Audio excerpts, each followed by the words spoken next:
Chapter 1. Am I born to be a leader? Forgive me. I'm a rabbit, for goodness sake, and all I see is tofu. Strange voices echoed in his ears as Zhang Chen gradually opened his eyes. Where am I? Wasn't I up late, reading a novel? In the blink of an eye, Zhang Chen surveyed his surroundings and discovered a group of unruly delinquents cornering a girl in an alley, mercilessly bullying her. What on earth is happening? Could it be that I perished from staying up too late? Here I am, a once prominent provincial champion in the Gaokao, having earned a fortune through years of diligent study, and I hadn't even found a place to spend it. Who would have thought I would meet such an untimely demise, and in such a hasty manner? Damn it! The thought nearly made Zhang Chen spit blood. After years of hard work, retaking exams, and helping my school compete for the provincial title, I had finally earned enough to live comfortably. Just when I could afford to relax, I kicked the bucket from a sleepless night. How could I not feel enraged? Feeling a surge of distress, Zhang Chen glanced at the girl crouching on the ground, noticing she was cautiously picking up her lunchbox. Her long hair obscured her face as she stared down. Her wrinkled school uniform and worn-out shoes were all clean, though. Her slender figure and quiet sobs evoked a sense of pity. She undeniably possessed a charm that would attract boys, yet why was she being tormented by a gang of thugs? Did I tell you to pick that up? Just then, one of the delinquents, noticing her silence, escalated the bullying by stomping on her lunchbox, preventing her from retrieving it. The girl flinched in fear, her hand suspended in midair, paralyzed with trepidation. Zhang Chen turned to glance at the ruffian who spoke, noting that his long hair covered his eyes, and his physique resembled that of a scrawny monkey, seemingly lacking in combat prowess. Yet his bravado suggested he was no novice in this realm of delinquency. Truly a born troublemaker. How unfortunate! Zhang Chen cursed inwardly, casting a look at the others, who also seemed equally contemptible. Although he felt sympathy for the girl, he had no intention of involving himself in this mess, fearing the repercussions. He could only chastise them silently within his conscience. He needed to ascertain his current predicament. With that, he turned to leave this den of iniquity, adopting the philosophy of what I cannot see does not concern me. May peace be upon me. At that moment, a boy with a spiky hairstyle approached Zhang Chen, eager to engage him. The others immediately fixed their eager gazes upon Zhang Chen. A sudden wave of guilt washed over him. What's going on? Why are they all looking at me? The spiky-haired boy leaned in and whispered to Zhang Chen, "Brother Chen, is it done?" Zhang Chen. "What's done?" Bewildered, he blinked at the boy, asking, "What? Is this enough for Bai Shiro? What did you just call me? Brother Chen?" Zhang Chen squinted, uncertainly inquiring. Brother Chen, what else could I call you?" The former troublemaker stared blankly at Zhang Chen. Then, "What about her? You asked me if it was all right?" Zhang Chen pointed at the girl in the corner, the one referred to as Bai Shiro by the former troublemaker. "Yeah, didn't you tell us to bring her to the alley? To take action?" The former troublemaker gestured towards the girl, his tone laced with disbelief. "Ah, so, am I your leader?" Zhang Chen murmured, pointing at himself. "Of course, you are our leader," the former troublemaker replied. "Then, does that mean when I said you were born, I was actually the one who gave birth to you?" Chapter 2. Bai Shiro.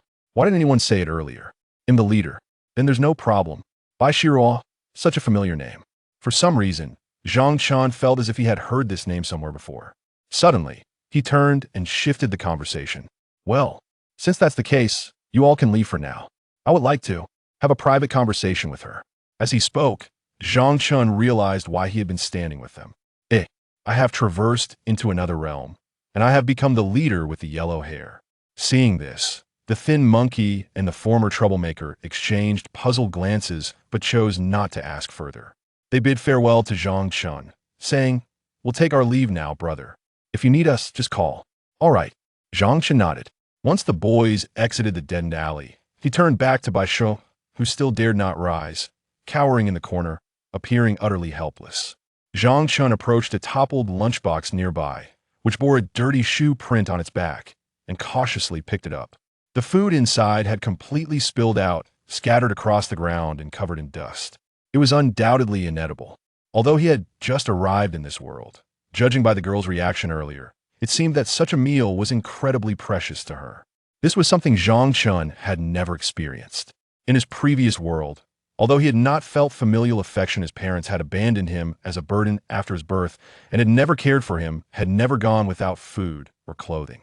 Thus, he found it disheartening that a girl, who regarded a simple meal as a treasure, was being bullied at school. Carrying the lunchbox, Zhang Chen approached Bai Shiruo and slowly crouched beside her, cautiously observing the girl before him. Bai Shiruo hugged her knees, her head bowed in tears, her fair knees and calves dusted with grime, bearing marks that resembled bruises. She dared not meet Zhang Chen's gaze, nor did she reach out to take the lunchbox from him. Not knowing how to comfort her, Zhang Chen felt at a loss. Though he was an all-around academic prodigy, his experience in interacting with girls, especially in terms of comforting them, was exceedingly limited. Certainly, this does not imply that he lacked charm with women. On the contrary, he was quite popular among them. However, during that period, he was entirely absorbed in his studies, leaving him no time to engage in romantic pursuits. As for his recent awakening and indulgence, he has become increasingly enmeshed in the realms of gaming and novels, yet has not yet ventured into the territory of youthful romance. He has only recently developed an obsession with reading and has become utterly lost in it. Currently, he finds himself inexperienced and thrust into the fray, relying solely on his instincts to reassure the girl before him. Thus, he ventured to inquire, "Have you eaten yet?"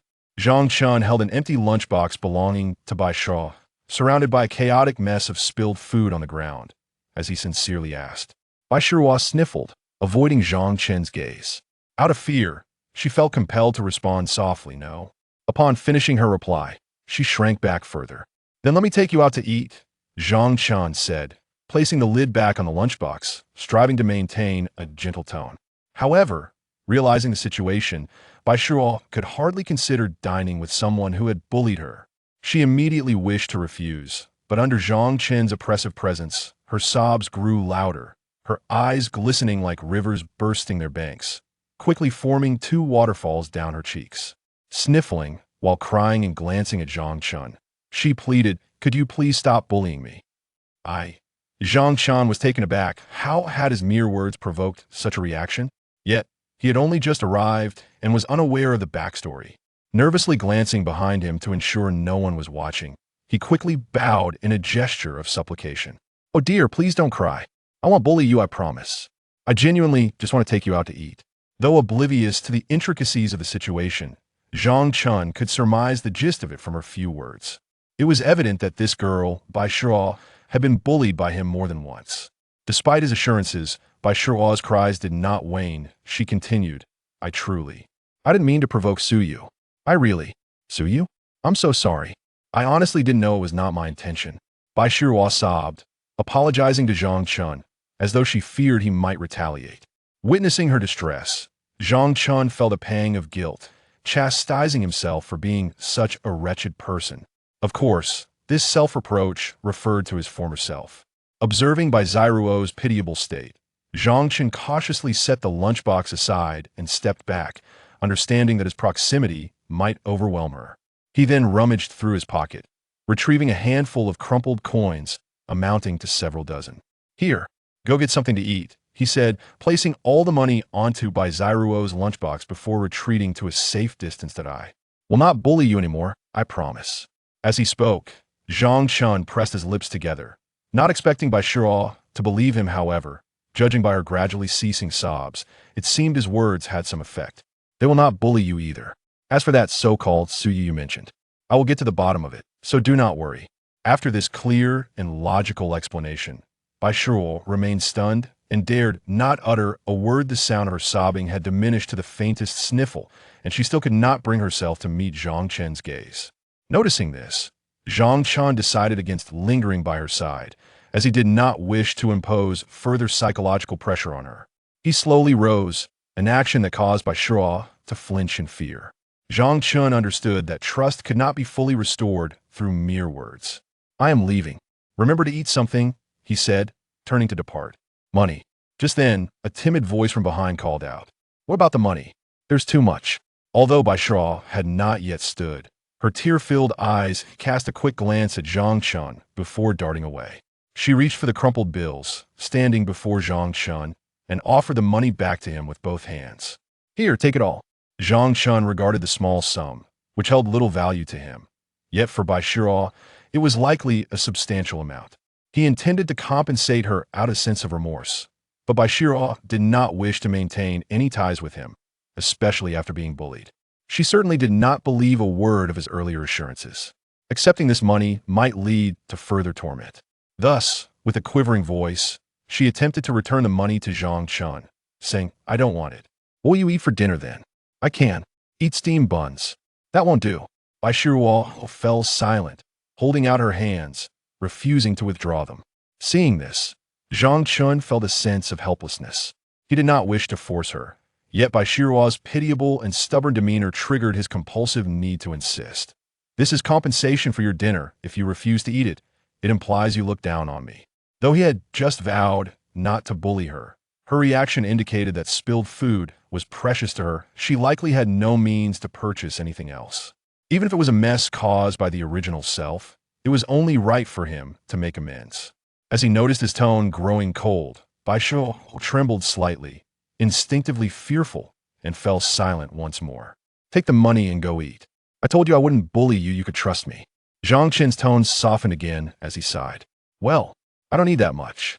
Baishiro cautiously glanced at Zhang Chen, doubting he would inexplicably give her such a large sum. They were all merely students. While a few dozen yuan was not extraordinarily abundant, it was not negligible either. In an age where treating a classmate to a bottle of water earned one the title of tycoon, receiving dozens of yuan from someone who had bullied her was particularly bewildering. Baishiro lowered her head and murmured, "The remaining money, I will return to you shortly." Zhang Chen glanced at Baishiro's tear-streaked cheeks and her reddened eyes, and fell silent. After a moment of hesitation, he awkwardly inquired, "How many times have I bullied you?" Baishiro lifted her head in a daze, her sparkling eyes meeting Zhang Chen's gaze through her bangs. It turned out she had been waiting for him. As if she had made a solemn resolution, Baishiro lowered her head in a daze and shook it gently, replying, "None." Zhang Chen's eyes widened in disbelief. "That's not what I meant." Chapter 3. So, I have traversed into a book? Sweet City High School, evening study session. Through the amalgamation of memories, Zhang Chen has finally comprehended his peculiar predicament. He has found himself within the pages of a novel. It is no wonder that the names Baishiro and Suyu resonate so profoundly with him. This tale unfolds in a contemporary setting, chronicling the male protagonist's endeavors to rescue various female leads. If memory serves him correctly, the male protagonist is named Yifan. One can easily discern the imperial disposition inherent in such a name. However, at the time, he was solely engrossed in the narratives of the female leads, leaving little impression of the male protagonist. Among them, Baishiro seems to be one of Yifan's harem members. As for himself, he occupies the role of the quintessential antagonist, appearing only sporadically, each time serving as a stepping stone for the male lead's romantic exploits. For instance, whenever Yifan makes his entrance, he would inevitably mete out punishment upon Zhang Chen for bullying Baishiro, subsequently rescuing her and fulfilling her redemption arc. It is a classic trope of heroically saving the damsel in distress.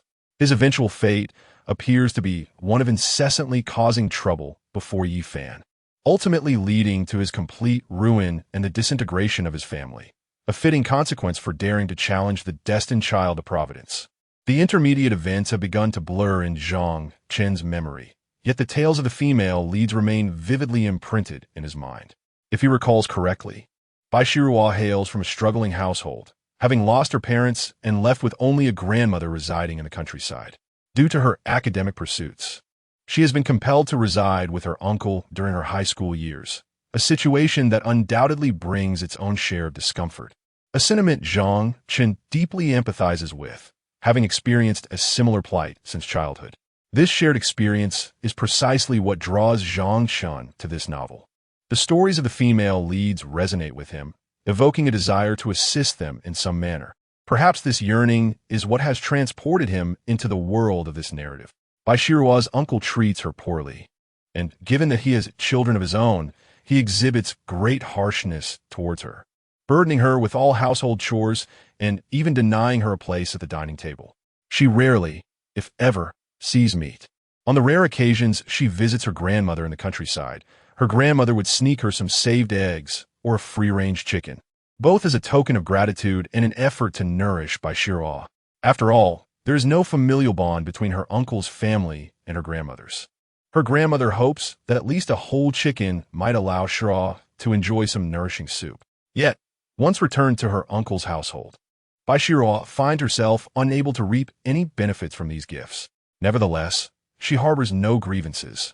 She feels immense gratitude for being able to stay with her uncle. As for the reasons behind Zhang Chen's bullying of Bai Shiro, he recalls that it stemmed from Su Yu's invitation for Bai Shiro to join them for a meal, which she repeatedly declined, prompting Su Yu to relay this to Zhang Chen. Su Yu was the person Zhang Chen admired and pursued for over a year. Consequently, a conflict arose when Zhang Chen took it upon himself to bully Bai Shiro. This incident escalated to the point of causing a ruckus in the office, leading to his expulsion for repeatedly violating school regulations. Even after his dismissal, he remained unrestrained, often blaming Bai Shiro for his misfortunes. Without the constraints of student life, he became even more brazen, frequently waiting at the school gate to confront her. It wasn't until the protagonist, Yi Fan, appeared that Bai Shiro was rescued from her bleak existence. If memory serves, the novel hinted that Zhang Chen had nearly pushed Bai Shiro to the brink of suicide. Enduring daily harassment at school and oppressive conditions at home, one could hardly remain sane. Reflecting on this, Zhang Chen glanced at the neatly arranged change on his desk, a remnant of Bai Shiro's recent return. He then turned his gaze to the third row, where Bai Shiro sat, her pristine school uniform marred by stains from the alley. She sat upright and diligently worked on her assignments, exhibiting none of the frailty one might expect from someone who had just endured such treatment.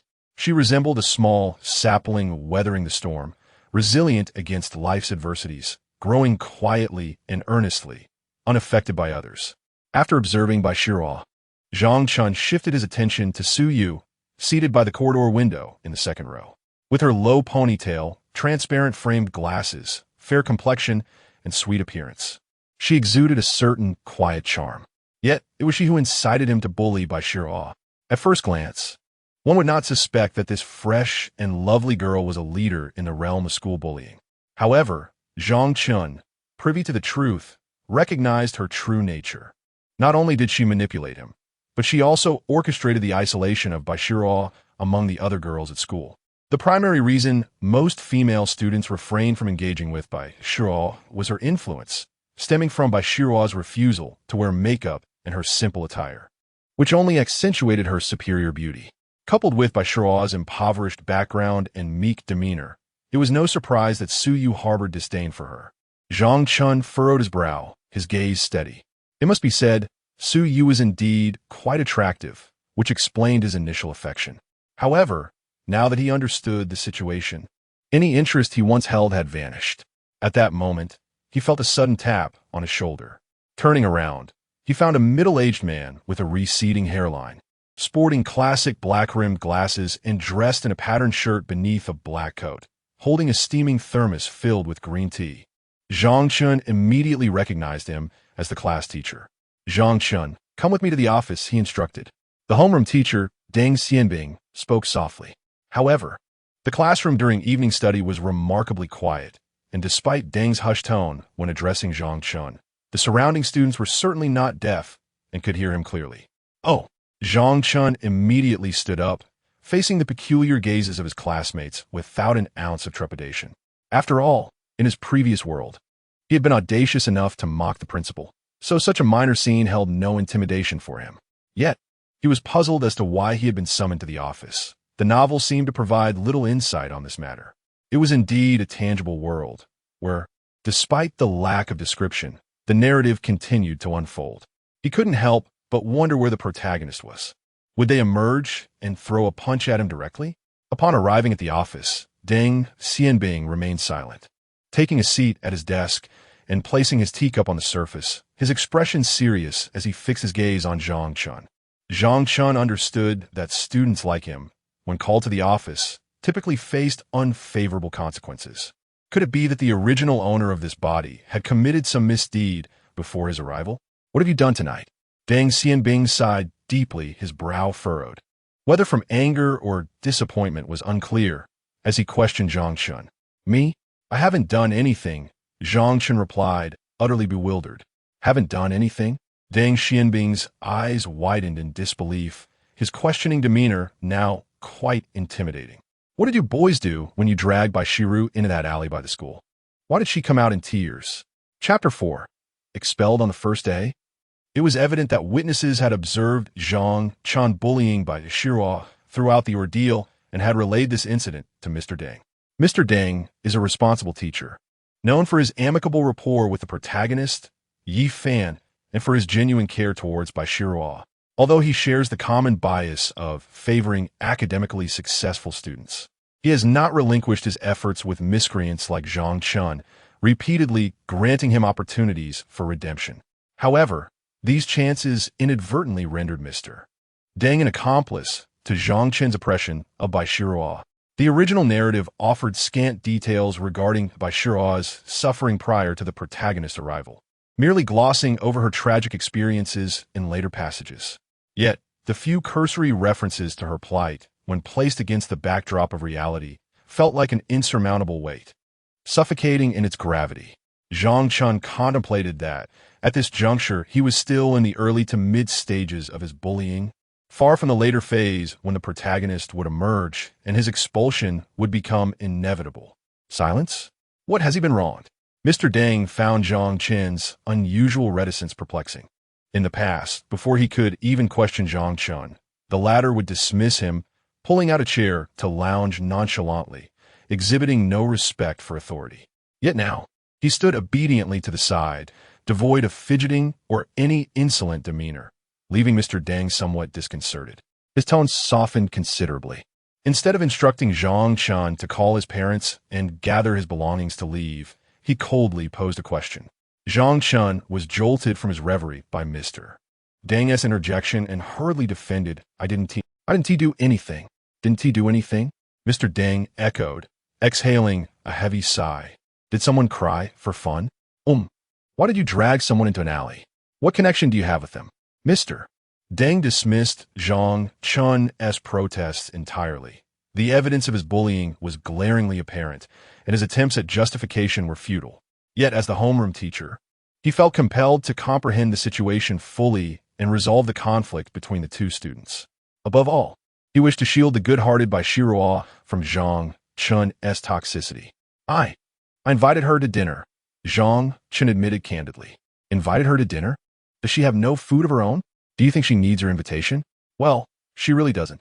Stop spinning tales. Mr. Deng slammed the table, causing a few drops of tea to spill from his cup. Zhang Chen, do you realize you are under probation? How dare you bully another student? What has Bai Shiru done to deserve this treatment from you? Are you aware that there are considerable difficulties at home? Deng Xianbing was genuinely incensed, simultaneously warning Zhang Chen while earnestly recounting the struggles of Bai Shiru, hoping to persuade him to refrain from exacerbating her woes. This scenario is reminiscent of the discussions typically experienced during one's student years, often held in an office setting. Such conversations generally extend for the duration of an evening study session, lasting until the bell signals the end of class. Until that sound rang out, Zhang Chen had yet to return from old Deng's office. Zhang Chen is indeed Zhang Chen. What might have summoned him to the office today? The stout fellow seated beside him couldn't contain his laugh at the moment the bell sounded. The two girls sitting in front of Zhang Chen turned to each other with a shrug. For them, Zhang Chen's escapades served as intriguing fodder for their post-class discussions. Observing this, the stout boy turned his gaze towards the corner where the lean monkey was seated, who had been shadowing Zhang Chen that afternoon. Li Juanhao, what is the matter? He inquired, tilting his chin. Upon hearing this, many curious classmates turned their attention to Li Juanhao, as he was generally the first to know of any news given his close association with Zhang Chen. Li Juanhao nonchalantly shot a glance at the stout boy before rising to stand beside him, resting his arm on the stout boy's shoulder and gesturing towards a particular direction. Look, the stout boy understood and turned his attention towards Bai Shiru's location. Simultaneously, the two girls in front of him reacted noticeably and also glanced towards Bai Shiru. Immediately, those who had originally been captivated by the lean monkey shifted their focus to her, despite the majority being unaware of the situation at hand. The stout boy covered his mouth and whispered, "You all go check it out." Li Juanhao nodded, his teeth clenched in irritation. How dare she report this? As for Zhang Chen, by Shaw, seated ahead, sensed the multitude of gazes directed her way and bit her lip, an instinct telling her that Zhang Chen's summons to the office was undoubtedly due to the events of the afternoon. Yet, she had not reported anything. If Zhang Chen were to be reprimanded by the teacher, it was likely that his frustration would once again be directed towards her. Thus, her hand trembled slightly as she gripped her pen, her thoughts far from tranquil. Suddenly, a classmate at the door called out by Shaw, the office. With this proclamation, the classmates who had been casting sidelong glances at her grew even more inquisitive. Among them was Su Yu, the very instigator of the situation. However, she pondered, "Little Yu, are you unaware of what Zhang Chen has done? Did he not confide in you?" It was common knowledge that Zhang Chen had affections for Su Yu, leading them to naturally assume that she must be privy to his actions, at least more so than they were. Yet, Su Yu shook her head, her eyes fixed intently on her book, distancing herself from Zhang Chen with a resolute declaration. "I do not know." As Bai Shiruo entered the office, she was greeted by the sight of an exceptionally beautiful girl, seemingly of similar age, rising from her seat. The girl's delicate brows were furrowed, her face a portrait of distress and tension, coupled with a glimmer of pleading in her eyes directed at Bai Shiruo. Before Bai Shiruo could even announce her arrival, Deng Xianbing gently called out, "Shiruo, come here," and closed the door. Obediently, Bai Shiruo complied, making her way past Zhang Chen and the unfamiliar girl to stand beside Deng Xianbing. "Teacher, please give Zhang Chen another chance," the unknown girl implored earnestly. "The decision of opportunity lies not with me, but with the victim," Deng Xianbing replied coldly, then turned to Bai Shiruo, his tone shifting dramatically to one of warmth. "Shiruo, did Zhang Chen pull you into the alley today? Did he do anything to you?" Upon hearing this, Bai Shiruo glanced at both Zhang Chen and the girl beside him. She noticed Zhang Chen's furrowed brows and the dark expression he wore as he fixed his gaze upon her. Meanwhile, the unfamiliar girl appeared immensely anxious. Her pink lips pressed tightly together, turning pale as she looked at Bai Shiruo with deep concern. Had she only been there half a day and already faced expulsion? Zhang Chen thought to himself, bewildered. It seemed illogical. He had anticipated that his own dismissal would follow the arrival of the male protagonist, Yifan. He recalled the moment of his own expulsion, which would ultimately sever ties with his childhood friend, cloaked in the pretense of love. He felt no remorse for bullying Bai Shiruo, as everything had been for Su Yu. Nang Xingwan, the girl now standing beside him, would undoubtedly be utterly disappointed in him, abandoning any care for his predicament. According to the original narrative, he might have begun to lash out, rejecting Nang Xingwan's goodwill and telling her to leave. After breaking her heart, he too would face expulsion, leaving them as strangers. It appeared that reality diverged from the fictional tale. Yet here he was, facing potential expulsion merely half a day into his arrival. What a predicament! Observing Bai Shiruo's hesitant demeanor, Zhang Chen frowned deeply. Feeling like a defendant awaiting a verdict, utterly powerless. He possessed immense talent, yet found himself ensnared in a disastrous situation. However, in the next moment, the anticipated judgment did not come. To his disbelief, Bai Shiruo refrained from recounting the events as he had imagined she would. "Shaw, do not be afraid. Whatever happens, the teacher will support you, all right?" Deng Xianbing said, his brow furrowing tighter, casting an even more furious glare at Zhang Chen. How could he believe that nothing had occurred? This could only mean Zhang Chen had threatened her. Zhang Chen felt an overwhelming sense of innocence. He truly had done nothing. Wait, could it be that, because he had treated her to a meal and casually inquired about her mistreatment, she had taken the bait? Chapter 5. I can study well. However, in response to old Deng's concerned inquiries, Bai Shiruo remained resolutely negative. This left Deng Xianbing feeling powerless, with all his anger bottled up inside, attributing the entire situation to Zhang Chen. "I cannot fathom how you have threatened Shiruo, Zhang Chen." Deng Xianbing was well aware of Zhang Chen's character. He was certainly capable of bullying Bai Shiruo in private. This was not a baseless accusation against Zhang Chen. Yet, with the victim herself denying any act of bullying, Deng Xianbing found himself devoid of any legitimate grounds to expel Zhang Chen. Nevertheless, to ensure Baishirua's safety and to prevent any further intimidation from this troublesome boy. He promptly ordered Zhang Chen to stay home for 2 days. However, I shall grant you a 2-day leave. Return home and reflect on your actions. If you do not study, I will have your father take you back. Typically, this was a mutually agreeable form of punishment between the two. As the homeroom teacher, he need not worry about Zhang Chen causing further trouble at school, which would not only disrupt other students but also tarnish his record. As for Zhang Chen, he preferred to remain oblivious to his homeroom teacher's concerns, relishing the freedom to act as he pleased. Zhang Chen's father had long since given up on him and could not discipline him effectively. In fact, even when called upon to involve a parent, it was this girl who was summoned instead. This girl, named Nan Xingwan, appeared to be one of the top students from the prestigious 7th high school. As a high school homeroom teacher, he had seen her name on the citywide examination rankings. Yet, it was disheartening to realize how many times she had come to Zhang Chen's rescue.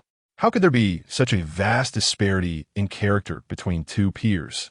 Upon hearing the punishment's outcome, Zhang Chen hesitated but ultimately said nothing. After all, the original incident of bullying by Shuo was indeed true, and given his prior record, he considered himself fortunate to have avoided expulsion this time. As for why the person who answered his father's phone number from old Deng's contact list was Nan Xingwan, Zhang Chen had not anticipated such a twist. In the original narrative, whenever Zhang Chen got into trouble, he would invariably call upon Nan Xingwan for assistance, who had now become an emergency contact for his homeroom teacher. He could only wonder how many times she had covered for him. Although Zhang Chen's father, Zhang Haojuan, could not manage his son's behavior, he consistently imposed limits on his living expenses. Thus, regardless of the situation, Zhang Chen always steered clear of his father after causing trouble. Nan Xingwan played a crucial role in obscuring a series of secrets for him. However, in the original story, the relationship between Nan Xingwan and Zhang Chen gradually deteriorated, culminating in a complete rupture during the expulsion incident. Although Nan Xingwan had interceded on Zhang Chen's behalf, pleading with the teacher for a second chance, Zhang Chen was only consumed by his reckless pursuit of love, completely oblivious to the goodwill extended toward him. Not only did he accept the expulsion imposed by the school, but he also cruelly pushed down the kind-hearted Nan Xingwan, uttering hurtful words that reflected a lifelong disdain for her, leaving the proud girl sobbing pitifully on the ground. Since that moment, Nan Xingwan had never appeared before Zhang Chen again. One could only wonder how deteriorated their relationship had become. Zhang Chen remained silent. Just as he was about to raise his head to accept the punishment from Teacher Deng, Nan Xingwan earnestly interceded on his behalf. "Teacher, could you grant him another chance? We are already in the latter half of the 2nd year of high school, and next semester, we will be in our final year. If Zhang Chen's grades continue to decline, I must take responsibility for my students. Are you not aware of what kind of person he is? You are a student too. What decision can you make for him? He is old enough to bear the consequences of his actions." Teacher Deng glared at Zhang Chen and spoke earnestly, emphasizing that his poor performance was one thing, but his behavior was affecting other students. Throughout, Nan Xingwan did not look at Zhang Chen. She simply nodded in affirmation, apologizing to Bai Shiruo while hoping Teacher Deng would grant another chance. Perhaps this was not the first time Nan Xingwan had pleaded for Zhang Chen before teachers and classmates. Although she was fully aware that her pleas were likely to have little effect and a success rate approaching 0, she persisted nonetheless. If memory served correctly, in the original narrative, Nan Xingwan was quite popular at No. 7 middle school, excelling academically, and was somewhat of a proud girl. Zhang Chen gazed blankly at the scene unfolding before him. He, a distinguished top student, had always been the one teachers and principals begged not to leave. Yet now the tables had turned, with a girl pleading on his behalf. Well, although the entire situation was not particularly related to him, Zhang Chen felt a stir of emotions. Had it been the original self, he would undoubtedly have thought that Nan Xingwan was meddling in affairs that did not concern her, and would have immediately packed his belongings and left the classroom. By the way, was Nan Xingwan not attending classes at No. 7 middle school tonight? "Teacher, please consider this time." Nan Xingwan cautiously pointed to Bai Shiruo, who had stated that Zhang Chen had not done anything to her. "Let us not punish him just yet. If he truly did something, then punish him afterward. Xingwan, do you not know in your heart whether he did or did not?" Teacher Deng sighed. The fact that there was no tangible evidence this time was indeed unexpected, but it did not alter his awareness of Zhang Chen's actions. However, Zhang Chen's unusually subdued reaction throughout the ordeal made him feel something was amiss. When had this boy become so indifferent? Did I, as his teacher, have to wait until he bullied a second or third classmate?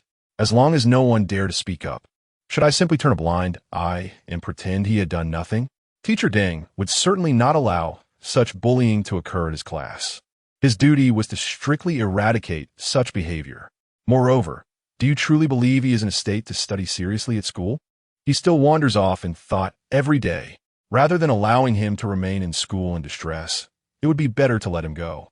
Causing trouble at school may lead to more severe repercussions. Listening to Deng Xianbing's earnest and profoundly sensible words, Nan Xingwan fell silent. She had contemplated giving Zhang Chen some extra tutoring on numerous occasions, but he had always barred her from entering his room. Her desire was for him to study diligently, not necessarily to achieve the lofty heights of a prestigious university, but at least to secure a place in any college. Yet, at this moment, Zhang Chen's thoughts were far removed from his studies. Even if she constantly pondered on his academic matters and reminded him not to squander his time, what could she do if he refused to learn? Observing Nan Xingwan's silence, Deng Xianbing turned to Bai Shuo and said softly, "You may head back now." "Oh," Bai Shuo nodded, her bright eyes glancing at the downcast Nan Xingwan through her bangs, before quickly sweeping her gaze over Zhang Chen. She could only hope that with her words, Zhang Chen would cease to bully her. However, just as she was about to leave, she suddenly heard a voice from behind the door. "Teacher, I can study properly." Chapter 6. The betting agreement. Zhang Chen's voice shattered the silence of the office. "Teacher, I can study properly." The motivation behind his statement was not self-serving. Rather, he was moved by Nan Xingwan's earnest plea on his behalf, and he did not wish to see her efforts rendered futile. A girl so proud as she should be holding her head high, basking in the sunlight with joy. How could she feel disheartened because of him? Even if he were not a scholar of exceptional merit, any dignified young man would surely step forward in such circumstances. A girl had gone to such lengths to advocate for him. How could he, as a boy, continue to hide behind her and passively accept the situation? Upon hearing Zhang Chen's sudden outburst, the two individuals present turned to look at him, their eyes filled with incredulity. Deng Xianbing spoke first, clearing his throat with a serious demeanor. "You can study properly?" Zhang Chen's unexpected response was indeed peculiar, leaving him bewildered. He had not anticipated such a statement from him. Was this a sign of submission? Could this boy actually be yielding? As for Zhang Chen's promise to study, Deng Xianbing dismissed it as a fleeting breeze, not taking it to heart. As a teacher, one naturally hopes for a wayward student to experience a moment of enlightenment and return to the right path. After all, correcting a troubled student is a significant achievement for any educator. Yet, such instances are all too rare. Moreover, the Zhang Chen before him was a source of constant frustration. Were it not for his professional obligations as a teacher, he would have long since allowed Zhang Chen to be expelled from school without a second thought. Zhang Chen nodded, meeting Nan Xingwan's gaze filled with expectation and concern, and earnestly reiterated, "Teacher, can you give me a chance? I promise this will never happen again." As soon as he finished speaking, Nan Xingwan felt a sting in her nose, her eyes reddening as she looked at Deng Xianbing, her voice trembling. "Teacher, you see, this time he will change." She had waited so long for this moment. It was no longer a plea for her to mind her own business. Regardless of the truth, she was willing to believe. Zhang Chen followed her words, echoing, "I will change."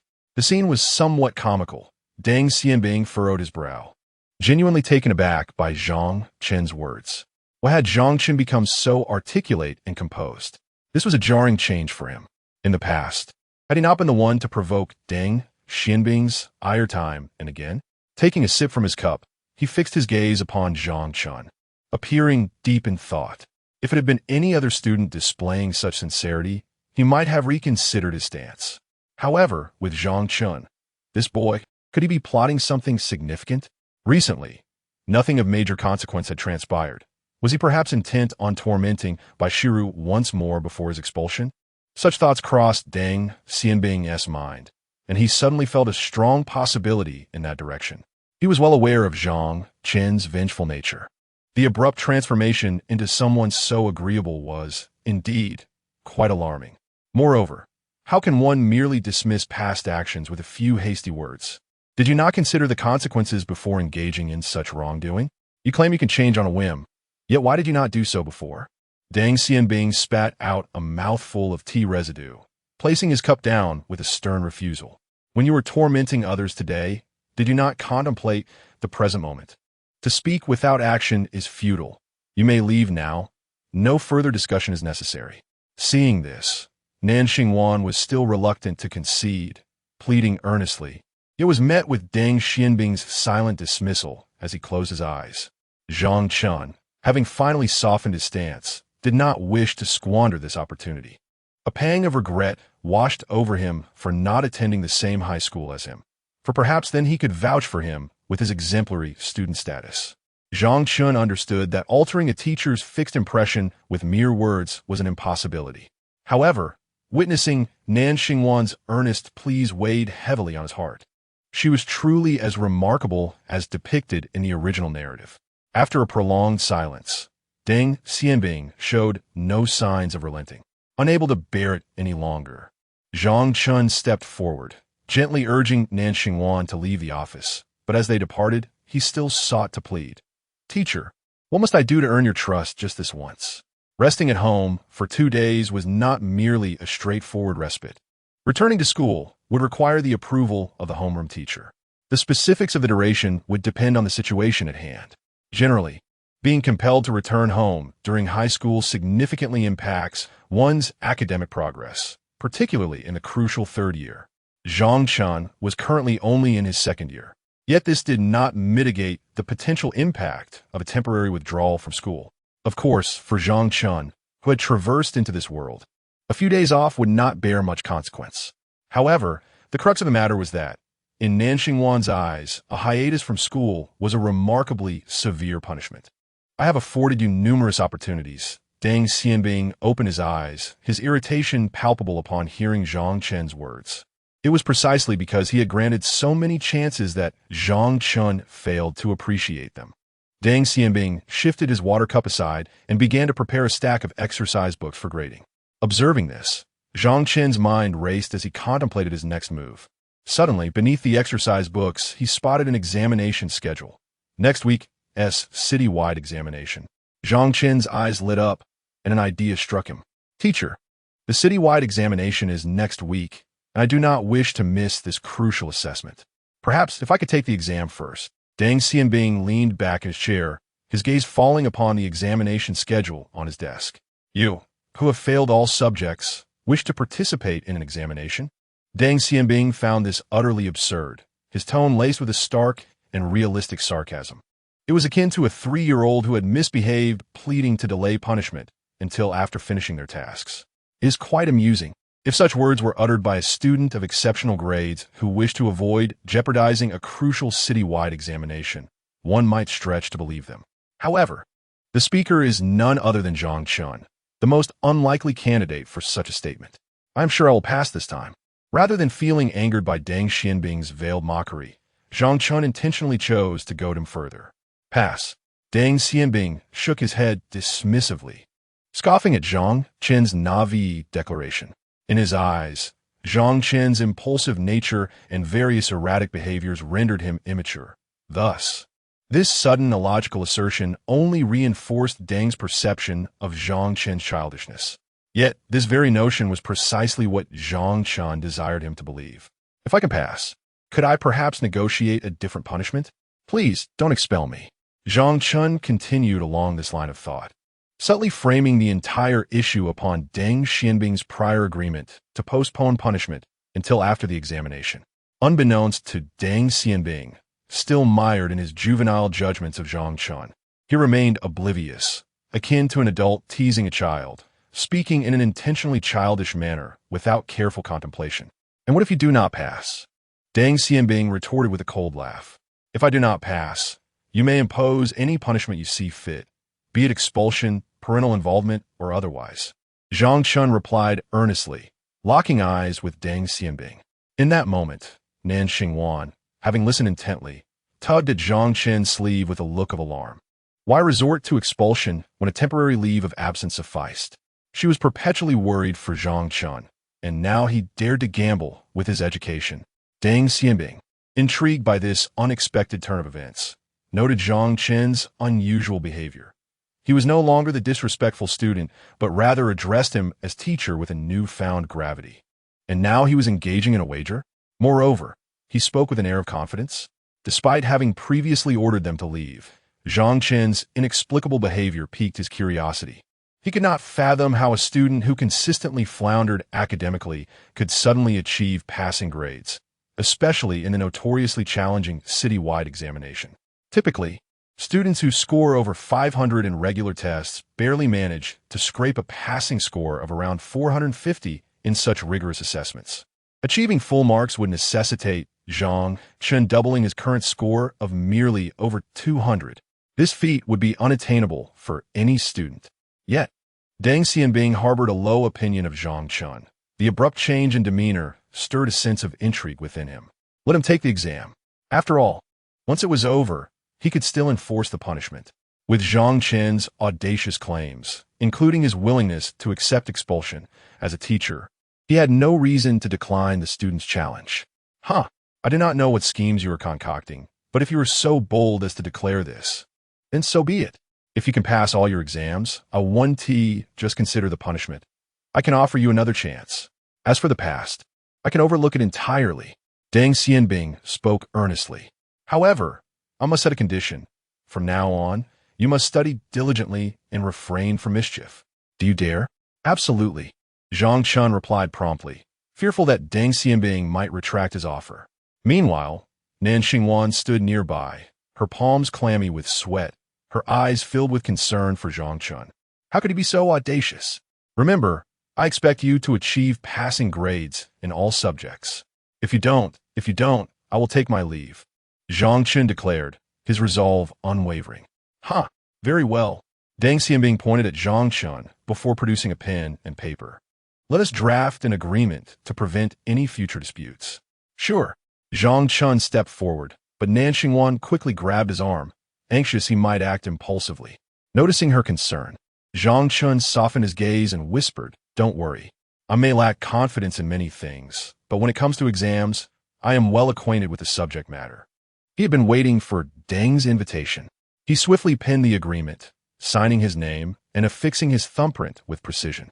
Deng Xianbing inspected the document. Should you fail the exam, I willingly accept any punishment. This young man was truly serious about this endeavor. Chapter 7. Change begins with a hairstyle having finalized the betting agreement to prevent Deng Xianbing from reneging. Zhang Chen hurriedly exited the office alongside Nan Xingwan.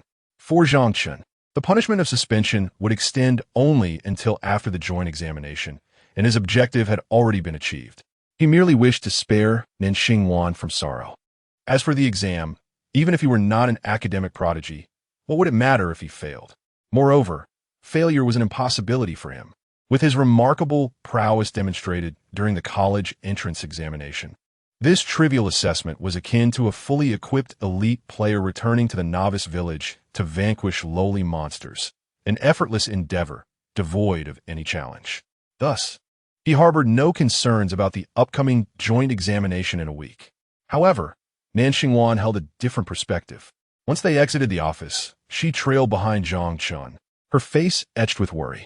Although Zhang Chen's actions ensured that he would not be expelled during the remaining week, what would transpire after that? Given Zhang Chen's temperament, expulsion was inevitable. Now that an agreement had been penned, he would have no grounds to backtrack. Nan Xingwan walked in silence behind him, burdened by unspoken thoughts, acutely aware that Zhang Chen despised her meddling. Upon returning to the classroom, she observed Zhang Chen packing his bag. The classmates glanced curiously at him, then at the familiar figure of Nan Xingwan outside the classroom. Zhang Chen's deskmate, the portly Duan Chenxiu, inquired with feigned nonchalance, Chunge, leaving again? The evening study session at their school consisted of 2 periods. The first concluded at 8 o'clock, while the second extended until 9:30. They had merely finished the first session, and he was expected to remain for the latter. However, Having been summoned for a parental meeting, attending the second period was rendered optional. Zhang Chen shot a disgruntled glare at Duan Qinshu. Although the text offered little insight into these passing characters, Zhang Chen could genuinely sense their tangible presence. The hefty Duan Qinshu was a comrade with whom Zhang Chen shared a unique bond, one of mutual consent to endure each other's company. "What about Su Yu if you leave?" Duan Qinshu remarked, eyeing Zhang Chen as he packed, incredulous at his actions. "What are you doing with those books?" The lanky Li Junhao approached, whispering, "Chingo, what did Lao Deng say?" Zhang Chen cast a glance at the slender figure, momentarily taken aback by his appearance. But recalling his own reflection in the restroom, he stifled a chuckle. His own hair, a golden mess, was hardly commendable either. Though these spirited youths might appear frivolous, it did not imply they were inherently malevolent. "It's nothing," Zhang Chen replied, shaking his head with a light laugh. "Is she the one who reported it?" "Damn it," Li Junhao retorted coldly, his gaze fiercely directed at Bai Shiru, who had just returned from the office. Hearing this, Zhang Chen clicked his tongue, suddenly realizing that if he did not intervene, these individuals might bully her again after the evening study session. "It has nothing to do with her. She isn't the one." Zhang Chen spoke with a tone of warning, urging, "Do not bully her. I tell you, my life is in her hands now. If she is harmed, I will cease to exist. You must watch over her closely and ensure that no one mistreats her." Li Junhao, taken aback, struggled to comprehend the meaning behind his words. What was he saying? Previously, when rallying others to torment by Shira, Zhang Chen had expressed a completely different sentiment, even suggesting that being expelled would grant him freedom. How had the narrative shifted to his life being dependent on by Shira? Now he was to protect her? Had she paid a protection fee for this? "Why do you concern yourself with such matters? Just follow my instructions, understood?" Zhang Chen asserted sternly, offering no further explanation. "If I see her with even a scratch tomorrow, or hear of anyone bothering her—" "All right, Brother Chen, rest assured," Li Junhao replied, recognizing Zhang Chen's serious demeanor and refraining from further inquiries. He merely nodded before posing a question similar to Duan Qinshu's. "And Sister Yu tonight?" Zhang Chen paused, then turned to glance at Su Yu in the front row, who was engaged in conversation with her deskmate, catching sight of Zhang Chen from the corner of her eye. In the original narrative, Zhang Chen and a few lackeys would escort Su Yu home every night without fail. Even when unable to do so, he would enlist Li Junhao and others, under the pretense of protecting her. Yet, this behavior was not merely that of an infatuated admirer. It had also drawn Su Yu's disdain. As a high school girl, being followed by a group of boys was hardly ideal. Thus, the Zhang Chen of now was not the same as before. "No more escorting from now on," he stated earnestly. Upon hearing this, Li Junhao and Duan Qinshu stared at him in shock, their eyes wide. They exchanged glances, bewildered. "What? No more? Is that for real?" Zhang Chen patted Li Junhao's shoulder, slinging his backpack over his shoulder, eager not to keep Ningxing waiting outside for too long. "Let us go, and remember to follow my instructions." He turned to glance at Duan Qinshu, feeling an inexplicable urge to act upon a latent impulse that seemed to beckon him. "Hit him," he thought, and thus he raised his fist, delivering a playful punch to Duan Qinshu's ample arm. "Duan," Zhang Chen exclaimed, "you talk too much." "Ah, it hurts." Duan Qinshu grimaced in mock agony, evoking laughter even from the most antagonistic characters in the narrative. As Zhang Chen exited the classroom, he caught a glimpse of Su Yu turning her head toward the back door, surprised to find that he had not come to bid her farewell. Typically, as the evening study session drew to a close, Zhang Chen would begin writing her little notes or approach her desk to engage in conversation. Even if she was occupied with her deskmate, he would persist in his attempts to connect with her. Once again, she engaged in a casual conversation with her deskmate, patiently awaiting his approach. This time, due to matters concerning Bai Shira, she was inclined to converse with him, curious about what he had said in the office. However, since Zhang Chen chose to forego this opportunity, it was his own loss to deepen their connection. Upon reflection, the homeroom teacher had not sought her out, suggesting that Zhang Chen had not divulged her involvement. Su Yu turned her gaze back, casting another glance at Bai Shira, who was diligently immersed in her homework, her expression inscrutable. Meanwhile, outside the school, Zhang Chen walked along the familiar street, savoring the liberating air. Indeed, there was something refreshing about the atmosphere beyond the campus. At that moment, Nanxingwan could no longer contain her anxiety and urgently inquired, "What will you do about next week's joint examination?" Zhang Chen took a deep breath, shrugged, and met the concerned gaze of Nanxingwan, whose brow had not relaxed since leaving the office. True to her name, her eyes sparkled like stars in the night, even when furrowed with displeasure. It baffled him how someone as enchanting as her could be overshadowed by Su Yu in his affections. If only he had someone like her. Coughing softly, he pondered the nature of his relationship with Nanxingwan, uncertain if they had reached the brink of a rift. Rather than directly addressing her question, he glanced at a barber shop by the roadside and turned to her, asking, "What do you think about me changing my hairstyle?" Nanxingwan regarded him with skepticism. With the joint examination looming, given his current performance, failing to meet the teacher's expectations could lead to expulsion. How could he appear so unfazed? Zhang Chen chuckled softly, tousling his long, yellow hair in mock indecision. "You have good taste. Why don't you help me choose one?" Chapter 8. I have a favor to ask. Although Zhang Chen is portrayed as a blonde in the narrative, his appearance is not lacking. Rather, he possesses a certain charm. Standing an impressive height of 185 meters and boasting a well-proportioned physique, he could easily embody the archetype of a school bully. His prowess in the story is formidable, allowing him to match the protagonist in a few exchanges, albeit ultimately being bested. As Zhang Chen entered the barber shop, Nanxingwan followed closely behind. The barber greeted them warmly, inquiring who wished to have a haircut before proceeding to ask Zhang Chen how he desired his hair to be styled. "How should I cut it?" the barber asked. Zhang Chen turned to Nanxingwan with a smile, seeking her input.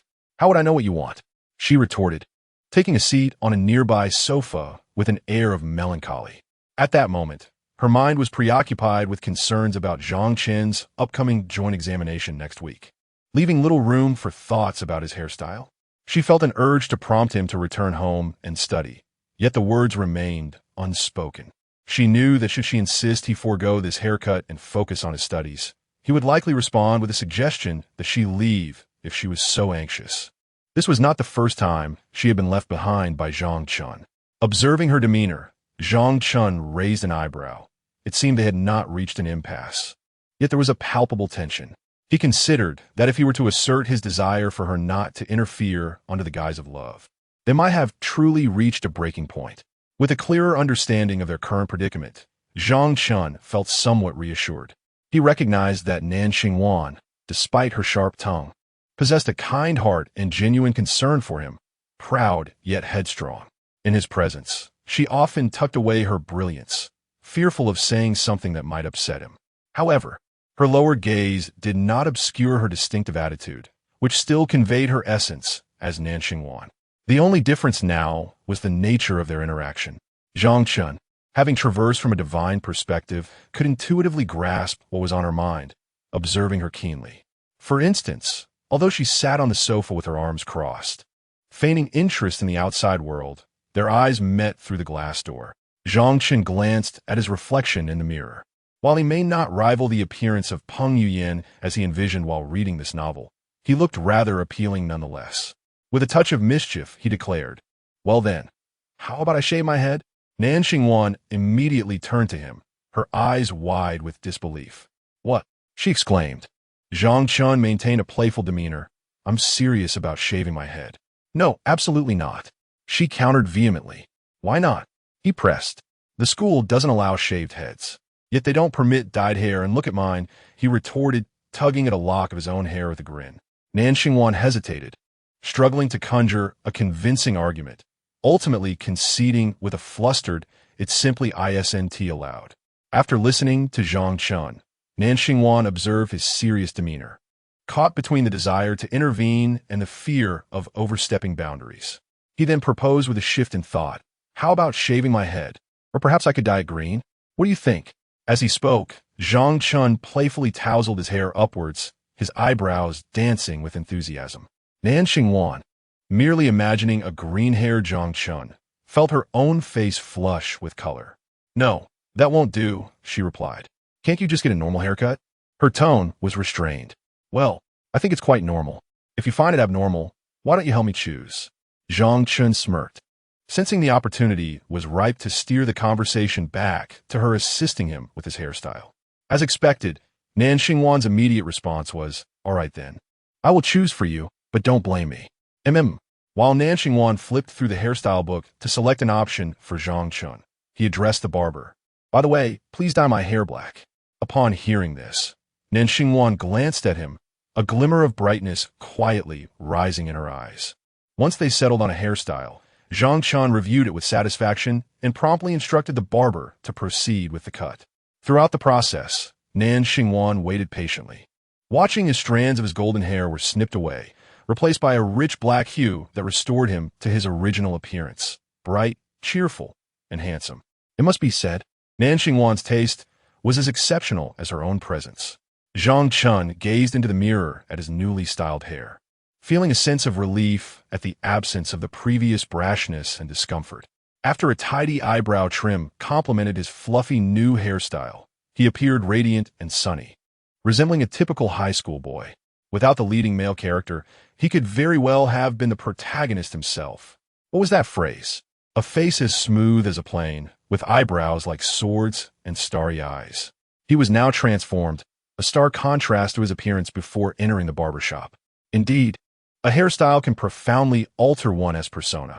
Zhang Chen stared at his reflection and then glanced at the scattered locks on the floor, unable to fathom that just an hour prior, he had looked like that boy with golden hair. "Stop admiring yourself, let us pay."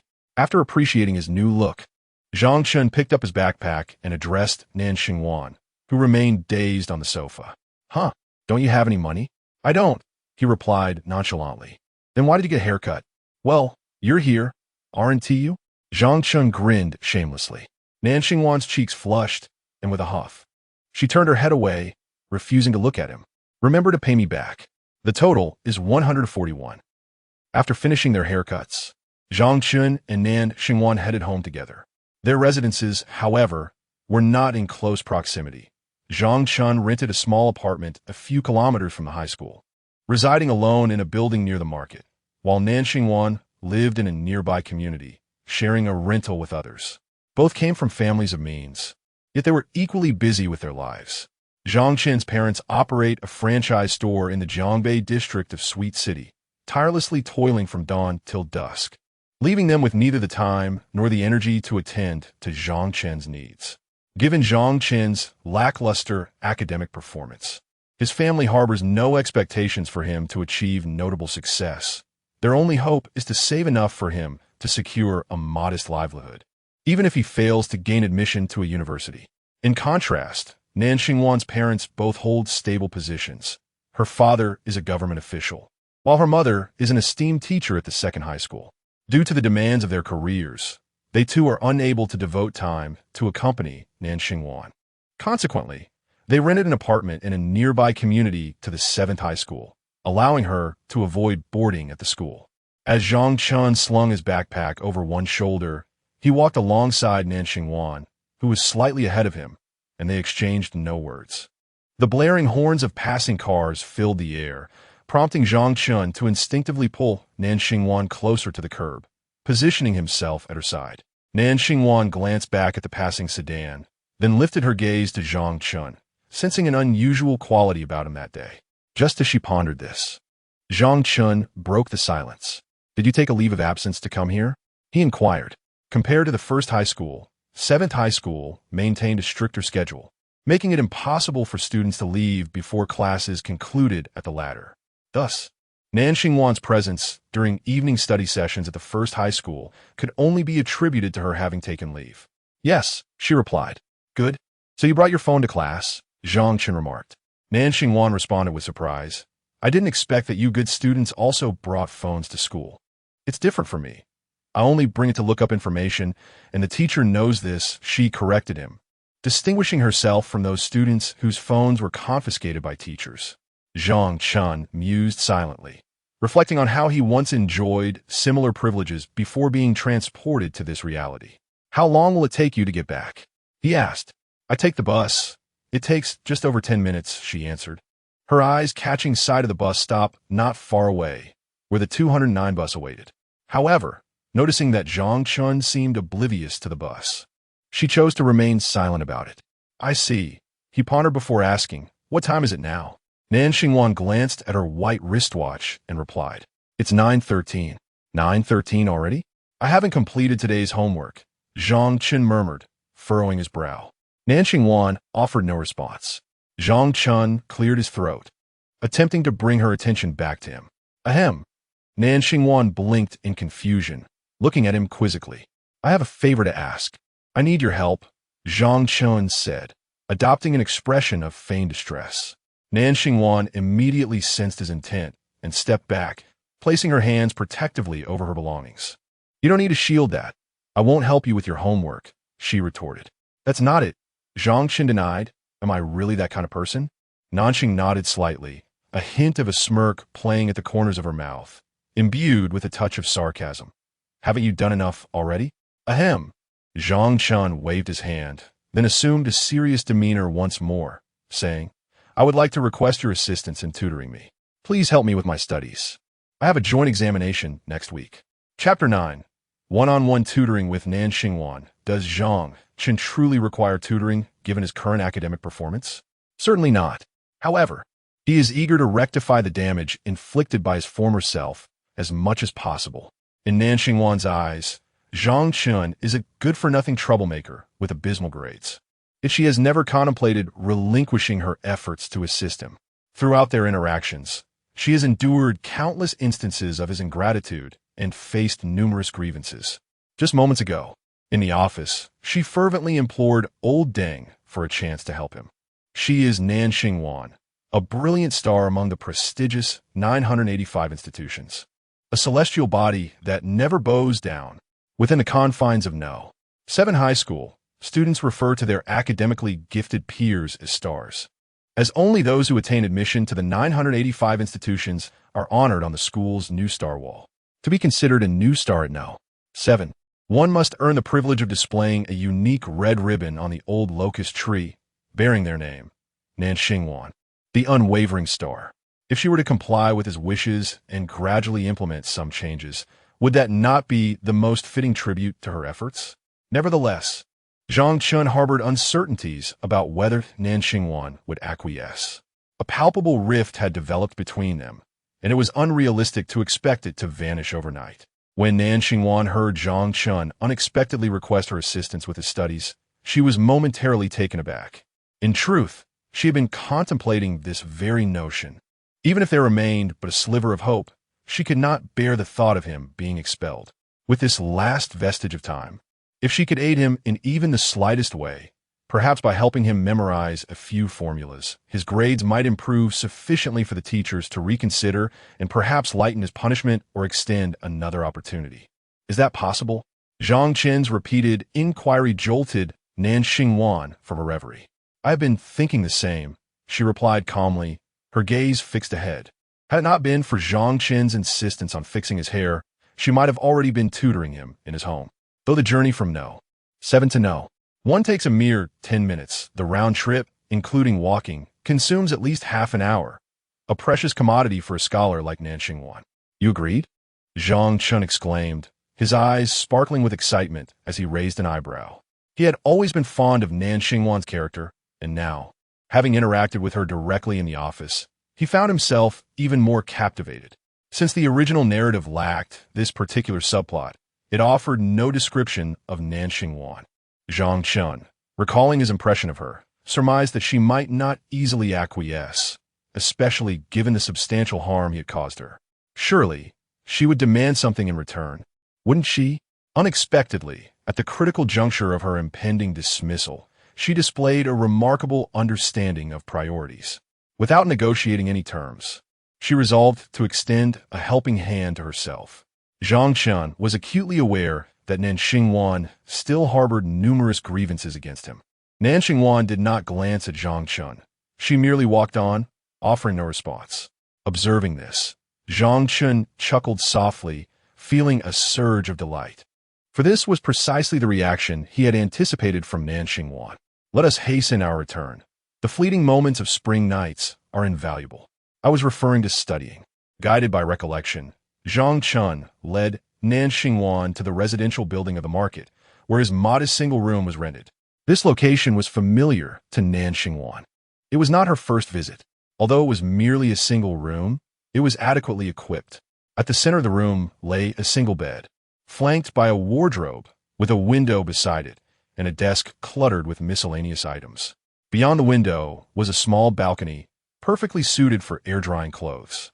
Upon entering, Zhang Chen immediately spotted his 2 pairs of underwear billowing gently in the breeze. Simultaneously, the bed was in disarray, not from tissues, but rather from a quilt resembling a disheveled heap and sheets tangled in chaos. As Zhang Chen entered, he instinctively shifted into cleaning mode, while Nan Xingwan followed closely behind, feeling compelled to touch each surface to gauge the dust accumulation. However, Nan Xingwan's keen eyes did not miss the disorder. She pursed her lips at the chaotic state of Zhang Chen's abode. She had a clear understanding of Zhang Chen's nature, but was nonetheless taken aback by the sight of his 2 pairs of underwear. After catching a glimpse of them outside the window, her face flushed with embarrassment, and she promptly averted her gaze, taking a seat at the desk, fearful of encountering any other artifacts of a young man's existence. After a considerable effort to tidy up, Nan Xingwan did not remain idle. She organized Zhang Chen's cluttered desk and pointed to his backpack, requesting to see his recent assignments, including the exam papers from the past month. Though a reasonable and pragmatic request, it presented itself to Zhang Chen as a conundrum of the new century. Assignments? He and T completed any in ages. What did he know? He casually retrieved a practice book from the few he had with him today and handed it to Nan Xingwan. It seemed he had forgotten the exam paper. Zhang Chen fabricated a response. In truth, the exam paper from this month had long been discarded by the original owner. Its whereabouts now a mystery. This aspect of the original owner bore a striking resemblance to himself. Have you only reached Unit 2? Upon receiving Zhang Chen's practice book, Nan Xingwan promptly adopted a teaching demeanor.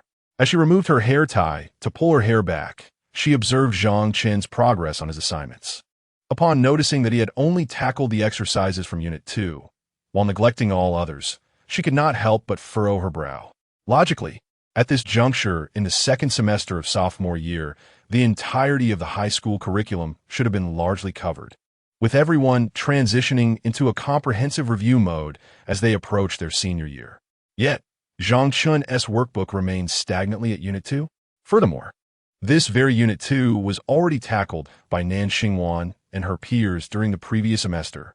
Zhang Chen approached to inspect his workbook closely, reflecting on the matter. It appears that his neglect in completing assignments led to this oversight. No, they have already progressed to Unit 6. Flipping through the pages, he indeed found traces of his previous markings. As you know, I don't complete my homework. Nan Xingwan responded. So how shall we commence? Shall we start from Unit 2?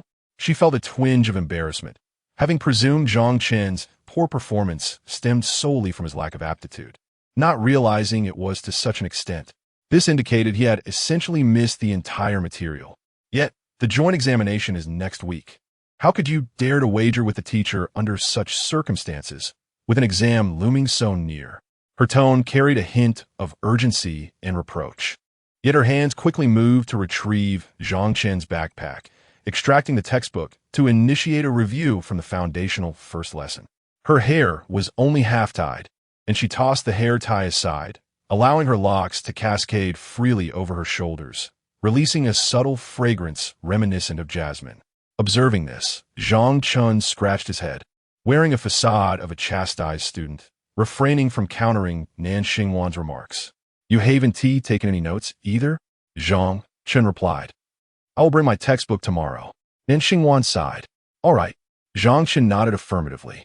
For now, let us tackle math and physics. As for Chinese, I'll highlight a few classical texts and poems that we suspect might be on the exam for you to memorize. Okay, what about the other textbooks? Bring them all. Zhang Chen glanced around and dragged out a large cardboard box from beneath the bed, filled with his previous textbooks. Do you have any notebooks? Never mind. I'll lend you mine tomorrow. Fine. Now let us work through some problems together. Look at this question. Do you know which option to choose? Zhang Chen glanced at the problem, a rather straightforward multiple-choice question concerning the equilibrium of forces. Is it A, Incorrect. Then, B. Wrong again. It's not a guess. This question pertains to the interaction of forces, so the answer is C. As she spoke, Nan Xingwan illustrated the concept on the side, drawing diagrams to elucidate the principles behind the question. Her profile was round and delicate, her eyelashes resembling tiny fans, and her earnestness while working drew the attention of onlookers. Zhang Chen leaned over the desk, occasionally glancing at the diagrams being sketched by Nan Xingwan. The faint scent wafting from her nose was soothing and refreshing. Do you understand? After completing the diagrams and explanations, Nan Xingwan inquired, oblivious to Zhang Chen's gaze throughout the process. Zhang Chen immediately donned an expression of sudden realization. Upon witnessing this, Nan Xingwan remarked, "If you understand, let us proceed to the next question." "All right," Zhang Chen replied, his lips pursed, never having approached a lesson with such seriousness, particularly in a one-on-one setting. In a modest room, illuminated by a desk lamp, a young maiden earnestly explained the problems to him. This sensation was rather peculiar. What to choose? Choose A. Why? Isn't this just a reciprocal interaction like the previous question? Zhang Chen said with an innocent demeanor. Nan Xingwan nodded in delight.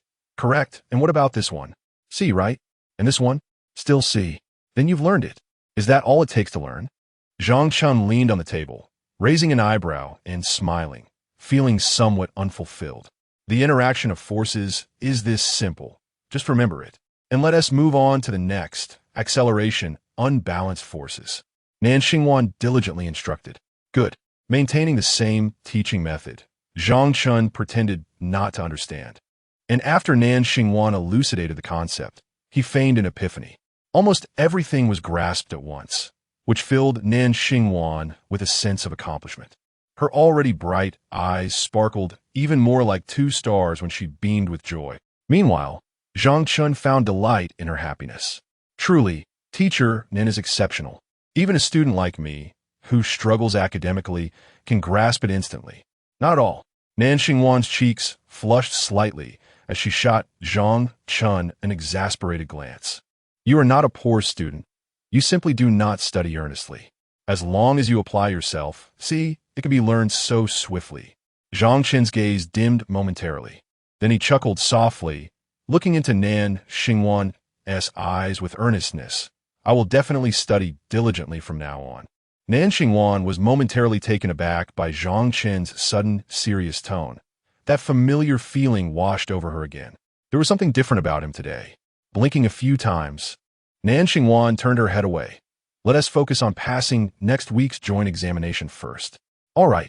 Zhang Chen nodded solemnly, observing Zhang Chen's earnest demeanor.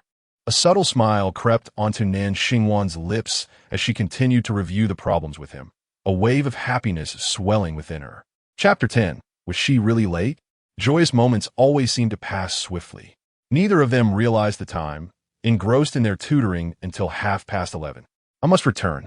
I have class tomorrow. Nan Xingwan hastily tidied up, having arrived at the school empty-handed without her backpack. All right, I'll see you off, Zhang Chen said, rising to retrieve 200 yuan from the bedside table. No need. You have to wake up early tomorrow as well. You should rest early. I'll come back to tutor you again, Nan Xingwan replied, continuing the hair bun she had intended to do 2 hours earlier. With a hair tie clenched between her teeth and her hands occupied with her hair, Zhang Chen naturally stepped forward to assist her, smoothing her hair back. Her locks were incredibly silky, both to the eye and touch, resembling finely spun silk, cool and immensely pleasant. Suddenly, Nan Xingwan froze slightly, her earlobes flushing a delicate shade of red. Noticing that Zhang Chen was merely holding her hair, she endured the warmth rising to her cheeks and secured her hair in place with the tie before moving towards the door. Really, you don't have to see me off. You should rest. You need to be well rested for tomorrow, she reiterated as she prepared to depart. Zhang Chen, tilting his head in silence, followed her as she stepped outside. When she extended a foot to leave, he instinctively mirrored her action. Nan Xingwan turned back, exasperatedly eyeing Zhang Chen, furrowing her brow and puffing her cheeks. Why must you see me off? You could use this time to memorize a few more vocabulary words. As she observed Zhang Chen locking the door, she voiced her reluctant complaint. However, despite her words, she felt a flutter of joy at his willingness to accompany her. Zhang Chen, fully aware of her contradictory nature, chose to disregard her grievances. Together, they exited the residential building, traversing the dilapidated alley before arriving at a relatively vibrant street. As they passed a small stall selling street food, Zhang Chen turned to Nan Xingwan and inquired, "Are you hungry? I'll buy you a bowl of noodles." Though she wasn't particularly hungry, her honesty prevailed, and she nodded affirmatively upon hearing his offer. "2 bowls of noodles, please. One with scallions, egg, and sausage, and the other without scallions, but otherwise the same." In no time, they were walking and eating their bowls of noodles. Nan Xingwan's bowl, of course, was the one without scallions. "Are there still buses running at this hour?" Zhang Chen polished off his noodles in just a few bites, even finishing the warm broth. The 209 passes by Sweet City University, so it changes shifts at midnight. Nan Xingwan ate slowly, not only because she was a girl, but also due to the minor detail of her preference against scallions. She was pleasantly surprised that Zhang Chen remembered her aversion to them. Oh, Zhang Chen realized. It made sense now.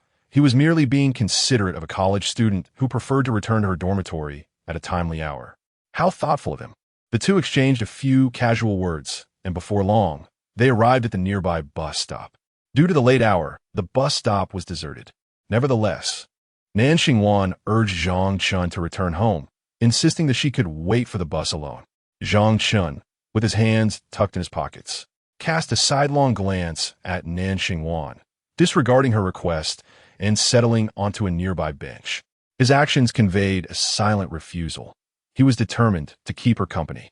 Observing this, Nan Xingwan felt a mix of helplessness and a subtle smile tugging at her lips.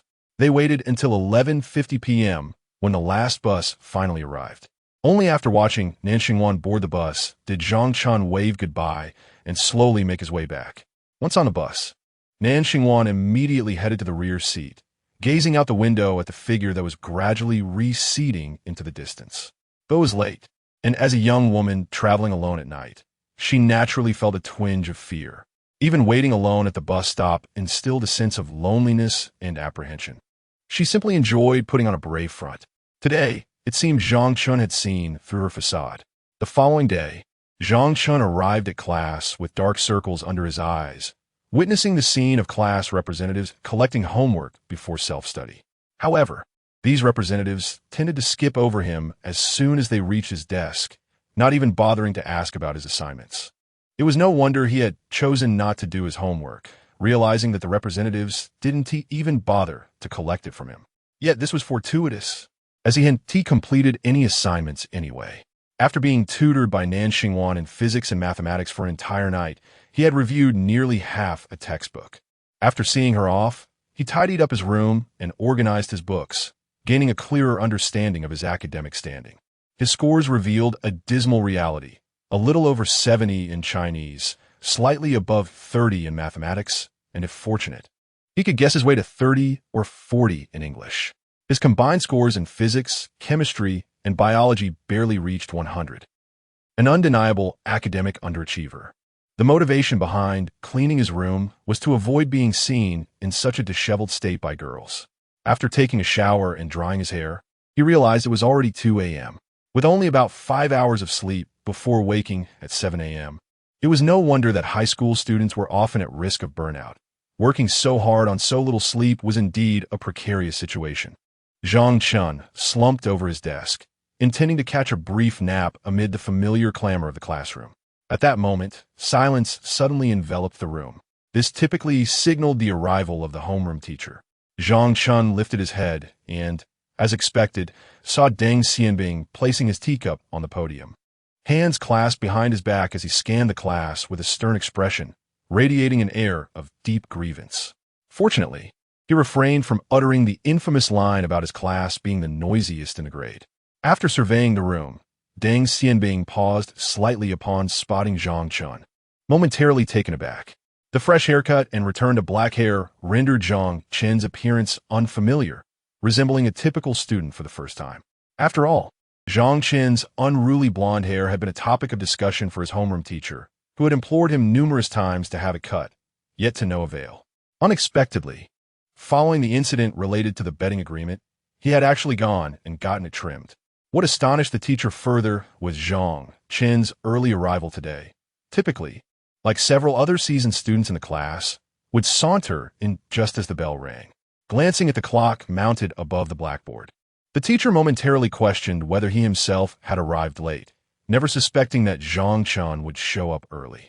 However, upon confirming that it was indeed 7:25 a.m., he realized that Zhang Chen had genuinely arrived ahead of schedule. Was this a genuine sign of reform? Yet, arriving early without engaging in reading or catching up on sleep left the teacher perplexed.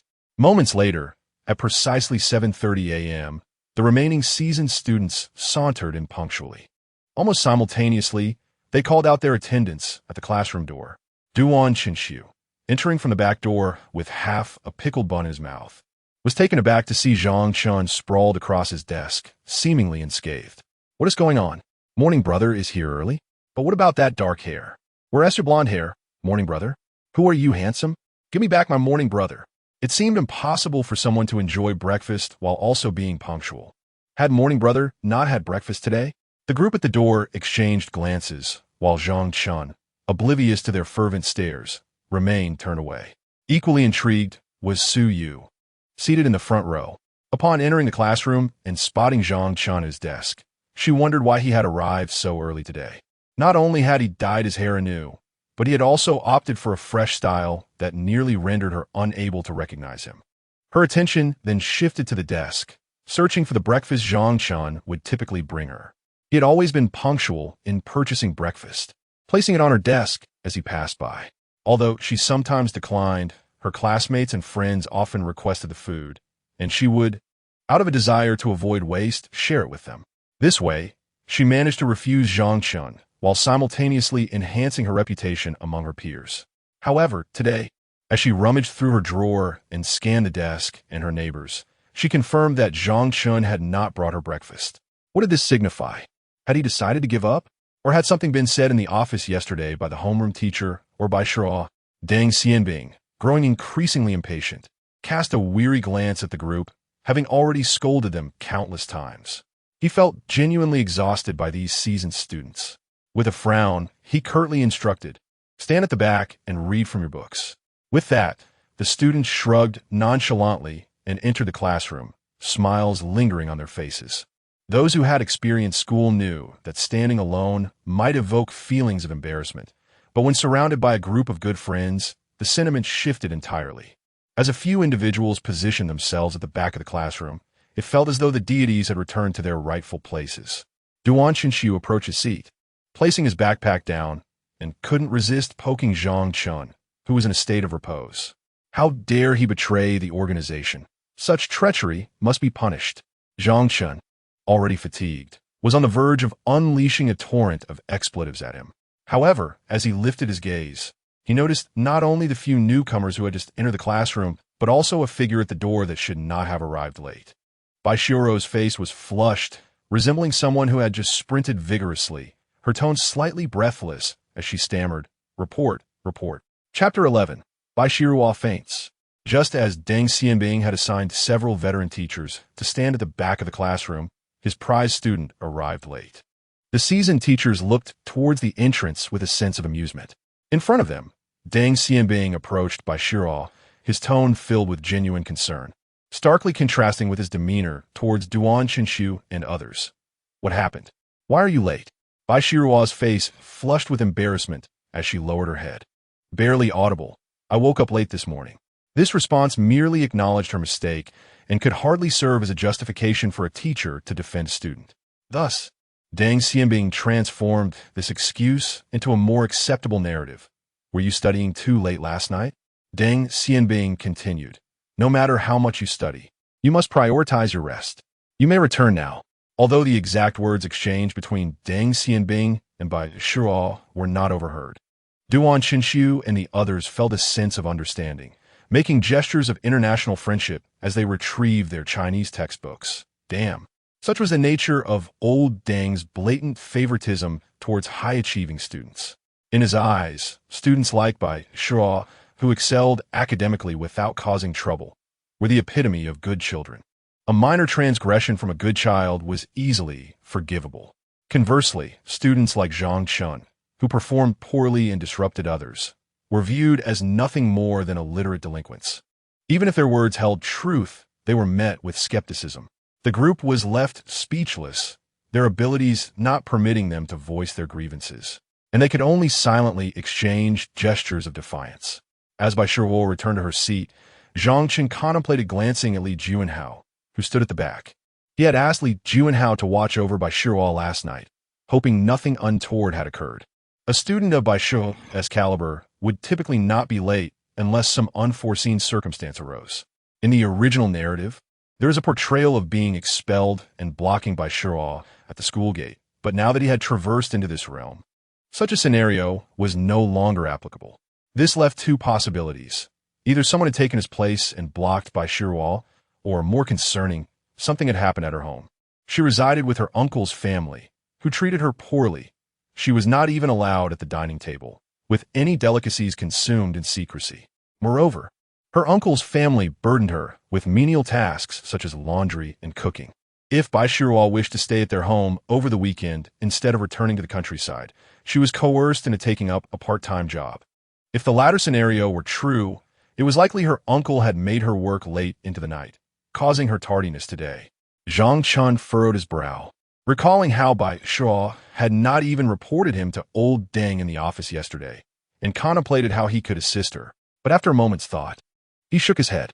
Such situations were typically left for the male protagonist to resolve. If he intervened, what would become of the male lead? Moreover, he currently finds himself powerless to intervene. Would he truly rescue Bai Shiruo from her uncle's home, only to share a small room and a bed with her? That would be utterly reckless, competing for a woman with the destined one. It is far wiser to assist in minor ways. At the very least, to dispel the previous negative impressions, to avoid any potential retribution from the male lead later on. As for her family matters, they are best left to the reliable male protagonist. Speaking of which class is he in? In truth, Zhang Chen has largely deduced the circumstances surrounding Bai Shiruo's plight. He simply did not anticipate the specific reasons for her punishment. Her aunt discovered that she had secretly hoarded 2 eggs, which are the very same ones that Zhang Chen's group had accidentally spilled during lunch the previous day. Had it not been for Zhang Chen's threats compelling her to bring food, insisting it must include meat, she would never have resorted to such actions. Naturally, upon her aunt and uncle's discovery, a punishment ensued. They lamented how hard they toiled for a meager profit from selling vegetables, only to have their niece squander it away. This incident, involving merely those 2 eggs, was exaggerated to imply that all the family's hardships stemmed from her actions. Consequently, Bai Shiruo was forcibly made to work in the fields, rising at 4 a.m. to labor at the market. Only after her aunt and the others took their rest did she find an opportunity to return home and catch up on some sleep. However, a brief nap left her nearly late for school. Another form of punishment awaited her at lunch. For her transgression of stealing, she would go hungry today. Should she be caught again, the penalty would escalate to 2 meals missed, and so forth. As Bai Shiruo returned to her seat, she retrieved 2 steamed buns from her backpack, purchased that morning at a breakfast shop. She had no intention of consuming them during the early study period, as she was without lunch and planned to save them for noon.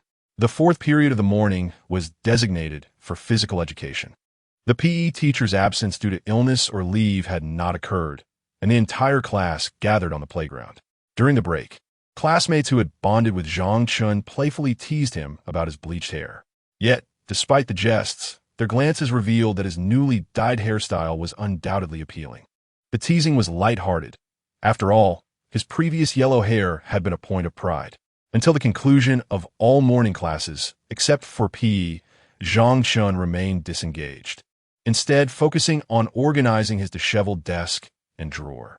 For him, the questions he could answer with his toes were not worth attentive listening, as that would only invite drowsiness. He preferred to use this time to assess his current learning progress, preparing to report back to Nanxing in the evening.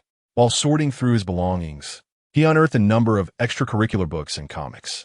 It appeared that the original owner spent their days engrossed in such material.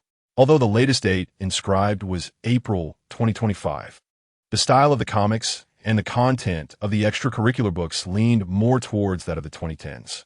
In the original novel, the world is merely set at a technological level akin to that of the 2010s. The author chose the year 2025 for its memorability, leading to a somewhat arbitrary decision. For instance, the mobile phone of Zhang Chen last night was nothing more than a cumbersome smart device, seemingly capable of playing only simple games. Moreover, within the predetermined worldview, this realm lacked the rich tapestry of cultures present in the original world. The protagonist's rise was solely based on literary imitation. If given the chance, one could easily frequent an internet CAF each evening, publishing the most popular works from a certain potato-inspired author onto a certain platform, crafting a classic line about the cyclical nature of fortune over 30 years. In this world, where the gaming buff is just right for a high school boy in the 2010s, Zhang Chen temporarily set aside these musings and joined his classmates on the playground. Despite it being only April, the weather had already begun to warm, prompting Zhang Chen to shed his outerwear in favor of a short-sleeve shirt. The physical education teacher, adhering to protocol, let everyone through a warm-up before announcing that they would be undergoing physical assessments in this class. Only then did the students realize why the teacher had not called in sick. The boys and girls were divided into two groups. The boys would run 1,000 meters, while the girls would cover 800 meters. A chorus of lamentations erupted among the students.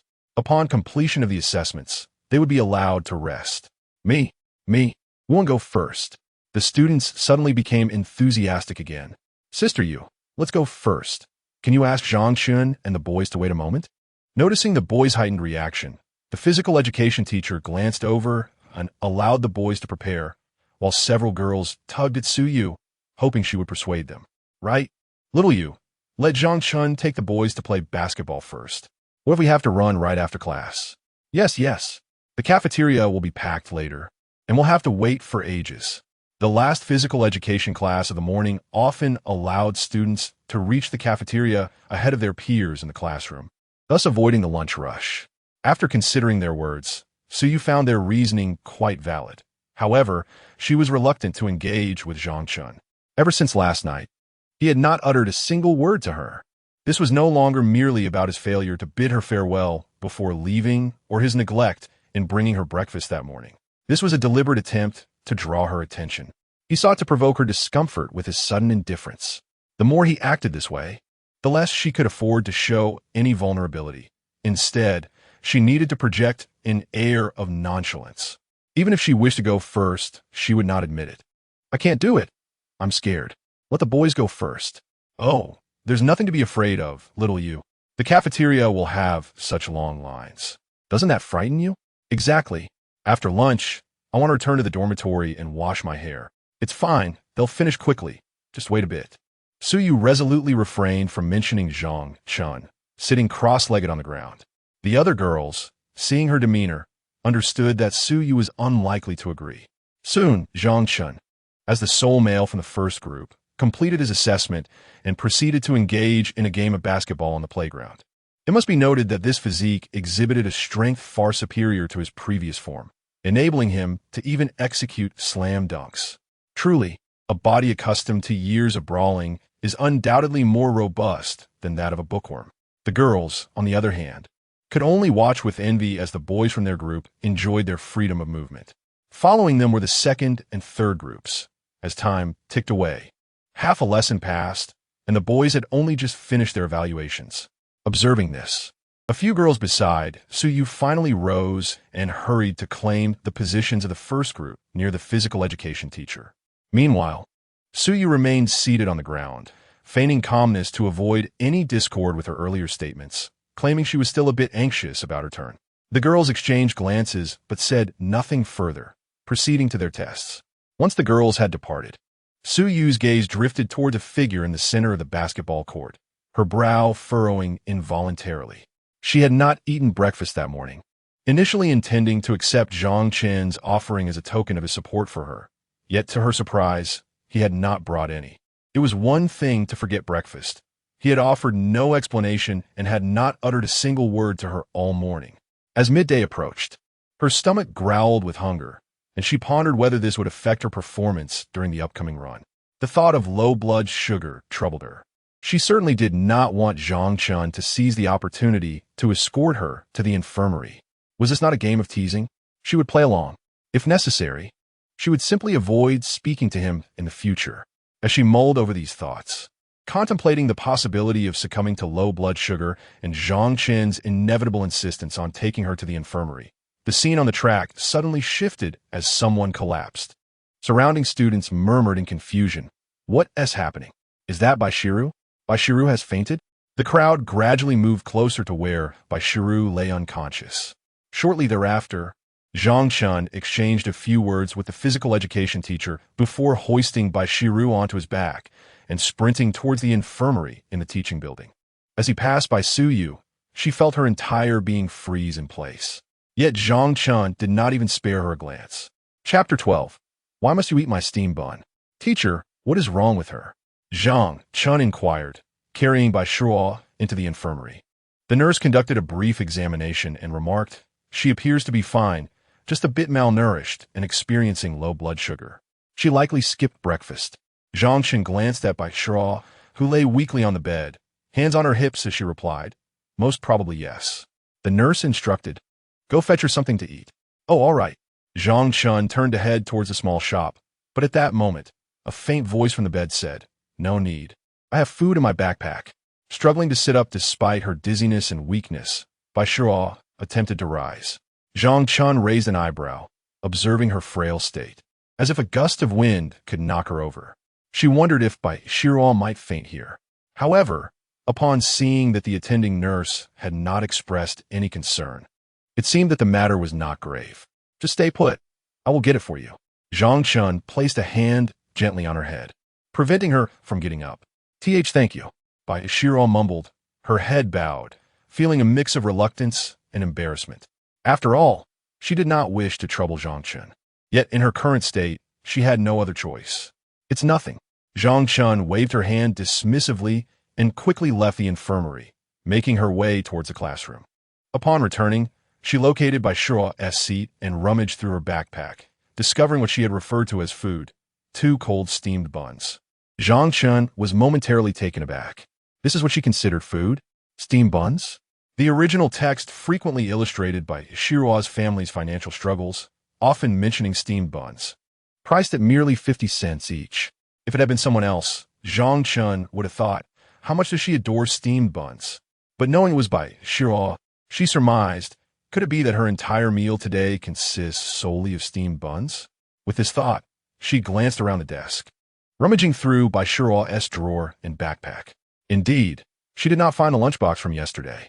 Having confirmed that Baishiru hadn't brought a meal and that it was highly likely her sustenance for the day consisted entirely of steamed buns, Zhang Chen took the 2 buns and began to eat them as she walked back.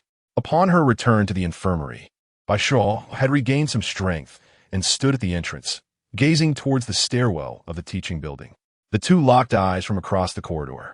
Baishiru stared in disbelief as Zhang Chen munched on her 2 remaining steamed buns, unabashedly finishing the last bite right in front of her, overcome with emotion. Baishiru felt a pang of injustice, her nose tinged with bitterness, and she sank to the ground, burying her face in her hands as she began to sob. This was the last of her food, and now, even that was taken from her. What was so delightful about steamed buns? Why was she always bullied? Wait, no. I brought you something else. Please don't cry. Zhang Chen hurriedly retrieved his chocolate and several packs of cookies from his bag, sliding to a halt before Baishiru in a dramatic kneel. He lowered his head to check if she had truly been crying. Indeed, she had. Just as depicted in the original tale, she was a veritable weeper. "Here, have these to fill your stomach," he said, waving the chocolate enticingly in front of her. Baishiru sniffled as she beheld the chocolate and cookies, undoubtedly more delectable and expensive than her steamed buns. Yet, she stifled her sobs, her eyes glistening with tears as she asked, "Why did you eat my buns?" Sob. Zhang Chen replied, "What is so appealing about buns?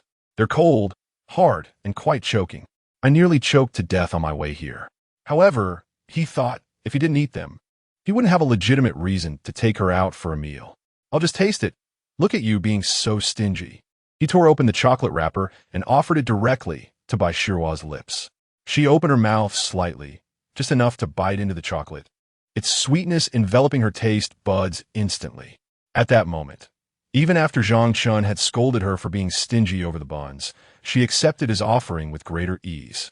Zhang Chen raised an eyebrow, almost boastfully asking, "So, is it not better than your buns?" Bai Shuo savored the chocolate slowly, not daring to chew, and offered no response to Zhang Chen's words. Meanwhile, Zhang Chen busied himself unwrapping the cookies, continuing to feed her directly. This time, however, Bai Shuo did not open her mouth. Instead, she hung her head and reached out to take the cookie from his hand. Noticing this, Zhang Chen handed her the treat, then clapped his empty hands together. Observing Bai Shuo still with her head bowed, he playfully leaned down to glimpse her face. Seeing that she had ceased to cry, he felt relieved and mischievously asked, "So, Sister Shi, can we stand up now?" At his words, Bai Shuo stood up in silence, resembling a robot. "Class is almost over. Shall we have a meal together afterward?" Zhang Chen inquired. I brought my own lunch. Thank you," Bai Shuo replied slowly, munching on her cookie while gently declining his invitation. "Did you really bring your own lunch? Or do you simply not wish to dine with me?" Zhang Chen squinted slightly, pretending to be suspicious as he regarded her. Bai Shuo trembled at his words, her gaze wavering, and her hand stilled in its action of feeding herself. "Your lunch consists of those 2 buns, which I saw," Zhang Chen candidly stated. "Do not attempt to deceive me. Or are you simply refusing to give me face?" "I am not." Bai Shuo hastily waved her hands in fear, her cookie half consumed. What is it?" Zhang Chen teased, aware of the stammering girl's true meaning, having read the original story. Firstly, she lacked financial means, and secondly, she was reluctant to trouble others. He too, living under someone else's roof, understood all too well the sentiment of not wishing to burden others, coupled with a profound sense of fragility and inferiority. "I have consumed your breakfast and lunch, 2 steamed buns. The biscuits and chocolate you hold are merely breakfast. I still owe you a lunch." "Not so fast," Bai Shuo began, only to be interrupted by Zhang Chen. "Do not speak nonsense. It is settled this way. Your buns constitute breakfast, and this biscuit of mine is also breakfast. Breakfast is simply breakfast. There is no distinction in value. Do not tell me lunch is more expensive. Your lunch equals my lunch. Both merely serve to satiate our hunger. Now, I owe you a lunch, so I shall compensate you according to my standards for lunch. You must accept whether you like it or not. If you refuse, it implies you look down upon me. Do you disdain me?" Upon finishing, Zhang Chen's eyes widened, and he raised a fist the size of a sandbag. "I do not." Bai Shuo shook her head repeatedly, bewildered by Zhang Chen's line of reasoning. How could he articulate so well? Yet, confronted with Zhang Chen's blatant coercion, she seemed to have no recourse but to acquiesce. Although uncertain of Zhang Chen's true intentions, she recalled being carried to the infirmary by him, receiving biscuits and chocolate. From him, she no longer felt that chilling aura that once instilled fear. If there is no better option, then it is settled. "Follow me shortly," Zhang Chen declared with a satisfied grunt, standing with an air of arrogance. At that moment, Su Yu, also suffering from low blood sugar, was being assisted by classmates into the infirmary. Chapter 13 onwards, such matters need not be conveyed to me. They bear no significance to my concerns. Jiang Minghua, accompanied by a solitary male and 2 girls who had undergone the same assessment, assisted Su Yu to the infirmary, coincidentally passing by Zhang Chen and Bai Shuo at the entrance. Upon spotting Zhang Chen outside, Jiang Minghua nodded in greeting. Zhang Chen recognized him. In the original narrative, Su Yu could not possibly have only a single suitor, and Jiang Minghua was one of those vying for her affection, aside from himself. After his expulsion, the position of trailing Su Yu openly within the school naturally fell to Jiang Minghua. For this reason, he would soon receive a thorough beating from Zhang Chen, although Su Yu would ultimately intervene to prevent such occurrences. As a mere supporting character, this incident was but a fleeting mention in the text. Nevertheless, despite Jiang Minghua's minor role in the narrative, the memories of the original self rendered him quite significant. Zhang Chen recalled many events related to Jiang Minghua, each vividly etched in his mind as if he had lived them himself. They had once been classmates in middle school, where Jiang Minghua consistently outperformed the original self academically. fostering a subtle sense of superiority. Until one fateful day, the original self, unable to endure any longer, confronted him after school. And Jiang Minghua never dared to exploit his academic prowess again. Upon entering high school, fate cruelly placed them in the same class, both enamored with Suyu. Due to the original self's constant presence by her side, Jiang Minghua seldom dared to assert himself. However, whenever the original self was absent, he would seize opportunities to engage with Suyu, positioning himself as a rival, and their animosity persisted. Yet, publicly, he concealed his true feelings, resorting to subtle sabotage. For instance, at present, he feigned cordiality, nodding at Zhang Chen in a manner that betrayed his fear of being assaulted. Zhang Chen raised an eyebrow, observing the group with keen interest. Noticing this, Jiang Minghua paused, grandiloquently explaining, "Suyu fainted on the playground. I am escorting her to the infirmary." Zhang Chen replied, "And why inform me?" Suyu turned her head at the sound, her brow furrowed in confusion, before being led into the infirmary by the two girls. Jiang Minghua, somewhat bewildered, felt the need to clarify, "I believe it is essential to discuss this with you." Previously, any attempt to converse with Suyu would have been thwarted by Zhang Chen's disapproving gaze. What did this shift signify? There is no need to relay such matters to me henceforth. They do not pertain to my interests, Zhang Chen remarked with a smirk. I am a staunch advocate for fairness. Am I not, Shiro? By Shiro, startled, faltered, her gaze averted from Suyu, her feet inching backward. Jiang Minghua, equally perplexed, queried, "What do you mean?" "Quite literally," Zhang Chen retorted, grasping by Shiro by the collar of her uniform as she attempted to retreat. "From now on, how you pursue girls is of no concern to me. You need not fear my wrath. I have undergone a transformation. I no longer resort to violence." Isn't that right, Shiro? Yesterday, Baishiru found herself pondering as Jiang Minghua glanced back at Suyu, who had already entered the infirmary. He then feigned a casual smile, asking, "What are you talking about?" With a girl he admired nearby, a boy inevitably desired to maintain a semblance of dignity. Zhang Chen chose not to expose the situation, casting a glance at Baishiru and stating, "She has already recovered. I shall escort her back to class." Without awaiting Jiang Minghua's response, he released his hold on Baishiru's garment and followed her towards the playground. Jiang Minghua stood momentarily in a daze, and after watching Zhang Chen walk a considerable distance, he proceeded into the infirmary. Observing Suyu seated at the edge of the bed, he inquired, "How are you? Are you all right?" Suyu lifted her gaze towards the entrance, realizing that Zhang Chen had not entered. The two accompanying girls shook their heads, saying, "It's nothing. We're going to buy some candy for Xiaoyu. Please keep an eye on her." Upon hearing this, Jiang Minghua felt a surge of delight at the prospect of being alone with Suyu. "All right," he exclaimed.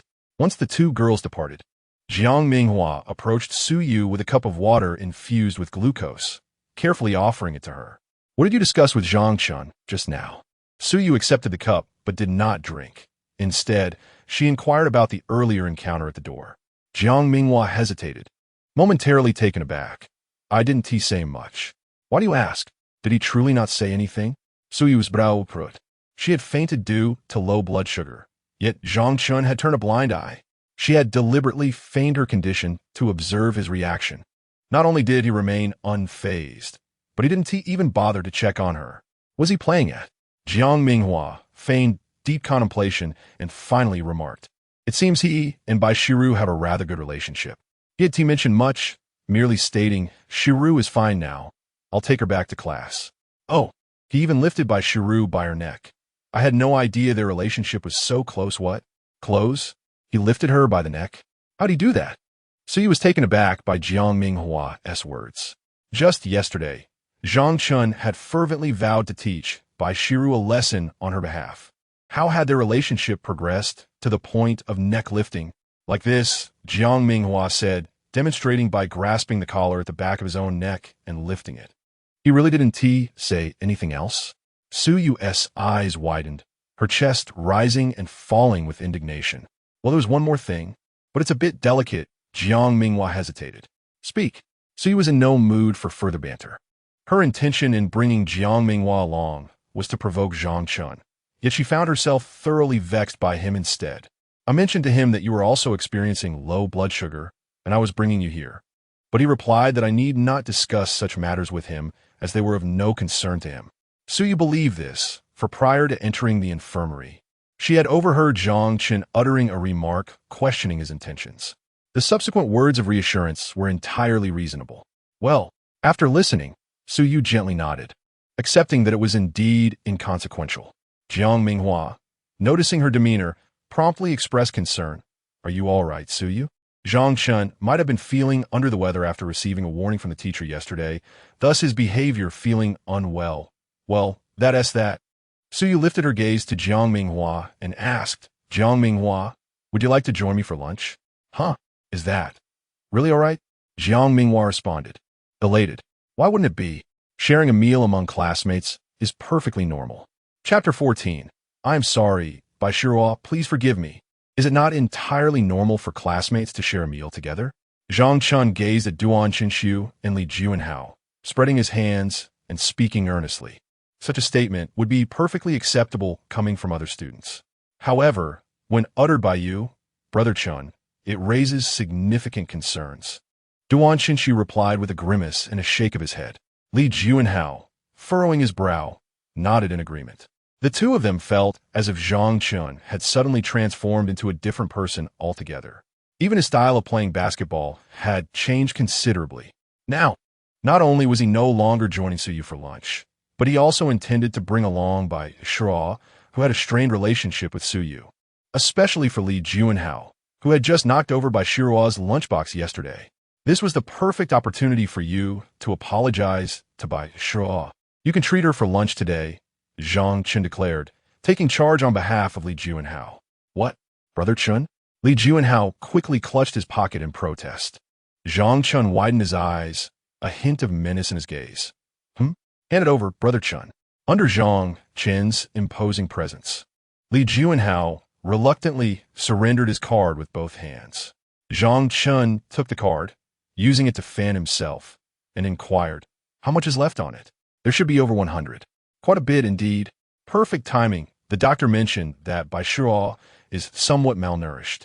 So let us treat her to an extra couple of drumsticks at lunch, Zhang Chen stated, waving his hand as he headed toward Bai Shira. What? Drumsticks cost 5 yuan each. I can barely afford to eat them myself.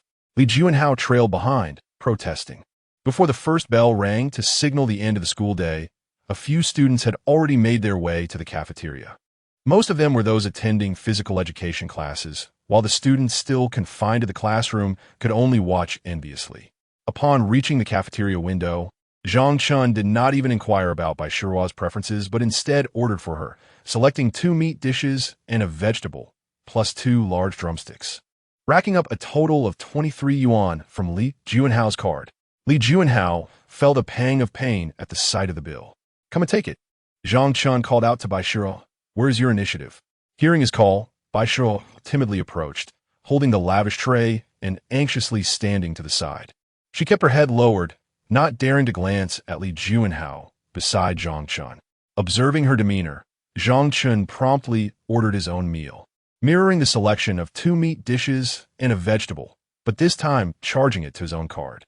He returned the card to Li Juanhao and, carrying his tray, said to him, I'll sit with her first. You can join later with the others. All right, Li Juanhao replied, visibly relieved as he accepted the card. Zhang Chen then led Bai Shira to a quiet corner of the cafeteria, while Li Juanhao turned to the other window where Duan Qinshu was. Once seated, Bai Shira finally felt safe to lift her gaze and spoke to Zhang Chen. Is this for me? What else could it be for? Zhang Chen, already indulging in his meal without restraint, urged her, hurry up and eat. You really need to nourish yourself. Upon hearing this, Bai Shirua's already tense posture became even more uncomfortable, and she hesitated to pick up her chopsticks. What's wrong? Zhang Chen, perplexed, inquired, rest assured. There is no need for you to repay. Was it not he who spilled your meal yesterday? This is his compensation to you. Eat without worry. Bai Shira lowered her head, and upon hearing Zhang Chen's words, her hands tightly clutched her school uniform. Feeling both aggrieved and sorrowful as memories of the previous day flooded her mind. She was acutely aware that Li Juanhao would never voluntarily compensate her for lunch. The impetus behind this act could only stem from Zhang Chen's insistence. Yet, she was baffled as to why Zhang Chen would take such measures. Previously, like most others, he had merely bullied her. What had prompted this sudden kindness? Noticing her reluctance to pick up her chopsticks, Zhang Chen surmised her thoughts. Even a small animal, if subjected to mistreatment, would remain vigilant. How much more so a human? He was not in haste to alter Baishiruo's perception of him. Much like the impressions he held before teachers in Nanxingwan, his original persona would require gradual correction.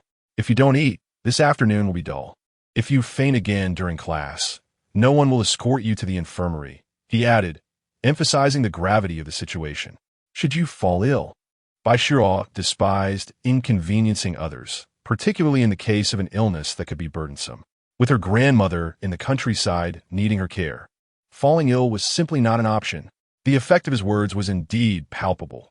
Baishiruo's body began to stir, her hand reaching for the chopsticks. However, just as she touched them, Li Juanhao and Duan Qinshu, having just collected their meals, approached, causing Baishiruo to instinctively retract her hand, startled. Zhang Chen sighed deeply at this sight. Brother Chen, there's your favorite spicy rabbit at window number 3.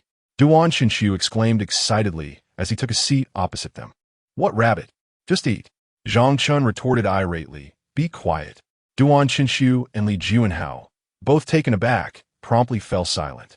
Casting a glance at Baishiruo, who sat rigidly like a statue, Zhang Chen cleared his throat twice and calmly turned his gaze to Li Juanhao.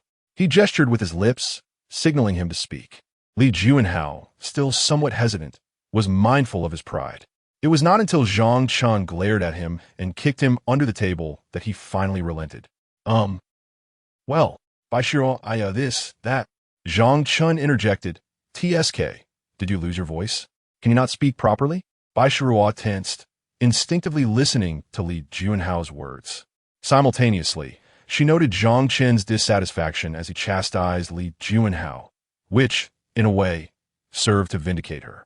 Her face flushed crimson, though her lowered head concealed it. I apologize for my actions yesterday and for bullying you in the past, Li Juanhao managed to utter, having regained a semblance of normalcy after Zhang Chen's reprimand. Baishiruo dared not respond, but her body trembled in response. Upon witnessing the scene, Zhang Chen clicked his tongue in dissatisfaction. TSK, who are you apologizing to? Speak clearly. Upon hearing this, Li Juanhao turned to Baishiruo and earnestly said, I am truly sorry, Baishiruo. I should not have bullied you. Please forgive me. Despite this, Baishiruo kept her head lowered, tears brimming in her eyes, with the unjust tears cascading onto the delicate back of her hand. Zhang Chen, seated beside her, noticed the crystalline droplet fall from her hair onto her hand, causing a pang of anguish within him. The feeling of being bullied is indeed unbearable. Thus, when confronted with the apology of the perpetrator, one cannot help but weep. Zhang Chen furrowed his brows and glared at Li Juanhao across the table, his face a mask of fury. Li Juanhao, noticing that Baishiruo seemed to be crying, timidly glanced at Zhang Chen, only to find him wearing a look that suggested he wished to tear him apart. Aren't we all complicit in this? You were the mastermind behind the bullying. Zhang Chen's voice was low and grave. What about the future? What will happen moving forward? Li Juanhao, as if mechanically reminded, responded, in the future, I absolutely will not bully you again. Who? Who will not bully whom? He continued, Baishiruo, I swear. Such incidents will never happen again. Li Juanhao clasped his hands in a gesture of supplication, earnestly seeking forgiveness. What if it happens again? Li Juanhao looked at Zhang Chen, licking his lips, perplexed and tentatively asking, What shall we do? If she is bullied again, however she is tormented, you can expect to be treated the same way. Li Juanhao swallowed hard, repeatedly acquiescing, All right, Brother Chen. Though feeling innocent, he dared not speak further under Zhang Chen's threatening gaze. He reluctantly accepted the sudden new task assigned to him by Zhang Chen. Meanwhile, Su Yu and Jiang Minghua arrived slightly later than Zhang Chen and his group. In a gentlemanly manner, Jiang Minghua inquired what Su Yu wished to eat and voluntarily offered to pay for her meal. However, upon noticing that Su Yu was staring in a particular direction without responding, he followed her gaze. To his surprise, He saw Zhang Chen and his companions enjoying their meal together, with Zhang Chen stealing a large drumstick from Bai Shiruo's plate. Observing this, Jiang Minghua couldn't help but glance at Su Yu's reaction before smirking with a hint of sarcasm. Their relationship seems quite close indeed. Chapter 15. What justifies his concern for Nan Xingwan? Xiaoyu, what does Zhang Chen mean by this? The female companions of Su Yu, having witnessed the scene, naturally sided with her. Just yesterday, Zhang Chen had eagerly sought to dine with Su Yu. Yet today, he suddenly seemed indifferent, opting to share a meal with another girl. Surely, the affection he professed previously has become rather trivial in light of this. Did you have a quarrel with him? You were in the infirmary with low blood sugar, and he didn't even bother to inquire about your well-being. Moreover, how could he choose to associate with Bai Shiruo? Is he not aware of the strained relationship between us? Su Yu herself was perplexed by Zhang Chen's abrupt shift in behavior and wished to inquire further. However, under the questioning gaze of her friends, she managed to maintain a calm facade, stating, "It's nothing. I have no ties to him. He can dine with whomever he pleases." After speaking, she turned to take the tray from Jiang Minghua. Seizing the moment, Jiang Minghua asked, "So, Su Yu, where shall we sit?" "Let's sit there," Su Yu replied, pointing to a spot in front of Zhang Chen, one that was undeniably within his line of sight. She was determined to see if Zhang Chen could ignore her presence while she dined with Jiang Minghua after he had witnessed her being escorted to the infirmary.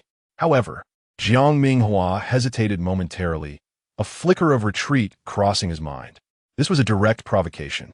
While Zhang Chen might not act against Su Yu, it did not mean he would spare Jiang Minghua.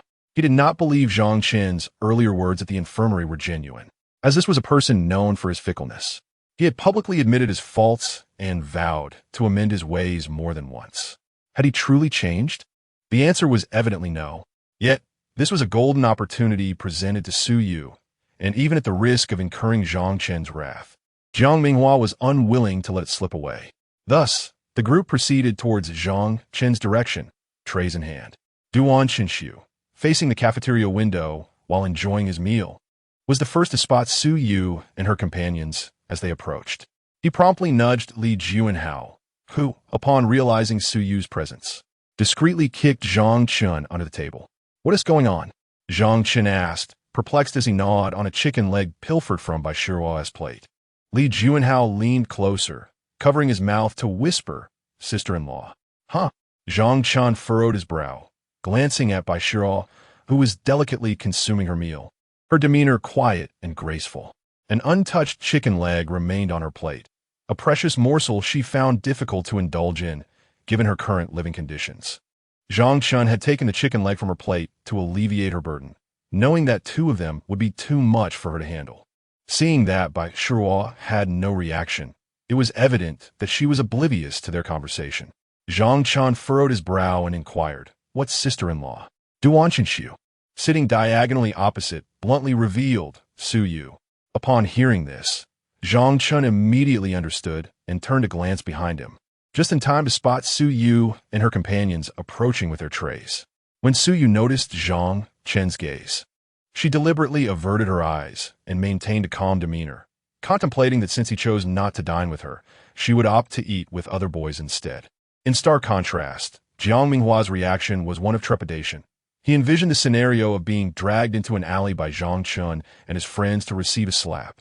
He attempted to hide behind several girls, but, due to his height, found it impossible to conceal himself. Ultimately, he could only meet Zhang Chen's gaze with a heart full of dread. Yet, Zhang Chen merely glanced at the group before turning away and delivering a kick to Li Juanhao, saying, "What sister-in-law? I don't know her. Do not utter such words again." "Ouch, what?" Li Juanhao grimaced in pain from the kick. "Isn't it so?" Duan Qinshu raised an eyebrow, picking up on the gossip. "You talk too much, don't you?" Upon hearing this, Duan Qinshu wisely fell silent and quickly shifted his tray to the corner, anticipating Zhang Chen's foot beneath the table. "Hey!" Zhang Chen widened his eyes. Duan Qinshu made a series of comical gestures, pinching his thumb and forefinger together to mimic a mocking expression of suppressed laughter. All right. Zhang Chen turned to Li Juanhao. "Brother Hao, go for it." Li Juanhao, responding with enthusiasm, declared, "Ada." Duan Qinshu received a powerful punch from Li Juanhao. "Hiss, did he just ask you to hit me, and you actually did it?" Li Juanhao, blowing on his fist, gazed affectionately at Duan Qinshu. Fatty. I just want to hit you too. As Su Yu and her companions passed Zhang Chen's table, she cast a sidelong glance at Bai Shuo, who remained focused on her meal, seemingly indifferent to Zhang Chen's remarks, and thus failed to notice Su Yu. However, Su Yu was convinced that Bai Shuo had seen her but was merely too timid to meet her gaze. Their group settled at a table 2 spaces away from Zhang Chen. It was only then that Bai Shuo lifted her head and noticed Su Yu, instantly feeling a wave of anxiety. Meanwhile, Li Juanhao had been staring at Jiang Minghua for quite some time before he turned to Zhang Chen, asking Brother Chen, "Should we take care of him?" "Take care of whom?" Zhang Chen replied, bewildered, only now realizing that Bai Shuo had yet to eat her chicken leg, reminding her to hurry up. "Jiang Minghua, isn't he challenging your authority?" Li Juanhao asserted, gesturing behind him indignantly. "Take care of your head," Zhang Chen retorted, irritated. "I've already stated that she has nothing to do with me. All you need to do is keep an eye on Bai Shiruo." Oh, a new sister-in-law? Li Juanhao's rusty mind seemed to turn a corner, uncertainly realizing the implication. Bai Shuo immediately froze in terror, her ears flushing crimson.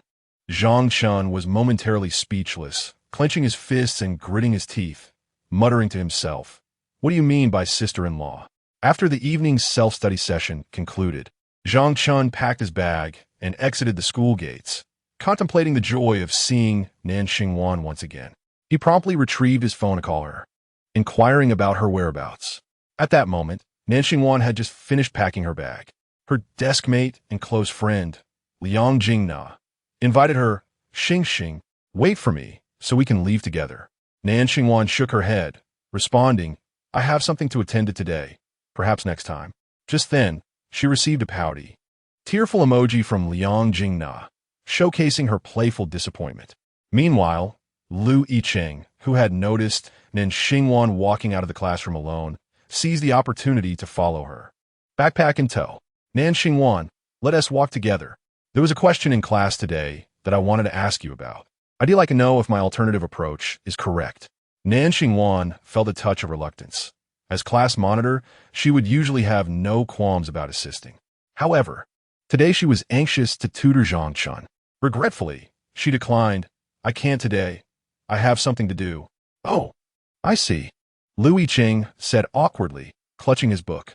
Previously, he had always communicated with Nan Xingwan this way, without encountering refusals. "It's fine. We can discuss it while walking. It won't take much of your time."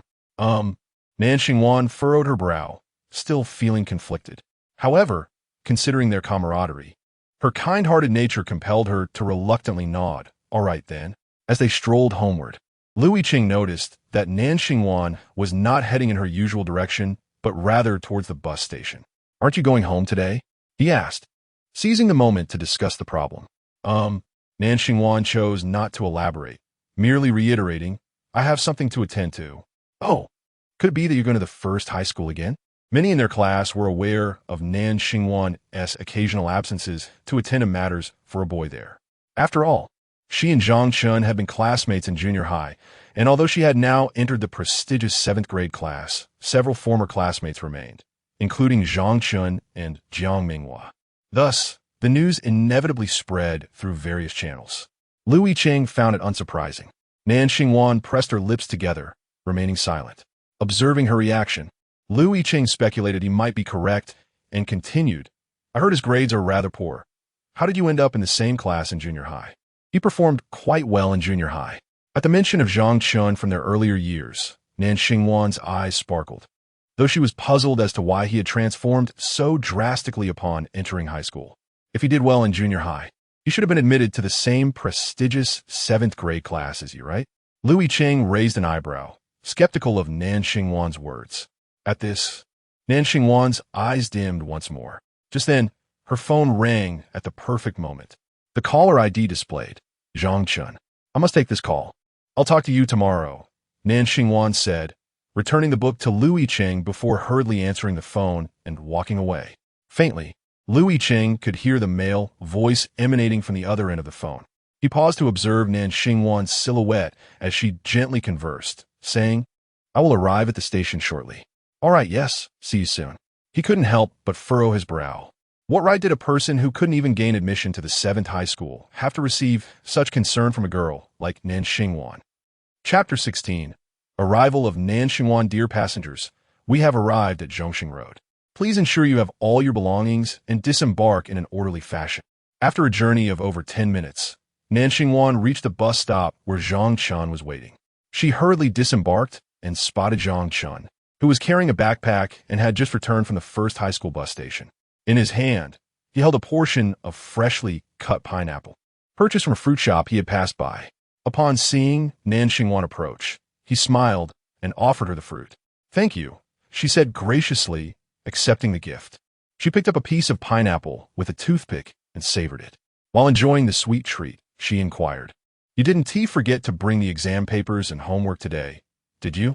"Rest assured, I have everything," Zhang Chen replied confidently, raising his backpack to emphasize his preparedness. He was determined not to repeat the confusion of the previous day. Nan Xingwan nodded, relishing the juicy pineapple, her eyes squinting in delight. Zhang Chen couldn't help but chuckle at the sight, reminiscent of the books he had read that describe how one's eyes would squint in enjoyment of favored delicacies. This sound did not escape Nan Xingwan's notice. She tilted her head and frowned, asking, "What are you laughing at?" "Oh, it's nothing.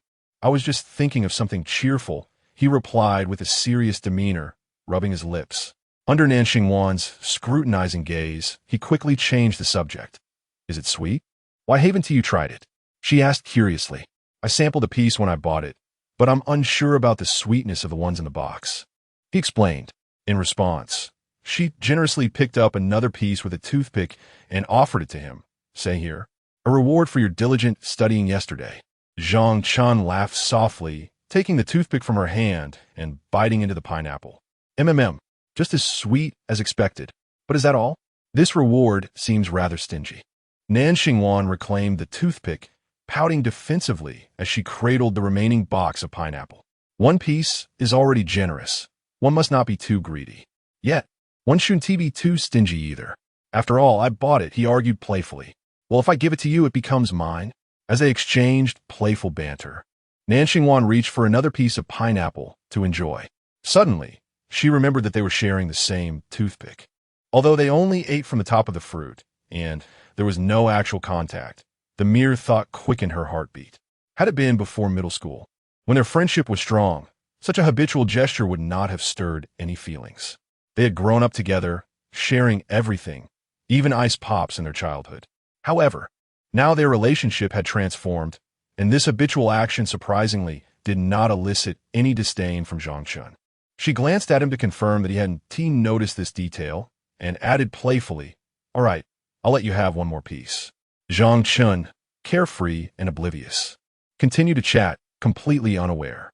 Observing the frugal demeanor of Nan Xingwan as she guarded her food, Zhang Chen jestingly remarked, "What a miser." Shortly thereafter, after accepting another offering of pineapple from Nan Xingwan, her pace suddenly became lively. "Hurry up, we need to get home for your tutoring."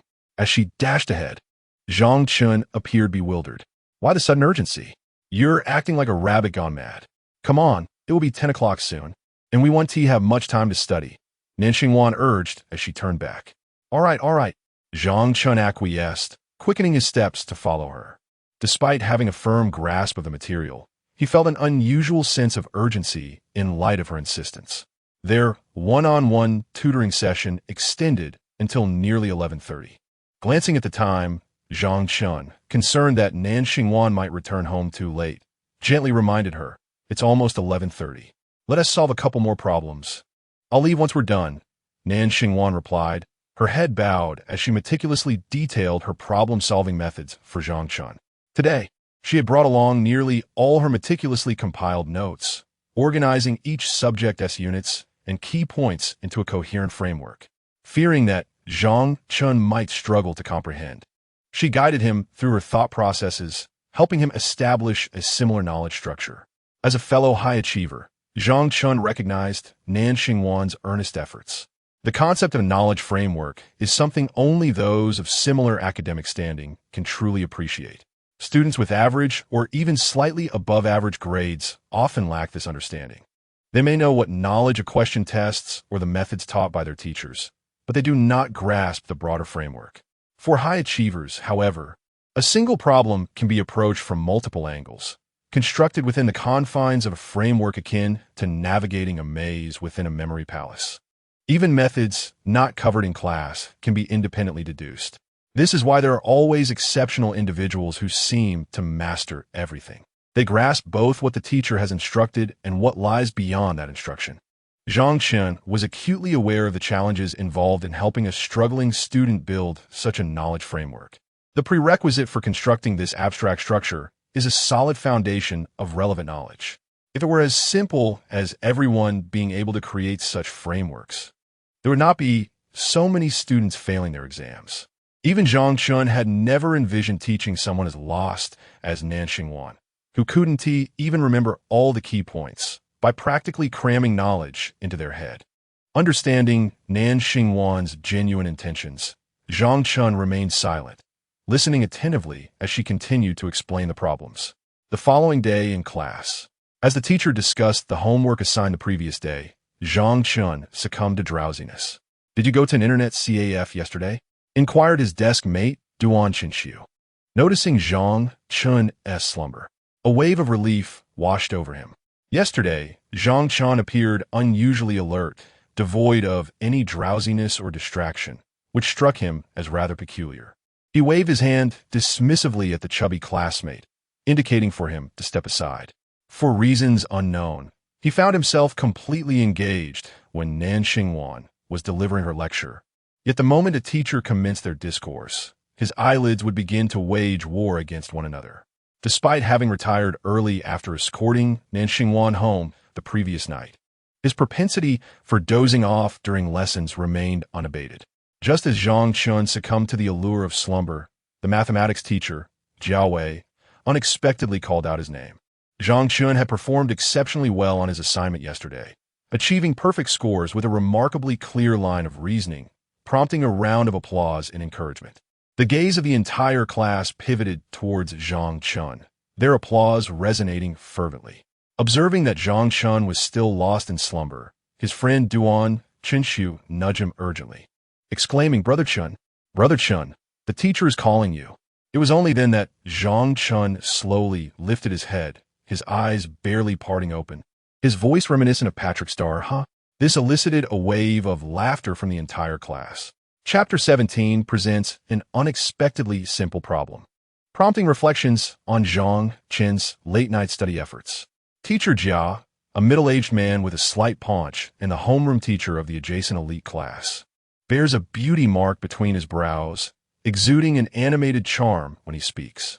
His voice resonates loudly during lectures, and when he notices a student dozing off, he playfully jolts them awake or suddenly falls silent, casting a mischievous glance their way, an educator endowed with both wit and charisma. However, he has largely adopted a hands-off approach towards Zhang Chen, intervening only occasionally. Today, upon reviewing the assignments, he was pleasantly surprised to find that Zhang Chen not only submitted his work, but did so with remarkable quality. The two assignments were filled with clear problem-solving strategies and meticulous handwriting, clearly evidencing diligent effort. In the past, Jia had scarcely glanced at Zhang Chen's submissions. Thus, while discussing the assignments, he couldn't help but mention Zhang Chen when he noticed him nodding off. "Come on, stand up and shake off the drowsiness. Why don't you explain how you approach question 9? Teacher Jia posed the question with a smile, rather than reproval. Zhang Chen furrowed his brow and slowly rose, running his fingers through his hair. Meanwhile, Duan Chinxiu, seated nearby, struggled to suppress laughter, holding his book to shield his face, and whispered, "Brother Chen, do you even know which page it is?" His tone, reminiscent of Zhang Chen's former high school desk mate, elicited no response from Zhang Chen, who hastily flipped through his exercise book. "Have you not even opened the book?"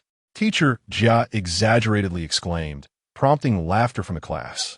Zhang Chen could only manage an awkward smile as his eyes landed on question 9, a simple derivative problem concerning monotonicity and 0 points. Typically, by the second semester of the second year of high school, teachers would already be covering third-year material, and this class was no exception. The current unit on derivatives posed challenges for students who had not solidified their understanding of functions, as what might seem like a straightforward assignment could easily consume an entire evening study session. Furthermore, there was no guarantee they would arrive at the correct solution. The consequence would be unfinished assignments in other subjects alongside wasted class time. Notably, the derivatives unit often features prominently in the Gaokao, with at least one challenging question that generally comprises 3 parts. Zhang Chen glanced at the question and promptly replied, "It's about differentiation." Teacher Jia interjected, "I am aware of differentiation. I am inquiring about your problem-solving approach." Zhang Chen frowned, looking back at the question. It was so simple that it could be solved mentally. Was a thought process truly necessary? Just then, he noticed the notes he had jotted down beside the question, which Nanjing had prompted him to record the previous evening. Thank goodness for that. Following his notes, he recited, if the derivative of f(x) is greater than 0, it is monotonically increasing. Thus, it is a monotonically increasing function. So the answer is A. His fluid response elicited wide-eyed astonishment from Duan Qinshu, while applause and cheers erupted from his classmates. Really? Is this applause for me? Do they think I'm a fool? Zhang Chen's furrowed brow was laden with confusion. Was there truly any distinction between this and being treated as a fool? Observing this, teacher Jiao Wei nodded in satisfaction. Ah, splendid. Zhang Chen's homework was remarkably well done yesterday, filled with notes. It appears he has genuinely applied himself. As he spoke, he approached Zhang Chen, seizing the book to showcase it to the class. Wow. Zhang Chen remained silent. Thus, at times, even those of you with excellent grades should learn from your peers who may not perform as well. Their dedication to learning. While praising him, Jiao Wei meandered around the classroom with the book in hand, attempting to elevate Zhang Chen's status. It felt as though completing one assignment turned him into a recipient of some grand award, albeit the rarity of the achievement was comparable. However, as he completed his circuit, the wind turned the pages, revealing that aside from the 2 pages of yesterday's homework, the rest were entirely blank. Instantly, several classmates could no longer contain their laughter. Teacher, why are the earlier pages blank? Indeed, why hasn't anything been written there? Nothing written at the front? Teacher Jiao Wei, puzzled, turned the book toward himself, flipping through the earlier pages, only to find an expanse of emptiness. In that moment, he squinted sideways at Zhang Chen. Zhang Chen promptly diverted his gaze, inwardly lamenting, "Don't look at me. This isn't my fault. It's the original owner's negligence." At that moment, Su Yu, seated in the front row, raised a question. "Did you write this yourself?" She suspected that Zhang Chen might have had Bai Shiruo complete the assignment for him. Otherwise, how could, with his usual performance, suddenly produce such commendable work? As Su Yu led the charge, other classmates joined in the teasing. "Who helped you copy, Qingge? You know whether you did it yourself. It's fine to fool your friends, but don't deceive yourself." While they might not have dared to jest with Zhang Chen individually, the atmosphere shifted with Su Yu's playful banter. Teacher Jiao Wei approached Zhang Chen, returning the book and raising an eyebrow. "Did you truly write this yourself?" Upon hearing the question, the class stifled their laughter, eager to witness the unfolding drama. They were convinced that Zhang Chen could not have completed the assignment on his own. It was highly likely that it was fabricated. Yet, confronted with their laughter and teacher Jiao Wei's inquiry, Zhang Chen merely shrugged his shoulders, wearing a calm expression as he replied, "Of course I wrote it. Why would I copy such simple questions?" Those who had anticipated a more elaborate response from Zhang Chen were momentarily stunned by his unexpectedly audacious retort. The classroom fell into a profound silence, as if petrified. 3 seconds later, reality set in, and the class erupted into commotion. Even teacher Jiao Wei was momentarily taken aback, though he maintained his composure, signaling for silence. He regarded Zhang Chen with keen interest, his lips twitching as if to speak, but hesitating. He found himself questioning his own confidence. After all, the top student in his class shouldn't exhibit such arrogance. As the teacher, he waved his hand, signaling Zhang Chen to come forward. "Now you go up and prove it to us." Zhang Chen shrugged. "How can I prove it? You go first." Obediently, Zhang Chen left his seat and ascended the podium under the watchful eyes of all. Having frequently spoken in front of the entire school before, he felt no anxiety. Once he was on stage, Jia Wei addressed the class. Complete the last question on the second page. This question is from last year's college entrance examination and poses a certain challenge. I mentioned yesterday that you could choose whether or not to attempt it. Turning back to Zhang Chen, he continued, I noticed that very few of you came down to tackle it. However, Zhang Chen did attempt it, and he got it right. Now I will have him take my new book and solve it again on the spot to see if he can do it. If he succeeds, you must understand that one should not judge solely by appearances. After all, even a scholar can be unrecognized for 3 days. Chapter 18, where the male protagonist seems to have vanished. The mathematics class representative, Su Tinghuan, flipped through the pages and glanced at the problem. It was one she had solved yesterday. Dedicating an entire half period to it and penning down half a page of solution steps. This question not only tested fundamental concepts of derivatives and logarithmic rules, but also concealed misleading traps within its defined domain. Had it not been for her extensive practice and agile thinking, coupled with her prior reinforcement of the derivative unit well in advance, she would have been at a loss for how long it would take her to tackle yesterday's problem. Upon hearing teacher Jia ask Zhang Chen to solve this problem, Tan Jian and Huang Yuan, both of whom also boasted commendable mathematical prowess, cast a glance at Su Tinghuan. The three of them represented the finest mathematical talents in Class 8, often exchanging insights and perspectives after completing their assignments, particularly on challenging problems. However, they were only aware that Su Tinghuan had managed to solve the problem that teacher Jia assigned to Zhang Chen. As for the two of them, it was only after reviewing Su Tinghuan's approach that they experienced a moment of clarity. Now, upon hearing that teacher Jia had actually asked Zhang Chen to tackle such a problem, and learning that Zhang Chen had indeed succeeded, they could not help but feel both astonished and amused. After all, they had spent 2 entire evening study sessions grappling with this problem without resolution. How could someone who scored merely in the 30s in mathematics possibly manage it? Unless he had resorted to cheating. Otherwise, he must have copied someone else's work. No, not even that. The answer was simply vague. He could only have replicated someone else's efforts. All eyes turned toward Zhang Chen at the podium. He picked up the blank textbook belonging to teacher Jia and slowly turned to the blackboard, first inscribing the character for solution. After glancing at the problem, he punctuated the word with a colon. Adhering to the standard. Attention to writing norms. Tan Jian and Huang Yuan exchanged glances as they observed him struggling to formulate an opening. Before Zhang Chen could continue, they began to whisper, It's over. He doesn't know how to start. GG. What I wrote last night has nothing to do with today. Solution gone. Su Tinghuan, upon hearing their banter, did not react much. She merely cast a fleeting glance at Zhang Chen's back before returning her focus to her own problems. Su Yu, however, was somewhat surprised, but seeing Zhang Chen standing at the podium, seemingly at a loss for words, she found it rather amusing. She glanced at Bai Shiruo, who was also observing Zhang Chen, and thought to herself with a smirk, if all else fails, why not go up and help? After all, Bai Shiruo excels academically and is surely capable. As the majority of the class regarded the unfolding scene as mere entertainment, Zhang Chen finally set his pen to motion. The sound of chalk against the blackboard flowed seamlessly, a continuous melody. Once he began, he did not falter. The previously jovial Tan Jian and his companions, who had been indulging in laughter, shifted their focus to the blackboard, eager to see what Zhang Chen was about to produce.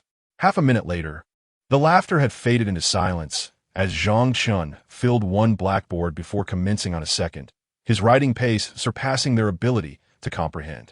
Within a minute, the smiles on Tan Jian and his companions had frozen, their expressions shifting to confusion and agitation as they struggled to grasp what was unfolding before them.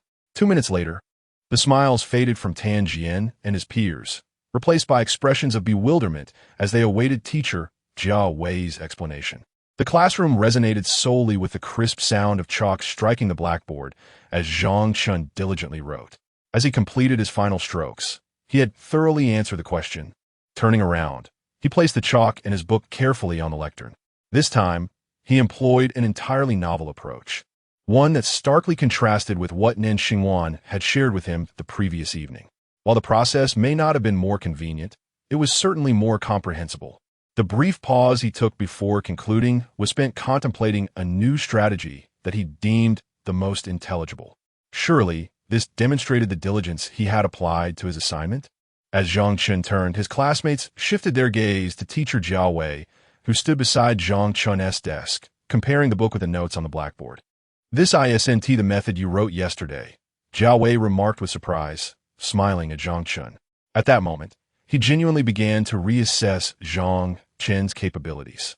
I just thought of it," Zhang Chen replied nonchalantly. "It's easier to understand." The class erupted in disbelief. Su Tinghuan scrutinized the solution process.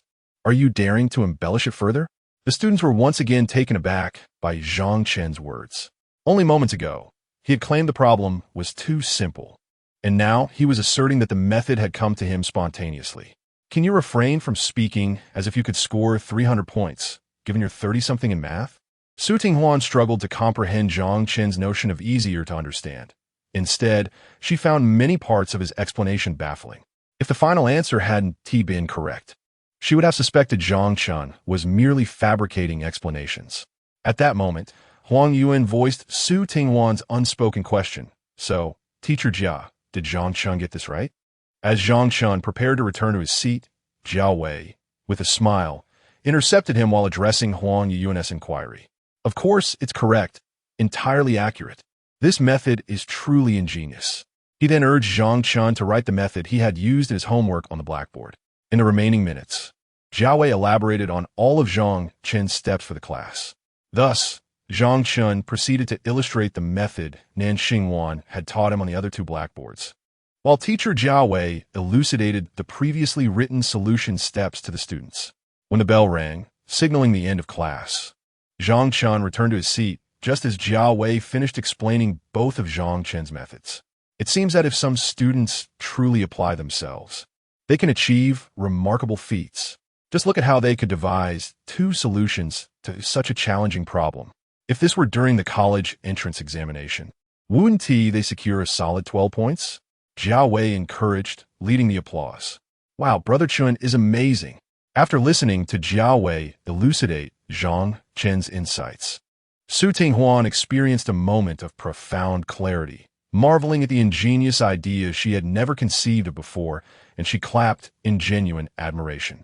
Su Yu's eyes widened in astonishment. "All right, let us jot down these two methods. If you don't understand, go ask Zhang Chen." Class dismissed. Teacher Jiao Wei never lingered after class and promptly announced its conclusion before exiting the classroom. As soon as Jiao Wei stepped out, a few classmates who were on friendly terms with Zhang Chen called out affectionately, "Morning, bro. Is that you on a roll? Are you starting to study seriously? I'll adopt your tone from earlier. I think it's easier to comprehend." "Get lost," Zhang Chen retorted, pushing a few of them away. During the break, Zhang Chen, fully awakened from the slumber induced by the previous math lesson, took a moment to enjoy the breeze in the corridor.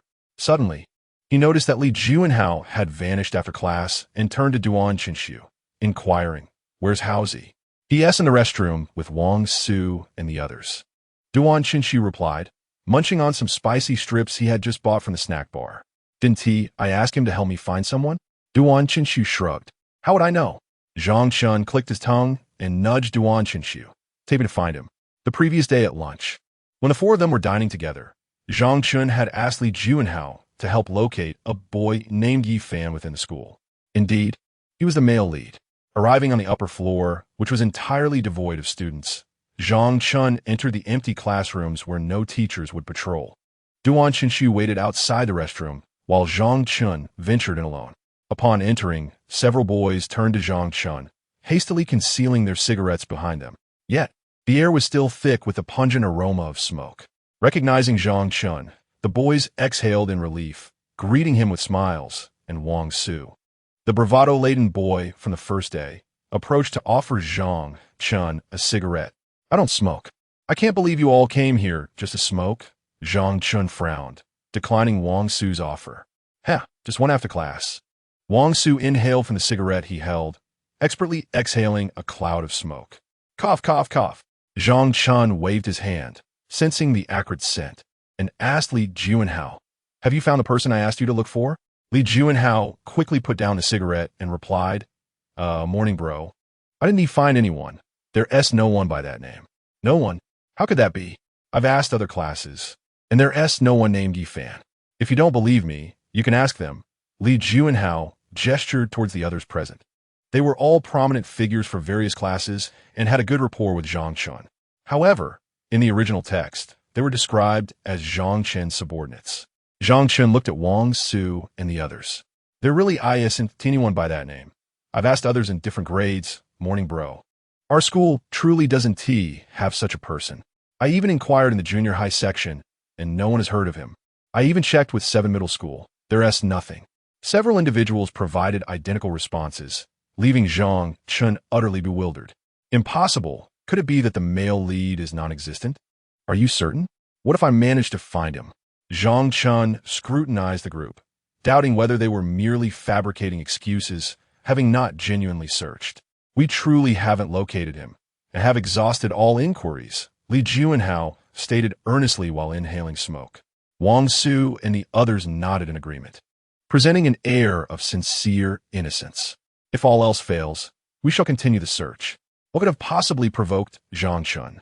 Not at all, Zhang Chen replied. Shaking his head, yet harboring doubts, he opted to trust the group. Very well, continue your search, but if you find him, refrain from instigating conflict and inform me immediately. Cough, cough, cough. Why does this smoke sting so much? What are you smoking? Li Kun, isn't this your preferred brand? Chinga? Other brands lack flavor. Care for a puff?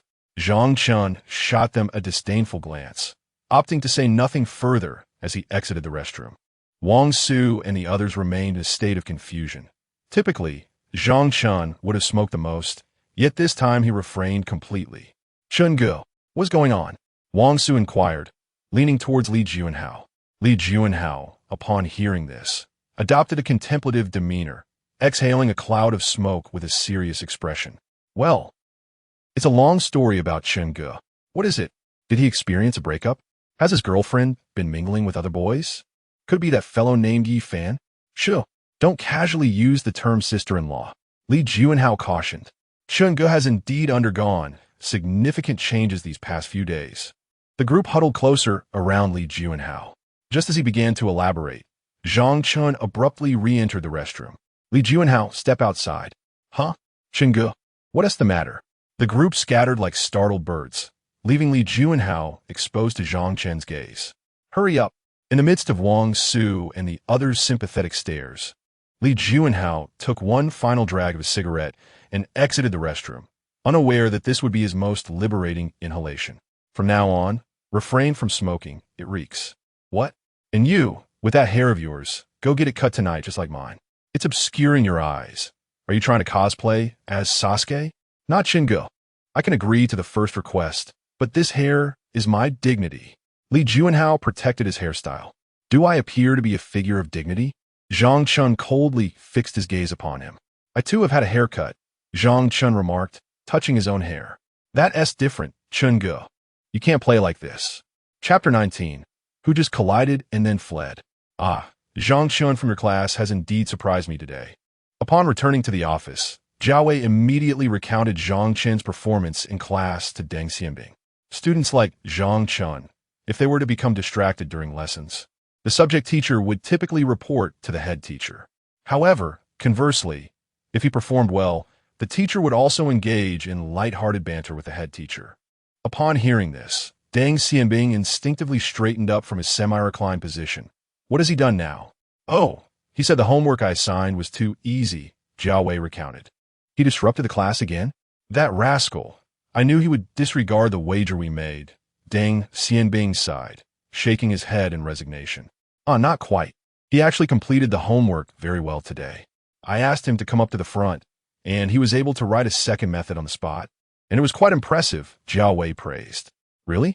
Deng Xianbing furrowed his brow, rarely hearing praise for Zhang Chen from a subject teacher. The rarity of such praise was akin to witnessing the sun rise in the west. Just as he pondered this, Teacher Liu, responsible for teaching English, suddenly turned and remarked, Hey, Zhang Chen, he also completed his English homework very well today, got everything right. I was wondering why he submitted his homework today. Previously, I hardly saw his submissions. Hearing this, Deng Xianbing replied, "Is that so? I haven't graded the physics homework he submitted today yet, so I don't know if Zhang Chen turned it in, but usually he doesn't submit anything." At that moment, Teacher Sun, who was grading homework for chemistry, overheard the mention of Zhang Chen, a frequent visitor to the office, and chuckled. "Zhang Chen? He actually submitted homework? Let me check if he submitted his chemistry work today." Observing this, Deng Xianbing curiously stood up and walked over to Teacher Sunday. Before long, Teacher Sun retrieved a book from the remaining stack of exercise books. "Hey, he really did submit it. What's going on? This is like the sun rising in the west." Teacher Lu laughed. "He didn't copy someone else's work, did he?"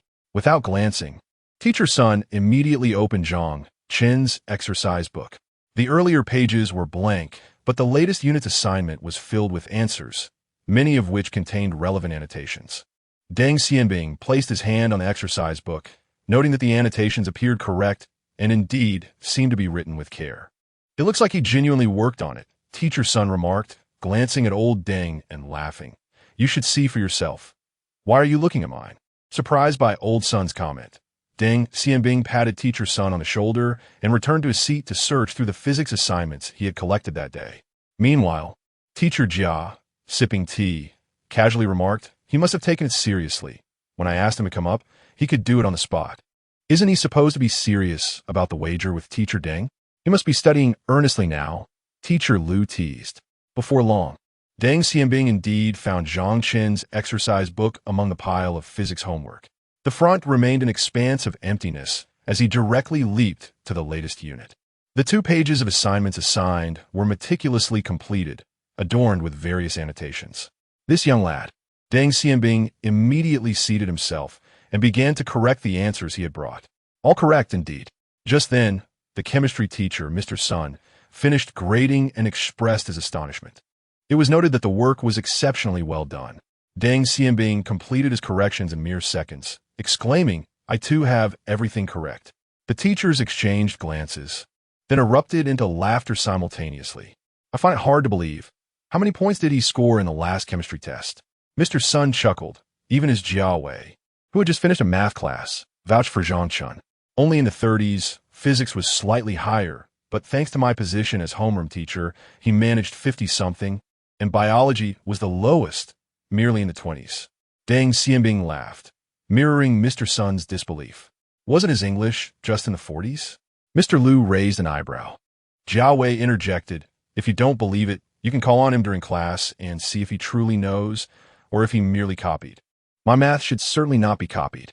With Jiawei's remark, the 3 teachers exchanged knowing glances, realizing that among them, perhaps all had copied except for the math assignment, which was diligently completed. "Fine, the next class is mine. I'll first check if his English work is copied." Mr. Lu glanced at the time, indicating that it was nearly class time, before rising and smiling at Deng Xianbing and Mr. Sunday. The remaining teachers shared a look. Deng Xianbing, unperturbed, took a sip of tea and chuckled. "Old Sun, don't look at me. I am the homeroom teacher. How could he dare submit copied work to me?" "Mr. Sun replied, let me check when your class is scheduled today. You shouldn't be so audacious as to slack off in my presence." Jiawei burst into laughter. "It's possible. If today Zhang Chen's assignments turn out to be merely yours that are copied, I expect a meal in return." "Why?" "Because Zhang Chen didn't even do the assignments you assigned. Do you understand?" Deng Xianbing added, "The chemistry assignments, not even a dog would bother with. It seems he ought to reflect on his own reasons." Upon hearing this, Mr. Sun pondered deeply. Could indeed be the case. Other subjects were thoroughly completed, yet his was merely copied? Was this a sign of discontent directed at him? This is troubling. While Zhang Chen's grades already hindered his standing before other teachers, now he could not hold his head high even among colleagues who also suffered under Zhang Chen's influence. Throughout the day, Zhang Chen's tranquil existence was thoroughly disrupted by several subject teachers. Almost every class, different teachers called upon him to answer questions. So much so that when a teacher entered the classroom and glanced his way, a familiar voice echoed in his mind. Danger. By the end of the day, it seemed that his classmates had also caught on to this amusing pattern, wondering why Zhang Chen had been singled out by all the teachers today.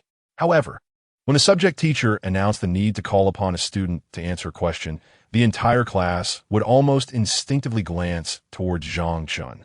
Even if he attempted to shield himself with a book, he merely wished to steal a moment of slumber. Zhang Chen, you shall respond.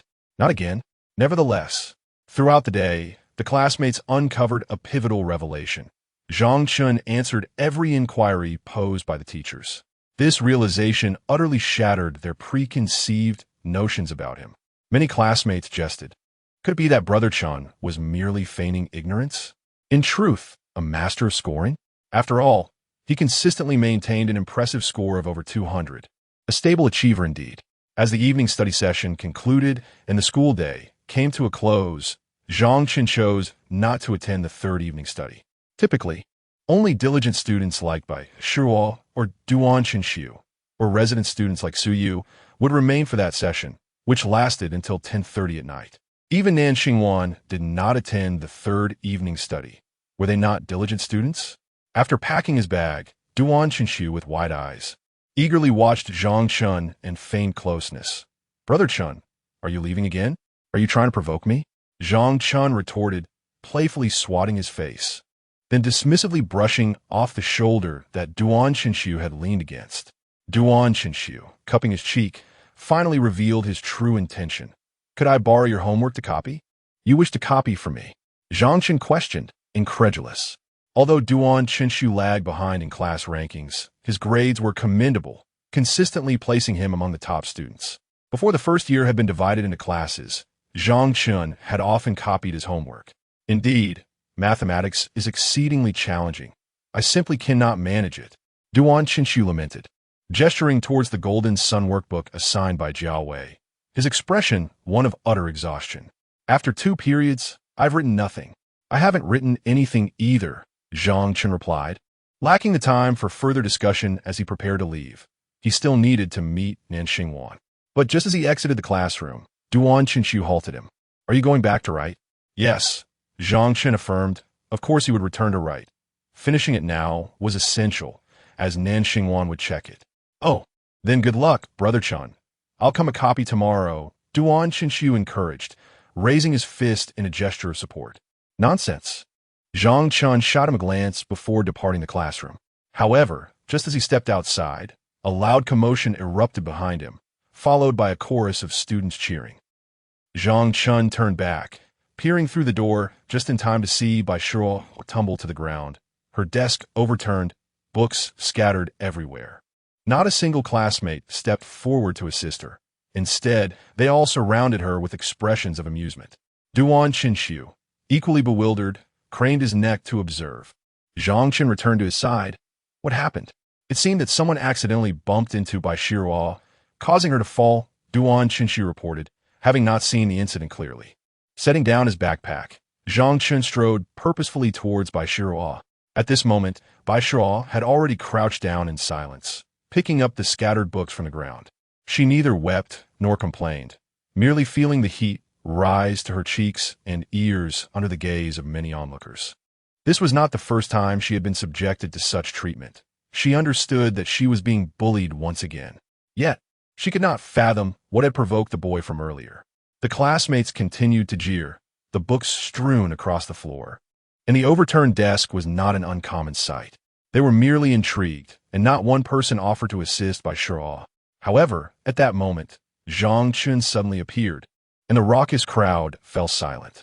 He approached Bai Shuo without uttering a word, his brows furrowed, silently righting the fallen desk before crouching down to help her gather the books.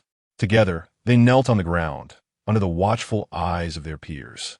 Before long, some of those who felt a twinge of guilt joined in, bending down to retrieve the books that had landed near their feet and handing them to Zhang Chen. He accepted the books and glanced at the helpers before returning to his task. It seemed they were not entirely unaware of what constituted proper behavior. This was the first instance Bai Shuo had experienced someone assisting her. Just as she was about to look up and express her gratitude, she realized that the person helping her was, in fact, Zhang Chen. A wave of emotion surged within her. The grievances she had managed to suppress threatened to overwhelm her, and bowing her head, she whispered a soft thank you to Zhang Chen. Yet, Zhang Chen maintained a serious expression, inquiring with concern. Are you hurt anywhere? Bai Shuo shook her head, opting for silence. In moments of distress, one is often most sensitive to the concern of others. At that moment, faced with Zhang Chen's care, speaking further might lead her tears. Seeing her shake her head, Zhang Chen resumed his task of picking up the books, not uttering another word. After a while, he had gathered all the books and returned them to the desk. Bai Shuo took her seat and began to organize her things. Zhang Chen brushed off the dust, as if concluding his actions. The onlookers believed the commotion had come to an end. However, Zhang Chen then rolled up his uniform sleeves and loudly declared, "Who was it that knocked into Bai Shuo? Who bumped into her and ran away?" Chapter 20. What on earth are you doing, Bai Shuo? Zhang Chen's sudden exclamation left Bai Shuo momentarily frozen, her heart stirred by emotions. His initial inquiry about her well-being now seemed to suggest a desire to stand by her. This marked the first instance of someone extending their support to her, a novel experience of having someone back her up. Bewildered, she lifted her gaze to Zhang Chen, her eyes brimming with disbelief, her mind swirling in tumultuous thoughts. In response to Zhang Chen's question, her classmates shook their heads, silence enveloping the room. Had they truly not witnessed anything? Zhang Chen's gaze swept across the individuals surrounding Bai Shuo, skepticism evident in his expression. The girl seated in front of Bai Shuo felt the weight of his stare and stammered, "I genuinely didn't see anything. I even bumped into the desk." Turning his attention to those at the podium, Zhang Chen inquired further, "Did none of you notice?" "No, I was busy wiping the blackboard," Brother Chen one replied. Another hesitated. "I didn't catch it clearly. It seemed like it was Luo Hao."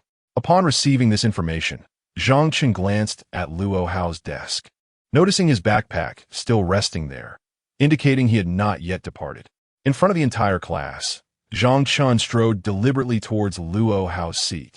Bai Shuo's gaze followed in stunned anticipation, as if she sensed what was about to unfold. The next moment, crash! The table toppled over, scattering Luo Hao's textbooks around the bin. Not a single soul in the class dared to intervene and stop Zhang Chen. No one is allowed to pick anything up. He warned the assembly, his voice calm, yet resonant throughout the classroom. Whoever dares to retrieve anything will face the consequences. Tell him to return, apologize to Bai Shuo, and compensate for the damaged stationery. Only upon her forgiveness may he collect his belongings.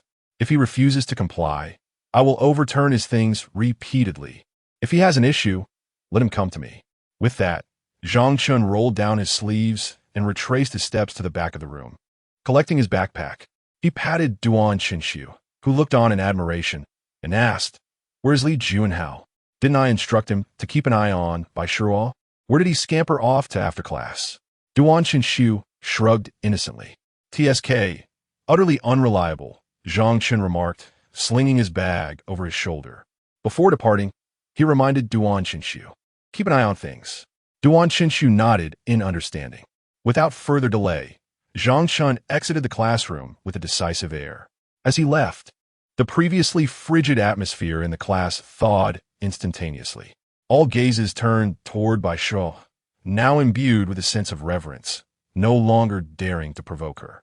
In contrast, when they glanced at Luo Hao's seat, their expressions shifted to pity and bemusement. Friends of Luo Hao, unable to intervene, could only nudge his books further from the trash can and jest among themselves. What will Luo Hao's expression be when he returns? The sky has fallen. Meanwhile, Bai Shuo, amidst the surrounding teasing, found herself devoid of the spirit to meet their gazes. At this moment, the depth of her emotions was known only to her. Tears glimmered in her eyes as she continued to slowly tidy her desk. In her childhood, she had the courage to stand up to her classmates during disputes, for she had the unwavering support of her parents. She was enveloped in love. No matter what transpired, her loving mother and father would always stand by her side. A child nurtured in love would naturally not be plagued by feelings of inferiority or timidity. However, from the very first day she moved in with her uncle, devoid of her parents' protection, the situation changed. When faced with similar circumstances, her uncle would not offer the same support as her parents. Instead, he compelled her to bow her head and apologize to those who bullied her. No one came to her aid, and she bore the weight of her grievances alone. Her uncle was perpetually busy, informing her that he had no time to clean up her mess at school. Should she cause any trouble there, he threatened to cast her out of the house. She dared not inconvenience them or anyone else, enduring bullying at school without ever mustering the courage to resist, only begging for mercy. She had grown accustomed to this life of torment. Yet today, Zhang Chen, who initially had bullied her like most of their classmates, unexpectedly intervened on her behalf, standing up for her. The sensation of being protected was one she had not felt in ages. Meanwhile, Luo Hao returned from his run, cheerfully greeting others from different classes, only to discover upon entering the classroom that his desk had been overturned. Who did this? He cursed under his breath as he stormed towards his seat. Zhang Chen, seated in the front, responded directly, "What are you cursing about?" "Zhang Chen, why do you flip my desk?" Upon hearing Zhang Chen's name, Luo Hao's anger dissipated by half, his tone immediately shifting to one of restraint. Zhang Chen was someone he dared not provoke. Yang Tianyu, his good friend, intercepted him as he attempted to pick up his books, subtly gesturing, "You need to apologize first, or else," Zhang Chen said, "every time you pick up your things, he will flip your desk again." "Apologize?" Luo Hao turned towards Bai Shira, who was still organizing her desk, and suddenly recalled that he had collided with her when he rushed out of the classroom. He had heard a loud crash and turned to see her desk overturned. Yet he felt it was inconsequential to Bai Shira and had fled the scene of the incident. Yang Tianyu continued, "Not only do you have to apologize, but you also need to compensate for her stationery," as Zhang Chen stated. "If you do not earn her forgiveness, your desk will continue to be flipped. Go ahead. Ask Duan Go, he's watching you." Luo Hao furrowed his brow with a sigh, feeling quite reluctant about the situation. What kind of nonsense was this? Even the teachers would hesitate to intervene in such matters. Why was Zhang Chen suddenly meddling? Hadn't he also bullied Bai Shira? Luo Hao then turned to look at Duan Qinshu by the back door. At that moment, Li Juanhao returned, and upon being called by Duan Qinshu, he sat in Zhang Chen's seat to listen to what Duan Qinshu had to say. As he listened, he suddenly raised his gaze, his eyes coldly fixed upon him. Luo Hao's heart sank. The reluctance he had felt moments ago was instantly replaced by the fear instilled by Li Juanhao's stare. He certainly did not wish to be cornered by Zhang Chen and his gang at the school gate. Thus, he hurriedly made his way towards Bai Shira, seeking her forgiveness. However, Li Juanhao was quicker to rise, cursing vehemently. "What the hell do you think you're doing with Bai Shira? Please, Brother Hao, I didn't mean it. Damn you. Just as I stepped away, you went and stirred things up in front of Brother Chen. I'll make you pay." While Zhang Chen, a scholar, maintained a semblance of civility, Li Juanhao, a rough character, showed no such restraint. He was already irritated from being ordered by Zhang Chen to get a haircut, and now Luo Hao had dared to provoke Zhang Chen further, which would inevitably bring him trouble. Furthermore, Bai Shira was someone Zhang Chen had explicitly instructed him to keep an eye on. "I am sorry, Bai Shira. I only have 32 yuan. Take it all. If it's not enough, I'll bring more tomorrow. Please forgive me." Luo Hao rushed to Bai Shira, bowing deeply, his eyes brimming with genuine fear and sincerity. Bai Shira did not accept his apology. Having never accepted such gestures before, she found herself at a loss in this situation. Her refusal to accept indicated her unwillingness to forgive. "Wait for me after school." Li Juanhao approached Bai Shira's seat, delivering his threat with fervor. "And bring some friends with you. Please, Brother Hao, don't." Luo Hao pleaded, turning to Bai Shira. "I truly made a mistake, Sister Bai. I was too hasty. You think the path is so wide that you can just walk wherever you please?" Li Juanhao snapped, pointing toward the aisle. He then noticed Bai Shira seemed to stifle a sob, and upon glancing at her, he could see that despite her long hair partially obscuring her eyes, she was indeed crying. "Damn it, she's crying. How am I supposed to explain this to Brother Chen? I'll make you suffer." Chapter 21. If you score full marks, I need not worry about you. At the Zhongxing Road bus station, Zhang Chen arrived to find a girl in a Qizhong school uniform with a low ponytail already waiting. "Why are you a bit late today?" Nan Xingwan inquired as she spotted Zhang Chen jogging towards her. "I was just being chivalrous. Someone in class was being bullied," Zhang Chen replied, catching his breath, having nearly sprinted all the way from Yizhong. He then handed a box of watermelon slices he had purchased to Nan Xingwan. Being chivalrous? Nan Xingwan raised an eyebrow in disbelief, accepting the watermelon slice and skewering a piece with a toothpick to pop it into her mouth. And what is wrong with that? Shouldn't it be you who bullies others, only to be rescued by someone like me? As she savored the crisp sweetness of the watermelon, she playfully offered Zhang Chen another piece. What nonsense! I conduct myself with utmost integrity, Zhang Chen exclaimed, biting into the watermelon from the toothpick. Nan Xingwan smirked. How shameless. I'm merely stating facts. Oh, and I was praised by the teacher for my homework today, continuing to enjoy her watermelon. She couldn't resist feeding Zhang Chen a piece as well. Oh, for what reason? Because it was well written and all correct. I'll show you later when I get home. Let us not forget who taught you, Nan Xingwan retorted, her lips curling with pride as she tossed her hair, releasing a faint fragrance. Zhang Chen, witnessing her, clicked his tongue and shot back, shameless. Clearly, it was I who grasped the concept swiftly. Nan Xingwan widened her eyes, tilting her head in irritation towards Zhang Chen. Who are you calling shameless? Me? I said nothing, Zhang Chen replied, covering his mouth. Zhang Chen. Thus, the two exchanged playful banter, occasionally sparking light-hearted teasing, as if they had returned to their childhood. Upon returning to their rented apartment, Nan Xingwan immediately shifted into teaching mode, abandoning their playful antics. She not only tied her hair up, but also donned a stern expression befitting a teacher. Before her, Zhang Chen transformed into a helpless child, his eyes brimming with a thirst for knowledge, adopting a serious demeanor. The next 2 hours were filled with intense study. As Zhang Chen organized his notes, Nan Xingwan tidied up his desk. By the way, tomorrow is Friday. Are you going home? She asked suddenly, glancing at him. Since they were not yet in their senior year, they still enjoyed weekends off. Zhang Chen paused, caught off guard by the question. He had not considered the notion of going home. In this world, he had parents. In the original narrative, Zhang Chen came from a relatively affluent background, with his parents being old friends of Nan Xingwan's family, thus allowing them to grow up together. Although his parents often expressed disappointment towards him within the story, deep down, they still held a profound love for him. This is primarily reflected in the fact that after Zhang Chen was expelled, they claimed to be indifferent to his fate outside. Yet whenever he found himself in trouble, they would fret over him and come to his aid. Among these incidents was a particularly significant matter concerning Baishirua's grandmother. By that time, they were already in their final year of high school. Due to Zhang Chen's bullying of Baishirua, his parents approached her, seeking a private settlement. Unfortunately, that day, they delayed Baishirua's grandmother's transfer to the hospital. This assistance provided to Zhang Chen ultimately led to the death of Baishirua's grandmother, who passed away without Baishirua having the chance to bid her farewell. The male protagonist then exacted comprehensive revenge on Zhang Chen's family, culminating in a tragic end befitting a minor antagonist.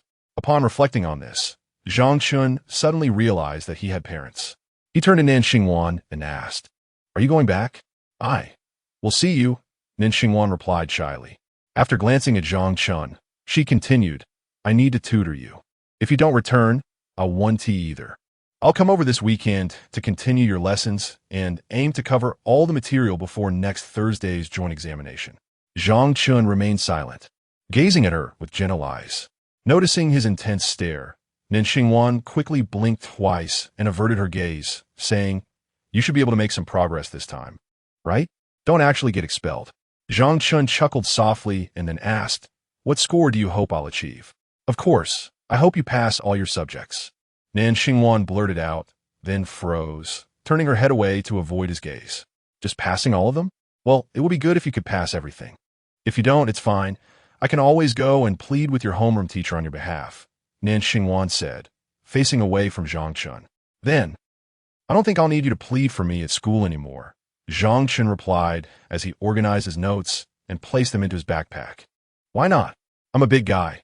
It's not fitting for you, a girl, to plead for me. Plus, under your tutelage, I feel like I've opened my meridians." Zhang Chen suddenly spoke in a playful manner. Nan Xingwan burst into laughter unexpectedly. "This time, I feel like not only will I pass, but I might even excel and score full marks." Zhang Chen continued to exaggerate. "Ha! It would be impressive if you could just pass, Nan Xingwan scoffed. If you managed to get full marks, I would. As she spoke, Nan Xingwan suddenly halted, staring blankly at Zhang Chen. What would you do? Zhang Chen asked, his eyes wide with curiosity. Nan Xingwan shrugged. I would have to come every night to tutor you, and you wouldn't need to worry me. With that, she slung her backpack over her shoulder and turned to leave. Zhang Chen stood there, lost in thought. All right, I'm leaving, Nan Xingwan called out.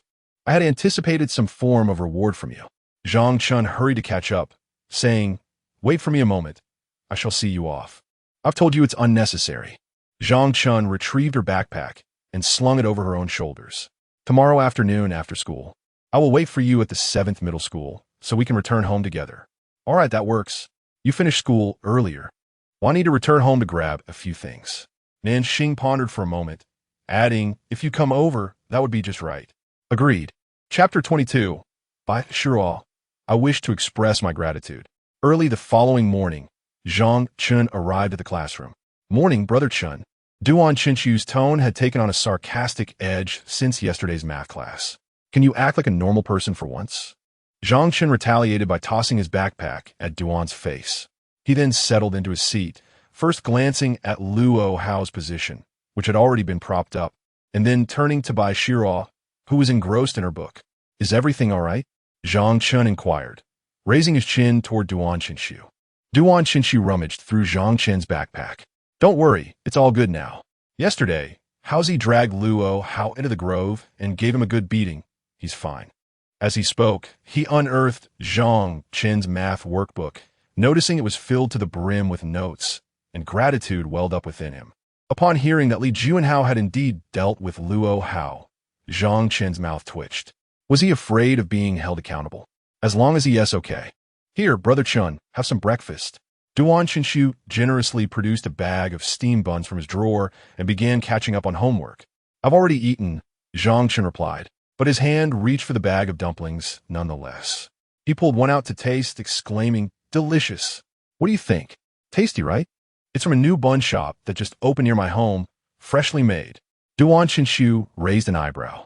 Zhang Chen gave a thumbs up in appreciation, then glanced over at Bai Shiro. She was probably having steamed buns again, judging by Duan Chinchu's robust figure. Suddenly, he reached over and snatched the buns. I'll take these. Duan Chinchu, caught off guard, watched in disbelief as his buns were pilfered. Wait until after morning's self-study, and I'll treat you to the snack shop, Zhang Chen promised, striding toward Bai Shiro with the dumplings in hand. Duan Chinchu felt a pang of heartbreak at the loss of his beloved buns. Could it be that Brother Chen has developed feelings for Bai Shiro?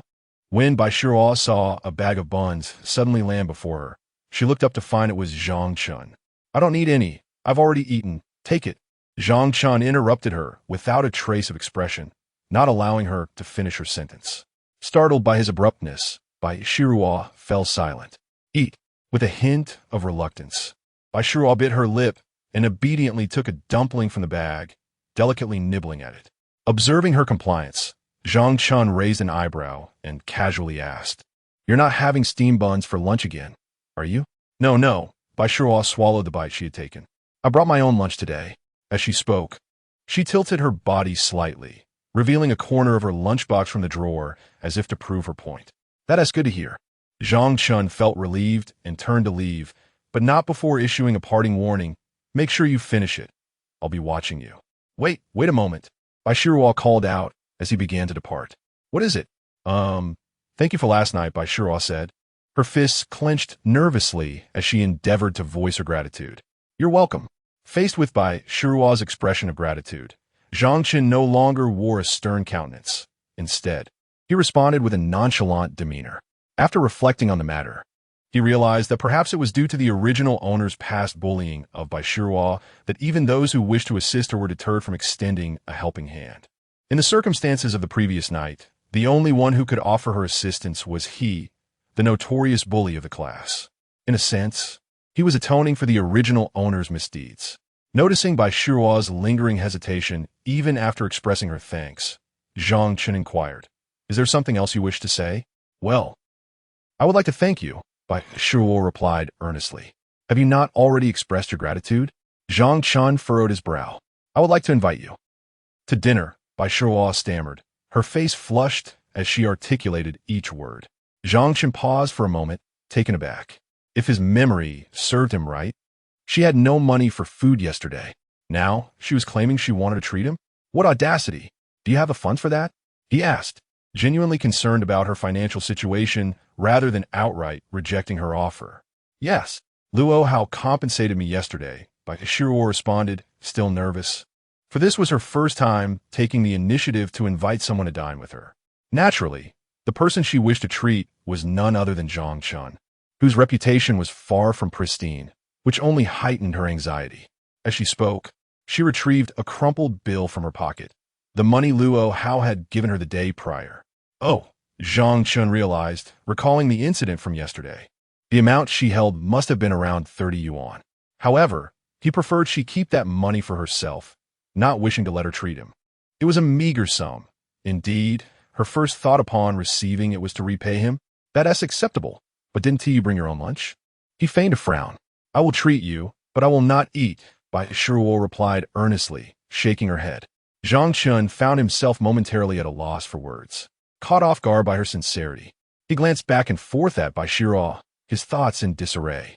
Some individuals, upon receiving even the slightest kindness, feel compelled to reciprocate wholeheartedly.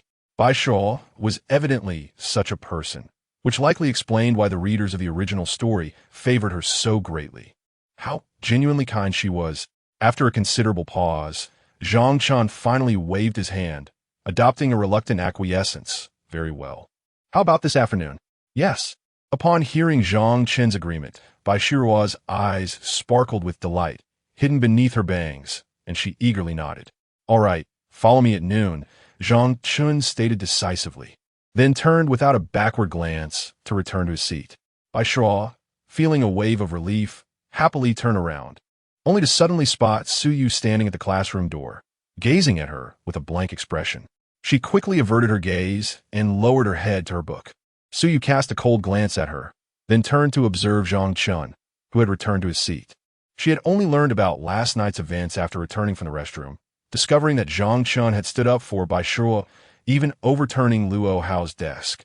This morning, upon entering the classroom, she was taken aback to see the two engaged in conversation, with Bai Shuo wearing an unusually cheerful expression. Suyu had never witnessed Bai Shuo smile in their time together. She had always assumed she was solely devoted to her studies, devoid of laughter. With an expression of indifference, Suyu passed by Bai Shuo and took her seat by the window. She realized that it was imperative to have a conversation with Zhang Chen. Chapter 23. I invited you to dinner, not to surf the internet. During the break, as Zhang Chen, Li Juanhao, and Duan Xinshu walked out of the classroom with their arms around each other's shoulders, Suyu swiftly rose to her feet and followed them, calling out to Zhang Chen. Is there something you need? Zhang Chen turned around, furrowing his brow in confusion upon seeing Suyu. Observing this, Li Juanhao and Duan Xinshu quickly exchanged glances and prepared to leave, adhering to their usual inclination not to intrude upon Zhang Chen's private moments. What are you doing? Zhang Chen called out to them. What does it mean that you're leaving without me? The two exchanged uncertain looks. By this time, Suyu had approached the trio, glancing at Li Juanhao and Duan Xinshu beside her, feeling somewhat hesitant to speak. If you have something to say, just say it. If not, we'll be on our way, Zhang Chen urged impatiently, his brow still furrowed. Upon hearing his tone, a surge of anger flared within Suyu, and she frowned, wanting to express her frustration. Ever since that day in the office, he hadn't spoken to her, and now that she had taken the initiative to approach him. What was with his tone? It was utterly baffling. She had no idea what he meant. However, she took a deep breath and managed to suppress her feelings. I would like to talk to you. Is noon okay? Not possible. Huh? Suyu was momentarily taken aback. Had Zhang Chen just outright rejected her? Is there something else? If not, we're leaving. Zhang Chen's voice jolted her back to reality. What did you say? She retorted, her tone displeased. I said no, I have plans. Zhang Chen reiterated. Is it with Bai Shiru? Yeah, how did you know? Zhang Chen replied cautiously. Just as expected. Suyu let out a cold laugh. So now she is more important than I am? Zhang Chen was left speechless, bewildered by the absurdity of the situation. It seemed that Suyu was actually feeling jealous. a stark contrast to the original narrative where she had shown no interest in him whatsoever. After Zhang Chen's expulsion, their encounters dwindled, occurring only when there was something he needed to do for her.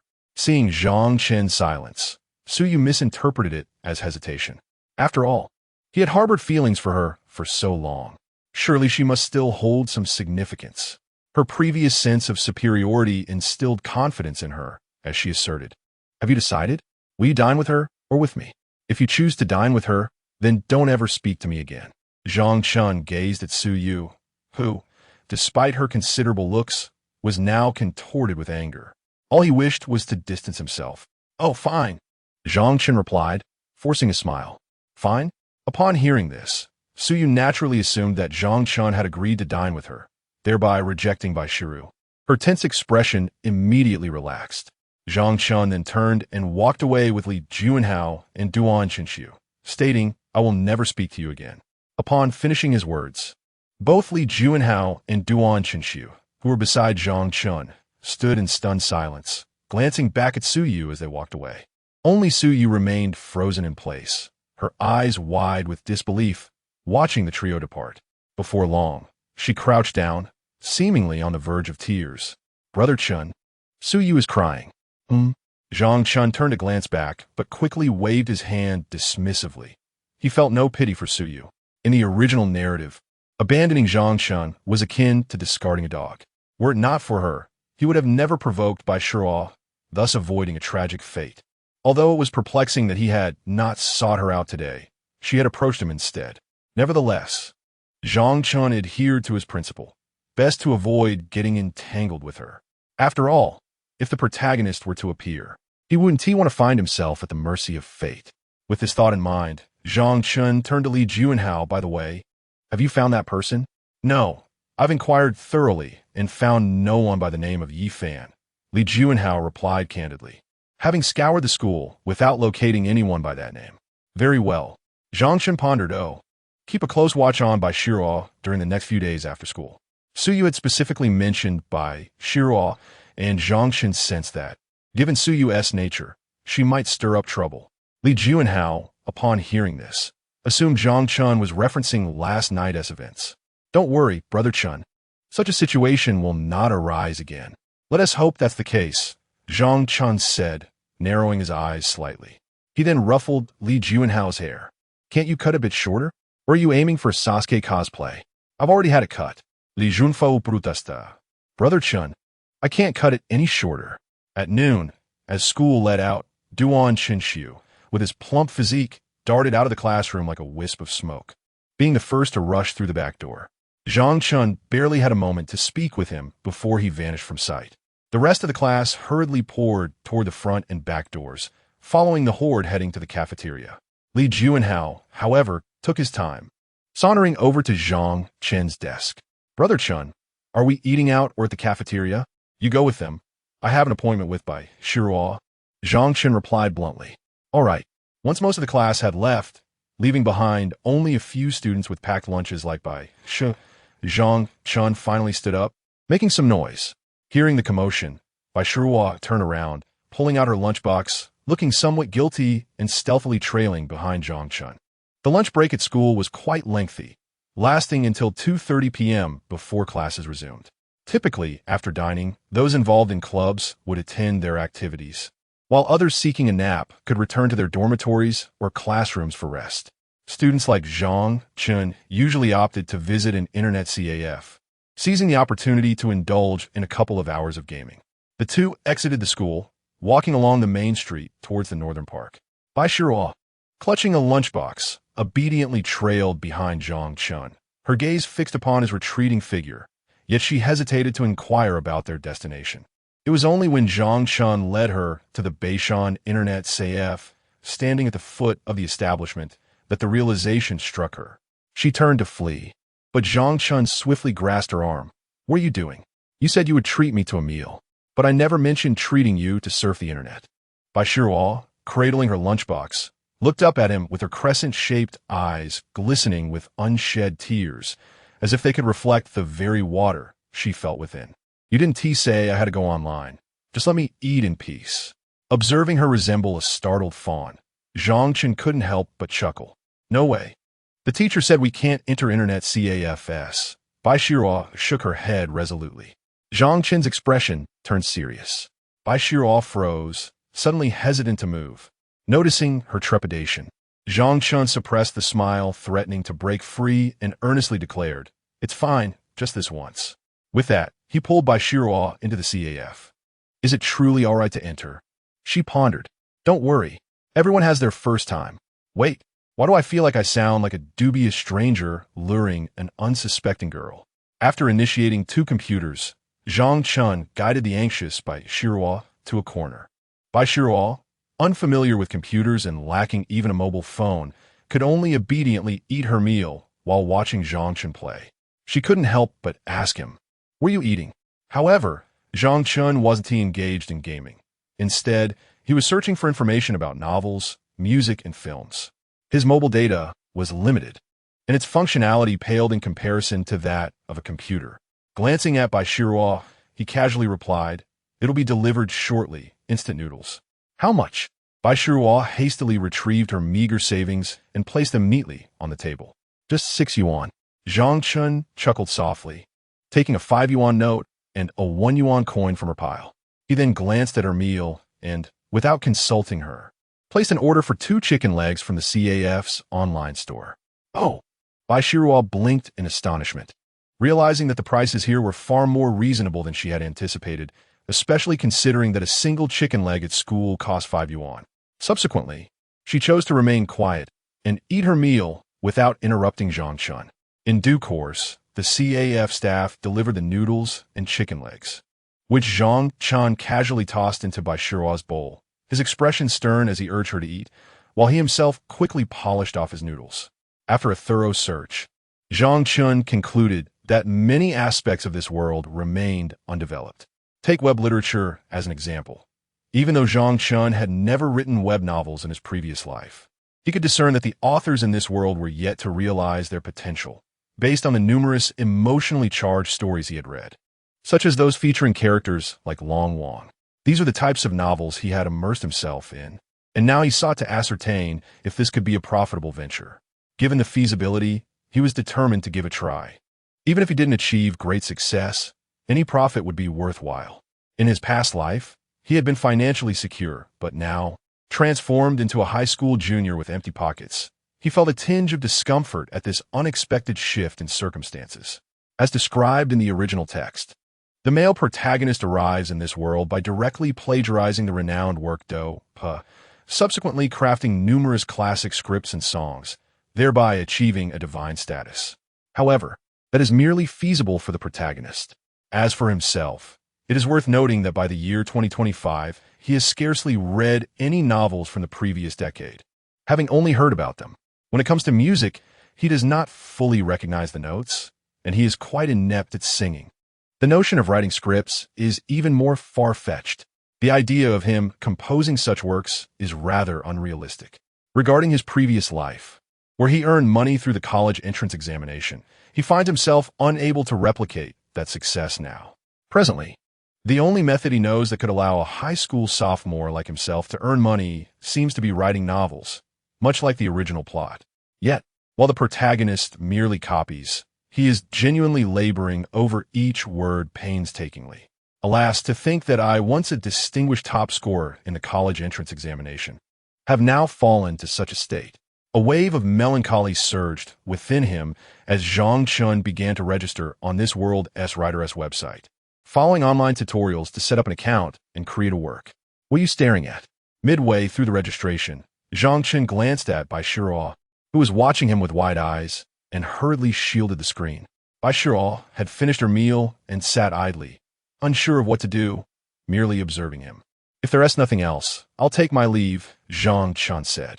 Bai Shiruo blinked her innocent eyes, picking up her lunchbox. "You've turned on the computer for me.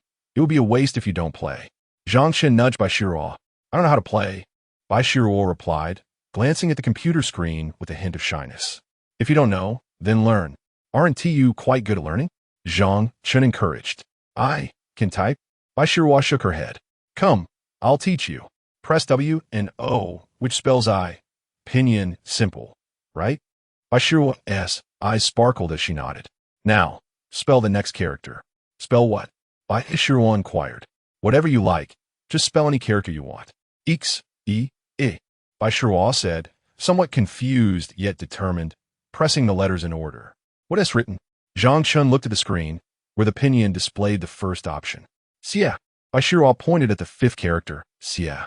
Then press 5 on that key. Zhang Chen instructed her. You type the pinyin. If you want a certain character, press the corresponding number. If none are to your liking, then form a word. For instance, Xia. Zhang Chen typed the pinyin. Thank you. Look. Upon hearing this, Bai Shiruo imitated him and typed out Xie on the screen. Indeed, the word appeared. She then added another "I." The screen displayed the phrase. Afterward, she pressed the spacebar. Together it reads, I thank you. I thank you. Chapter 24, just now.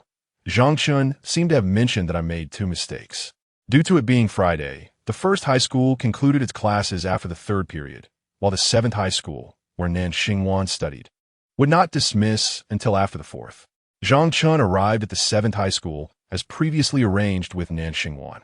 This marked his first visit to this institution since their middle school graduation, as it was always Nan Xingwan who came to the 1st high school to find him, while he had never ventured to the 7th high school in search of her.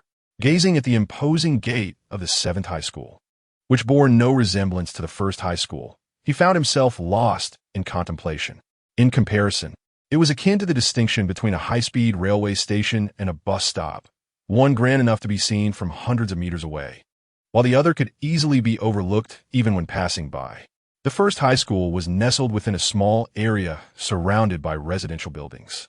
Apart from its slightly distinct gate, the teaching buildings appeared indistinguishable from the surrounding apartments. From a distance, one might mistake it for mere residential housing. However, the 7th high school was entirely different. The 2 stone lions flanking its entrance and the expansive parking lot drew attention from afar. Moreover, the iron gates enclosing the campus revealed a vast expanse within, showcasing a lush green football field. The significance of such amenities would not escape those who had attended high school. Many universities lack even a proper football field. Even Zhang Chen, who had attended numerous high schools, including provincial key schools, had never encountered one as magnificent as the 7th high school. Nan Xingwan was studying in such an esteemed institution. Zhang Chen murmured enviously to himself as he observed students clad in uniforms emerging from the teaching buildings. He quickly found a spot by the roadside where he could see the entrance and awaited Nan Xingwan. After approximately 20 minutes, he heard the official bell of the 7th high school ringing, followed by a throng of students pouring out. Xing, aren't you going to stay and study a bit longer today? Liang Jingna remarked as she exited the school alongside Nan Xingwan. They were engrossed in discussing a test paper while walking, accompanied by 2 boys who, even on the road, were absorbed in their books.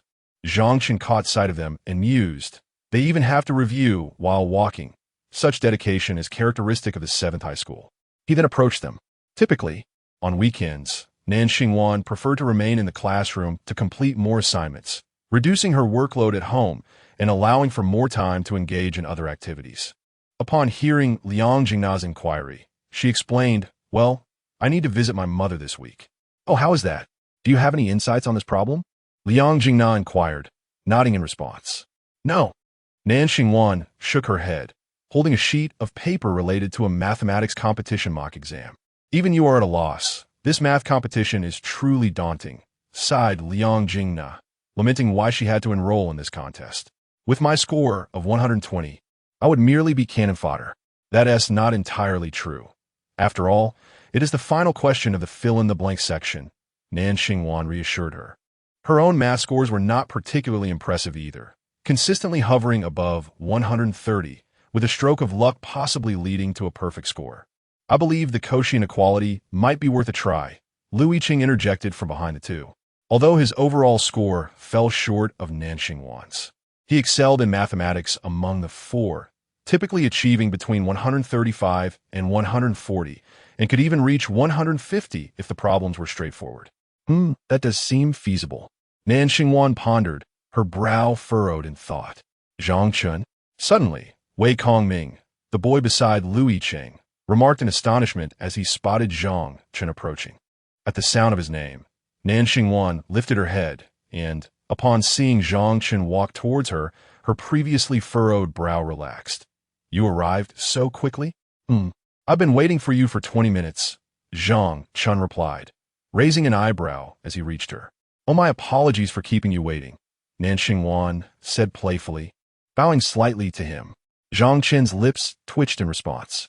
Observing this exchange, Lu Yiqing scrutinized Zhang Chen before quietly asking Wei Kongming, "Do you know him?" "We were classmates in middle school," Wei Kongming replied softly. "I heard he has become quite a troublemaker at number 1 high school, and Nan Xingwan has had to bail him out more than once." "Oh, I see," Lu Yiqing responded, realizing Zhang Chen was still wearing his No. 1 high school uniform while he donned the attire of number 7 high school, which made him puff out his chest a bit. After a brief conversation with Zhang Chen, Nan Xingwan introduced him to Liang Jingna, as well as to Wei Kongming and Lu Yiqing. "I suppose Wei Kongming doesn't need an introduction?" Nan Xingwan smiled at Zhang Chen. "Kongming, yes, I know him." Zhang Chen acknowledged Wei Kongming with a nod.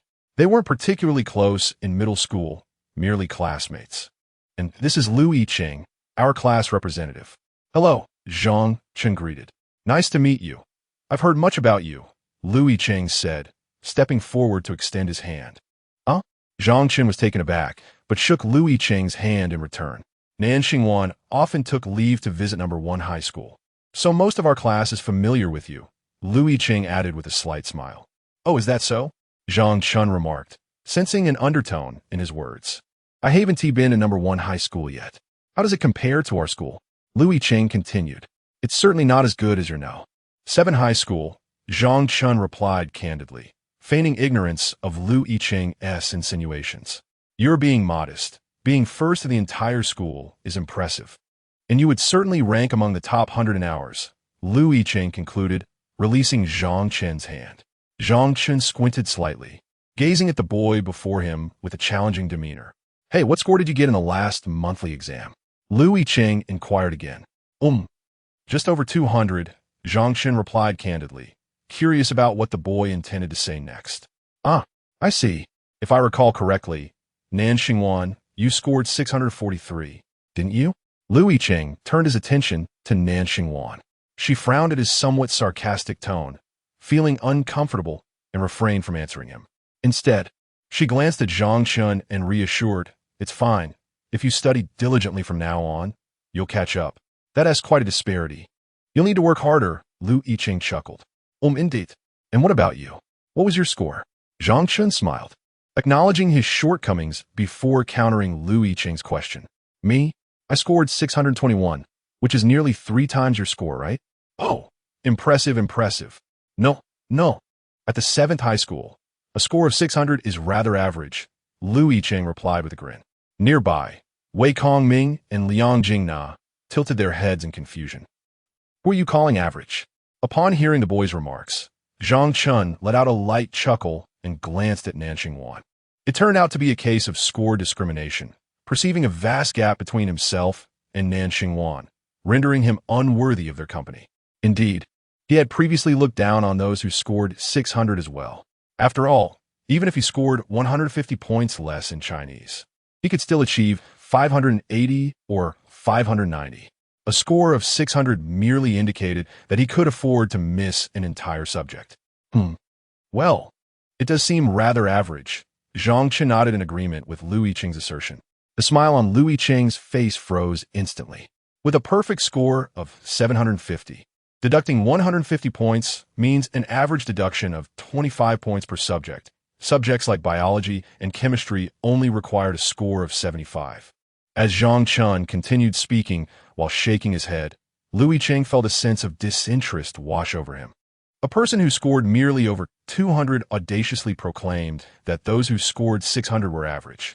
His claim of being average was nothing but modesty, yet it had inadvertently become a source of mockery for Zhang Chen. It made him lose the desire to converse with Zhang Chen, feeling diminished. He turned his attention back to Wei Kongming and Liang Jingna, steering the conversation back to the mathematics competition problem. Could that last question be proven using Cauchy's theorem? "What do you think? Let us calculate it," Liang Jingna suggested to Nan Xingwan, leaning closer and unfolding her paper. Since this was a question Liang Jingna wanted Nan Xingwan to assist with, she subtly indicated for Zhang Chen to wait a moment. She and the others quickly worked through the problem. Observing this scenario, Zhang Chen nodded, signaling her to proceed as she wished. Thus, the four academic elites from the 7th high school commenced their brainstorming session. Zhang Chen felt like an outsider, unable to penetrate their world of brilliance. Lu Yicheng, within the scene, resembled a peacock displaying its feathers, his voice amplified, underscoring the stark contrast in the topics discussed by the two. After a short while, with no progress made, Zhang Chen, growing bored, approached to discern the nature of the challenging problem. Nan Jingwan held the paper in her hands, prompting him to snatch it away. "Let me take a look. Are you going to give it a try?" Nan Jingwan chuckled lightly, teasingly allowing Zhang Chen to seize the exam paper. Zhang Chen, undeterred by her jest, grinned unabashedly. "Watch me solve it in a flash." "Huh, what score did you get in math? Can you even comprehend this?" Lu Yicheng's derisive tone cut through the air. Zhang Chen dismissed the mockery, calmly scanning the questions on the paper. "The 9th question? Nan Jingwan affirmed. Zhang Chen quickly deliberated, then replied, "It's either 1 or 3. How do you know?" Nan Jingwan's eyes widened, as if she recalled having heard this answer previously in class. Liang Jingna, overhearing, leaned in with wide eyes. "Oh, right. The answer is 1 or 3. How did you know?" "Huh? The answer is 1 or 3. Lu Yicheng raised an eyebrow. "I heard Shintiani from our class calculate this answer. He even asked Teacher Yin about it," Liang Jingna explained.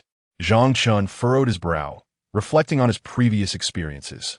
He had participated not only in the college entrance examination, but also in numerous competitions, accumulating a plethora of accolades. To him, this problem, which could only be classified as a municipal-level math competition question, had become second nature. He could discern the answer at a glance.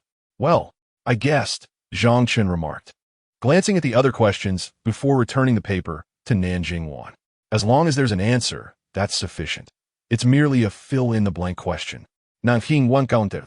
No, you must at least understand how to solve it." Suddenly realizing that Zhang Chen had correctly answered a competition question, she retrieved a lollipop from her bag. "Impressive. Consider this a reward." Zhang Chen replied, "What on earth?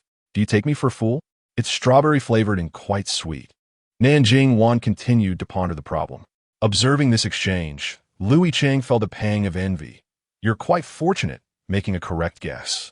Perhaps if you participate in the math competition, you might stumble upon a few more correct answers and achieve a commendable score." "Well, I have always had good luck," Zhang Chen retorted, detecting the underlying acidity in Lu Yicheng's tone. He pointed to the paper in Nan Jingwan's hands. "Act day. I believe the answers on this paper are as such, with 2 incorrect." Liang Jingna, intrigued, leaned over to compare her answers. "Is that true?" "I guessed. Just consider me talking nonsense." Zhang Chen laughed heartily. Nan Jingwan nudged Zhang Chen. "Stop fooling around. Let us finish this and be on our way." "Oh, why are you all still here?" At that moment, Shun Tianyi emerged from the school gate, his backpack slung over his shoulder, spotting the group lingering outside. "Perfect timing. Quickly, tell us how to solve the 9th question," Liang Jingna exclaimed, eager to latch onto the class genius. Shun Tianyi took the paper and adjusted his glasses, pondering whether it was question 1 or 3. Under Shun Tianyi's explanation, the group gradually unraveled the intricacies of the problem, which was indeed convoluted and complex. Meanwhile, Zhang Chen, standing nearby, contorted his features in concentration.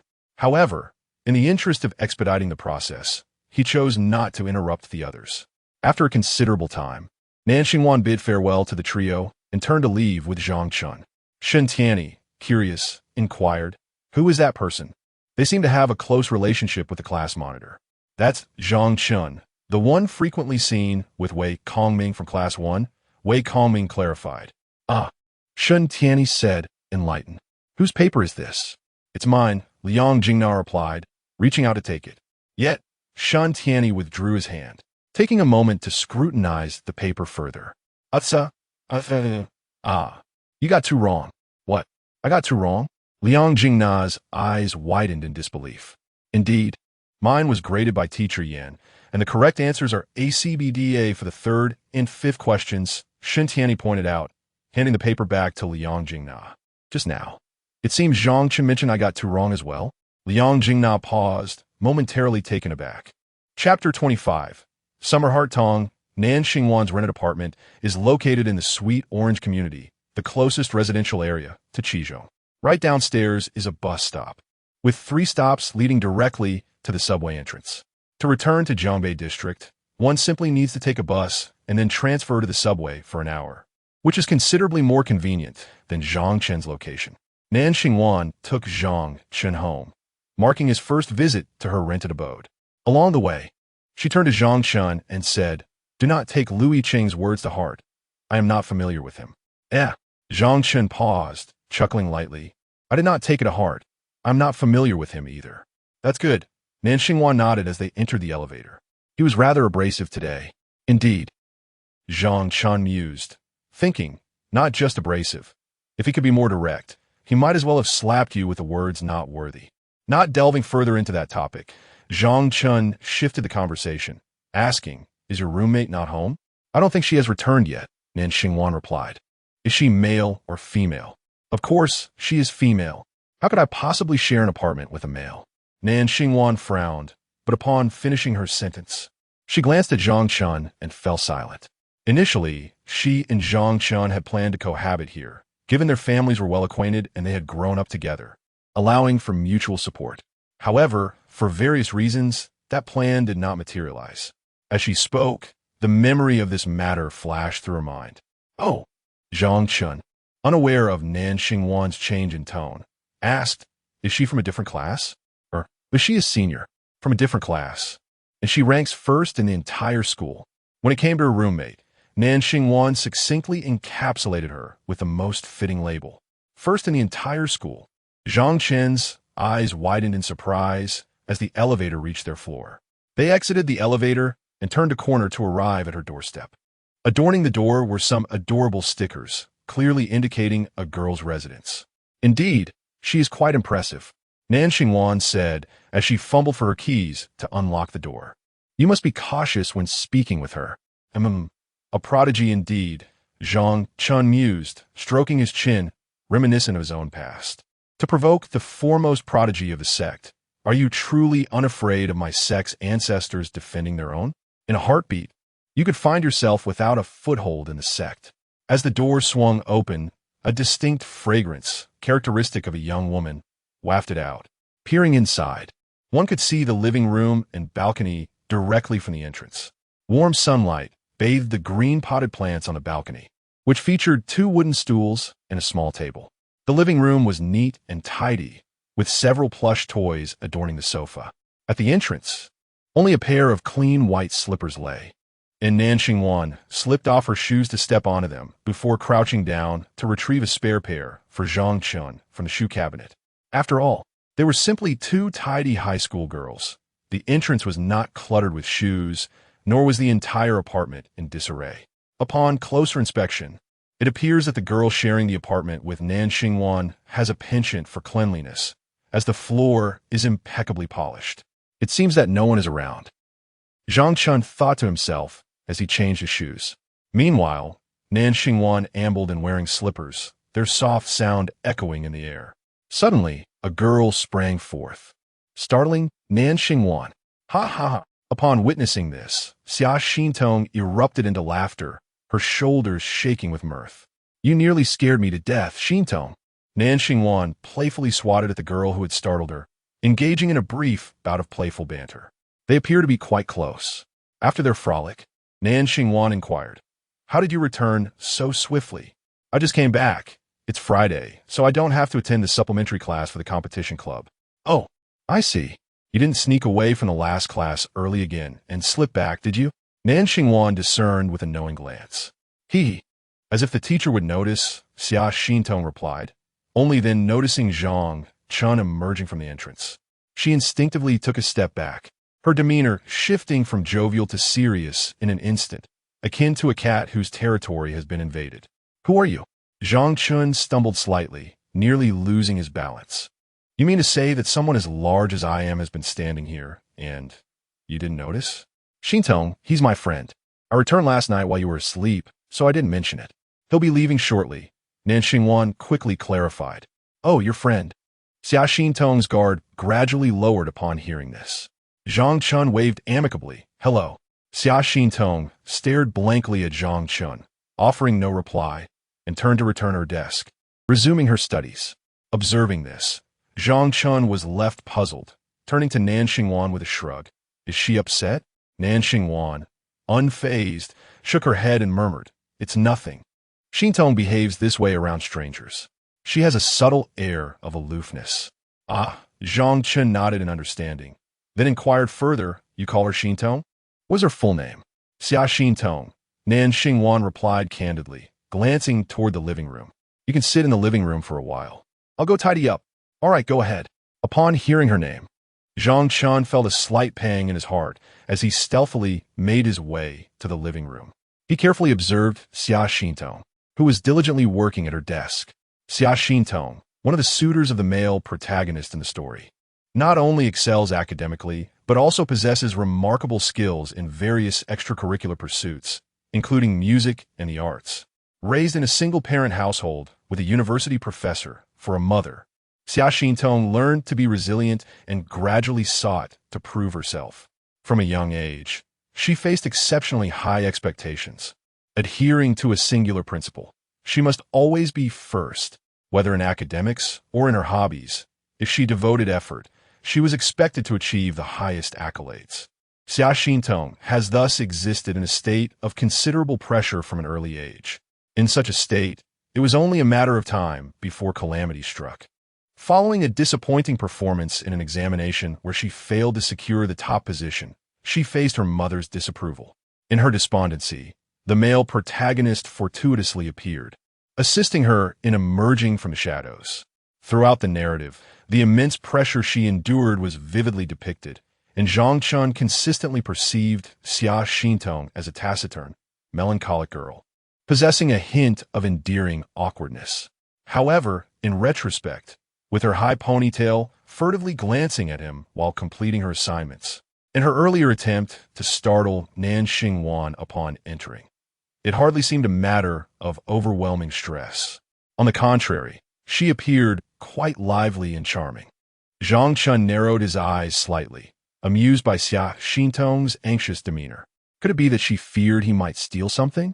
At that moment, Xia Xintong abruptly stood up, her expression impassive as she made her way to the kitchen refrigerator. Upon hearing the sounds of rummaging within, he soon witnessed her emerging with 3 ice creams in hand. She promptly unwrapped one, placing it in her mouth, while directly approaching Zhang Chen with the remaining 2. Would you like some ice cream? Ah, thank you, Zhang Chen replied, somewhat taken aback, as she handed it to him. After presenting one to Zhang Chen, she turned and walked towards Nan Xingwan's room, offering her the other ice cream. Once she completed this task, she returned to her seat. Zhang Chen unwrapped his treat, glancing around for a trash bin. She then stood up, retrieving the bin from behind the sofa and placing it in front of Zhang Chen. Ah, thank you. You could have just told me it was behind the sofa, and I would have gotten it myself. Zhang Chen felt as though she were a robot programmed to follow commands. Oh, Xia Xintong replied, resuming her seat while enjoying her ice cream. Before long, Zhang Chen finished his treat, yet Nan Xingwan was still tidying up. Finding himself bored, he rose to his feet. The moment he stood, he noticed Xia Xintong, deep in thought over her problems, suddenly shiver. Not all. You truly resemble a cat. On guard against me from head to toe. Are you? Skeptical. Zhang Chen approached Xia Xintong, casually glancing at the problem she was working on. As Zhang Chen neared, Xia Xintong seemed to receive an invisible command, promptly standing up and heading back to the kitchen. The sounds of rummaging soon followed. Zhang Chen couldn't help but smirk. She was indeed wary of him. Nevertheless, he had reached the table and leaned down to observe her work.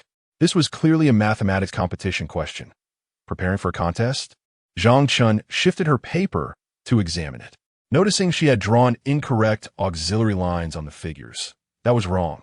He casually picked up a nearby pen and drew 2 lines for her. After inspecting the other problems, he found that most were correct. Well done. Just then, Xia Xintong returned from the refrigerator, offering Zhang Chen another ice cream. I just had one, didn't I? Zhang Chen, looking bewildered, accepted the offer. Let me treat you to another. Oh, thank you. Upon receiving the ice cream, Nan Xingwan emerged with her backpack. All right, Zhang Chen, let us depart. Xin Dong, I'm off now. See you next week. Goodbye. Xing Xia Xian Tong exhaled in relief and waved at Nan Xingwan. Zhang Chen distinctly heard that sigh. Did you just sigh? What does that mean? Is giving me ice cream a way to keep me seated on the couch and not moving? Zhang Chen raised an eyebrow. Scrutinizing Xia Xian Tong anew, her nostrils flaring in annoyance. Observing this, Xia Xian Tong averted her gaze, her eyes innocently directed at the ceiling. Such an obvious display of indifference. Fine. This is nothing like the interactions depicted in books. Xia Xian Tong, you become a tad too clever. After Zhang Chen and Nan Xingwan departed, Xia Xian Tong returned to her seat, her lips curling in discontent. Today, Zhang Chen had devoured 2 of her ice creams. I despise Zhang Chen, she thought, then adjusted her mindset and resumed her studies. However, she soon noticed 2 new auxiliary lines appearing on her exam paper. Staring blankly for a couple of seconds, Xia Xian Tong furrowed her beautifully shaped brows, suddenly feeling as though the entire figure had been revitalized. It seemed possible to ingeniously separate the figure using the 2 lines. Strange. She was certain she had drawn these auxiliary lines. Could it be that Zhang Chen helped her with this? Yes, quite impressive. Chapter 26. Returning home, Zhang Chen was taken aback to discover that Xia Xintong was living with Nan Xingwan. In the original narrative, the immense pressure she faced stemmed primarily from her mother, suggesting she should be residing with her. However, it appeared that Xia Xintong was still quite lively, perhaps indicating that she only moved in with her mother after entering her senior year. After disembarking from the subway, Zhang Chen and Nan Xingwan headed directly to the Jingxiuxiu community where they both resided. Have you informed Uncle and Auntie that you're back? Nan Xingwan inquired, tilting her head towards Zhang Chen as they approached the community entrance. Huh? Is that necessary? Zhang Chen replied, looking perplexed. Nan Xingwan blinked in surprise. Didn't you tell Uncle and Auntie in advance? Zhang Chen slapped his forehead, exclaiming, Oh, I completely forgot, at a loss for words. Nan Xingwan could only roll her eyes and stifle a laugh. Oh well, let us just eat at my place, she suggested with a smile. Uncle and Auntie are probably not home anyway. Zhang Lijun and Chun Juanru usually operated their franchise until late. Zhang Chen had rarely returned home. He would only do so reluctantly when he was out of money and needed to ask his parents for some. Isn't that a bit inappropriate? He pondered. Since entering high school, he had hardly dined at Nan Xingwan's home. Even when he occasionally encountered her parents, he merely exchanged greetings, often exuding a rather nonchalant demeanor, leaving a less than favorable impression on them. What is the big deal? You've eaten at my house before, Nan Xingwan countered, frowning as she disregarded Zhang Chen's objections and pulled him upstairs. That was in the past. Zhang Chen didn't resist, allowing her to lead him upward. Nan Xingwan lived just above him, with their rooms separated only by a ceiling. During their elementary and middle school years, due to his own parents' busy schedules, Zhang Chen often went directly to Nan Xingwan's home for meals. Their fathers had been close friends for many years, often helping each other out. Sometimes, when Nan Xingwan performed well on exams, Zhang Lijun would treat her family to a meal at his franchise. Although their relationship had somewhat deteriorated since entering high school, the bond between their families remained strong, akin to that of relatives. Nan Xingwan did not allow Zhang Chen to leave his backpack downstairs, but instead led him to her floor, ringing the doorbell. Soon, footsteps could be heard approaching. Coming. Open the door. A middle-aged man with thick hair and black-framed glasses appeared at the door, smiling broadly. Dad, Uncle Nan. Oh, Xiao Chun, you're back today too? Come in.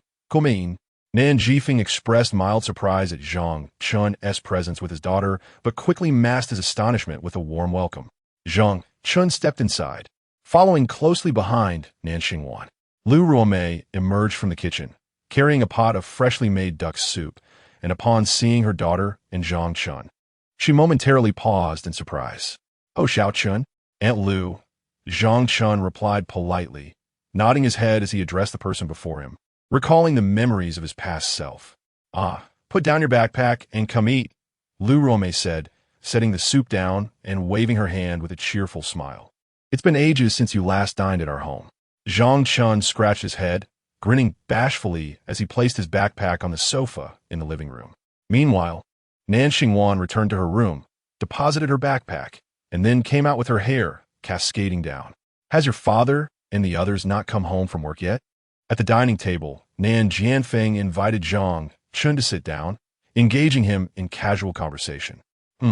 This should be, I didn't mention I was back. Zhang Chen replied candidly. Nan Xingwan approached, seating herself next to Zhang Chen, pouring herself a glass of orange juice, and then serving one to Zhang Chen and her mother as well. There was no need to pour wine for Nan Jianfeng. Oh, why did you come back with Xingwan this time? Are you two on good terms again? Nan Jianfeng seized the opportunity while Nan Xingwan was pouring drinks to hastily fill his glass with wine. Nevertheless, he received a warning look from his wife during the process. Upon hearing this, Zhang Chen glanced at Nan Xingwan, momentarily at a loss for words. Nan Xingwan raised an eyebrow and answered on his behalf. We didn't have a quarrel, so what is there to reconcile? Oh dear, who was it that got upset and threw your little trumpet downstairs? Wasn't it me who retrieved it for you? Lu Ruomei couldn't help but tease. Trumpet? Zhang Chen looked at Nan Xingwan in confusion, quickly recalling what the so-called trumpet was. It was merely a simple telephone made from a paper cup and string. Since they lived on different floors, they had encountered the concept in their textbooks during elementary school and decided to create one together at home. They would often use the trumpet to converse across their bedroom windows. However, since one person might not hear the other clearly, they added a bell to signal when one was about to speak. The one speaking would tug on the bell twice, and the other would lean in close to the paper cup, aware that communication was about to commence. This simple toy had provided countless hours of amusement for the two. Zhang Chen had even sung to Nan Xingwan with it to lull her to sleep. Who would have thought that such a childhood plaything had been kept for so long? And thrown away? Upon hearing her mother mention this, Nan Xingwan's face flushed crimson. Mom, why would you bring that up? All right, I won't mention it again. Sit down and eat. Lu Ruomei laughed, waving her hand affectionately. The family of four chatted amiably as they enjoyed their meal, casually inquiring about Zhang Chen's life, noting that he seemed to have become considerably more polite, while they tacitly refrained from asking about his academic performance. After the meal, Zhang Chen voluntarily assisted Nan Xingwan in clearing the dishes before shouldering his backpack and heading downstairs. As for Nan Xingwan, she mentioned that she would come down to tutor him after finishing her shower. Once Zhang Chen departed, the Nan family began to converse privately. Xingwan, how did you reconcile with Xiao Chun? Lu Ruomei inquired, her brows slightly furrowed with concern. You aren't going to follow him around and misbehave, are you? Mother, no. Zhang Chen has truly changed this time. Look, he even dyed his hair back. Nan Xingwan was aware of Lu Ruomei's apprehensions regarding her association with Zhang Chen and hastened to clarify. What do you mean by changed? He had his hair dyed bright yellow in high school and was always out gallivanting. You must not emulate him, Lu Ruomei admonished. His parents are preoccupied with work every day and neglect him. Maintain a safe distance from him. Oh, mother. Nan Xingwan embraced Lu Ruomei playfully. Zhang Chen has genuinely improved. He is now diligently studying and even asked me for tutoring. I know you have been close to him since childhood, but you witnessed his rebellious phase in high school. What child behaves like him? I understand, mother. Nan Xingwan nestled her head against Lu Ruomei's shoulder, acting affectionately. Rest assured, I won't be influenced negatively. I merely wish to assist him. The citywide unified examination is next week. Are you prepared? Will you still tutor him? Upon hearing her daughter's playful tone, Lu Ruomei's voice softened. Although she harbored reservations about Zhang Chen, she had watched him grow and would still offer some concern. Well, I suppose it's all right. Nan Xingwan pouted and blinked her jewel-like eyes. This time I aim to place in the top 50. Lu Ruomei rolled her eyes at this declaration. Being a teacher herself, she was acutely aware of her daughter's academic capabilities. Typically, her scores hovered around 640, and ranking in the top 50 or even the top 20 at the secondary school was feasible. However, at the 7th high school, breaking into the top 50 posed a challenge. To rank in the top 50, scores needed to reach at least 650 or 660. Once scores approached 640 or 650, it became increasingly arduous to improve as students were already performing at their peak in each subject. She pinched Nan Xingwan's cheek and sighed, "Be home early. Before 10 in the evening." "Okay," Nan Xingwan chirped, her eyes gleaming with delight. She then retreated to her room to gather her clothes for a shower. Lu Ruomei then turned her gaze towards Nan Jianfeng, who was calmly watching television. She playfully nudged him and remarked, "Aren't you the least bit concerned about your daughter being led astray by Zhang Chen? Ah, the poor child. Zhang Chen's heart is not wicked. He is merely experiencing a rebellious phase in high school." Nan Jianfeng viewed the situation with a relaxed demeanor, especially since Zhang Chen was the child of a close friend. Once the rebellious phase passes, all will be well. His parents are always busy, so it's not surprising he is a bit unruly. He seems like a perfectly ordinary child now. He even helped with the dishes this time. If your daughter truly goes astray, you shall have cause to lament. Upon hearing this, Lu Ruomei clenched her fist and gave Nan Jianfeng's chest a light punch. "Have a bit of faith in your daughter. She possesses a kind heart and is destined to do good deeds. Moreover, you have witnessed Zhao Chun grow up. Can you truly bear to neglect that child? Besides, does she not have her father? If all else fails, seek him out." Nan Jianfeng chuckled. Lu Ruomei. Such a lack of seriousness. Chapter 27. The kind mother, the stern father Zhang Chen emerged from Nan Xingwan's residence and descended the stairs to his own home. Upon opening the door, a beige Pomeranian dashed out, wagging its tail furiously at him. "Hamburger, Odia, Allricht, Allricht." Zhang Chen scooped it up and locked the door behind him. Hamburger was the name of the dog he had found during his middle school years. Once inside, he surveyed the familiar surroundings of his childhood home and promptly made his way to the closed bedroom door. It was already 7 p.m., yet his parents had not returned. According to his memories, they would not arrive until around 10 p.m. He casually tossed his backpack onto the bed and settled by the window. This spot had been where he did his homework as a child. After school, he and Nan Xingwan would connect makeshift telephones through the window, chatting while they worked. Whenever he encountered difficulties, he could simply ask her for assistance. Occasionally, Nan Xingwan would come downstairs to join him in his studies. As Zhang Chen reminisced about these moments, a slight smile graced his lips. Hamburger continued to wag its tail and nuzzle against him, seeking attention, perhaps due to the remnants of his previous self's memories. He felt a burgeoning sense of belonging in this environment. However, owing to his own origin, he harbored little emotional connection to the two parents who would eventually return. Earlier, while at Nan Xingwan's home, he had sensed the affection her family held for her, yet he had grown accustomed to such scenes. He no longer yearned for parental love at his age. Beside the desk sat an old computer, still plugged in and evidently aged. Zhang Chen powered it on, finding himself with idle time while waiting for Nan Xingwan.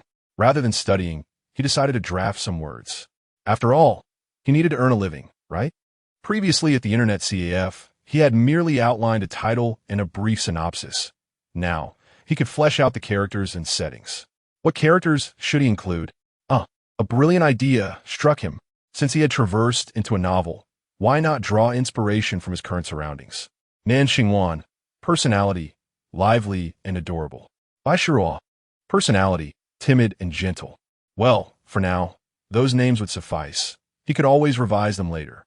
As for the setting, let us go with urban, leaning towards the everyday. About half an hour later, a series of knocks echoed from a door.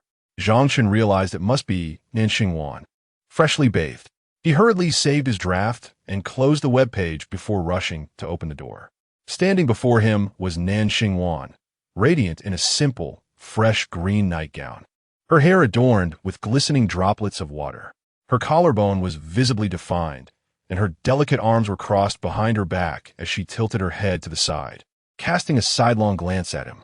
Like a white alpaca at the door, yet certainly far more fragrant and soft after her bath. Before she could step inside, Hamburger had already bounded to her feet, excitedly jumping and tugging at the hem of her dress. As the evening unfolded, Nan Xingwan's eyes sparkled with delight as she crouched down to stroke Hamburger, who seized the opportunity to leap into her embrace. "You just bathed." Refrain from holding him, Zhang Chen interjected, promptly lifting Hamburger by the scruff of his neck, pulling the excited creature back while ushering Nan Xingwan into the house. With a light chuckle, she entered and closed the door behind her. "Are uncle and aunt not home?" she inquired. "Indeed," Zhang Chen replied, setting Hamburger down to allow him a moment of calm. "What were you just doing?" Nan Xingwan asked curiously, approaching Zhang Chen's room, where the glow of the computer screen caught her eye.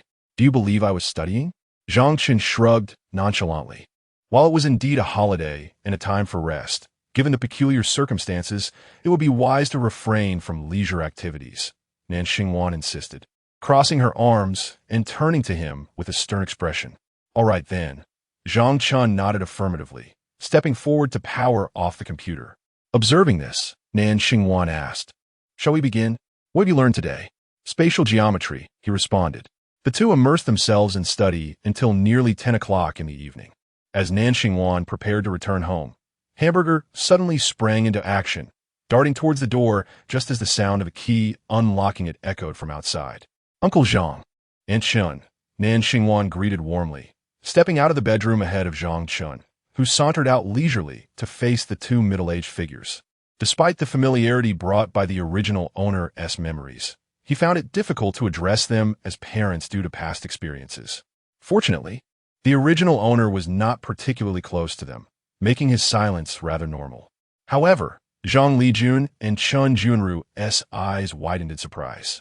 They had not anticipated Zhang Chen's return. It had been over a month since he last came home following a heated argument. "And why is Xingwan here?" Chen Junru first greeted Nan Xingwan before approaching her son with gentle concern. "Why didn't you let me know you were coming? I could have prepared some of your favorite dishes." Zhang Chen paused, slightly taken aback by her concern, his lips parting as he tentatively uttered, "Mom? What is the matter? Are you out of money? Or has something happened while you were away?" Chen Junru furrowed her brows, examining Zhang Chen closely. Feeling a semblance of maternal affection for the first time, Zhang Chen inhaled deeply and shook his head. "No, nothing. Look at you, spending all your time outside. Consuming junk food, you've lost weight. I'll make you something delicious tomorrow, so you can take some to school. Don't wear yourself out," she urged. Zhang Chen pursed his lips, pondering what exactly could tire him out. "At least you know to come home," Zhang Lijun remarked gruffly after exchanging a few words with Nan Xingwan. "You've been out there, and now you return because you've run out of money? Now, you should say less. Our son has just come back." Chen Junru hastily warned Zhang Lijun, giving his shoulder a couple of light pats. "Xingxing is still here." She then turned to Nan Xingwan, asking, "Xingxing, why have you come down?"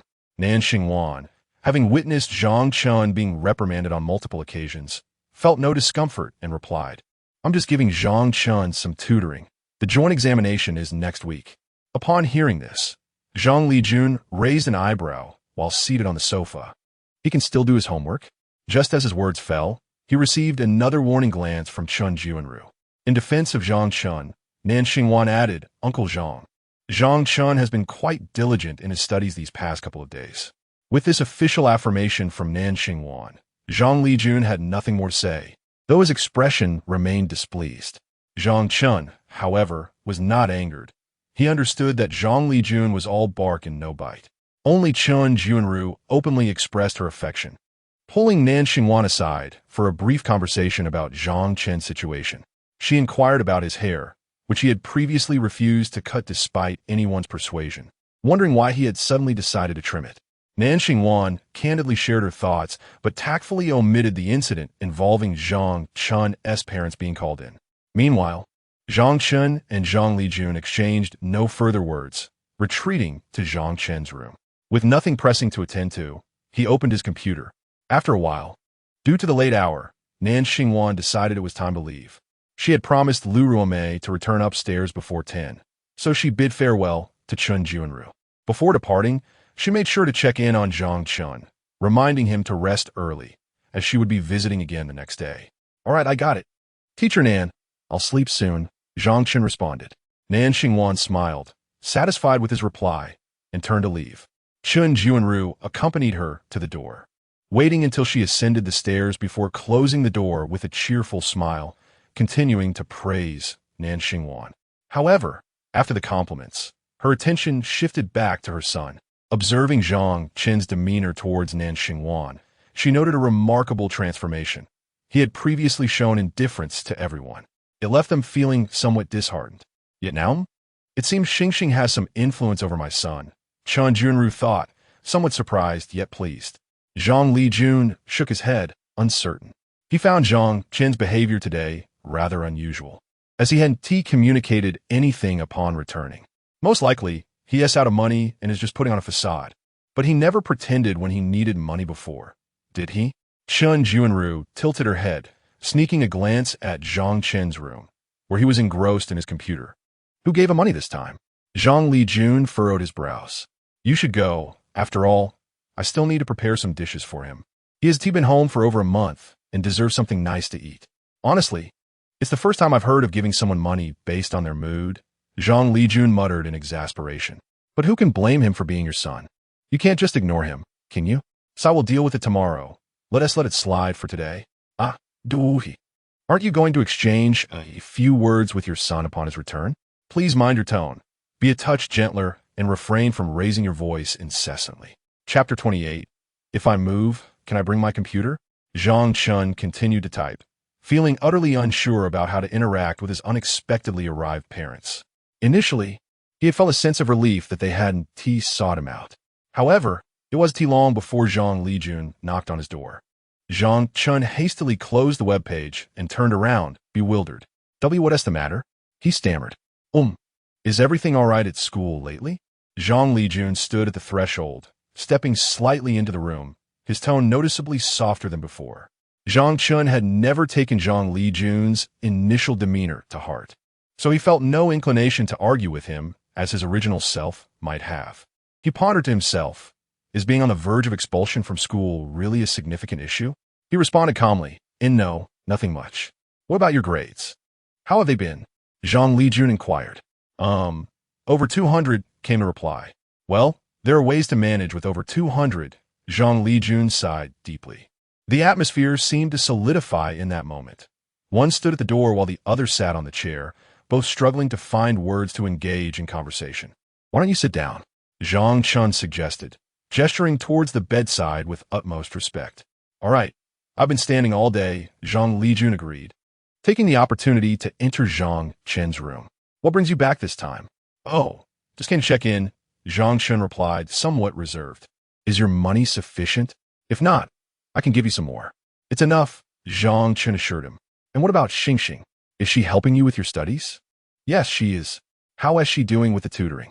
It's going all right. Doesn't she live near Chi Middle School? How does she manage to tutor you? She comes over in the evenings to help, then takes a bus back. Isn't that a bit exhausting for her? A little. You didn't want to live in the old house we discussed before, and now she has to run around like this. The mention of the old house made Zhang Chen murmur softly. You must not bully her like you did before. I would That's good. Once again, the air grew heavy with silence. All right, get to bed early. I've left some money for you on the bed. Huh? Zhang Chen was taken aback. If it's not enough, just come back and ask your mother or me. If anything comes up, don't hesitate to talk to us. I don't expect you to achieve great things. Just try not to engage in any mischief outside. With that, Zhang Lijun made his exit, leaving Zhang Chen puzzled about the purpose of the seemingly aimless conversation. However, upon noticing a stack of cash on the bed, a wave of introspection washed over him. The following day, Chen Junru gently knocked on Zhang Chen's door, bringing a plate of freshly prepared fruit to the two diligent students engrossed in their studies. Xingxing, it's time for lunch. Why don't you both take a break? She suggested warmly. All right, thank you, Chen. Nan Xingwan replied with a smile as she accepted the offering from Chen Junru. Due to work commitments, Nan Xingwan's father was temporarily on duty, while her mother had returned to school to provide extra tutoring for students in preparation for the upcoming joint examination. Thus, Nan Xingwan was having lunch at Zhang Chen's home today. Chen Junru, eager to prepare a sumptuous meal for her son after his long absence, decided to close the shop for the day. Zhang Lijun, seizing the opportunity, had gone out to procure some ingredients, leaving only Chen Junru and the two young ones at home. That morning, Chen Junru was pleasantly surprised to discover that Zhang Chen and Nan Xingwan were genuinely focused on their studies, a sight that seemed almost miraculous to her. She pondered whether the tales of teenage rebellion during high school were indeed true, and if perhaps they had outgrown such a phase now. As Zhang Chen and Nan Xingwan emerged from the room, Nan Xingwan, ever considerate, went to the kitchen to assist Chen Juanru, while Zhang Chen settled onto the sofa, casually turning on the television and propping his legs up. However, before long, Nan Xingwan insisted on pulling him into the kitchen to help with peeling garlic. In no time, several delectable dishes favored by the two young ones were ready. At the dining table, Chen Juanru served them generously, remarking, "Xing Xing, I heard from Zhang Chen that you go to his place after school to tutor him?" "Yes, that's correct. We don't finish our evening self-study until 9:30. Nan Xingwan explained, praising Aunt Chen's culinary skills in the process. Zhang Chen, dismissing any trivial chatter, simply showcased his delight in the meal, a testament to his appreciation for the chef's artistry. "Isn't it rather late? Could it be dangerous?" Chen Juanru inquired with a smile, her concern evident as she watched them eat. "Not at all. Zhang Chen always meets me at the bus station," Nan Xingwan replied, casting a fond glance at Zhang Chen, who was engrossed in his meal. "Oh, I see," Chen Juanru remarked, somewhat taken aback. She turned her attention to her son, suggesting, "Zhang Chen, why don't you and Xingxing consider moving to the old house?" Nan Xingwan's eyes widened in surprise as she turned to Zhang Chen. He slowly raised his head, one hand holding a duck leg and the other steadying his bowl, chewing thoughtfully. "But wasn't it rented out?" He replied, "In the past year." Zhang Chen had opted not to move to the old house with Nan Xingwan, as he wished to avoid her constant oversight and the pressure stemming from her academic performance. Consequently, Chen Juanru and Zhang Lijun decided to rent out the property. "It was sitting idle anyway. We thought it better to collect some rent," Chen Juanru explained. "Currently, the tenant is only occupying the first floor, so the second floor is still available." Zhang Chen contemplated this information, reflecting on the old house, which could be likened to a quaint villa. It had been purchased before the new high school campus was established in the old district, facilitating Zhang Chen's elementary education. Given the option, Chen Juanru and Zhang Lijun believed it wiser to invest in an older property in the area rather than acquire one of the newly constructed buildings. The price was quite affordable, and with the remaining funds, we renovated it into a charming little villa complete with a small garden. Unexpectedly, the city of Sweet City planned to incorporate much of the old district, with the 7th high school establishing a new campus nearby, and the 1st high school relocating not far from the old town as well. This old house, like many others, has seen its value soar dramatically over time. As of now, due to business commitments, Chen Juanru and Zhang Lijun find themselves unable to return. However, for Zhang Chen and Nan Xingwan, residing in that area is quite convenient, as they can reach their respective schools on foot in under 10 minutes, sparing them the hassle of commuting. Noticing Zhang Chen lost in thought and silent, Nan Xingwan, displaying her understanding, spoke up first. "Auntie, my lease isn't expired yet, so I can't leave for the time being. It wouldn't be fair to my roommate if I did." Upon hearing this, Chen Juanru suddenly realized that Nan Xingwan was sharing the apartment with someone else. She slapped her forehead. "Oh, right. I completely forgot that you were cohabiting with someone else. That does complicate things a bit." "It's all right, Annie, let us not dwell on that," Nan Xingwan replied with a gentle smile, returning her focus to her meal. After a moment of contemplation, Zhang Chen finally spoke. "Then I'll find time to check it out. Is the tenant male or female?" "Huh?" Nan Xingwan looked up, her eyes wide with curiosity. Chen Juanru paused slightly. "I believe it's a male." "Oh, that is good. Is he a student as well?" "I'm not quite sure." "Oh, and by the way, Mom, if I were to move in, could I bring my computer along?" Nan Xingwan replied emphatically. "No." Chapter 29. The Citywide Unified Examination. My mother had nothing to say about it. You should focus on passing the exam first before considering anything else, especially bringing a computer along.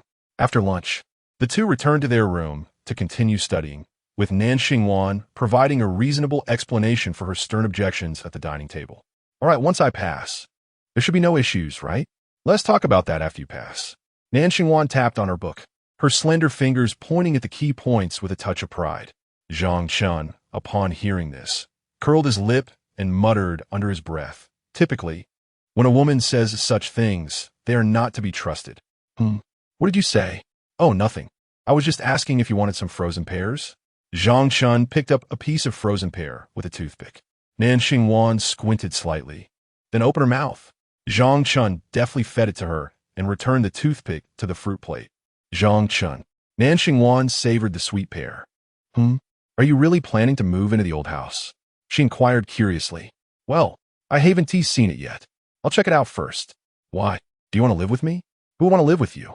Nan Xingwan playfully nudged Zhang Chen's arm. I certainly don't want to live with you. All right, if you don't want to, I'll just find someone else to live with, Zhang Chen chuckled. Who? Nan Xingwan frowned at this. A rather unfortunate classmate.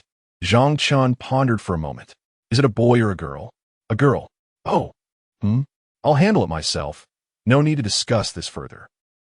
Over the weekend, Zhang Chen and Nan Xingwan remained diligently focused on their studies. Although Nan Xingwan felt a bit annoyed by Zhang Chen's earlier comments, she still did not slack off while tutoring him. Zhang Chen also clarified his remarks about the so-called unfortunate female classmate, assuring her that it was merely a passing thought, and that she might not even agree, which eased Nan Xingwan's worry slightly. During this time, Zhang Chen and Nan Xingwan also made a brief visit to the old house, but the spacious residence seemed deserted. Apart from 2 locked rooms on the first floor, the kitchen and bathroom were stocked with clean supplies, making it plausible for one to assume no one lived there. As for the second floor, after inspecting it, Zhang Chen promptly chose his room, firmly deciding that he would indeed move in. Such a large house would undoubtedly be far more comfortable than his small single room. Meanwhile, Nan Xingwan, although seemingly indifferent, examined each room with great attention to detail. Subsequently, Zhang Chen visited the franchise store owned by his family. The book merely referred to it as a franchise store, but in reality, it was a hot pot restaurant. Business was booming and bustling. He jumped in to assist, taking on the roles of waiter and cashier, becoming increasingly busy. Even though Chan Juanru and Zhang Lijun urged him to go home and play with his computer instead of helping, they didn't even suggest that Zhang Chen return home to study. Yet, the more they insisted, the more Zhang Chen felt compelled to stay. On the day of his return to school, Chan Juanru meticulously packed various snacks into Zhang Chen's backpack. As they were about to part, she inquired if he would like some milk or a few oranges, mentioning that there were still some mangoes in the refrigerator. Zhang Chen felt a swell of emotion, his eyes slightly reddening as he waved goodbye to his mother. Upon descending the stairs, he encountered Nan Xingwan, who was also prepared to return to school. After resuming classes, Zhang Chen maintained his routine of dozing off during the day and being tutored by Nan Xingwan in the evenings. Soon, the day of the joint examination arrived. Zhang Chen glanced at the encouraging words Nan Xingwan had written on his arm the previous night, a smile gracing his lips. Despite the belief that he should not wash it off, seeing it as her blessing, he couldn't help but wonder how such superstitions still held sway in modern times. With his abilities, he could effortlessly surpass the so-called prodigies at school. Yet, he refrained from washing it off, fearing that Nan Xingwan might inquire about it later. The first examination of the day was Chinese, followed by mathematics in the afternoon. The total score for the main subjects was 150, with a passing mark set at 90. Zhang Chen aimed to control his score, neither standing out nor trailing behind, striving to remain within the vicinity of a passing score. When the time was up, he submitted his paper. In the afternoon, he faced mathematics, his forte. As soon as the paper was distributed, he scanned it in an instant. The joint examination was indeed more challenging than expected. Zhang Chen mused. Having tackled countless problems before, he recognized the level of difficulty. However, this challenge posed no real threat to him. What he needed to contemplate was how to cleverly and reasonably secure a score of 90. Would this level of difficulty prove too daunting for those who typically excelled? If they struggled to achieve good scores, would his 90 be perceived as too high? After reviewing the multiple choice questions, he turned to the major problems, quickly jotting down answers for the simpler multiple choice items. Within half an hour, he had skimmed through most of the questions, leaving only a few challenging problems to tackle. He had a clear idea of the answers in his mind when, suddenly, a shadow appeared outside the window. Li Juanhao had unexpectedly shown up in his examination room. Zhang Chen was taken aback, watching as Li Juanhao gestured to him. mouthing words silently. Brother Chun, it seems Bai Shiruo has been cornered by someone. Zhang Chen's eyes widened in shock. Li Juanhao continued to signal. I didn't see her.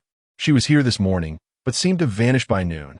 I heard she might have been taken away by someone from another school.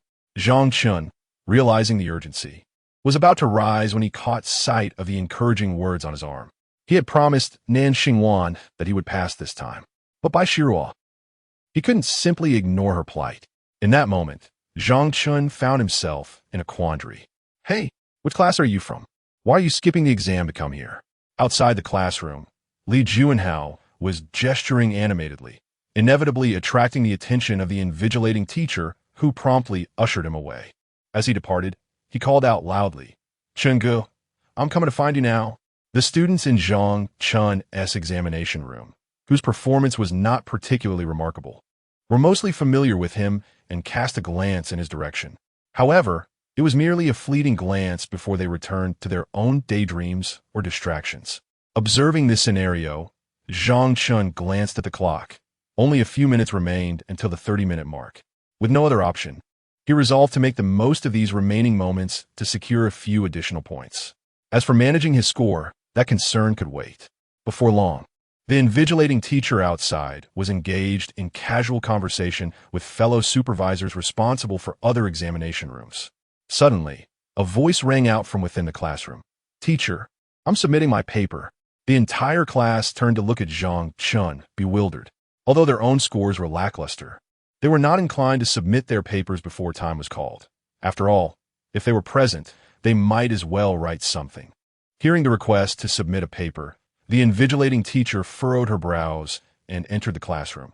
Who is submitting their paper? Zhang Chen raised his hand high. Teacher, over here. Chapter 30. Less than 30 minutes, all answers correct. The time had not yet elapsed, and the exam sheets could not be submitted. The invigilator glanced at the clock, noting that several minutes remained until the half-hour mark. May I use the restroom? Zhang Chen proposed, seeking a diversion. You can't go to the restroom before 30 minutes are up. The invigilator retorted. I truly cannot hold it any longer, teacher. Zhang Chen exclaimed in desperation. The invigilator's expression soured, but he instructed Zhang Chen to wait a moment as he summoned the teacher responsible for supervising the restroom on that floor. Shortly thereafter, Jiao Wei arrived at the classroom, having been pulled by the invigilator. He was indeed the one tasked with overseeing students' restroom visits, having just sent Li Juanhao away.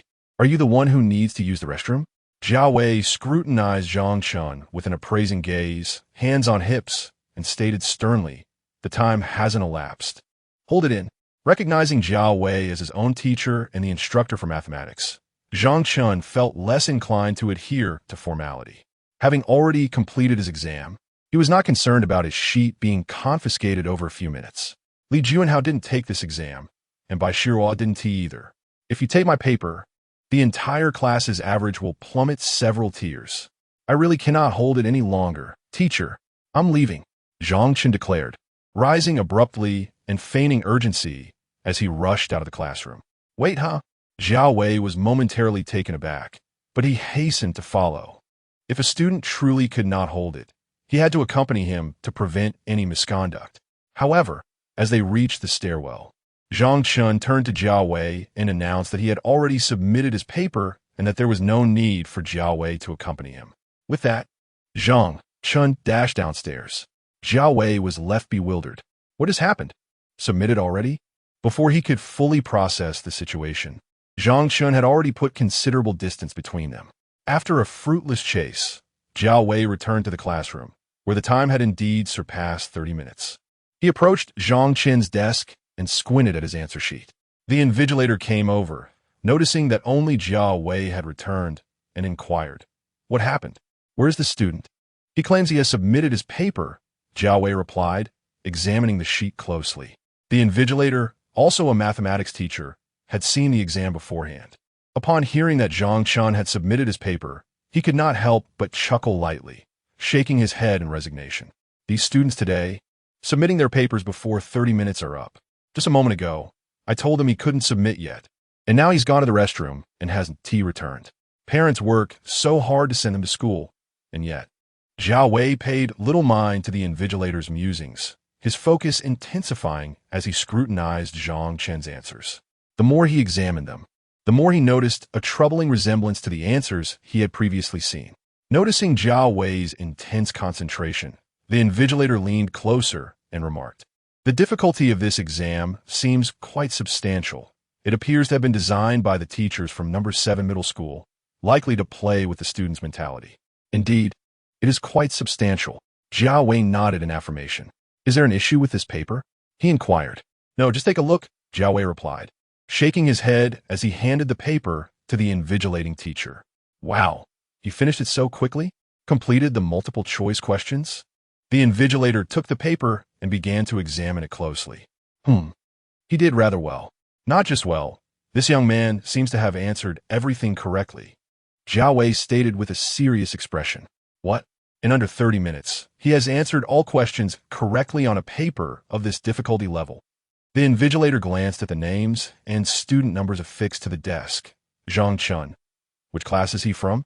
Zhao Wei crossed his arms, took a deep breath, and with a slight pursing of his lips, managed to say, "He is from my class."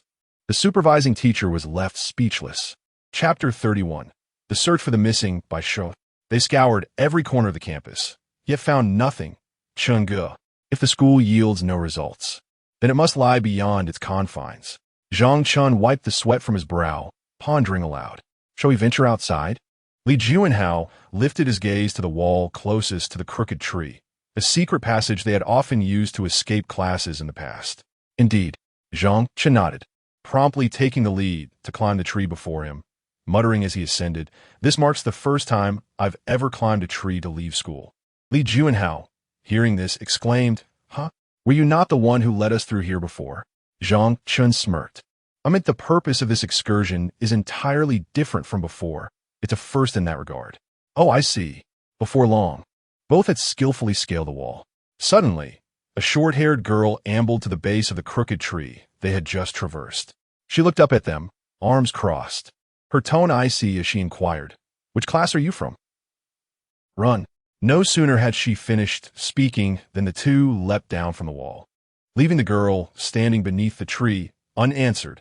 Chengge, that girl seemed to be just a student, not a teacher. Li Juanhao was perplexed as to why Zhang Chen appeared so flustered, causing him to feel an inexplicable anxiety as well. Yet only Zhang Chen understood that this was indeed his first genuine act of skipping class, which stirred a hint of excitement within him.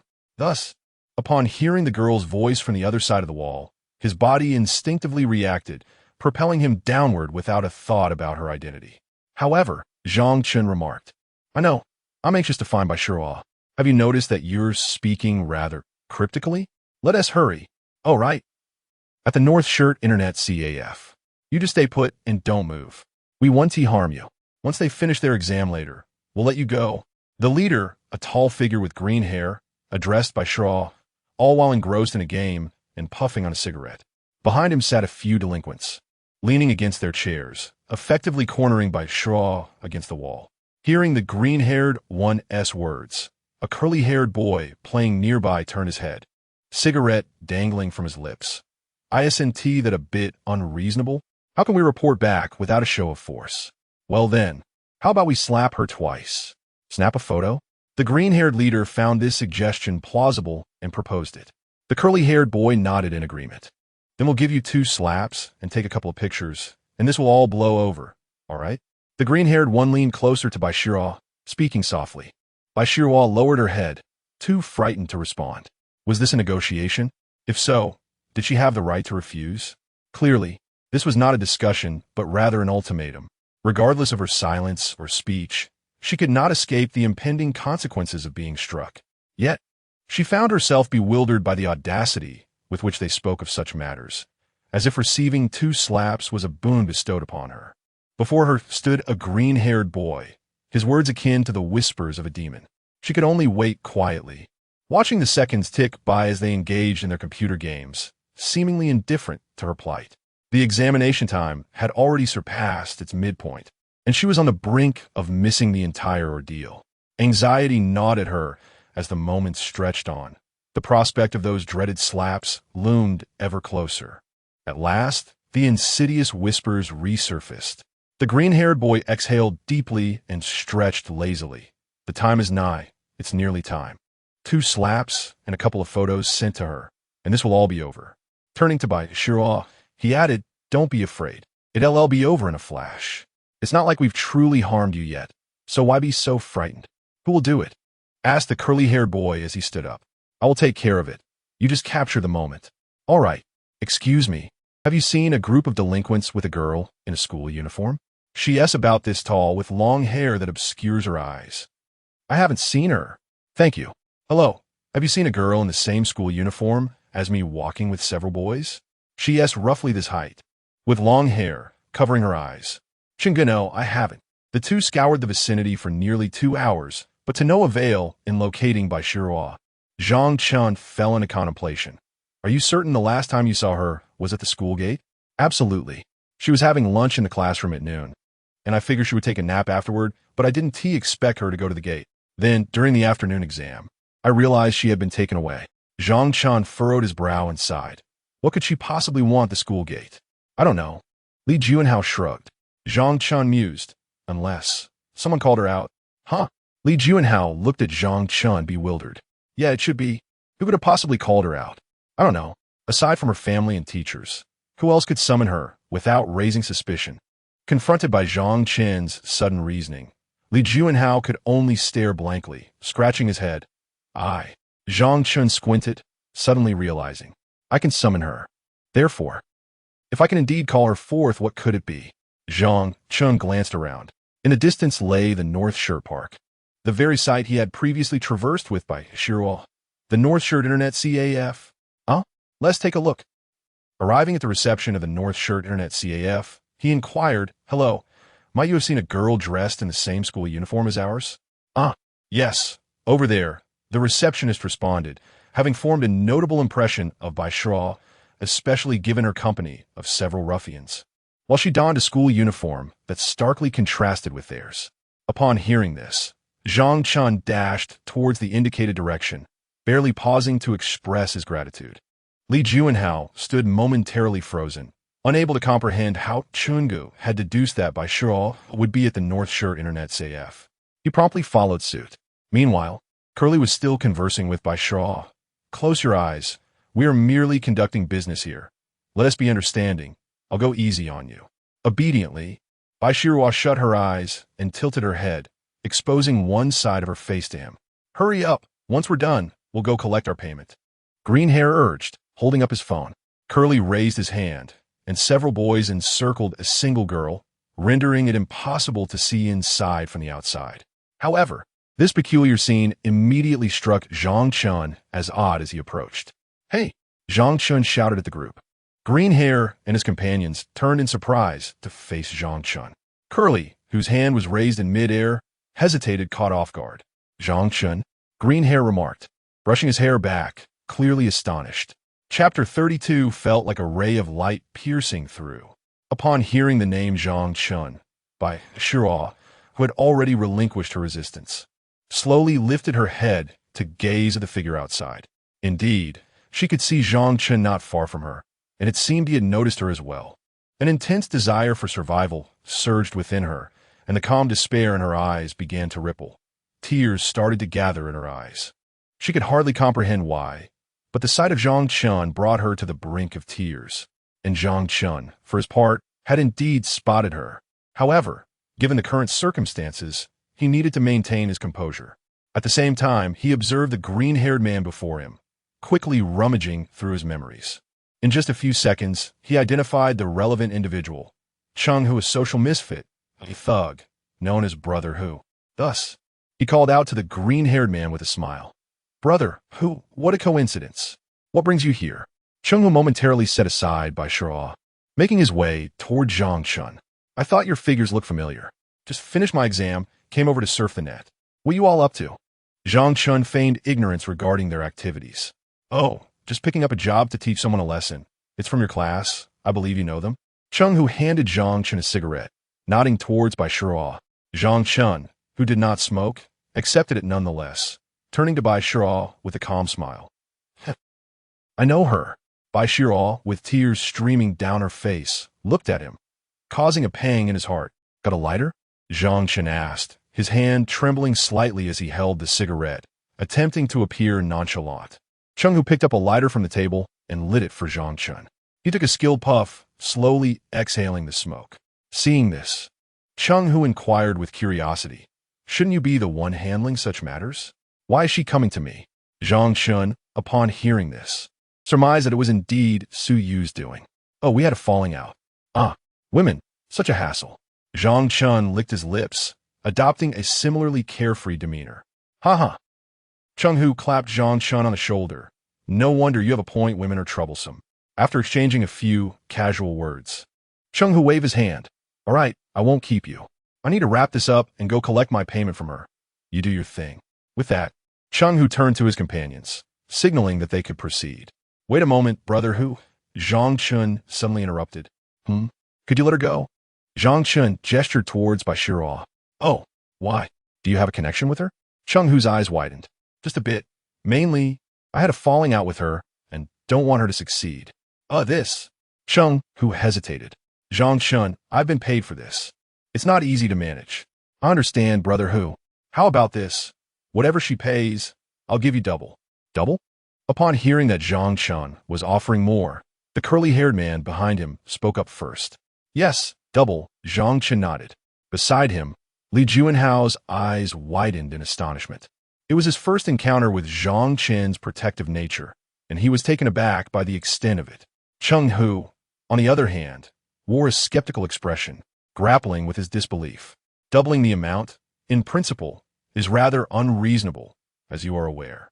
However, since we are acquainted, I can make an exception for you, all right?"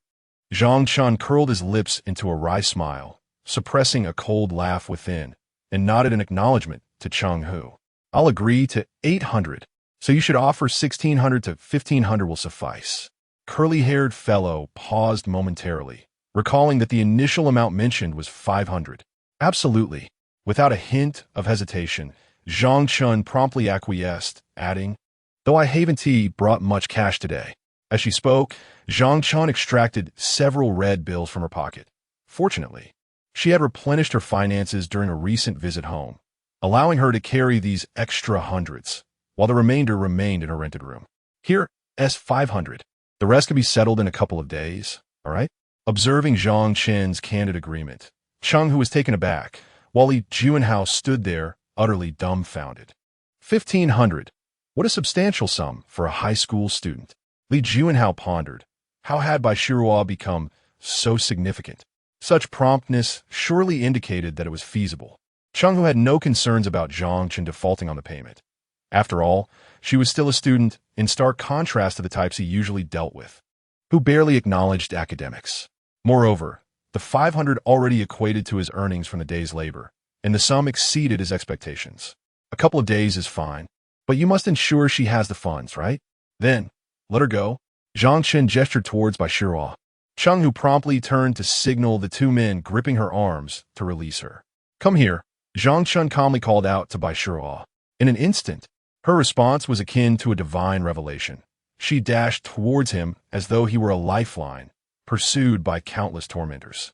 At last, she grasped him tightly, tears streaming down her face. Zhang Chen inclined his head slightly, soothing her in a gentle tone. "It's all right. You have nothing to fear." Cheng-Hu hinted to Zhang Chen that he still needed to collect money from Su Yu and advised him to keep the release of Bai Shiro under wraps. Zhang Chen understood perfectly. He intended to ensure Su Yu paid dearly for her freedom. "Rest assured, you can ask her for more," Zhang Chen replied coldly. Turning his gaze towards Bai Shiro, "I can assist you in making her appear significantly harmed."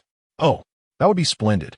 Cheng-Hu, delighted at the prospect of reaping financial benefits from both sides, had no reason to decline. "Shall I come and find you in a couple of days?" "Yes. I'll call you this weekend," Zhang Chen confirmed. "All right. I shall await your good news." Cheng-Hu raised his brow in delight, then waved at the young men behind him, and they swaggered out of the internet CF. Once they had distanced themselves, Li Juanhao finally spoke up. "Brother Chen, why not confront him? Why not take the lead?" Zhang Chen anxiously glanced at Bai Shiro, concerned for her well-being. "Are you hurt? Did they trouble you?" Bai Shiruo, sobbing, remained silent, gripping Zhang Chen's shirt tightly, unwilling to let go. Zhang Chen could only offer gentle reassurances. Brother Chen, you are more than capable of handling him. This time, he has fewer followers. What is there to fear? Zhang Chen shot Li Juanhao a disapproving look. What if they are armed? What if you find yourself alone one day? He turned his gaze back to Bai Shiruo. There will be times when we're not around, right? Brother Chen, you're only a year older than I am. He scoffed inwardly, thinking, I am actually several years your senior. Hey, are you two bullying her? Just as they exchanged words, with Zhang Chen comforting Bai Shiruo and wiping her tears, the short-haired girl who had previously caught them climbing the wall suddenly appeared, gazing coldly at the two of them. Chapter 33. The pinnacle of combat power. As Zhang Chen gazed upon the unfamiliar girl before him, he felt a momentary pause, with an expression of world-weariness. She smoked a cigarette, her short hair tucked beneath a cap, clad in cargo pants. Could it be her? The pinnacle of combat power. Nielnanin. Who are you? This is none of your business. Step aside. Li Juanhao furrowed his brow and waved his hand dismissively. Zhang Chen's mind raced, and his eyes widened in alarm. Wait, hold on, how's he? But before he could finish his sentence, Li Juanhao had already approached Nian, glaring down at her. What are you staring at? Didn't you hear me tell you to go away? With that, Li Juanhao reached out, intending to shove Nian aside.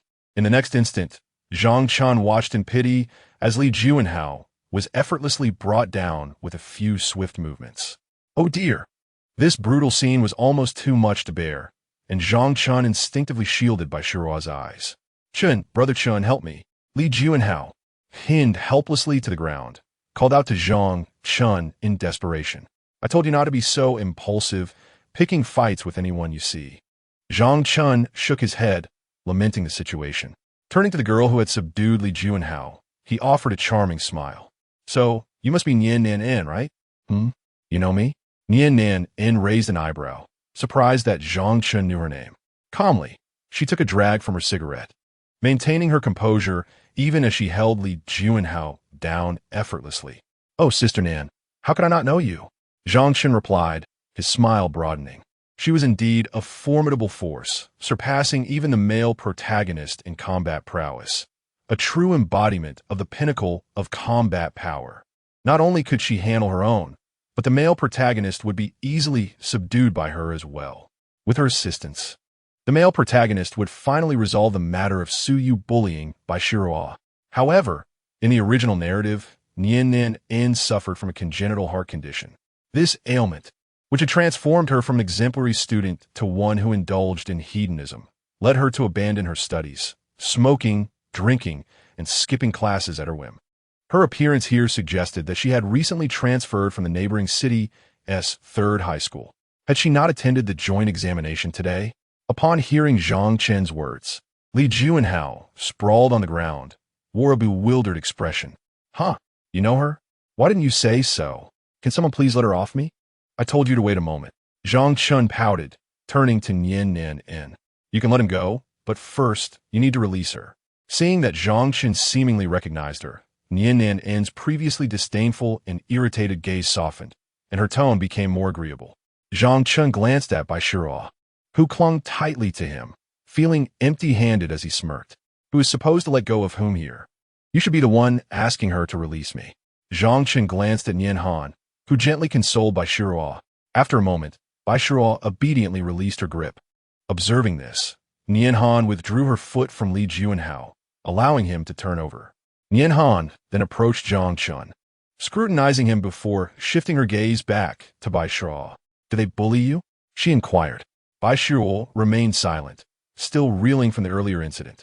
Noticing her distress, Nian Han continued, It's all right, you can tell me. If they have wronged you, I will avenge you. Meanwhile, Zhang Chen listened with trepidation, realizing how profoundly even the simplest words could wound. We truly did not bully her. I came with Chen Gu to rescue her. Li Junfo interjecta, grimacing as he stepped closer, but choosing to position himself on the opposite side of Zhang Chen, away from Nian Han. When Nian Han had subdued him moments earlier, he felt as though the world had spun around him, with sharp pains coursing through several parts of his body, leaving him powerless. and by the time he realized what was happening, he was already pinned beneath her foot. The swiftness of it all had taken him by surprise.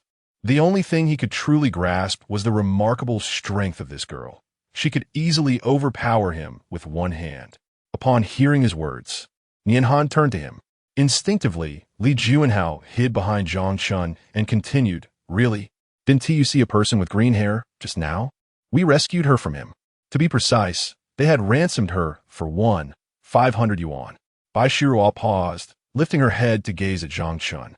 She hadn't caught the earlier conversation due to the distance, but had noticed Zhang Chen seemed quite familiar with that person.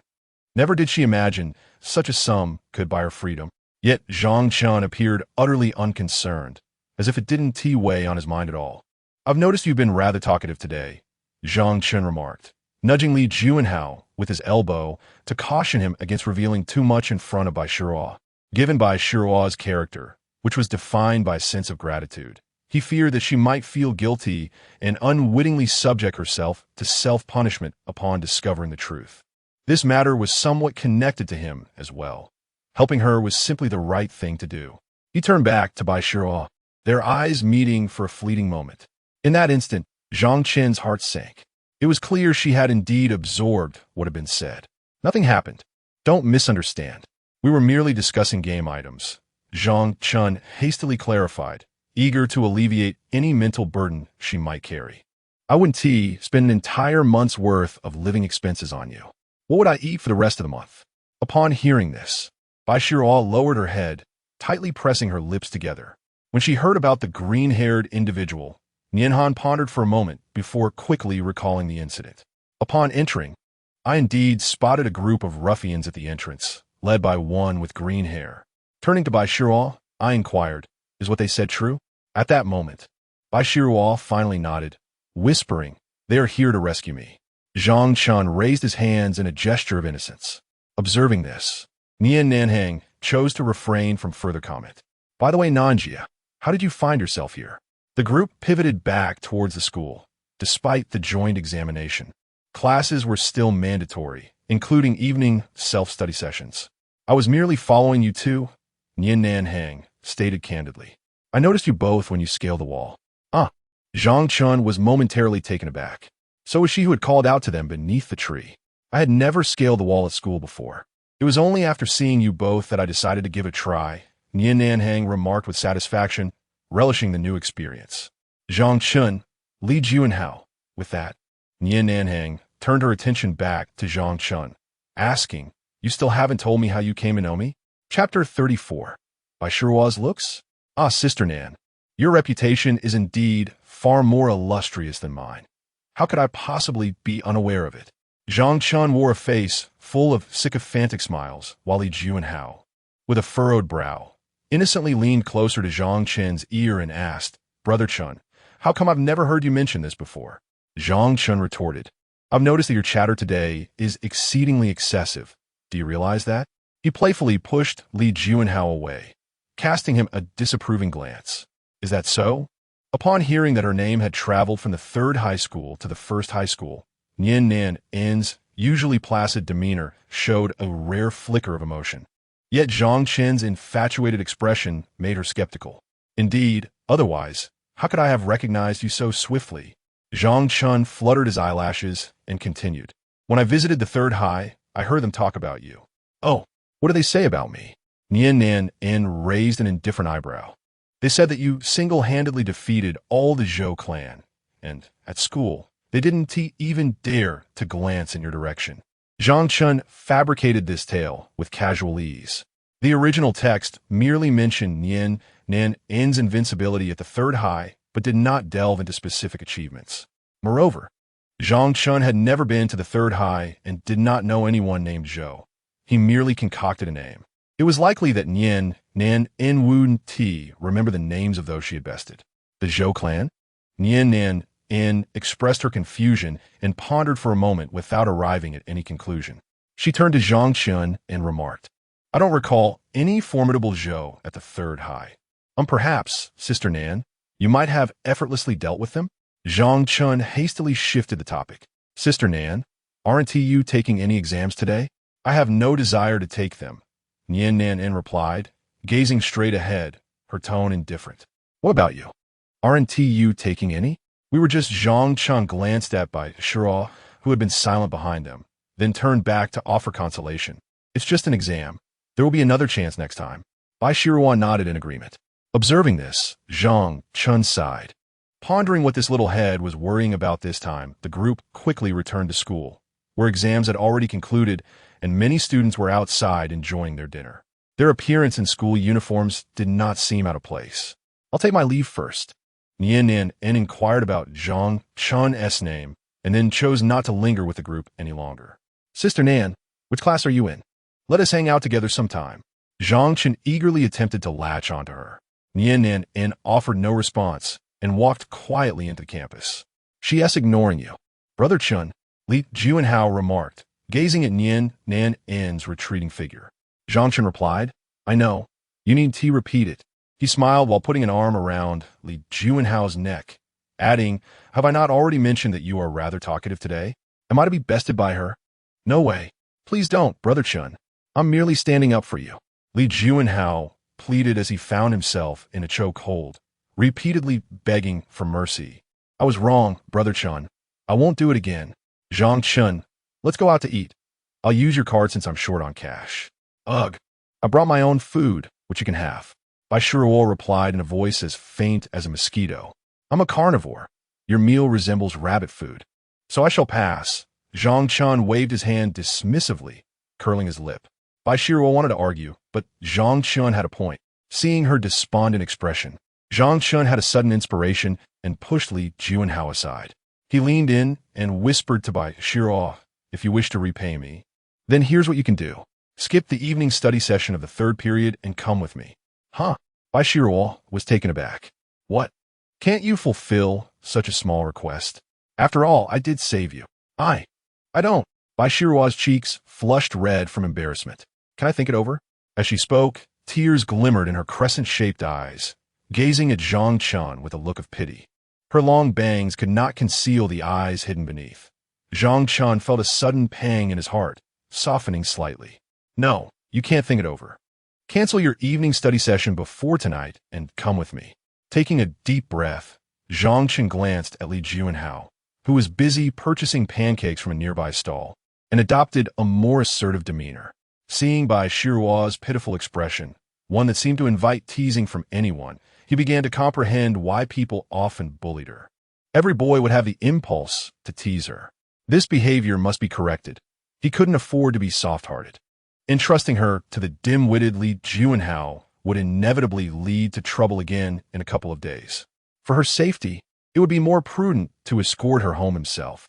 Furthermore, to prevent her from being alone again, it was essential that she accompany him after evening study as well. Faced with Zhang Chen's unyielding seriousness, Bai Shiruo lowered her head again, resembling a pitiful little kitten. Mewing softly, oh, sigh, you make it seem as if I've done something terribly wrong to you. Zhang Chen bent slightly, brushing aside her bangs. You haven't really cried, have you? Bai Shiruo stiffened as their eyes met, her eyes shimmering with unshed tears. Well, as long as you haven't cried, that's good. All right, let's go. You may leave, but don't forget about the evening study. This was the first time Zhang Chen truly observed her face. Seeing her woeful appearance, he couldn't resist pinching her cheek, leaving a fleeting mark. Immediately afterward, Bai Shiruo dashed back toward the teaching building like a startled deer. Li Juanhao, having just acquired a fresh meat pie, ambled over and handed one to Zhang Chen. Bro, why are you suddenly so nice to Bai Shiruo? Am I? Zhang Chen raised an eyebrow and took a bite of the meat pie. She isn't particularly attractive, and she behaves like a dullard every day. What is it that you see in her? Li Juanhao remarked with confusion. Isn't it commendable to spend 1,500 to secure someone's safety? I dare say, if I were to be cornered by Cheng Hu and his gang today, Zhang Chen would undoubtedly disregard me. Forget 1,500. At most, I would offer 5 as a fixed price. Let her go if she agrees. If not, so be it.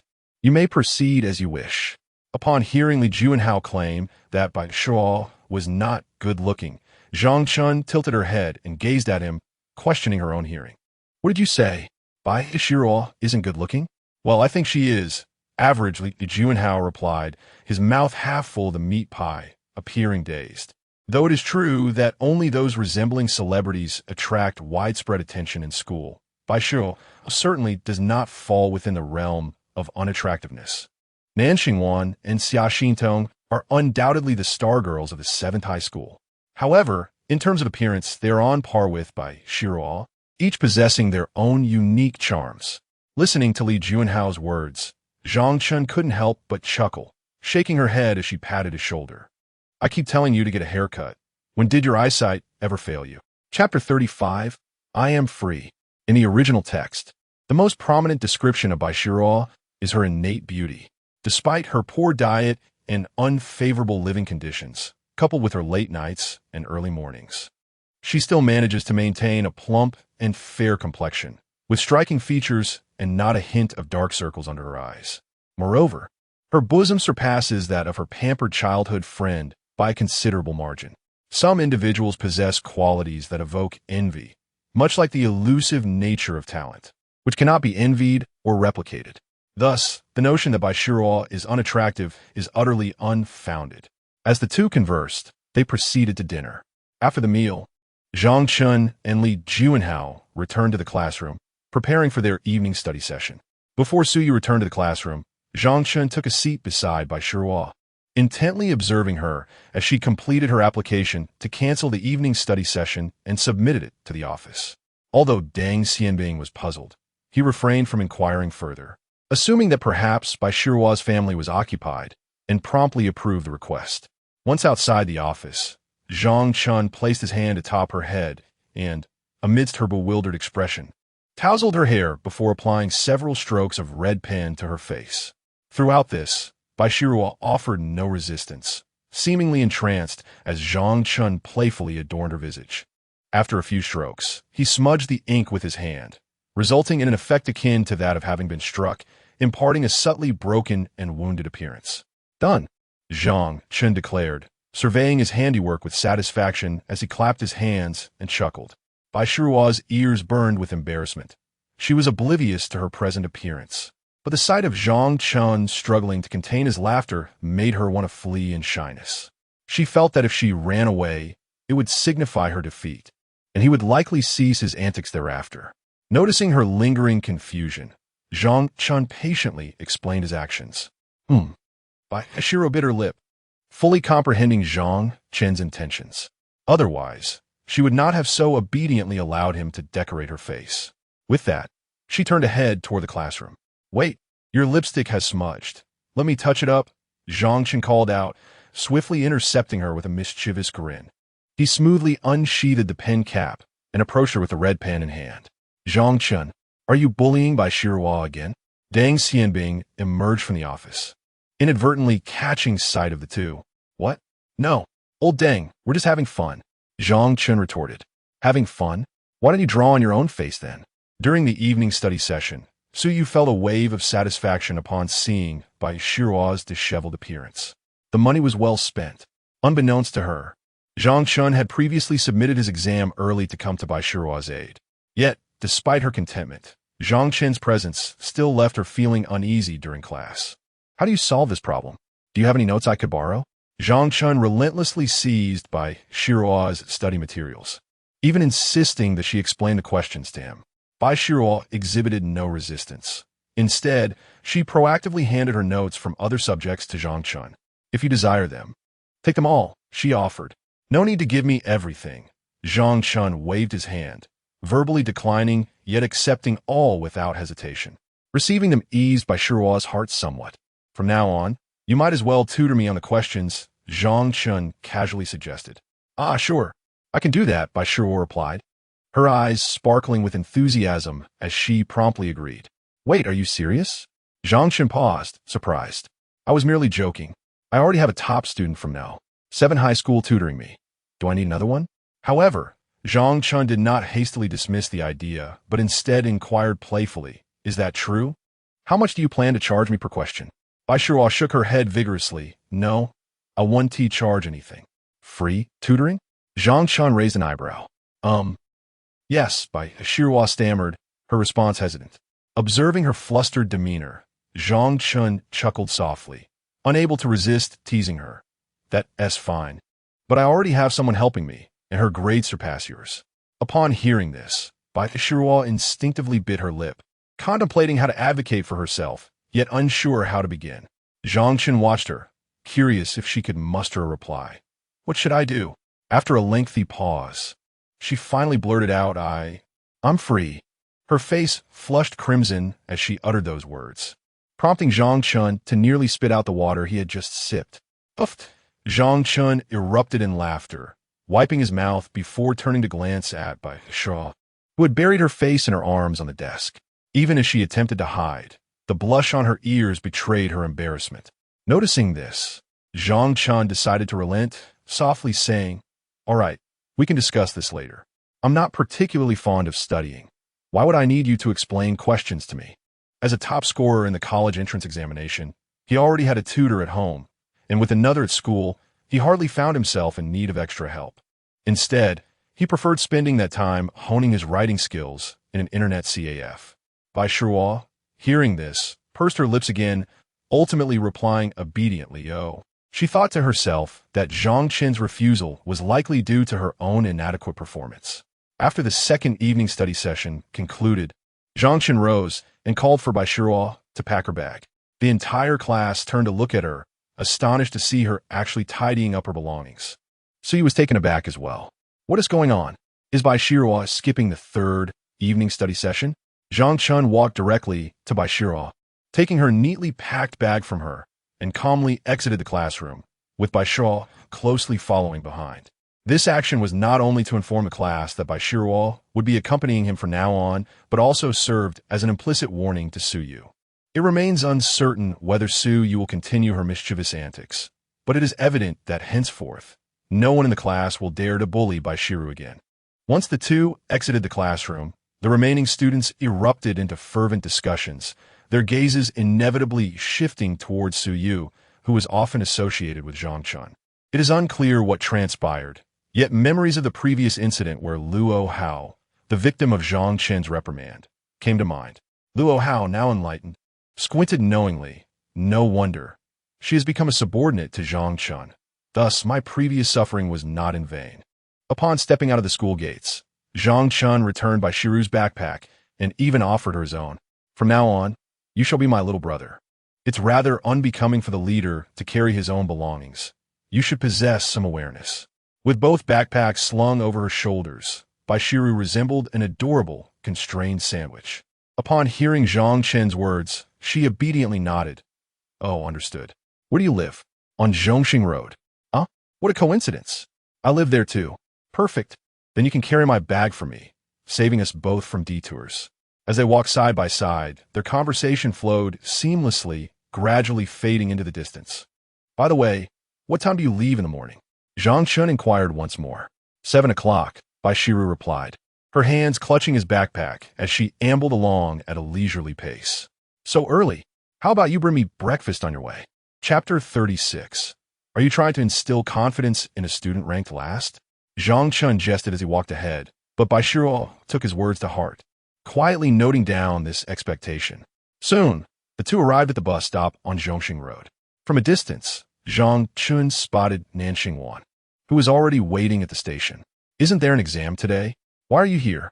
Zhang Chen smiled as he approached her, recalling that she had mentioned studying all night and not coming. Nanxing Wan had intended to dedicate her last evening to helping Zhang Chen prepare for the exam, sacrificing her own revision. To her surprise, she noticed Bai Shiruo beside Zhang Chen and recalled that this was the girl who had been bullied by Zhang Chen in the office that day. Why was she walking with him, carrying his backpack? A wave of realization washed over her, and her eyes widened. She stepped forward, pointing an accusatory finger at Zhang Chen. Are you bullying her again? Zhang Chen, taken aback, replied, What do you mean? Don't you have hands of your own? Nanxing Wan retorted, pinching Zhang Chen's arm. Noticing this, he quickly retrieved his backpack from Bai Shiruo, feeling a sudden emptiness in front of her. I would never dare to bully her, he said, putting on a playful grin. However, Nanxing Wan narrowed her eyes, adopting a serious expression. Tell me, did you bully her? Zhang Chen turned to Bai Shiruo, signaling her with his eyes. She obediently shook her head. No, I didn't. See? Zhang Chen spread his hands. Then why did you help him carry his backpack? Nanxing Wan frowned. Bai Bai Shuo glanced at Zhang Chen, and under his persistent gestures, she innocently replied, "I'm his little brother." "Exactly. You see, she's my little brother," Zhang Chen chimed in. "Little brother?" Nan Xingwan stared at Zhang Chen in disbelief. "Weren't you just bullying her?"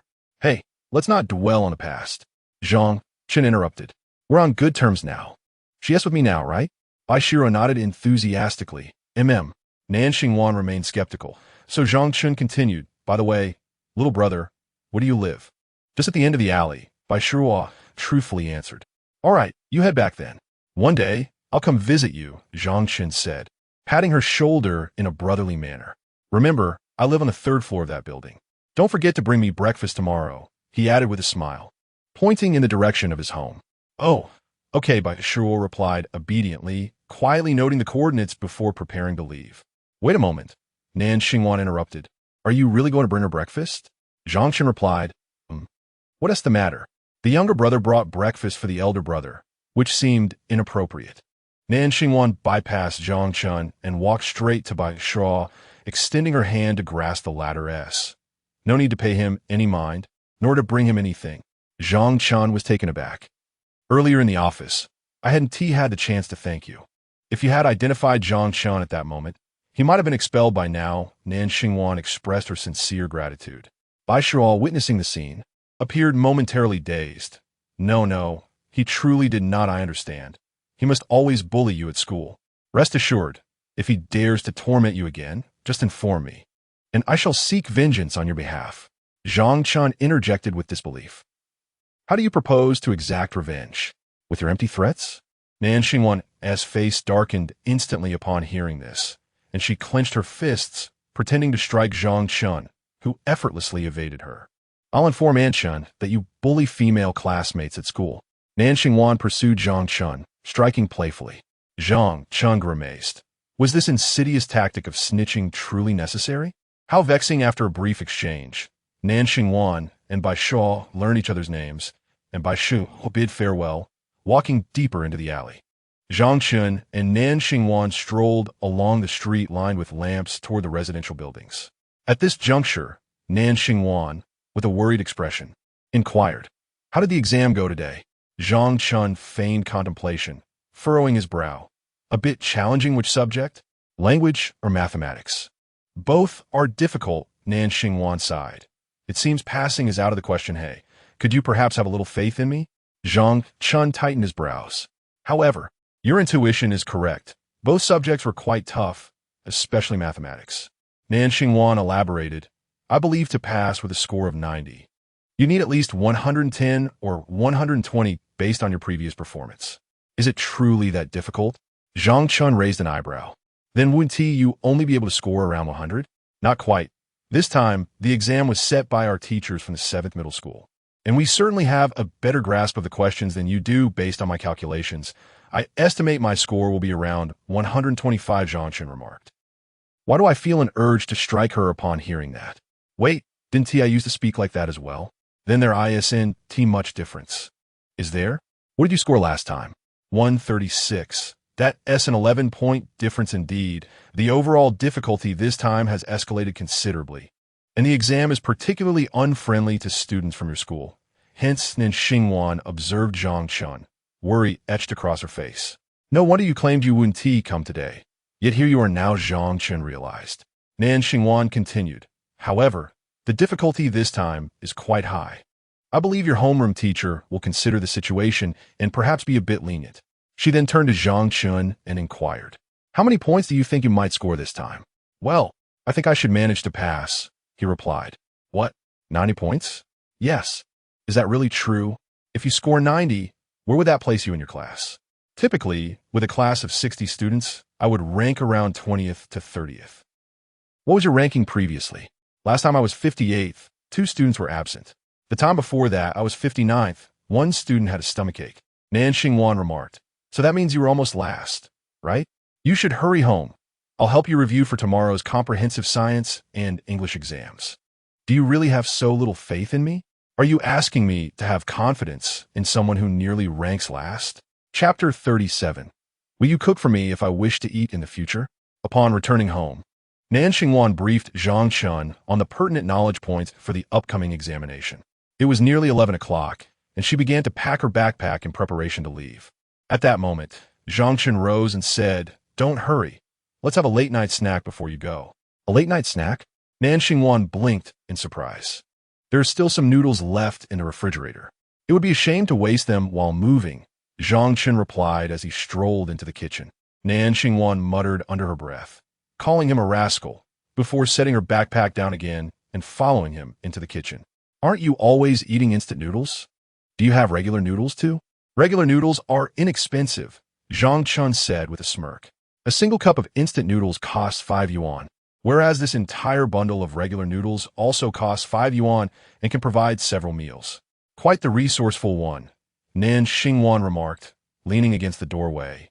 Observing Zhang Chen deftly don an apron, wash the pot, and boil water. "I'll just make you some egg noodles. There are 2 eggs left."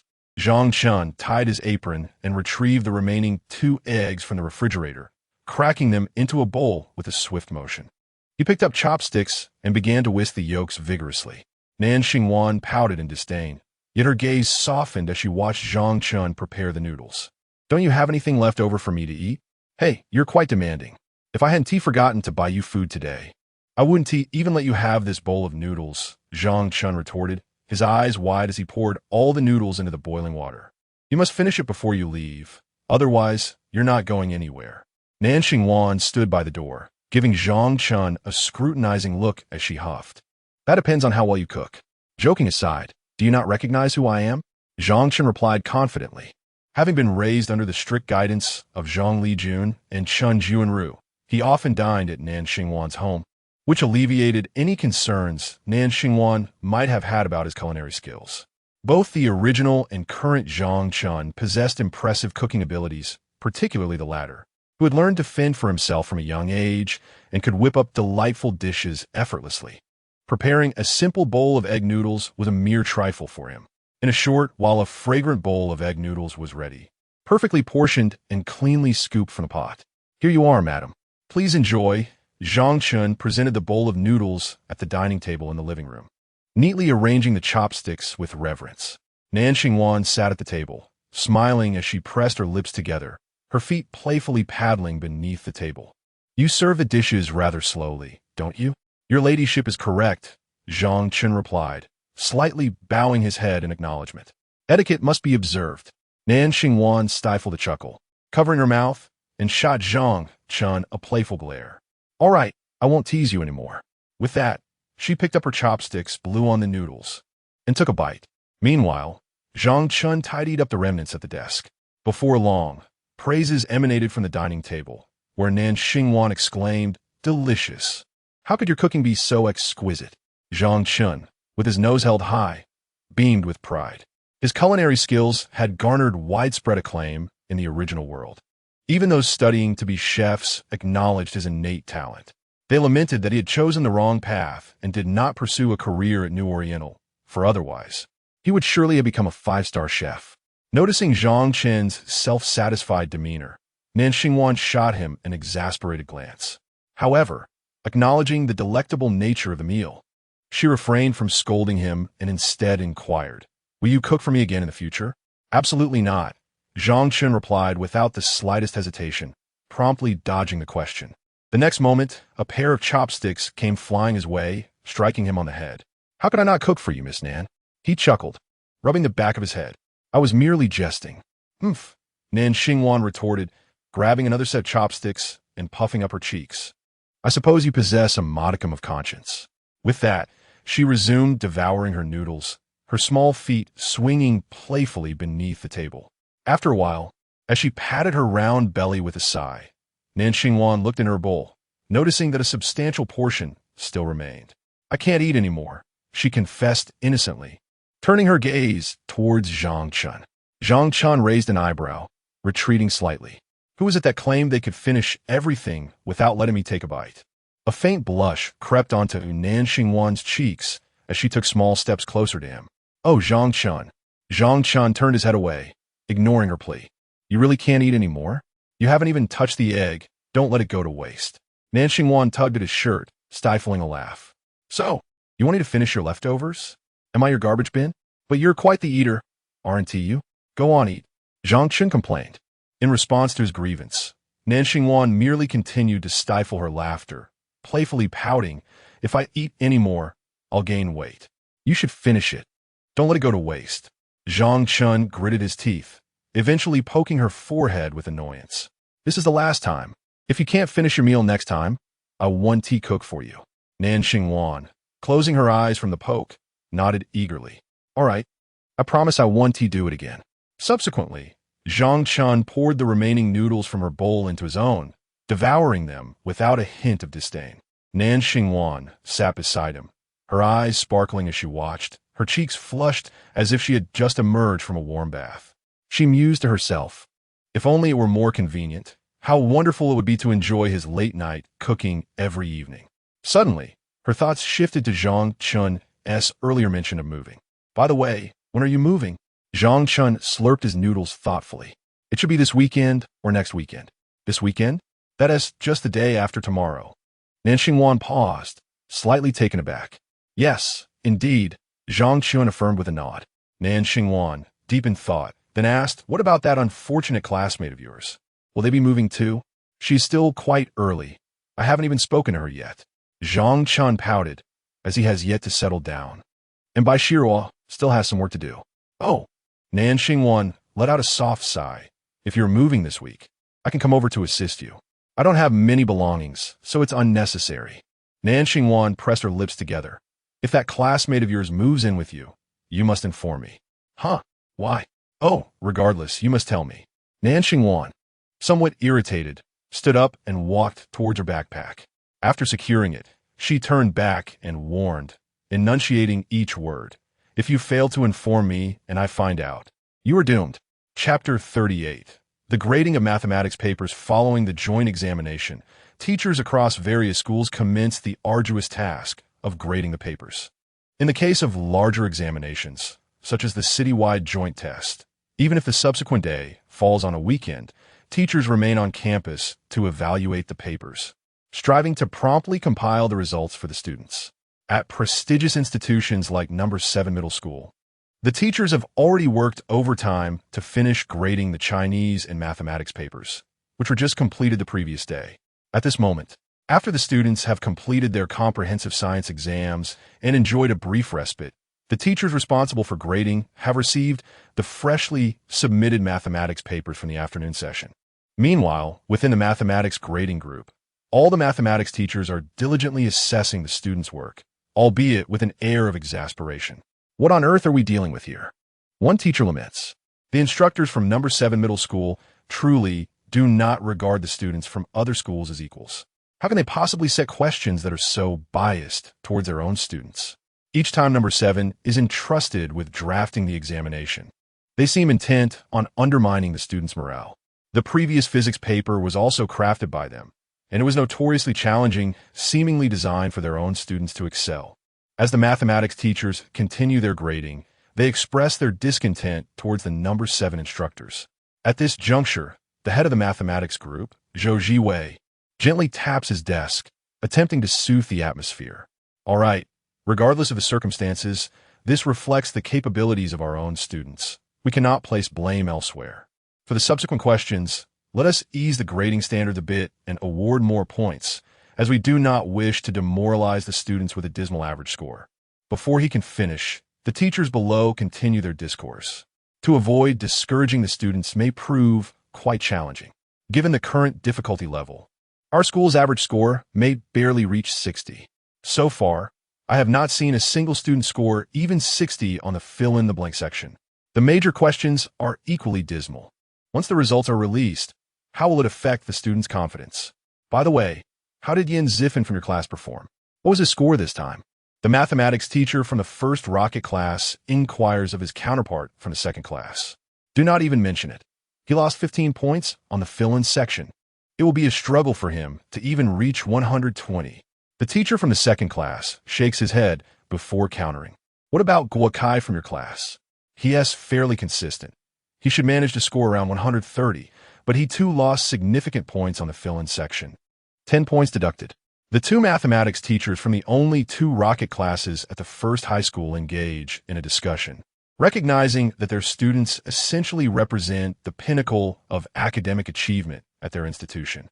Yan Zifan and Guokai are among the top students in mathematics, often achieving near-perfect scores and consistently dominating the rankings for the highest scores in their grade. If even they are struggling, it is likely that the rest of the students will fare no better. Thus, it seems that the highest score across the entire school will hover around 130, while number 7 middle school is likely to produce a slew of students who achieve full marks. There is no avoiding the fact that the excessive penalties for the fill-in questions, 5 points deducted per mistake, significantly widen the scoring gap. In this entire grade, has there truly been a single student who answered all the fill-in-the-blank questions correctly? Certainly, our two students lost 10 and 15 points respectively. Listening to the conversation between the two teachers nearby, Jiao Wei furrowed his brow slightly. He was responsible for teaching only the key classes and the regular classes, which was not comparable to the two seniors who taught the elite class. However, upon hearing them mention a student who had answered all the fill-in-the-blanks correctly, he immediately thought of Zhang Chen's exam paper. During the examination, he had scrutinized Zhang Chen's answers, and although he could not recall the answers verbatim at that moment, he could not ascertain whether they were all correct. But now, back to the grading, he had the answers in hand and could mentally compare them with his recollection of Zhang Chen's responses. They were essentially identical, considering he had also seen Zhang Chen correctly solve the first major problem, which was worth 10 points. He realized that Zhang Chen's score amounted to 60 points for multiple choice questions, 20 points for fill-in-the-blanks, and 10 points for the first major problem. Exactly 90 points, a passing score, including the wager he had made with Old Deng earlier. At this moment, although Jiao Wei was eager to confirm whether Zhang Chen had indeed scored exactly 90 points, he lamented that the papers had been shuffled after collection. It had been so long since the grading commenced, and he had not heard any teacher mention a student answering all the fill-in-the-blanks correctly. Could it be that he had misremembered? Was Zhang Chen actually not perfect? Just as he began to doubt his memory and focused again on grading the papers, the mathematics teacher, Tian Yuan, who had proctored Zhang Chen's exam, exclaimed, 123. For 156. Not a single mistake? Oh, Teacher Jia, is that your student? He indeed answered all the fill-in-the-blanks correctly. Upon hearing that a student had answered all the fill-in-the-blanks correctly, the surrounding teachers peered curiously at Tian Yuan, then glanced at Jiao Wei. The two teachers from the elite class beside Jiao Wei looked astonished, turning their gaze towards him. They had been discussing how their students had failed to achieve a perfect score, and suddenly, the emergence of a perfect score left them momentarily speechless. Jiao Wei smiled awkwardly. It was not yet confirmed, and their attention made him feel a bit embarrassed. Let me take a look. Immediately, Jiao Wei rose and walked over to Tian Yuan. As Jiao Wei stood up, the surrounding teachers also got to their feet, following him with curiosity to see if a student had indeed achieved perfection. After all, they had been grading for an entire day, and since these were their own school students, it was highly probable that some were taught by them personally. Yet they had not seen a single student perform well. This naturally implied that their own students were likely not faring well either. When a promising student finally emerged, it was bound to captivate all the teachers' attention. With a slight thrill, Jiao Wei approached the mathematics teacher and directly flipped over the exam paper. Aside from the first question, the rest were blank. A smile tugged at the corners of Jiao Wei's mouth, and he felt reassured. However, just to be certain, he meticulously examined the handwriting. So what is this? Zhang Chen.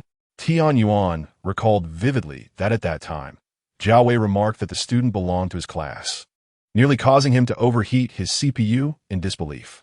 Indeed, I taught class 8, a student named Zhang Chen. Jiao Wei chuckled lightly, astonished that this young lad had managed to achieve a perfect score. I took a glance at the papers belonging to class 8. Impressive indeed. Another teacher nearby hastily reached out, eager to take a look, prompting Jiao Wei to hand over a stack of papers. The neatly bound stack circulated among the teachers, who expressed their admiration in a chorus of approving remarks. This incident indirectly fulfilled the teacher's yearning for a remarkable piece of work after spending so long in grading without encountering such an exemplary paper. Even Zhou Jiwei took a moment to glance at the papers, considering it a positive sign, as it prevented the embarrassment of having no students in the entire school achieving a perfect score. Impressive indeed, but why were the subsequent answers left blank? As the papers reached the hands of two teachers from the elite class, they nodded in approval, yet soon expressed their confusion. Tian Yuan explained, he submitted the paper early, having only written for half an hour. What? Chapter 39. What game is so enjoyable that one visits it daily? Is it true that it was completed in merely half an hour, with all answers correct, scoring precisely 90 points? This is no ist. It appears a mathematical prodigy has emerged. Why had I never heard of this individual named Zhang Chen before? I do not recall seeing this name among the top 100 students in the school.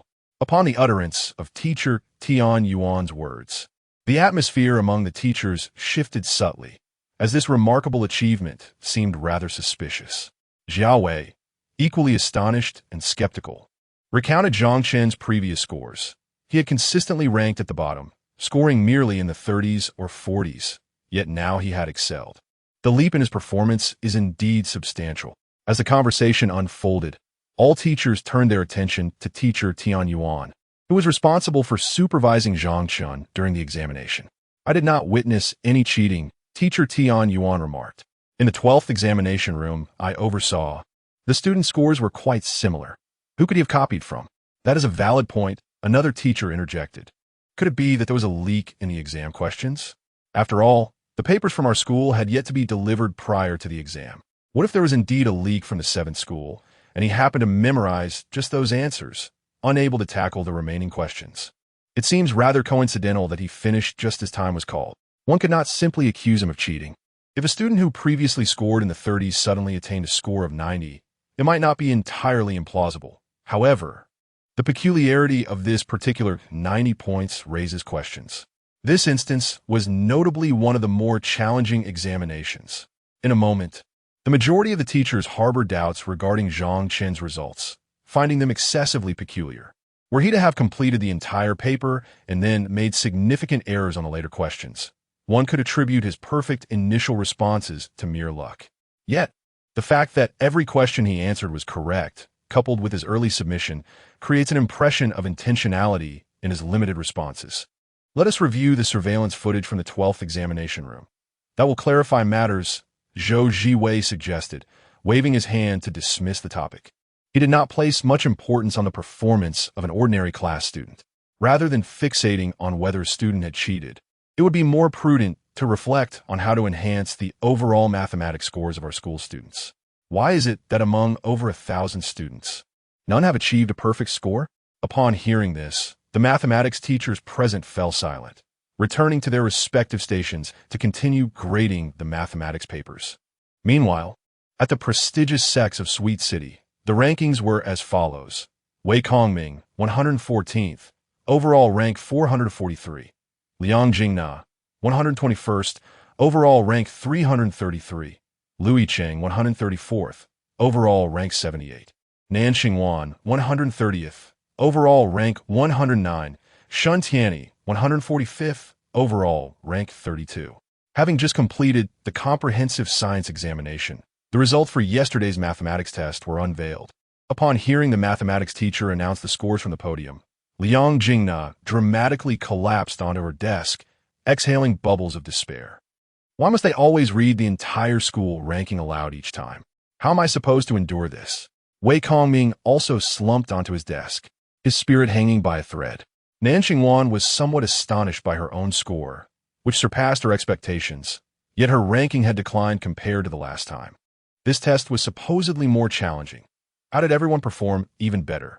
Even Tian Yi failed to achieve a perfect score? Lui Cheng raised an eyebrow and approached the group with curiosity. Shen Tianyi shook his head. I missed one question. He realized he had erred on the final multiple-choice question. Liang Jingna shrugged, exclaiming that it was truly abnormal. Fortunately, he missed one. Otherwise, he would have scored full marks. Shen Tianyi chuckled lightly and gave Liang Jingna a playful gesture. I also miscalculated on the fill-in-the-blank, losing 10 points. Quite harsh. Lui Cheng shook his head and smiled.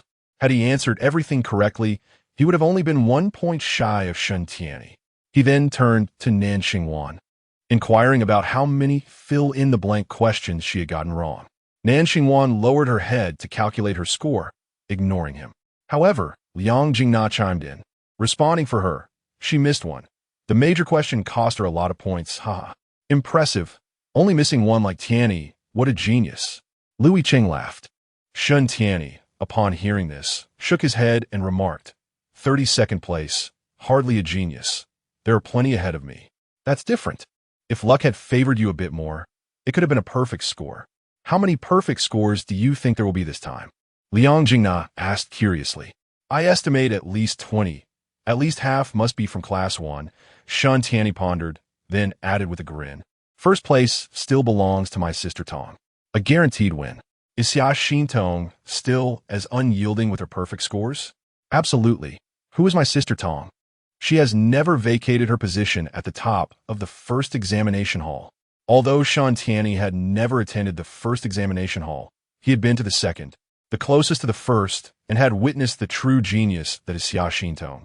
Since the beginning of high school, during various exams, Xia Xintong has perpetually held the title of the top student in the entire school, excelling in all subjects. The second and third positions have seen countless names come and go, yet hers has remained steadfastly at the summit, never changed. Truly remarkable. The genuine pinnacle of excellence. I wonder by how many points she will surpass the second place this time. Who do you think will claim second place this time? Tang Bing or Zhou Yu? Wasn't it Tang Bing last time? This time it should be Zhou Yu. Then I wager on Tang Bing. Let's place a bet, a bottle of cola.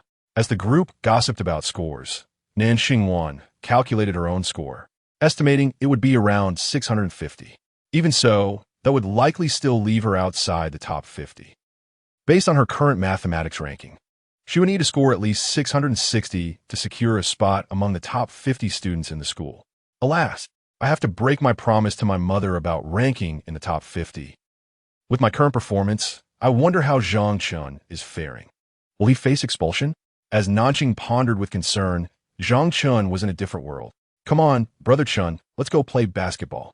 Li Juanhao kicked the ball to Zhang Chen's spot, his hands empty as he prepared to summon others from another class. I won't be joining. I'm off to surf the internet.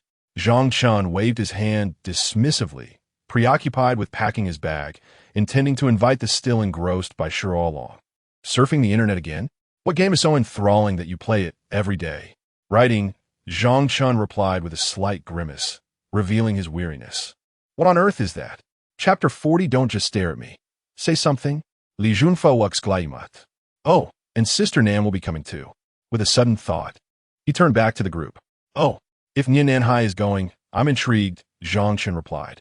Individuals like Zhang Chen and Li Juanhao, known for their connections within the school, had no trouble uncovering Nian Nanhai's class and influence through acquaintances in other classes.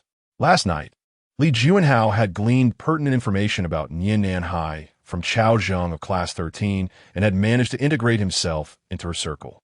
Nian Nanhai had recently transferred to Class 13, and she had quickly established herself as the leader of the class. It was rumored that during physical education classes, she had dominated the boys in competitive games, and despite her rough demeanor, she was well-liked among her peers for her amiable nature.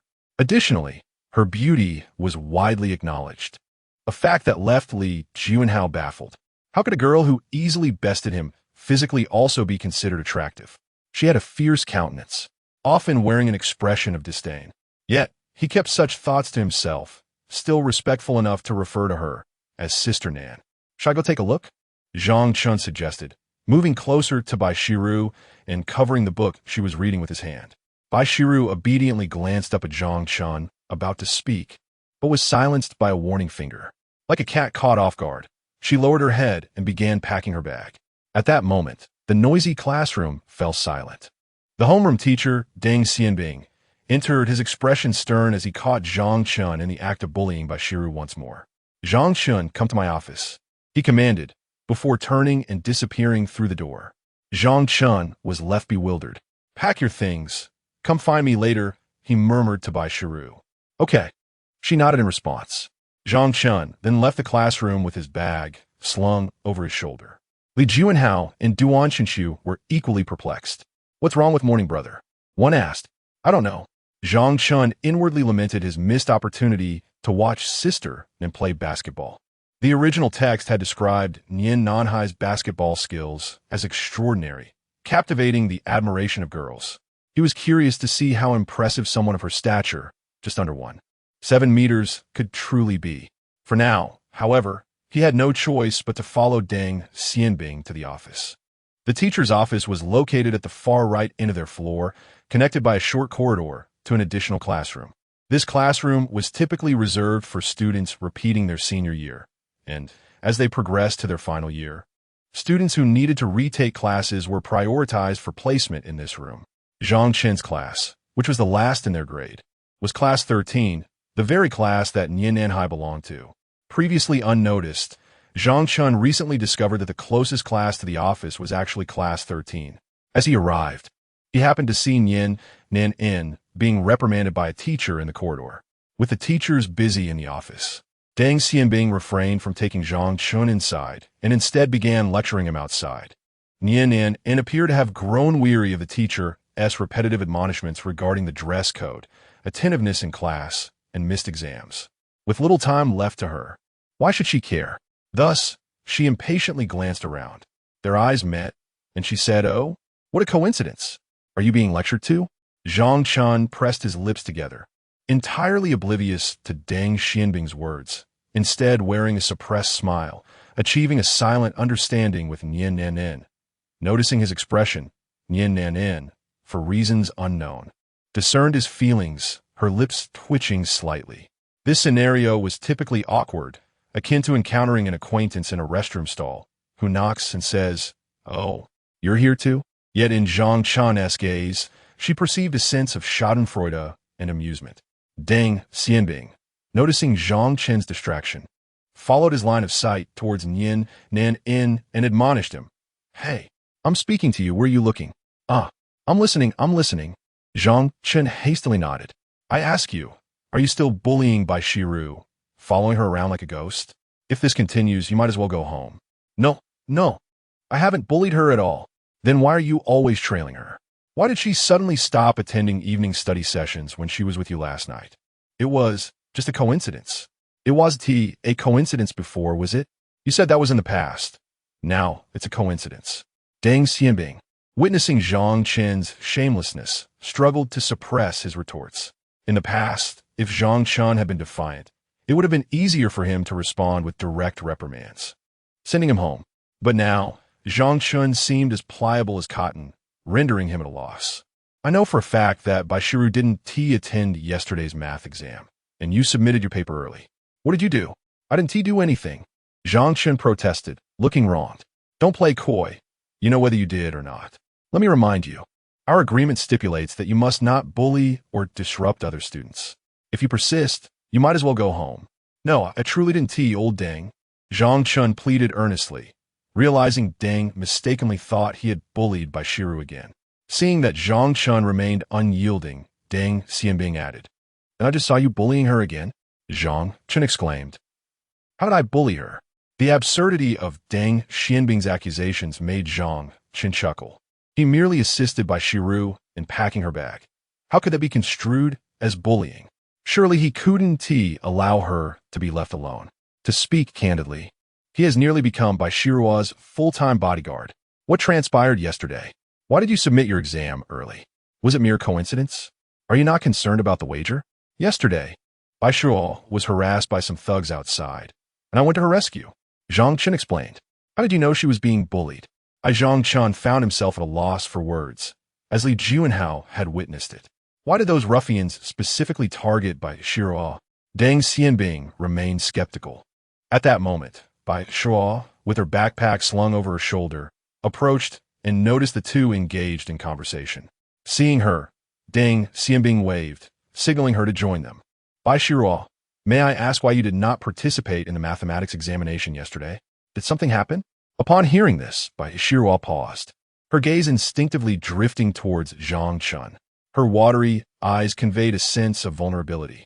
Zhang Chen. No, don't just stare at me in silence. Zhang Chen widened his eyes, urging her to speak up. Old Deng, don't look at me like that. I'm truly innocent. Still making excuses. What else is there to say? It's not. Zhang Chen found himself at a loss for words. Wait, I have a lawyer. Oh no, I have a witness. Look, it's her. She can vouch for me. Zhang Chen turned and pointed towards Nian Nanhang, who was standing at the entrance of Class 13.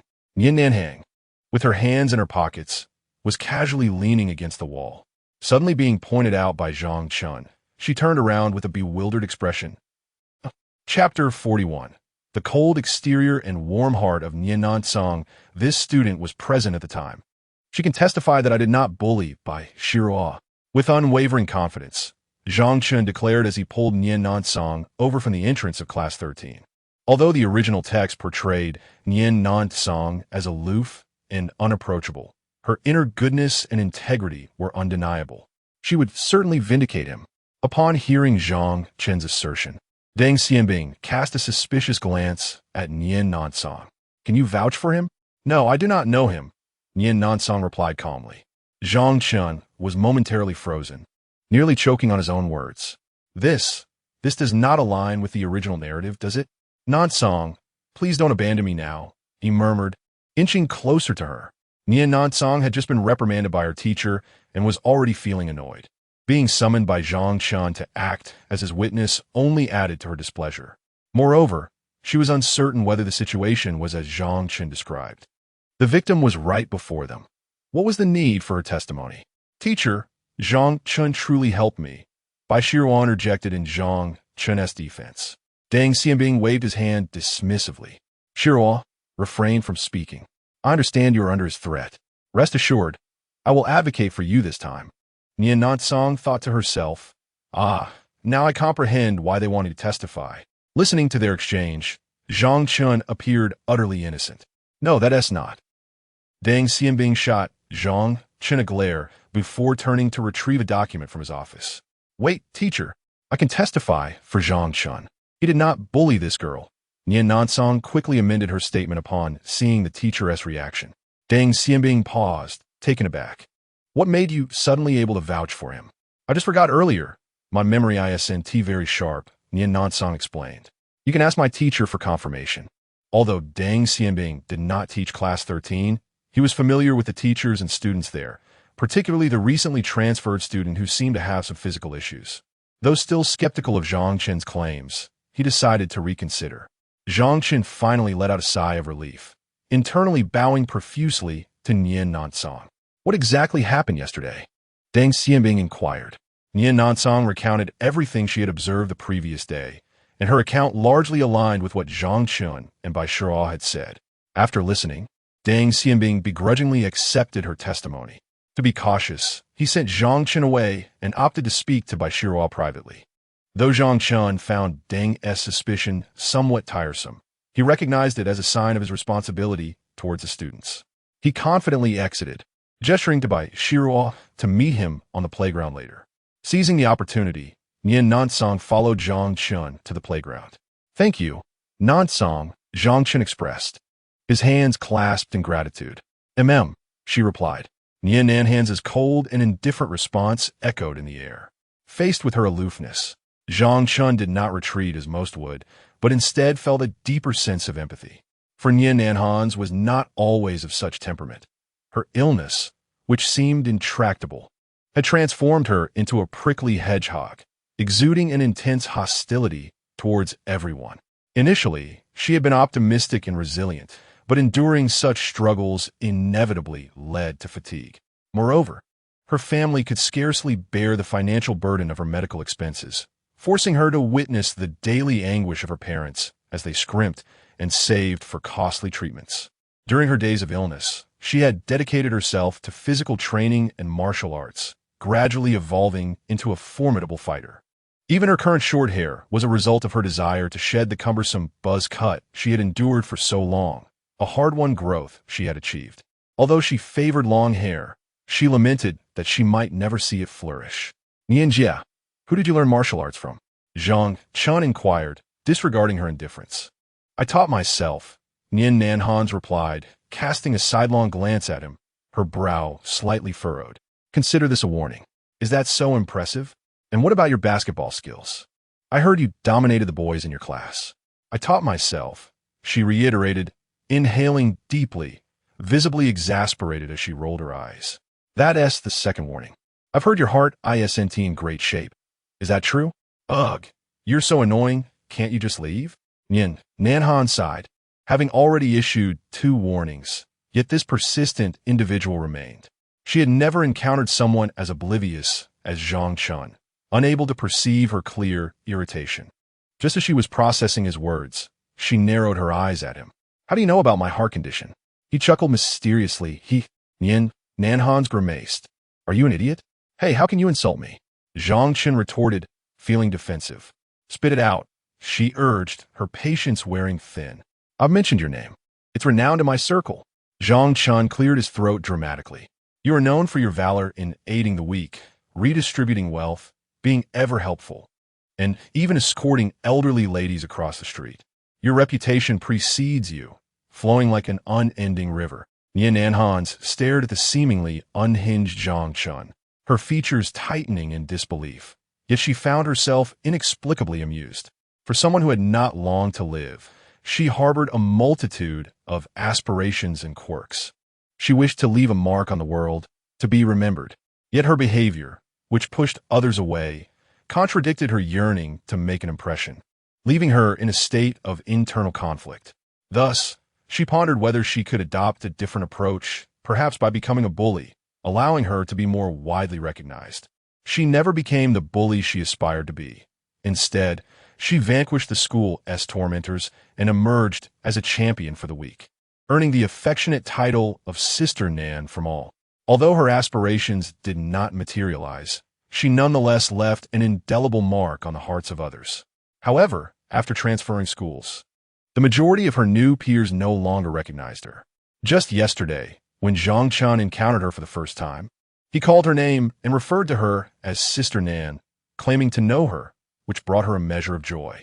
Now, he presented himself as someone who deeply admired her, and despite her efforts to suppress a smile, she found it difficult to keep her lips from curling upward.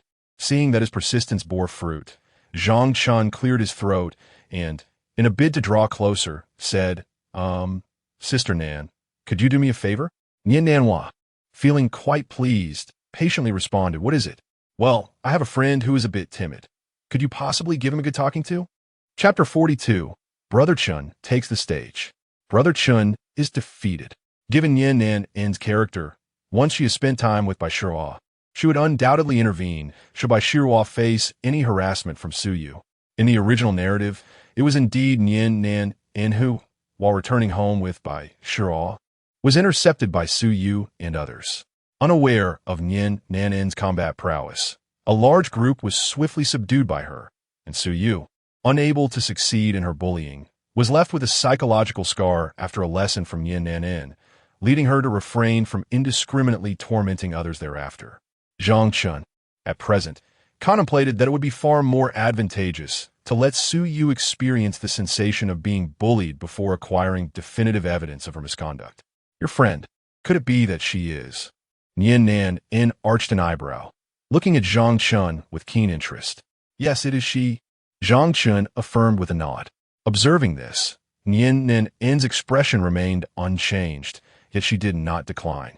Upon reaching the basketball court, Nian Nan spoke again. In light of our acquaintance, I can agree to your request. However, you must first defeat me for my consent. With that, Nian Nan strode into the basketball court, and a classmate who recognized her promptly tossed her the ball. The boys previously engaged in the game, upon witnessing this, wisely retreated, reluctant to face Nian Nan, as they all bore the psychological scars of their encounters with her.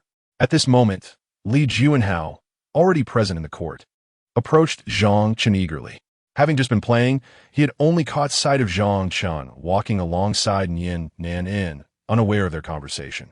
Coming alongside Zhang Chen, he merely encouraged, Brother Chen, go for it. Take her on. Zhang Chen felt a wave of apprehension. His basketball skills were hardly superior to those of his peers. Hearing Li Juanhao's words, the corners of his mouth twitched. You want me to go up after hearing what I discussed with her? We've all faced Nian Jie before. Li Juanhao dismissed his concerns. You're the only one left. Nearby, Wang Su and others, reveling in the unfolding drama, nodded in agreement. Zhang Chen furrowed his brow. Why do I feel so doubtful about this? Hurry up, Brother Chen. Our pride as boys rests on you. A true man goes 1v1. The students from other classes, intrigued by the commotion, began to gather around. Zhang Chen bit his lip, gazing at the calm, almost disdainful expression on Nian Nan's face. Damn, she's too confident. In a moment of resignation, Zhang Chen decided to embrace the challenge. Indeed, Brother Chen, go for it. Li Juanhao exclaimed excitedly. We must take her down. Brother Chen, fight for our honor. The surrounding crowd, feeling the need for greater spectacle, grew increasingly vocal, all eager to witness the unfolding drama. With a deep breath, Zhang Chen relaxed his shoulders and removed his school jacket. Li Juanhao, quick on the uptake, immediately took hold of the jacket and playfully patted Zhang Chen on the shoulder, engaging him in a warm-up routine akin to an overly dramatic pre-match coach. Brother Chen, you can do this. Go for it. Upon finishing his words, Zhang Chen stepped onto the court. The surrounding crowd erupted in a synchronized cheer. Brother Chen is mighty. Brother Chen is imposing. Brother Chen, crush her 10-0. What? The head coach is warming up? What does that even mean? As he walked to the center of the basketball court, Nian Nan brushed his long hair from his forehead, calmly gazing at Zhang Chen. Do you have confidence? You must have it. Zhang Chen spread his arms wide, using his voice to mask the insecurity within. Nian Nan nodded, but in the next moment, his gaze turned icy. Zhang Chen had entered the arena. Zhang Chen was about to shoot. Zhang Chen was instantly defeated. Ha ha ha. After their victory, Li Juanhao and Wang Su guffawed with delight from the sidelines. TCH, how boring. The other onlookers, witnessing the one-sided domination, expressed their disdain. After a while, Zhang Chen was panting heavily, while Nian Nan remained effortlessly composed. Hey, Brother Chen, it's over. You're being crushed 10-0. Li Juanhao waved at Zhang Chen from the sidelines. Let us stop, Brother Chen. We've never suffered such a loss. Zhang Chen knelt on the ground, truly experiencing what it meant to have his spirit shattered. Nian Nan, dribbling the ball, approached Zhang Chen and slowly crouched down. All right? About what you just mentioned, I agree. Huh? Zhang Chen looked up, pleasantly surprised. Just bring her to see me later. Nian Nan glanced toward the sidelines, whereby Shiruo had somehow taken a seat at a distance. Zhang Chen let out a long sigh. After this brutal experience, it wasn't entirely in vain. However, Nian Nan continued, I originally thought I would agree if you won just one game. Unfortunately, your skills are simply too poor. Continuing this would be a waste of my time. Zhang Chen. No need to be insulting. He finally understood why so many people refused to play with her. After being humiliated, Zhang Chen felt that he had lost all desire to touch a basketball for the remainder of the semester. He had only intended to watch Nian Nan play, but ended up being treated like a mere ball. Losing interest, Zhang Chen chose to leave this sorrowful place. Approaching Bai Shiruo, she looked up at him in confusion. You're leaving? Not playing anymore? What a joke. Zhang Chen glanced back at Nian Nan, who still dominated the game, forcing a smile. She is simply superhuman. Bai Shiruo, oblivious to the situation, obediently replied, Oh. She then packed her bag and followed Zhang Chen. As they exited the school, Zhang Chen asked, Are you heading home? He handed his bag to Bai Shiruo. Bai Shiruo hesitated at his question. If you're not going home, then come with me to the internet CAF, Zhang Chen suggested. At that moment, Nan Xingwan received a call. Hello. As she exited the school gates, Nan Jianfeng arrived to take her home. Are you coming back this week? My father is here to pick me up. Would you like to join us? I just returned last week, so I won't be coming back now, Zhang Chen replied over the phone. Oh. Nan Xingwan felt a tinge of disappointment. I wanted to ask how your exam went. Don't worry, everything is fine. Are you moving this week? If not, I can stay back. No need. I won't be moving this week. We shall see. Zhang Chen cast a glance at Bai Shiruo. Oh, all right then. Bai Shiruo remained silent until Zhang Chen ended the call, at which point she spoke up. All right. Zhang Chen blinked a couple of times before realizing, oh, you want to go to the internet CAF with me? Bai Shiruo blushed. Zhang Chen was somewhat taken aback, but could surmise that she intended to go to the CAF to complete her assignments and research. All right, let's go. Meanwhile, Nan Xingwan, having hung up the phone, said, "Dad, can I not come back this week?" Chapter 43. If there's nothing else, let's catch up on sleep throughout this week. Every time Li Juanhao invited Zhang Chen to play basketball, Zhang Chen consistently declined. Without exception, he claimed he was going online, but in reality, he was engrossed in writing. By the end of the week, Zhang Chen's novel had officially begun its promotion. According to the back-end data, he was earning approximately 100 yuan a day. Although it was not a legendary debut that catapulted him to fame overnight, amassing 3,000 yuan in a month was quite a substantial sum for a high school student. While Zhang Chen felt somewhat dissatisfied with this achievement, he acknowledged it was a decent start, especially considering it was his first attempt at writing. He was confident that as he delved deeper into the craft of storytelling, leveraging his extensive experience with superior web literature, it would only be a matter of time before he penned a profitable book. As Zhang Chen prepared to publish his latest writing, he glanced at Bai Shihua, who was diligently working on her homework beside him. It was already past 7. More than 2 hours had elapsed since school had ended, and the sky was becoming dim. "So late? Aren't you going home?" Zhang Chen raised an eyebrow, taken aback. In his focus on writing, he had completely overlooked Bai Shihua's presence. However, she remained silent, patiently waiting for him to finish, which he had not noticed. Bai Shihua, observing that Zhang Chen seemed to have completed his task, visibly relaxed. "Yes, I'm going home," she replied. "Why didn't you tell me? It's so late. Won't you get scolded for staying out?" Zhang Chen stood up, shut down his computer, and then looked at the girl with a hint of remorse. "Did you not say that a good subordinate should be perceptive?" Bai Shihua rose to her feet, her voice barely above a whisper. "When the boss is busy, the subordinate should quietly wait on the side." Zhang Chen replied, "Did I ever say that?" Bai Shihua nodded, unable to meet his gaze.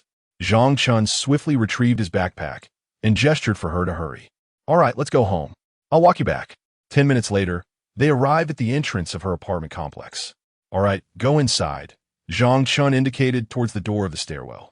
Her uncle's home was located on the first floor of this aging residential building, and Zhang Chen could see the light in the living room through the window.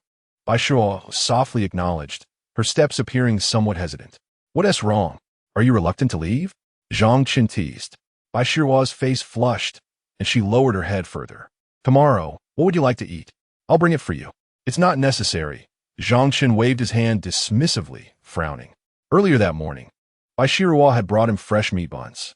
"I was just joking. You don't really have to bring anything," he said, a hint of annoyance in his tone as he turned to leave with a flourish. At that moment, a group of playful elementary school students ran past them, and one particularly short and chubby boy fixed his gaze intently on Zhang Chen and Bai Shihua, wearing an expression that Zhang Chen found inexplicably irritating. In the next instant, the young man dashed past the two of them and rushed into the stairwell, knocking vigorously on the door. "Goodness, Bai Shihua must be in a relationship." Bai Shihua, feeling a surge of anxiety, cast a quick glance at Zhang Chen and hurriedly followed the boy into the stairwell. Moments later, the sound of a door creaking open could be heard. A middle-aged woman, with a rather fierce appearance and a face etched with wrinkles, emerged behind the young boy, casting a harsh glare at Zhang Chen. Zhang Chen had initially intended to greet her politely, but the woman swiftly turned back without uttering a word, pushing Bai Shihua inside as well. Soon, the echo of a heavy door slamming shut resonated through the stairwell. Zhang Chen understood that this was Bai Shihua's formidable aunt, and the young boy must be her troublesome cousin. It seemed that Bai Shihua's reluctance to enter was not due to attachment, but rather a sense of trepidation. Consequently, Zhang Chen stepped into the stairwell, contemplating whether to offer an explanation. As he approached the door, he was met with a barrage of furious shouts from within. "You returned so late. Where have you been? At such a young age, gallivanting with boys? Who taught you that? There are so many chores waiting for you inside, and you run off to play around? How dare you engage in early romance at your age? That boy does not seem like a good influence. If you don't finish your chores today, you won't be allowed to sleep, and you can't go out tomorrow." Zhang Chen stood at the doorway, his hand poised to knock but frozen in mid-air, his heart tumultuous with a sense of helplessness and oppression. Although he was familiar with the original plot and somewhat prepared for such hostility, hearing those venomous words struck him deeply, making him feel like an unwelcome guest. Had he not taken her to the internet CAF, perhaps she would not be facing such punishment. With a sigh, he dropped his hand, resolving to move out the following day. The next day, early on the weekend, Zhang Chen was awakened by persistent knocking at the door. Who could be at this early hour? Wearing only shorts and rubbing his eyes, he groggily approached the door. Upon opening it, he found Baishiro standing there with a bag of freshly bought soy milk and fried dough sticks. "Oh, why are you here again?" Zhang Chen jolted awake, surprised, and then frowned slightly. "Didn't I say you didn't have to bring me anything?" Baishiro gazed at him with her wide eyes, her bangs framing her face like two black gemstones, and softly replied, I wanted to bring you some. Bringing breakfast to the boss is only fitting." She added, "I never said that." Zhang Chen took the breakfast from her hands and ushered her into the room, closing the door behind them. "You're quite perceptive, aren't you?" After saying this, he motioned for her to sit comfortably while he turned to the washstand to freshen up. Baishiro found a stool and dutifully waited, glancing around the room. Shortly thereafter, perhaps only a few seconds later, Zhang Chen sat down at his desk to eat the breakfast she had brought him. It was then that Baishiro quietly asked, Are you planning to leave? Call me boss, am I calling you?" Zhang Chen tossed a bottle of pure milk to Baishiro, urging her to drink it, lest it go to waste. "Oh." Baishiro reorganized her thoughts, her fingers fiddling with the edges of the milk carton. "Boss, are you leaving? Where would I go?" Zhang Chen replied, savoring fried dough sticks dipped in soy milk. "Have you tidied up your things?"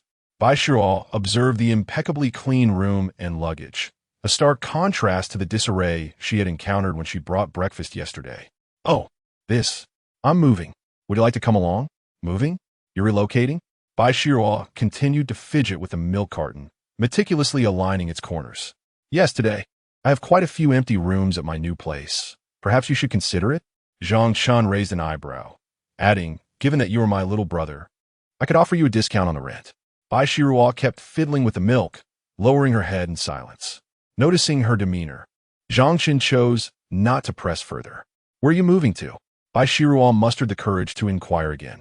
Zhang Chen casually sipped his soy milk. "Not far, just over in the old city." "That's quite the opposite." Baishiro muttered quietly to herself. "Do you have plans today?" Zhang Chen suddenly asked. "Huh? No, nothing planned." Baishiro instinctively responded, though in reality, her aunt would never allow her to remain idle.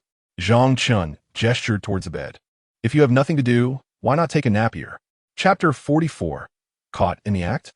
"I shall ignore you." "Yeah, sleep, you say?" Baishiro's eyes widened in embarrassment. Zhang Chen's bed was already quite tidy, save for a thin blanket and sheets, along with a solitary pillow. What was she thinking? Zhang Chen wiped his mouth and approached Baishiro, gently lifting her bangs. "Look at those dark circles under your eyes." Without needing to ponder, Zhang Chen could ascertain that she must have been up late the previous night, only to wake up early to bring him breakfast. Baishiro had grown accustomed to Zhang Chen's touch, yet her gaze flickered away, remaining silent. After setting her bangs back down, Zhang Chen continued, "Once you wake up, help me move some things. I'll pay you, consider it a job." "No, that's unnecessary." Upon hearing the mention of payment, Baishiro shook her head vigorously. She felt she could offer him no assistance, so why would she need to be compensated? Just as she was about to refuse, silence. Zhang Chen exclaimed, his eyes widening as he pinched her cheek, effectively silencing her. Baishiro let out a muffled sound as he squeezed her soft face. Zhang Chen remarked, "The money isn't for you, but if you take it, it means you're working part-time rather than being lazy. This way, your Aunt 1T give you a hard time, understand? Is torturing yourself with sleepless nights enjoyable? Do you have a tendency for self-harm?" Baishiro felt tears welling up in her eyes as she gazed at Zhang Chen, her lips pressed tightly together. Perhaps it was the pain from his grip. Zhang Chen, noticing her pitiable expression, finally released her. "From now on, you're not allowed to endure this sort of treatment while with me. As my little sister, you mustn't be wronged. Do you understand?" After saying this, Zhang Chen pointed to his bed. "Now, immediately go take a nap. You'll need your strength for the tasks ahead." Baishiro blinked, obediently rising and walking towards the bed. "You don't need to take off your shoes. You'll be changing them anyway," Zhang Chen added, yet Baishiro, being compliant, still removed her shoes, revealing a pair of clean white socks.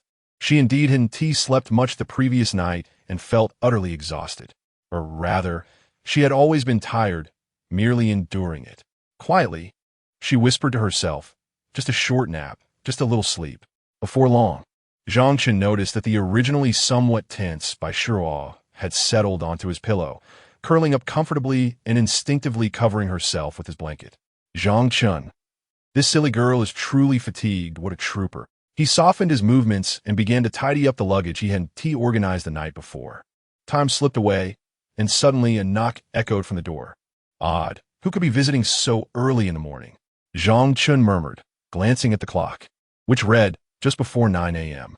Bai Shiruo remained peacefully asleep, lost in sweet dreams. Could it be that Li Junhao has come to find me for a game? Surely it's too early for that. Zhang Chen, filled with suspicion, approached the door. At that moment, he heard a voice from outside. Zhang Chen, are you awake? Hurry and open the door. Nan Xingwan, hands on her hips, held up the bread and milk she had purchased, knocking and calling out. Today, she wore a refreshing and stylish pair of shorts paired with a green and white t-shirt. Her signature braid styled high into a ponytail, resembling a flower atop her head.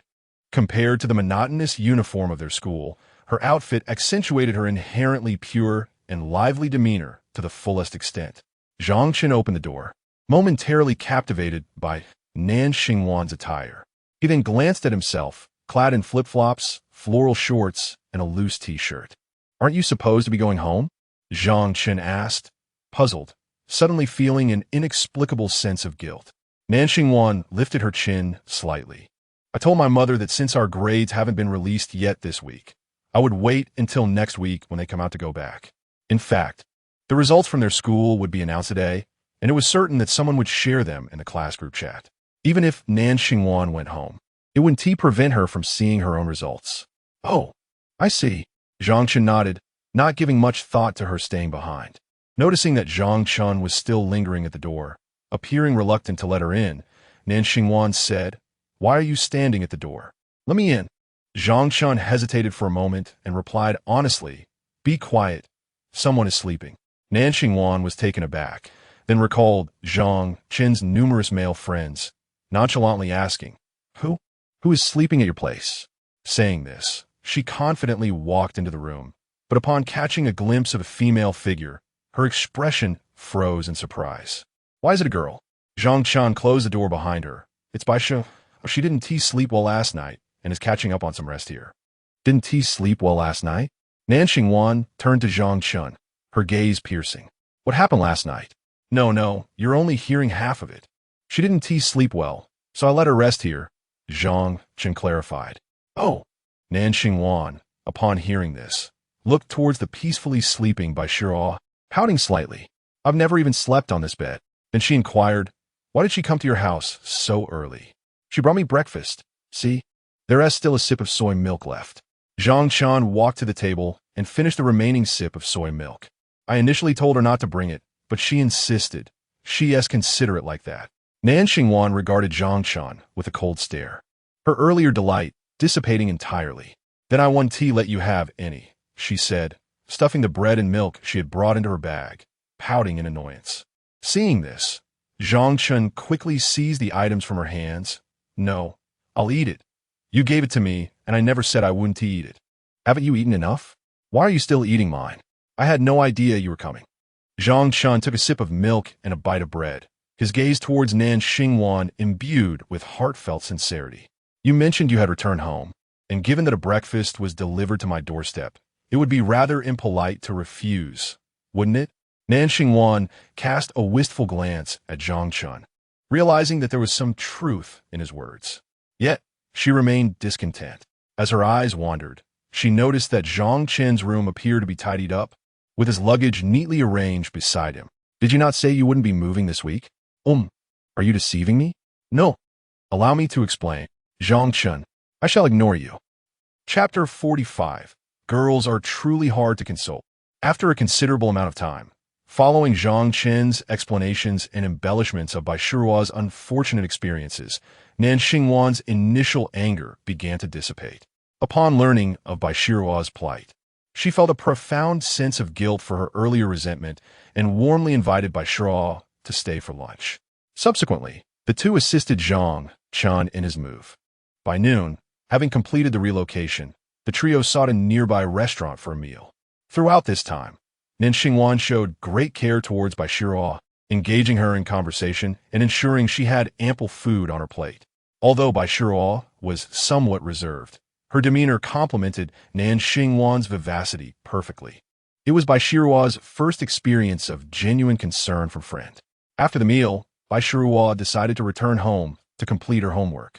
Zhang Chen reminded her to be cautious on her way and insisted on giving her some compensation.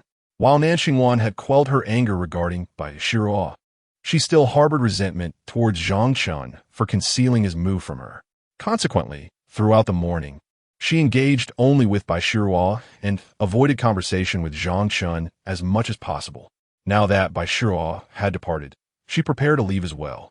Observing this, Zhang Chen quickly intercepted her. "What are you doing?"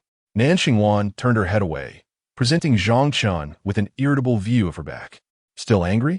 Zhang Chen teased, playfully tugging at her ponytail. "I'm not angry at all." Despite the gentle tugging on her hair, Nan Xingwan did not shy away, allowing Zhang Chen to playfully pull at her ponytail. Earlier, she had restrained her anger in front of Bai Shiruo, feeling the need to maintain the image of a top student from 7th high in the presence of a stranger. However, with Bai Shiruo gone, she felt no need to continue the facade. The morning's events were far from over. Zhang Chen ruffled Nan Xingwan's hair, bending slightly. "Don't be upset. I didn't intend to keep anything from you. I known you weren't going home. I would have called you." The situation had arisen rather abruptly. A spontaneous decision. "Besides, you never informed me that you weren't returning, did you?" Nan Xingwan placed her hands on her hips, her earlier anger nearly extinguished, now rekindled by Zhang Chen's remarks, which seemed to place blame on her for not communicating her plans. She felt a wave of unjust grievance wash over her. It was intentional that she hadn't told him she was staying. Just yesterday, she had spent a considerable amount of time convincing Nan Jianfeng to allow her to remain. And this morning, she had rushed to find him. She had brought him breakfast and expressed concern for his upcoming examination results. Yet, he had not mentioned his move to her, and now he implied it was her fault for not coming forward with her plans. Surely, even if she hadn't informed him, he should not have concealed his move from her. After all, he had promised to inform her whenever he planned to relocate. What if one day, like today, she decided to visit him unexpectedly and discovered he had vanished? Would he truly intend to move without ever mentioning it to her? Girls have a tendency to spiral into a series of imagined grievances whenever a thought triggers their emotions. Zhang Chen found himself in a perplexing situation as he endeavored to console Nan Xingwan, who only appeared increasingly aggrieved, on the verge of tears. No, please don't cry. I was wrong, he pleaded, bending down in a flurry of concern. "You make it sound as though it's my fault," Nan Xingwan retorted, her eyes glistening with unshed tears as she scrutinized him with a furrowed brow. "No, truly it's my fault. My fault," Zhang Chen insisted, striking his own face in earnestness. "I never intended to keep anything from you." "Then why didn't you tell me what you decided last night?" Nan Xingwan pouted, her expression reminiscent of a child longing for a treat. "I thought it would be just as effective to tell you after I moved," he gently reasoned. Observing her adorably stubborn demeanor, he mused to himself how challenging it was to appease a girl's feelings. The morning's anger had somehow found a way to linger into the afternoon. He playfully pinched her cheek, making her pouting lips resemble a bouncy rubber ball. Nan Xingwan, however, with a flick of her hand, dismissed his playful gesture. "Look at you. Your lips are pouting so much that they could hold something. Let's not be angry anymore. I promise there won't be a next time." Despite her initial huffs, Zhang Chen could see that her ire was dissipating under his coaxing. "Now, what do you want to eat tonight? Shall we go shopping later?" he continued, trailing behind her. "I want noodles with tomato and egg soup," Nan Xingwan declared, her lips still pursed defiantly. "All right, after we tidy up the room, we'll head to the supermarket. How does that sound?" Nan Xingwan paused for a moment, then relented. "Okay, great. No more sulking. I assure you there will be no next time." Zhang Chen chuckled lightly at her reluctant acceptance. Soon after, he carried his luggage upstairs, placing it in the room he had initially chosen. "You'll stay in this room," he stated, but Nan Xingwan was already dragging his belongings towards another bedroom. Zhang Chen blinked in surprise as he watched her enter a room he had previously dismissed during his initial visit. It was one of the two smallest bedrooms, likely designed for children, as it was close to the other room and boasted a small independent balcony, perfect for basking in sunlight or studying. However, being a secondary room, it lacked an essential private bathroom. Naturally, he had opted for the largest room with an en-suite bathroom, which, despite lacking a balcony, was equipped with a television, an undeniably luxurious feature. At present, Nan Xingwan is allowing him to occupy that particular bedroom, which unfortunately lacks an en-suite bathroom. Zhang Chen spoke in a conciliatory tone, cautious not to offend after having just pacified her. However, as soon as his words fell, he was met with a disapproving pout from Nan Xingwan. Oh, I truly adore the room you mentioned. Just look at that spacious balcony. Isn't it splendid? Zhang Chen quickly corrected himself, slapping his mouth lightly. A true gentleman, dwelling between heaven and earth, must possess the ability to adapt. Whether residing in one room or another is inconsequential. At worst, he would simply have to walk a few extra steps to the restroom. It truly is a misfortune. As Zhang Chen dragged his luggage into the room he had chosen, Nan Xingwan discreetly raised the corners of her mouth in a sly smile. The balcony of this room is in close proximity to the neighboring one, nearly connected. If she were to move in later, she would undoubtedly take the room next door, thus enabling her to easily traverse the balcony and visit him directly to help him with his studies, were it not for her current cohabitation with Xia Xintong. Preventing an immediate relocation, she would have moved in by tomorrow. Chapter 46.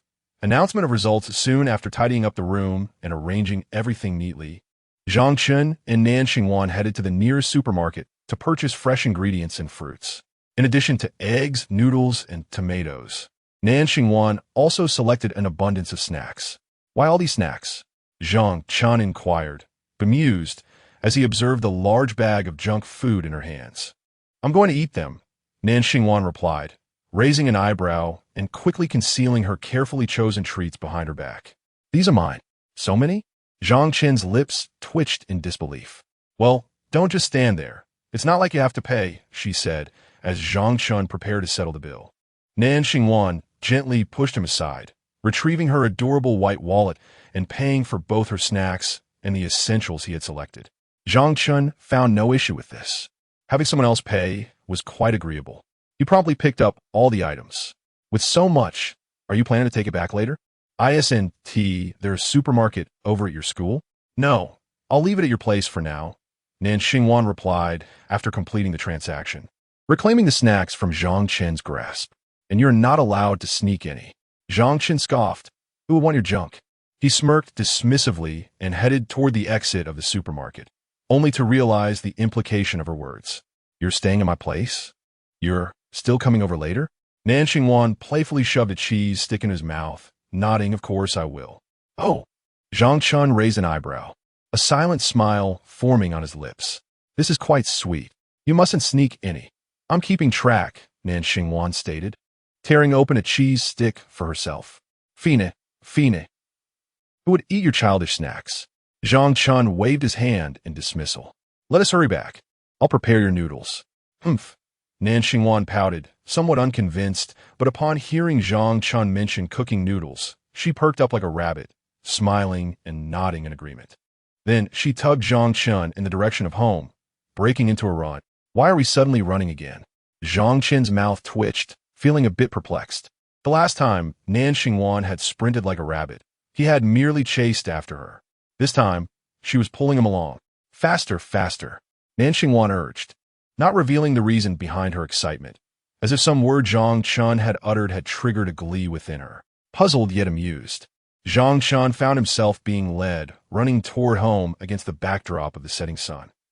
Jiang Minghua, Chinese 93, Mathematics 88, English 120. Comprehensive Science 203, total score 504, class rank 13, school rank 277. Suyu, Chinese 102, Mathematics 82, English 124, Comprehensive Science 199, total score 507, class rank 12, school rank 250. Baishiro scored 118 in Chinese, 0 in Mathematics, 133 in English, and 263 in comprehensive science, totaling 514 points. Ranking 10th in her class and 211th in the school. Truly, my sister Bai is remarkable. Even with one subject omitted, she surpasses 500 points. Impressive. Duan Qinshu exclaimed, giving a thumbs up while chuckling at the ranking list. How could Bai Shirua achieve such a high score in comprehensive science this time? Incredible. The class president only scored 248. She might be among the top few in the entire school, right? Upon hearing the chatter about her from those gathered at the podium, Bai Shi lowered her head gloomily. Meanwhile, Su Yu, who also heard her score, especially in light of Bai Shirua's omission of mathematics, gripped her pen tightly in frustration as she felt overshadowed. Li Juanhao rushed to the podium, squeezing through the crowd to grab the report card. After echoing the praise of Bai Shirua, he began scanning the rankings from the bottom up. After a lengthy search, he failed to find his brother Cheng's name and instead came across his own. Duan Qinshu, noticing where Li Juanhao was pointing, read out his score. Li Juanhao, Chinese 75, Mathematics 0, English 68, Comprehensive Science 144, total 277, class rank 67, school rank 1236. Quite impressive. How's he? Emulating Bai Shirua by skipping a subject to appear skilled? Duan Qinshu patted Li Juanhao on the shoulder. With only 74 students in the class, Li Juanhao's score placed him 7th from the bottom. Where is Cheng? Li Juanhao exclaimed, pushing Duan Qinshu's hand aside as he searched for Zhang Chen's name. Logically, with Cheng's score over 200, even without mathematics, he shouldn't be scoring lower than Li Juanhao. Duan Qinshu continued to scan upwards, witnessing a swift increase in scores from Li Juanhao's 277 to over 400. After all, there were only a few low scores in the class, and after a few students, the scores jumped significantly, clustering into a coherent range. Before they could find Zhang Chen, someone behind them pointed at a ranking on the report card, exclaiming in astonishment, "Whoa, Zhang Chen is 22nd this time." The exclamation drew the attention of the classmates surrounding them to the name ranked 22nd, gradually shifting their gaze to his score. Zhang Chen, Chinese 93, Mathematics 90, English 91, Comprehensive Science 181, total 455, class rank 22, school rank 530. In disbelief, Li Juanhao's eyes widened as he mechanically turned to Duan Qinshu. Didn't you say Cheng sleeps in class every day? At this moment, Duan Qinshu felt a sense of disillusionment, returning the mechanical gaze. I'm quite certain. He is indeed sleeping, Li Juanhao retorted. Then what is this score? Duan Qinshu replied, something extraordinary. Last time, how many points did Cheng score? 216? And what was his rank in the school? Over 1,300. Goodness. Is it true that Zhang Chen scored 90 in mathematics? Is this genuine? Given the difficulty of this exam, how many students in the class achieved a score of 90? Tan Jian, Huang Yuan, Yang Tianyu, who else? Su Tingguan? Su Tinghuan didn't make it either, scoring only 89. At this moment, Su Tinghuan, sitting in the front row, was struck by this shocking news. She buried her head in her hands and began to weep quietly. The student who had been speaking quickly fell silent. Just then, as the homeroom teacher, Deng Xianbing, entered the classroom, he instructed everyone to maintain silence and proceeded to discuss the examination results. The students at the podium returned to their seats, and only then did Zhang Chen awaken from the classroom's stillness, lifting his head. He caught sight of Duan Qinshu, who was gazing at him with a peculiar expression. After locking eyes for 2 seconds, Zhang Chen could not restrain himself and delivered a sharp slap to Duan Qinshu's face, turning it toward the podium. Deng Xianbing stood at the front, surveying the crowd. Have you all reviewed your scores? How do you feel about this mathematics exam? Chapter 47. The Unraveling of Su Tinghuan.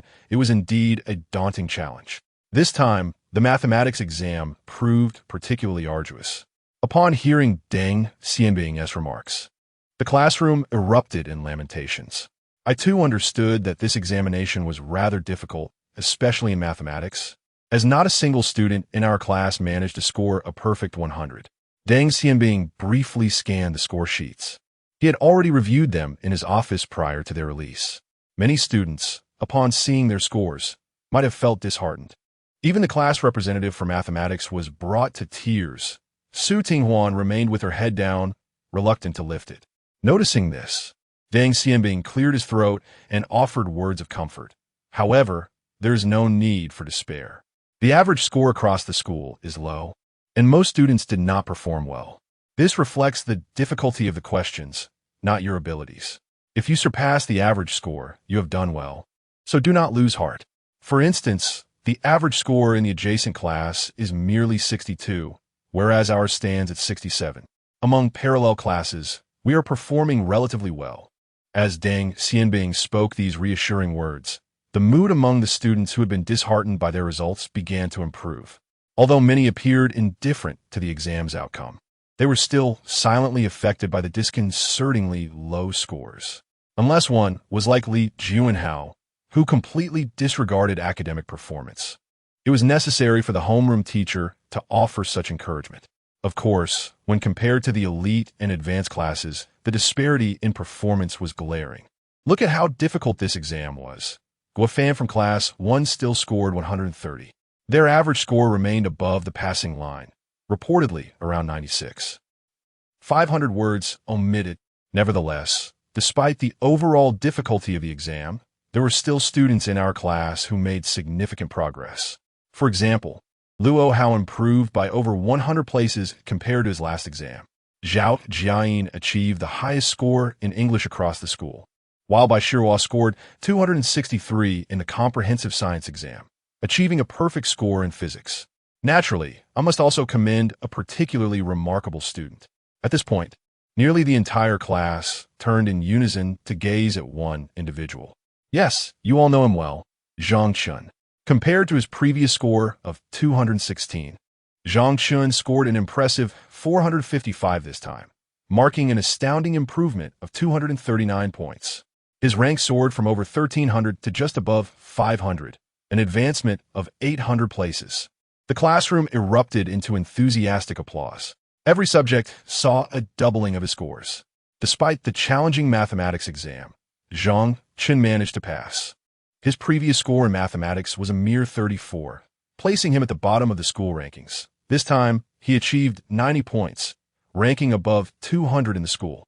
Duan Qinshu exclaimed from the side, "Wow, impressive, Brother Chen." Upon hearing that Zhang Chen had outperformed her, Su Tinghuan buried her head once more and continued to weep. Li Juanhao was so exhilarated. It was as though he had just received a compliment. He nearly stood up to applaud. Yet, he immediately recalled the mathematics exam, remembering that he and Chunge had approached Bai Shihua.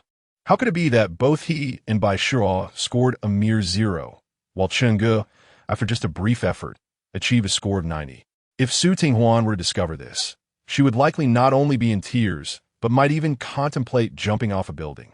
Zhang Chen, listening to Deng Xianbing's praise, felt no stirrings in his heart, and even suppressed a chuckle. Indeed, the ruins could not collapse under their own weight. Starting low had its own advantages, and a slight improvement could lead to soaring accolades. He had never experienced this before. It turned out that receiving a progress award was quite satisfying. He had suddenly advanced by over 800 places, the largest leap in the entire school. Deng Xianbing continued to speak on stage, his gaze now softening as he regarded Zhang Chen with a tenderness reserved for exemplary students. Downstairs, there was a ranking of progress for all students, and Zhang Chen had secured the top position in the school. He could go down to see it. Zhang Chen nodded. He had little interest in the rankings, but since it was his first time on the progress list, he felt compelled to take a look. He would snap a photo later, and when he returned home this week, he could show it to his parents, which would surely delight them.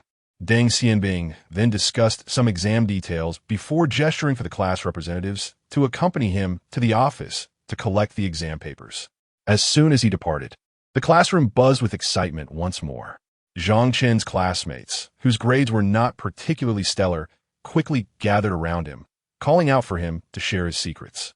"Chenge, how did you manage that? Give us a tip." "The secret? A single phrase, swift of eye and quick of hand," Zhang Chen answered whimsically, noting that the distinction between passing and failing lay in precision. The knowing looks exchanged among them suggested that most believed he possessed some sort of cheating technique, and he was too disinterested to clarify. The crowd erupted in laughter, convinced that Zhang Chen was merely jesting, though they were certain he must have some clandestine method. Unbeknownst to them, Zhang Chen's results had already been scrutinized by the mathematics department, confirming their legitimacy. Jiang Minghua was still comforting Su Tinghuan, saying, "Well, I didn't T-pass either. I scored 1 point lower than you. There is no need to compare yourself to someone who achieved high marks through cheating." Already irked, Su Tinghuan, upon hearing Jiang Minghua as consolation and then catching Zhang Chen brazenly discussing his so-called secret with others, as if he were proud of his actions, could no longer contain herself. She stood up defiantly, her eyes red from recent tears, and approached Zhang Chen's seat. "Do you really think scoring so high is something to be proud of?" In an instant, the previously boisterous classmates fell silent. Zhang Chen was taken aback, pondering, "Who is this? You know full well how you scored so high. Why would you boast about it in class?" Su Tinghuan exclaimed angrily. Beside them, Li Juanhao felt a surge of anger, yet the sight of Su Tinghuan, both weeping and fierce, rendered him somewhat at a loss. He could only attempt to dissuade her with words. "What are you talking about? This is none of your business. I am a mathematics class representative." Su Tinghuan wiped her tears, asserting, "Anything related to mathematics is indeed my concern. Scoring 0 has already hindered our class's progress. Then I shall hinder." Li Junfo exclaimed, kicking over a stool. "So what?" Zhang Chen observed that Su Tinghuan seemed to be on the brink of emotional collapse due to her recent struggles in mathematics, and felt compelled to intervene. To Zhang Chen, this reaction was entirely understandable. After years of education, he had encountered numerous overconfident high achievers. They exuded self-assurance, believing that hard work would inevitably yield rewards, and often considered themselves as exceptional beings. Consequently, when faced with setbacks, they became exceedingly fragile. Su Tinghuan, though not a top student, possessed the pride of one, likely harboring the subconscious belief that she was the finest in mathematics within Class 8. Her current misstep had unfortunately aligned with her crumbling confidence. Zhang Chen did not find Su Tinghuan's words off-putting. Rather, he felt an odd sense of protectiveness akin to that of an elder observing a child. He intervened. "Hey," she is crying, "don't escalate this." Although Li Juanhao was restrained by Zhang Chen, his words remained unrelenting. "If I recall correctly, as the math class representative, you didn't T-pass this time, did you? Perhaps it's time to step aside for someone more capable." Su Tinghuan, struck where it hurt, felt tears streaming down her face once more, crouching down and sobbing. "TSK. Hey, look at you." Zhang Chen sighed, nudging Li Juanhao with his elbow, irritated that he lacked even a modicum of gentleness towards a girl. "When old Deng arrives, I want to take the blame for this." He had passed all his subjects and had yet to resolve the matters regarding their betting agreement in the office. Su Tinghuan's close friend, Zhao Jiayin, hurried over upon witnessing the scene, softly attempting to comfort her, but to no avail. She then furrowed her brow and declared, "Zhang Chen, I will go inform the teacher. You're bullying a classmate. Is that so?" Zhang Chen shrugged. "What does that have to do with me?" Chapter 48. Am I to participate in the mathematics competition? Zhao Jiayin currently holds the top position in Class 8, revered as the class's paragon. She is adored by all the teachers and enjoys the special favor of Mr. Dong. Moreover, her uncle, Zhou Jiwei, serves as the head of their entire sophomore grade. Such a figure is typically beyond the reach of Zhang Chen and his group of misfits, who generally avoid provoking her. Yet, Zhang Chen found himself unjustly bearing the blame without uttering a single word. Zhang Chen protested, "This has nothing to do with me. How have I bullied her?" Zhao Jin, a girl who is the apple of everyone's eye, was unperturbed as she retorted, "You instigated it. It was you who bullied Su Tinghuan until she cried." Zhang Chen, taken aback, glanced toward Li Juanhao, realizing he had been unjustly implicated. At that moment, Su Tinghuan stood up, wiping her tears, and declared, "Zhang Chen, if you dare, let us compete. If you win, I shall relinquish my position as the class representative for mathematics." "Really? If you win, I shall no longer be the representative for mathematics next month during the city competition. Do you dare?" However, Zhang Chen responded with a smirk, I have no interest in your role as class representative. Su Tinghuan pressed, if you refuse to compete. You must repeat to the teacher what you just told them. Chuckling lightly, Zhang Chen shook his head in disbelief. So, are you saying you're afraid of the competition? Su Tinghuan lifted her chin defiantly, employing a provocation tactic. It is you who needs to prove your superiority. Why should this concern me? Zhang Chen replied. I am under no obligation to accept your challenge. Her frustration peaked as Su Tinghuan exclaimed, refusing to accept only acknowledges your defeat. Indeed, you are correct. Now, present your evidence. Zhang Chen responded with a grin, unaffected by her provocations. I could just as easily claim you lack the courage to enter the global mathematics competition, accusing you of cheating. Seeing that Zhang Chen remained unruffled, Su Tinghuan bit her lip in frustration. Should you participate in the mathematics competition and triumph over me, I shall concede and apologize. Yet, I have no interest in your apology, Zhang Chen retorted. At that moment, a classmate called out from the podium. Hey, the teacher wants you in the office. What? Again? Zhang Chen rose from his seat, pondering whether someone had lodged a complaint. Su Tinghuan interjected once more, if you win, I will serve as your class monitor for an entire semester. Zhang Chen glanced at her, considering the proposition, but chose to remain silent as he made his way to the office. After he departed, Zhao Jiayin continued to console Su Tinghuan, guiding her back to her seat. Tan Jian and Huang Yuan approached eagerly. Why are you letting him get to you? I'm simply not convinced. He flaunts his achievements as if they were earned without merit. Su Tinghuan sobbed, feeling a sense of injustice. She had toiled for 2 years to master mathematics, only to find herself performing worse than someone who consistently ranked at the bottom. As the representative for the mathematics class, she devoted nearly all her time to the subject. Yet, to her dismay, she failed to pass her most cherished mathematics exam. How could this not sadden her? He would not engage in a comparison with you. In the next examination, his true colors would likely be revealed. There is no need to harbor resentment towards him. Meanwhile, in the teacher's office, what? You want me to participate in a mathematics competition? Zhao Wei said with an affectionate smile. Why not? Your mathematics grades are excellent. You can't miss this opportunity. Zhang Chen scratched his ear, but, Teacher Jia, I only scored 90. Zhao Wei raised an eyebrow. You know well how you achieved that score. I have already registered you, and I will cover the registration fee. Zhang Chen responded this. Zhao Wei continued. Just make sure to arrive on time and perform well. I want to see your true capabilities. After expressing his earnest hopes for Zhang Chen, Deng Xianbing and the other teachers in the office praised Zhang Chen for his remarkable progress. Keep up the great work. Your improvement has been significant. Just try to stay awake in class. That's important. If you focus on your homework and study diligently, your grades will surely rise. I never truly believed you would fulfill the agreement, especially with mathematics being so challenging this time, Deng Xianbing said, tearing up the betting agreement in front of Zhang Chen. At that moment, another teacher chimed in, you wouldn't happen to be manipulating your scores, would you? Zhang Chen pursed his lips in silence. Upon leaving the office, Zhang Chen held several competition practice papers provided by Jiao Wei. He was also advised to visit the mathematics club during lunch, where teachers offered competition guidance daily. However, Zhang Chen had no time for such activities. He needed to take Bai Shiruo to the martial arts club to meet Nian Nanhai. Just as Zhang Chen pondered this, Bai Shiruo approached him. What are you doing? Zhang Chen asked, blocking her path. I am also participating in the competition, she replied, looking up at him with a demure expression, her bangs clinging to her forehead. Zhang Chen gently brushed her bangs aside, revealing her long eyelashes. You are joining the mathematics competition too? Yes, Bai Shiruo shyly affirmed, her gaze shifting elsewhere. But didn't TU score 0? Zhang Chen teased. Will Teacher Jia really allow you to participate? I didn't mean to. Bai Shiruo covered her forehead, smoothing her bangs to obscure her eyes once more. Observing this, Zhang Chen playfully disrupted her, blowing her bangs aside and exposing her startled, doe-like eyes with such a high score in comprehensive science. You must have been manipulating your scores before too, right? Chapter 49. Oh, how about we place a bet? I don't have any control over my scores. Bai Shiruo's eyes flickered.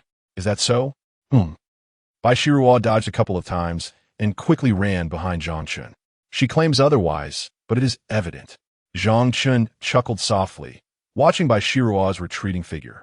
In the original narrative, Baishiro maintained a steady position as the top student in the entire school, yet her previous score barely exceeded 600. Although the first high school is not comparable to the seventh, the top score there would still be around 650.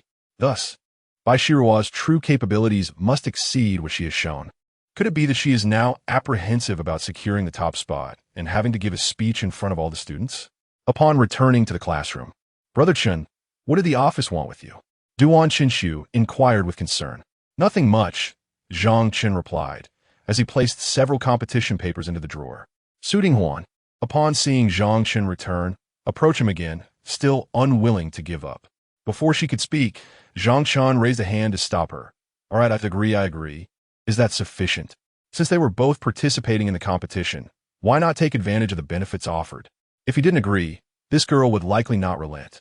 Su Tinghuan was taken aback by Zhang Chen's sudden change of heart, but she did not dwell on it. It was precisely what she wished for. With a spirit unyielding, she intended to reclaim her lost confidence from her recent failure in mathematics at Zhang Chen's expense. All right, if you score higher than I do, I will take your duties for this semester and apologize to you. If you lose, I will apologize to you and also go to the teacher to admit my mistake. Zhang Chen smiled. Thus, they established yet another wager. That evening, due to having moved houses, Zhang Chen no longer shared the same route with Baishiro, and he found no suitable excuse to follow her further. After walking a few more steps, Baishiro decided to bid him farewell at the fork in the road. Zhang Chen pouted, uncertain about continuing to trail her, and could only remind her to take care of her safety. Upon returning to the villa, Zhang Chen noticed the lights on the second floor were illuminated from a distance. Could it be a thief? That seemed unlikely. Unperturbed, Zhang Chen opened the door, and Nan Xingwan was already waiting in his room. Upon seeing Zhang Chen return, she leaned excitedly over the second floor railing and asked, "How did it go?" Having inquired over the phone whether his results were out, she received a positive reply and opted not to ask how he performed, choosing instead to address it face-to-face. Well, Zhang Chen furrowed his brow, deliberately feigning a troubled expression. Observing his demeanor, Nan Xingwan hurried down the stairs, her heart racing. Is it bad? If so, I will plead with your teacher. As she spoke, Nan Xingwan began to grab her backpack. At that moment, Zhang Chen swiftly pulled out his phone to show her a photo of the progress list, stopping her to reveal it. Tajda, look, the first in the entire school in terms of progress. Nan Xingwan momentarily froze before reaching out to take the phone. Although the camera quality of senior phones is rather poor, resulting in blurry photographs, Zhang Chen managed to capture a clear image of his name by positioning himself closely enough. The name displayed prominently read, progressed by 831 places, Zhang Chen, Class 8 of the second year. Nan Xingwan's eyes sparkled with disbelief as she gazed at Zhang Chen, inquiring, "What score did you achieve this time?" Zhang Chen, playfully pinching his thumb and forefinger together, replied, "A modest 455. 455. Nan Xingwan exclaimed, her excitement surpassing even her own score of 650 as she bounced in place. Observing her delight, Zhang Chen couldn't suppress a chuckle, thinking to himself, what an exuberant little rabbit she is. Indeed, it's 455, he affirmed. Really? She pressed. Of course. ISNT their photographic evidence? He jested. Won't you get expelled? She queried, her concern evident. Absolutely not. I passed all my subjects. What grounds could old Deng have for expelling me? Nan Xingwan felt a swell of joy for Zhang Chen, intertwined with astonishment at his remarkable improvement, her heart brimming with happiness as she regarded him with shining eyes. Am I truly that impressive? He mused, somewhat dazed. Hey, how shameless. Can you really take all the credit for yourself? Zhang Chen tilted his head, widening his eyes in mock disbelief. Ha-humph. Are you suggesting my significant progress is not due to your influence? Nan Xingwan placed her hands on her hips, walking proudly behind him. Well, Zhang Chen squinted, contemplating, is there really any? What? Is there none? Nan Xingwan rushed forward, playfully challenging him. Zhang Chen effortlessly dodged and sprinted upstairs. All right. There is. Consider it yours. How dismissive. Nan Xingwan huffed, both annoyed and amused as she chased after him. Upon returning to their room, Zhang Chen suggested, today is joyous. Shall we forego studying? Not studying? That won't do. I didn't perform well this time. My mother will surely scold me when I return home this week. Nan Xingwan pouted, retrieving a pristine set of materials from her backpack. Zhang Chen's lips twitched. Must you be so diligent? What score did you achieve? 653, she replied. Are you not satisfied with that score? Zhang Chen raised an eyebrow. I didn't make it into the top 50 of the school, she responded, a hint of dejection creeping into her voice. This time, the cutoff for the top 50 was 657. I missed it by 4 points. I see. Zhang Chen nodded. Reaching for the paper she had presented to sift through her answers. Wait, you said you passed all your subjects? Even math? Nan Xingwan asked, her surprise palpable as she did not stop him from examining her work. Yes, Zhang Chen confirmed, scrutinizing the points deducted from her math paper. This math exam was quite challenging. I can't believe you passed, Nan Xingwan remarked, her lips curling into a smile as she rested her chin on her hand. Little Chen, very impressive. Was it that difficult? It was just average, Zhang Chen replied candidly, spreading her paper wide as if to demonstrate. Nan Xingwan pouted, having grown accustomed to Zhang Chen's audacity, and then lowered her gaze back to her books. What about the top student in the school? Your roommate, Xia Xintong. What score did she achieve? As Zhang Chen observed, curiosity sparked within him. Tong Tong, she is truly remarkable. Nan Xingwan tapped her lips with a pen, pondering momentarily before letting out a wry smile. I believe she scored 704. 50 points higher than me. I have no idea how she achieved that. Quite impressive indeed. Upon hearing this, Zhang Chen generously offered his praise, stroking his chin thoughtfully. She could barely match my prowess.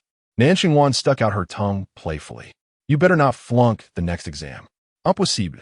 Next time, I aim to surpass all of you at the 7th middle school. After reviewing Nan Xingwan's paper, Zhang Chen set it down. All right, enough boasting. Nan Xingwan waved her hand dismissively. I don't believe you. Zhang Chen took a seat, recalling. Isn't the math competition next month? You must have registered, right? Yes, I have. Why do you ask? Xia Xintong must have signed up as well, right? Certainly. Xintong completed her high school courses last semester and has been preparing for various competitions daily. You still dare to compare yourself to her? Nan Xingwan remarked while jotting down answers, then looked up. You're not participating too, are you? Indeed. Zhang Chen tightened his imaginary tie. Nan Xingwan's eyes sparkled as she slightly parted her lips, narrowing her gaze. What else with that look? Nothing. I simply intend to show you what it means to see me as a frog at the bottom of a well gazing at the vast sky. A mere insect shaking a tree. Zhang Chen smirked disdainfully.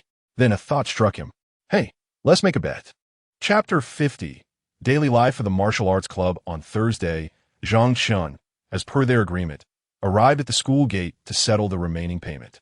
All right, it's all accounted for, Cheng Hu said, his face breaking into a broad grin. You were far more generous than she was.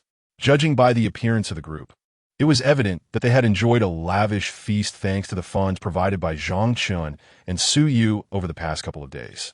Zhang Chen maintained a composed expression as he regarded the group, accepting the cigarette offered by Cheng Hu. By the way, did you receive the money from Su Yu last time? Indeed, I did. She seemed quite pleased. I must thank you for that. Here, take back 200. No need. Zhang Chen waved his hand dismissively, exhaling a puff of smoke. If she approaches you again, please inform me in advance. Understood, Cheng Hu replied readily, retracting the 200 yuan with a cheerful nod. Zhang Chen engaged in casual conversation with them for a while before feigning nonchalance and inquiring, were you all here last time? Did she give you the money? Not at all. She insisted we go to Beishan Park instead, being too timid to risk being seen doing such things. Cheng Hu chuckled. He, being a streetwise individual, had little concern for being noticed, while Zhang Chen was already known as a small-time ruffian. Mingling with such company at the school gate was rather normal. However, Su Yu was another matter entirely. Oh, Zhang Chen mused thoughtfully, nodding in acknowledgement. Well, if there is nothing else, we'll take our leave. Cheng Hu smiled, giving Zhang Chen a friendly pat on the shoulder. Let us arrange for the next meeting, brother. Sure, Zhang Chen replied, watching the group depart before discarding his cigarette, and extinguishing it forcefully underfoot. Bang, clang, thud, inside the martial arts club, the sounds of punching, kicking, and various strikes reverberated. Upon returning to the dedicated classroom of the club, Zhang Chen found not only Nian Nanhai and Bai Shiro, but also a few students, akin to Nian Nanhai's admirers, engaged in their training. Upon spotting Zhang Chen, Nian Nanhai waved him over. "I thought you had vanished to an internet CAF again," she said, fixing him with a cold stare as he approached. "How could I dare?" Zhang Chen chuckled, dutifully removing his shoes and stepping onto the padded floor. Nian Nanhai turned to Bai Shiro and declared, "Watch closely. I'll demonstrate how to execute that wrestling move we practiced earlier." Bai Shiro blinked a couple of times, responding timidly, "Oh, okay." Zhang Chen exclaimed, "Wait, Nian Ye, are you really going to use me as a punching bag again? Enough chatter. Was this your own request?" Nian Nanhai advanced toward Zhang Chen with an authoritative stride. Zhang Chen instinctively retreated. "I'm starting to regret this." In the next instant, everything spun violently. A muffled grunt escaped him. The onlooking admirers erupted in applause. "Bravo!" Zhang Chen lay on the ground, gazing up at the ceiling. "Ah, I think I just glimpsed my great-grandmother." Completing her demonstration, Nian Nanhai returned to Bai Shiro's side. "Did you observe that? It's crucial to be swift, precise, and ruthless.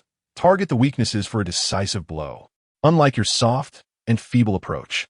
Bai Shiro, gazing at the fallen Zhang Chen, extended her neck in concern, offering only a perfunctory nod to what Nian Nanhai had said. "Oh." Nian Nanhai, not overly concerned, gestured toward Zhang Chen, still lying on the ground. "Get up and perform what I just taught you." "Oh." Bai Shiro's eyes, partially hidden beneath her bangs, widened slightly, though feeling somewhat guilty. She complied with Nian Nanhai's instructions and slowly rose to approach Zhang Chen. Zhang Chen gradually stood up, exchanging a knowing glance with Nian Nanhai, who was seated nearby, as Bai Shiro timidly grasped Zhang Chen's hand, attempting to position herself correctly. Zhang Chen's lips twitched.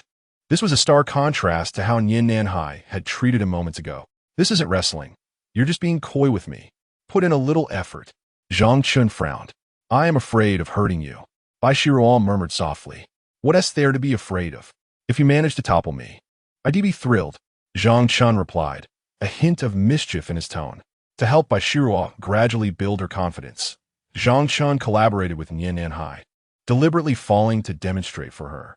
However, after several days, Bai Shiro showed little improvement. The only consolation for Zhang Chen was that she had begun to express some of her thoughts to him, which he considered a small blessing amidst the misfortune. "All right, fine." Bai Shiro bit her lip, steeling herself to exert more effort. Yet her strength was indeed quite meager, even with Zhang Chen accommodating her stances. She could not budge his body. Now it was Zhang Chen's turn to deliver an Oscar-worthy performance.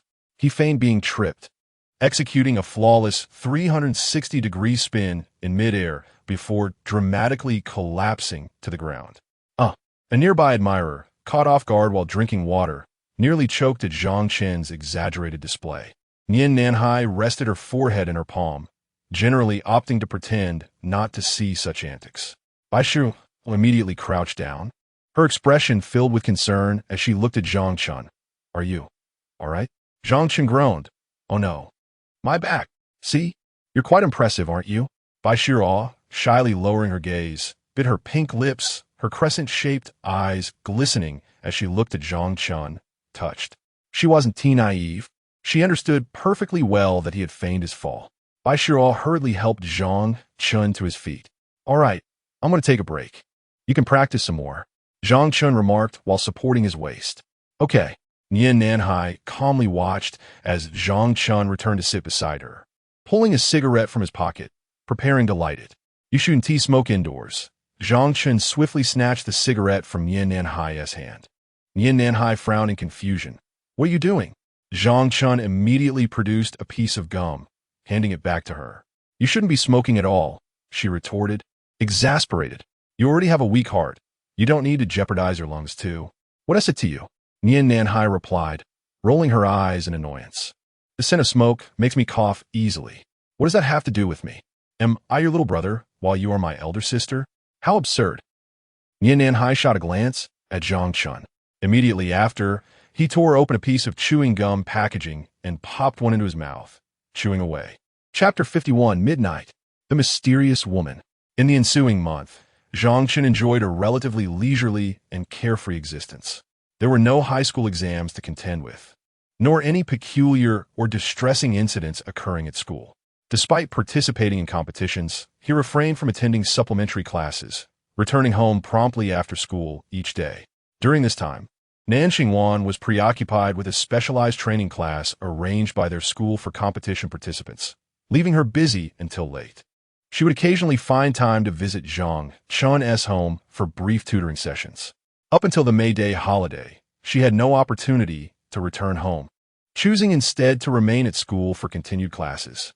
Meanwhile, Zhang Chen indulged in a few days of unrestrained leisure at home. Upon learning of his remarkable leap of 800 places in academic rankings, both Chen Junru and Zhang Lijun could hardly contain their delight. Even Zhang Lijun, who consistently maintained a stern demeanor in front of Zhang Chen, struggled to suppress a smile. Consequently, when Zhang Chen expressed his desire to relocate his computer to the villa, they readily acquiesced, provided it did not interfere with the studies. Unbeknownst to Nan Xingwan, who was unaware of the developments due to her absence, Zhang Chen had stealthily moved the computer to the villa while she was away. After the May Day holiday, the competition days approached. That evening, Zhang Chen walked with Baishiro to a fork in the road before parting ways. After returning home and taking a shower, he settled into his room, comfortably writing beneath the cool air of the air conditioner. After approximately 2.5 hours of typing, as the clock approached 12:30, he finally completed his work. Feeling a twinge of hunger, he decided to head downstairs to prepare some noodles. At that moment, he became aware of some peculiar noises emanating from outside his room. Woo-woo, clang, crash, Zhang Chen. Is there a thief? Could it be Nan Xingwan arriving at such a late hour? Cautiously, he opened the door a crack to peer outside. The second floor remained shrouded in darkness, yet the lights were unmistakably on downstairs. Grasping a clothes-drying pole from his room as a makeshift weapon, he cautiously ventured into the hallway, stretching his neck to glance down the stairs. He saw no one. Puzzled, Zhang Chen furrowed his brow and gradually descended the staircase, still clutching his improvised weapon. Just then, woo-woo, a woman's sobbing echoed behind him. What the? Is there a ghost? Father, foul spirits be gone. Zhang Chen's hair stood on end, and he nearly lost his footing on the stairs. However, as he turned around, he caught a glimpse of a woman huddled at the bottom of the staircase, clutching her knees and weeping softly. She was adorned in an elegant camisole, her long, fair legs curled up in a manner that nearly concealed her entire form. Cascading golden hair framed her face, and she wore sparkling earrings that caught the light beautifully. Her appearance was strikingly reminiscent of a model. Yet, why would such a woman be found in his home? Zhang Chen descended the staircase, gradually approaching the woman. Upon noticing Zhang Chen's approach, the woman remained unresponsive, absorbed in her quiet sobs, completely disregarding his presence. As he drew nearer, Zhang Chen discerned the woman's face, strikingly beautiful, akin to that of a star. Even though her makeup had run due to her tears, it did little to obscure her flawless features. In comparison to the pure and youthful beauty of Nan Xingwan and Baishiro, this woman, adorned with makeup, exuded an additional allure. However, in terms of age, she was not much older, likely in her early 20s, resembling more of a mature older sister rather than a woman exuding the charm of maturity. Upon closer inspection, Zhang Chen noticed her flushed cheeks and a bottle of expensive red wine beside her, revealing that she was intoxicated. A smirk crossed his lips as he glanced towards the door, confirming it was securely locked. How on earth did she manage to enter? Enough of the tears, sister, Zhang Chen said, crouching down and gently poking her arm. Where did you come from? The woman, barefoot with her shoes lost somewhere in the room, had disheveled golden hair and her eyes were filled with a sorrowful gaze fixed ahead. Seeing her lack of response, Zhang Chen waved his hand in front of her eyes, and she briefly acknowledged him with a glance before returning her gaze forward, continuing to cry. Sister, please stop crying. Where do you live? He inquired, but she remained silent, seemingly lost in her emotions, raising the wine bottle to her lips once more. Hey, don't drink anymore. Zhang Chen quickly intervened. Move aside, let me drink. She mumbled, pushing him away. "Sister, enough already." Zhang Chen seized the bottle from her, concerned that she might vomit and make a mess of the house. Upon seeing her wine taken away, the woman's eyes widened in shock, and she immediately began to cry even louder, resembling a child whose toy had been snatched away by an adult. All right, I'll return it. Please stop crying." Zhang Chen hastily handed the bottle back to her, soothing the distressed young lady. With Nan Xingwan and Bai Shihua both crying, the sudden appearance of this unfamiliar girl weeping was a revelation for Zhang Chen. The most striking aspect was the unique style of each girl's tears. Women can indeed be quite troublesome. The moment the woman received the wine bottle, she quieted down, although her sobs continued, tears still glistening in her eyes. However, almost immediately before Zhang Chen, he was compelled to showcase something to Zhang Chen. "Oh dear, my great aunt." After much ado, Zhang Chen finally managed to coax the unfamiliar woman into the restroom. He adjusted her posture so that she lay prostrate over the toilet, her mouth poised just above it. Do not inquire why he did not lead her to the sofa. Zhang Chen had a premonition that she would undoubtedly be ill shortly. Upon returning to the living room, Zhang Chen tidied the disarray on the floor. At that moment, he noticed that one of the two previously closed bedroom doors on the first floor was ajar. "Huh, has the tenant returned?" Zhang Chen cautiously approached, tapped on the slightly open door, and peered inside. There was no one present. The room, though not meticulously arranged, was overall clean and carried a faint fragrance, suggesting it belonged to a woman. The walls were adorned with various attractive decorations, and a rack beside the wardrobe displayed women's shorts and skirts. By the window stood an elongated white desk, upon which rested a pink laptop and numerous albums, alongside a guitar. On the nightstand beside the bed lay what appeared to be a photograph of the room's owner. As for the bed, dressed in cartoon-patterned linens, it held a designer handbag that seemed to have been carelessly tossed aside. "Excuse me, is anyone here? May I come in?" Zhang Chen gently pushed the door open and tiptoed inside. As soon as he entered, he felt something behind the door. Upon further inspection, he discovered a gleaming high heel lying on the floor. Zhang Chen's heart skipped a beat. Could it be? He glanced around the room, checked the bathroom, and confirmed that no one was there. Returning to the bedside, he picked up the photograph and took a closer look. Indeed, is this not the very woman? Chapter 52. Yan Lixue. So, she is the tenant of my family. Zhang Chen's lips twitched. Didn't my mother say it was a boy? After all this time, it turns out to be a woman. Having resided here for a month, this was his first encounter with the enigmatic tenant. What could her profession be? Zhang Chen pondered as he set the photograph aside. Suddenly, a retching sound emanated from the bathroom. "Almost forgot about you in there." Zhang Chen hurriedly dashed out of his room, exclaiming, "Dear lady, please do not come out." After a while, he beheld the beautiful woman lying on the sofa, cradling a cushion, peacefully asleep. Her long legs sprawled across most of the sofa, golden hair partially obscuring her serene face, and she murmured an enigmatic incantation. Zhang Chen placed his hands on his hips, feeling thoroughly exasperated by the entire situation. Glancing at the clock, he noted it was already 2 a.m. His stomach had been growling, and after all this commotion, it was even more insistent. Fortunately, he didn't attend class today. He could always catch up on sleep the following day. If he were a typical high school student, being awake at such an hour would feel like the world was collapsing. Returning to the kitchen, he heated oil in a pan, finally commencing the primary task he had intended to undertake downstairs, preparing a midnight snack to quell his hunger.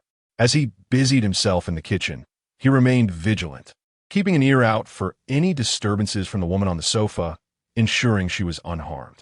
In a short while, Zhang Chen returned to the living room, carrying a simple bowl of egg noodles adorned with 2 sausages. Choosing to sit beside the coffee table for a clearer view of the woman, he declared, "Let me finish this bowl of noodles, and then I shall carry you back to your room." He placed the bowl down and glanced at her before settling onto the floor, slurping the noodles and relishing the meal. The delightful aroma of the egg noodles soon filled the air.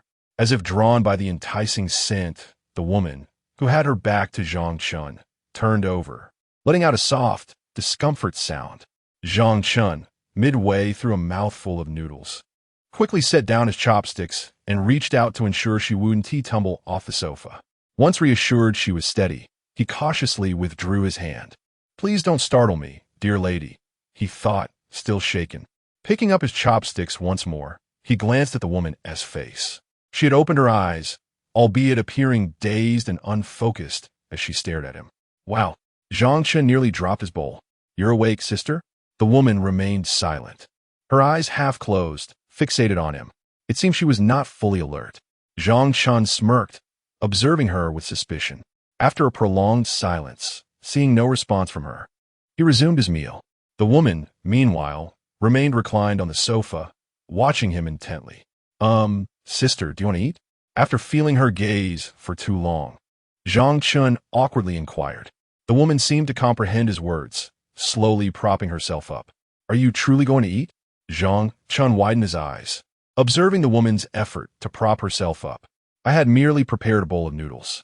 Doubtful, Zhang Chen shook the bowl in front of her. The woman's eyes followed the bowl intently. She truly intended to eat. Unfazed by superstition, Zhang Chen used chopsticks to bring a portion closer to her lips. The woman, as if programmed, automatically opened her mouth. Very well, I am now convinced. Wait a moment. I shall fetch you a bowl. Please remain still. Zhang Chen moved the bowl slightly away, ensuring it wouldn't be knocked over, and quickly retrieved a set of bowls and chopsticks from the kitchen. Upon his return, the woman sat on the floor like a little girl, somewhat dazed, awaiting her meal. Even inebriated, she still felt the urge to eat. Was it a primal instinct?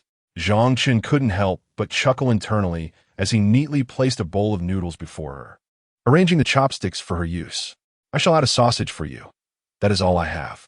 The woman watched as Zhang Chen added a sausage to her bowl, remaining silent, then grasped the chopsticks and began to devour her meal. Zhang Chen observed her with a bemused smile, utterly fascinated. After she finished, Zhang Chen opted not to collect the bowls, deciding he could attend to them later.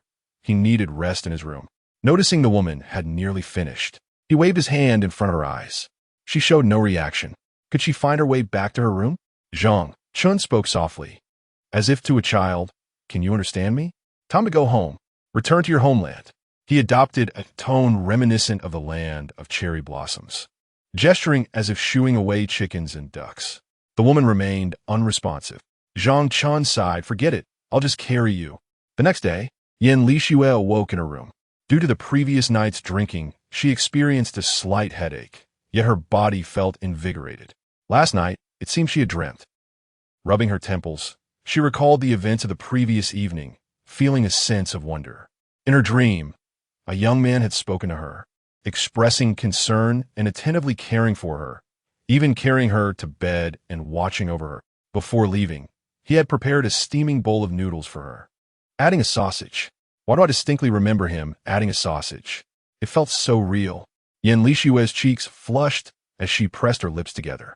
Vaguely, she could still recall the taste of that noodle dish.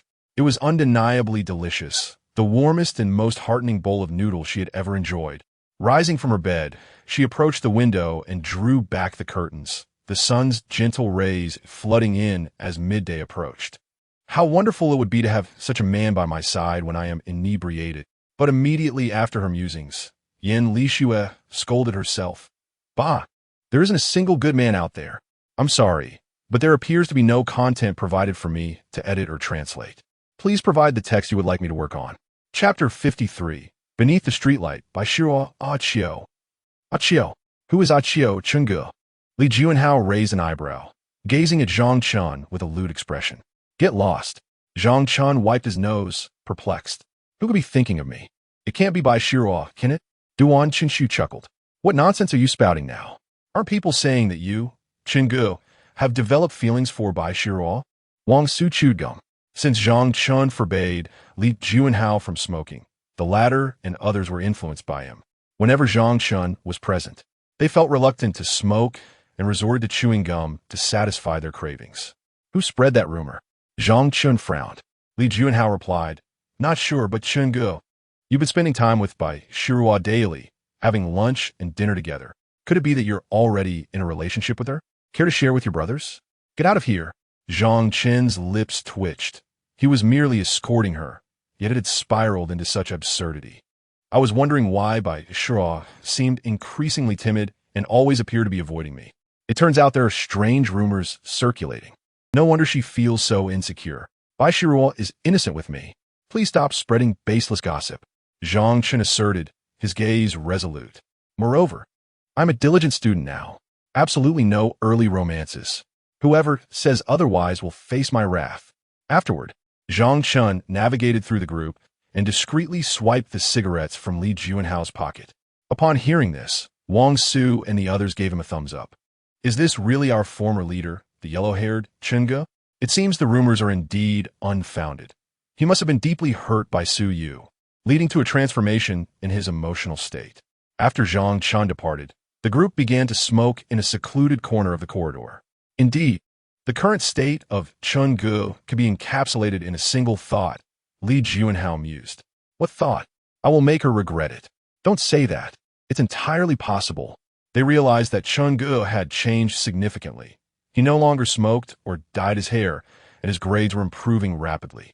He might genuinely want Su Yu to regret her choices. Li Juanhao patted his pocket. Hey, where are my cigarettes? This is the 4th time I've lost them this month, and I want to receive my payment until Friday. On his way back to the classroom, Zhang Chen contemplated the upcoming payment day. He hadn't written much last month. The days spent earning money through views added up to merely over 10 days, yielding a little over 1,000 yuan in fees. Though it wasn't too much, Zhang Chen felt quite content, as it was, after all, a month's worth of living expenses. As he walked, he spotted Nian Nanhang with her entourage in the corridor and greeted her, Sister Nan. Nanhang frowned slightly. I was just looking for you. Someone at the school gate is asking for you. Really? Nian Nanhang continued. Have you gotten into trouble? Do you want me to accompany you? It is said that once you have spent time with Nian Nanhang, her loyal nature ensures that she will never stand idly by while you are being bullied. Zhang Chen has truly experienced this firsthand. Upon hearing such a heartwarming remark, he felt that the months spent in the martial arts club had not been in vain. As he endured Nian Nanhang's rigorous training, you needn't intervene. Let me take a look, Zhang Chen said with a smile, handing Nian Nanhang a box of brand new gum. And please don't smoke. Nian Nanhang wrinkled her nose in disdain, reluctantly accepting the gum. Really unnecessary? If I end up getting beaten, I won't take responsibility. What a joke. Who would dare to lay a hand on me? Zhang Chen boasted, lifting his chin. Nian Nanhang regarded him with contempt, prompting him to clear his throat. Excuse me. I'll go see what's happening, he declared before rushing downstairs. Observing this, Nian Nanhang exchanged a knowing glance with her companions and followed closely behind him.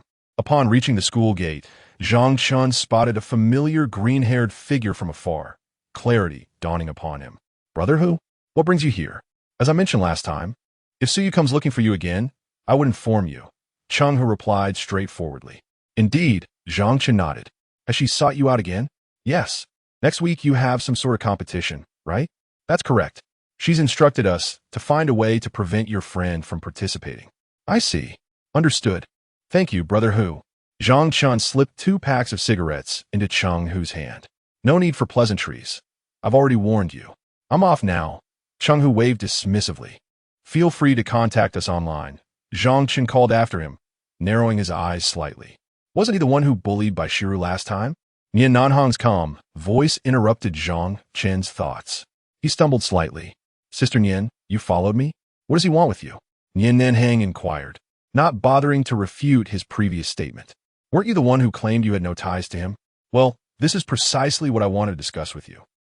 Nian Nanhang raised an eyebrow. Sister, you must assist me with this. After Zhang Chen explained the situation, he persistently pleaded with Nian Nanhang. You want me to deal with Bai Shiru's troubles? Nian Nanhang questioned, clearly unimpressed. No. That's all part of the plan. You deal with another. Zhang Chen shook his head, leaning in to whisper his scheme into Nian Nanhang's ear. After a considerable pause, once Zhang Chen had outlined his plan, Nian Nanhang pushed him away with disdain. Isn't that essentially asking me to thrash them? What is the difference? It's not the same. If you handle them, it's merely self-defense, and no one will know. What I propose is a righteous act, a means to earn recognition and fame. Your name will surely be. Zhang Chen raised an eyebrow, exaggerating his tone, widely celebrated. Nian Nanhang furrowed her brow, deep in thought for a long while, before finally turning to leave. Fool! Hey! Sister Nian, why do you keep cursing? You really need to change that habit. It's unbecoming of a good student, Zhang Chen called after her, chasing her down. Foolish, foolish, foolish. Nian Nanhai turned around and repeated it thrice, raising her middle finger at Zhang Chen while sticking her tongue out. Later that evening, at a crossroads, Bai Shiruo bid farewell to Zhang Chen as per her usual custom. Goodbye, big brother. This time, however, she added, no need for goodbye. I can walk a few more steps. Zhang Chen playfully poked her forehead. Bai Shiruo blinked her sparkling eyes in response. Oh. Zhang Chen continued to accompany Bai Shiruo until they reached the intersection at Zhongxing Road. Well, this is it. Time to head back, he said, halting his steps and gesturing with his chin for her to enter the alley. All right, big brother, goodbye. Bai Shiruo obediently waved her hand in farewell. As Zhang Chen watched her figure gradually fade into the darkness of the alley, he turned to make his way home. Yet not far along, he recalled Nian Nanhai's earlier request for him to mention something to Bai Shiruo, so she would be mentally prepared. He almost forgot the important matter at hand. Zhang Chen slapped his forehead and hurried back towards the alley, attempting to catch her before she entered her home, lest he be spotted by her formidable aunt. However, upon entering the alley and passing beneath the obscuring locust tree, he did not find Bai Shiruo, who had continued deeper into the passage with her backpack. Instead, he noticed a small, quivering figure squatting beneath an orange street lamp. Like a wintering hamster, she held a book in one hand while using the other to write her homework. Chapter 54. Come to my home. If you will, Bai Shiruo did not enter the house. Instead, she squatted beneath the streetlight, engrossed in her book and diligently completing her homework. Zhang Chen abruptly realized that what he thought was a well-intentioned gesture might not, in fact, be beneficial at all. During her stay at her Uncle S home, Bai Shiruo would always return only after completing 3 evening study sessions. Having altered her schedule, it was likely that, given her timid nature, she would lack the courage to confide in her aunt. If she could barely voice her grievances about being bullied at school, how could she possibly return home early? He chided himself for forgetting such a significant matter, especially as someone who had also grown up under someone else's roof. With a pang of sympathy, Zhang Chen approached her. Bai Shiruo, with her head bowed, was completely oblivious to his approach until a pair of shoes appeared before her, casting a shadow that obscured the light she had been reading by. She looked up, her expression innocent and bewildered. What did this start?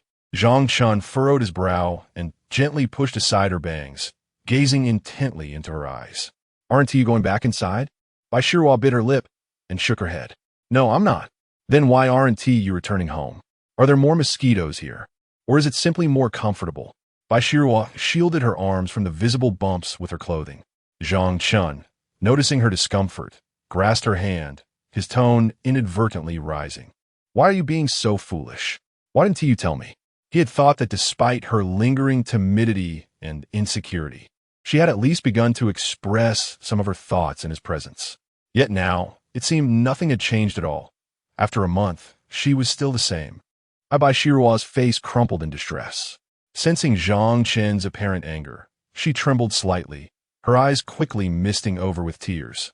Seeing this, Zhang Chen felt a tightening in his chest, a sensation he could only describe as heartache. Please don't be angry, all right? Bai Shiruo tugged at his shirt, lowering her head in apology. Then why didn't you tell me? Zhang Chen sighed, striving to temper his tone. Bai Shiruo cast her gaze downward. Am I not your little brother? Zhang Chen fell silent. I want to thank you. As she spoke, tears welled in the corners of her eyes. Zhang Chen knelt beside her. That was before I moved. After I relocated, we wouldn't have to walk far for you to tell me. Were you afraid of troubling me? So you chose to trouble yourself instead? Zhang Chen pressed his lips together and wiped away her tears. Come my house, please. Just come live with me. Bai Shiruo's pupils widened in shock as she looked at Zhang Chen with a sorrowful gaze. I'm not joking. You've been to my home before. We have plenty of rooms.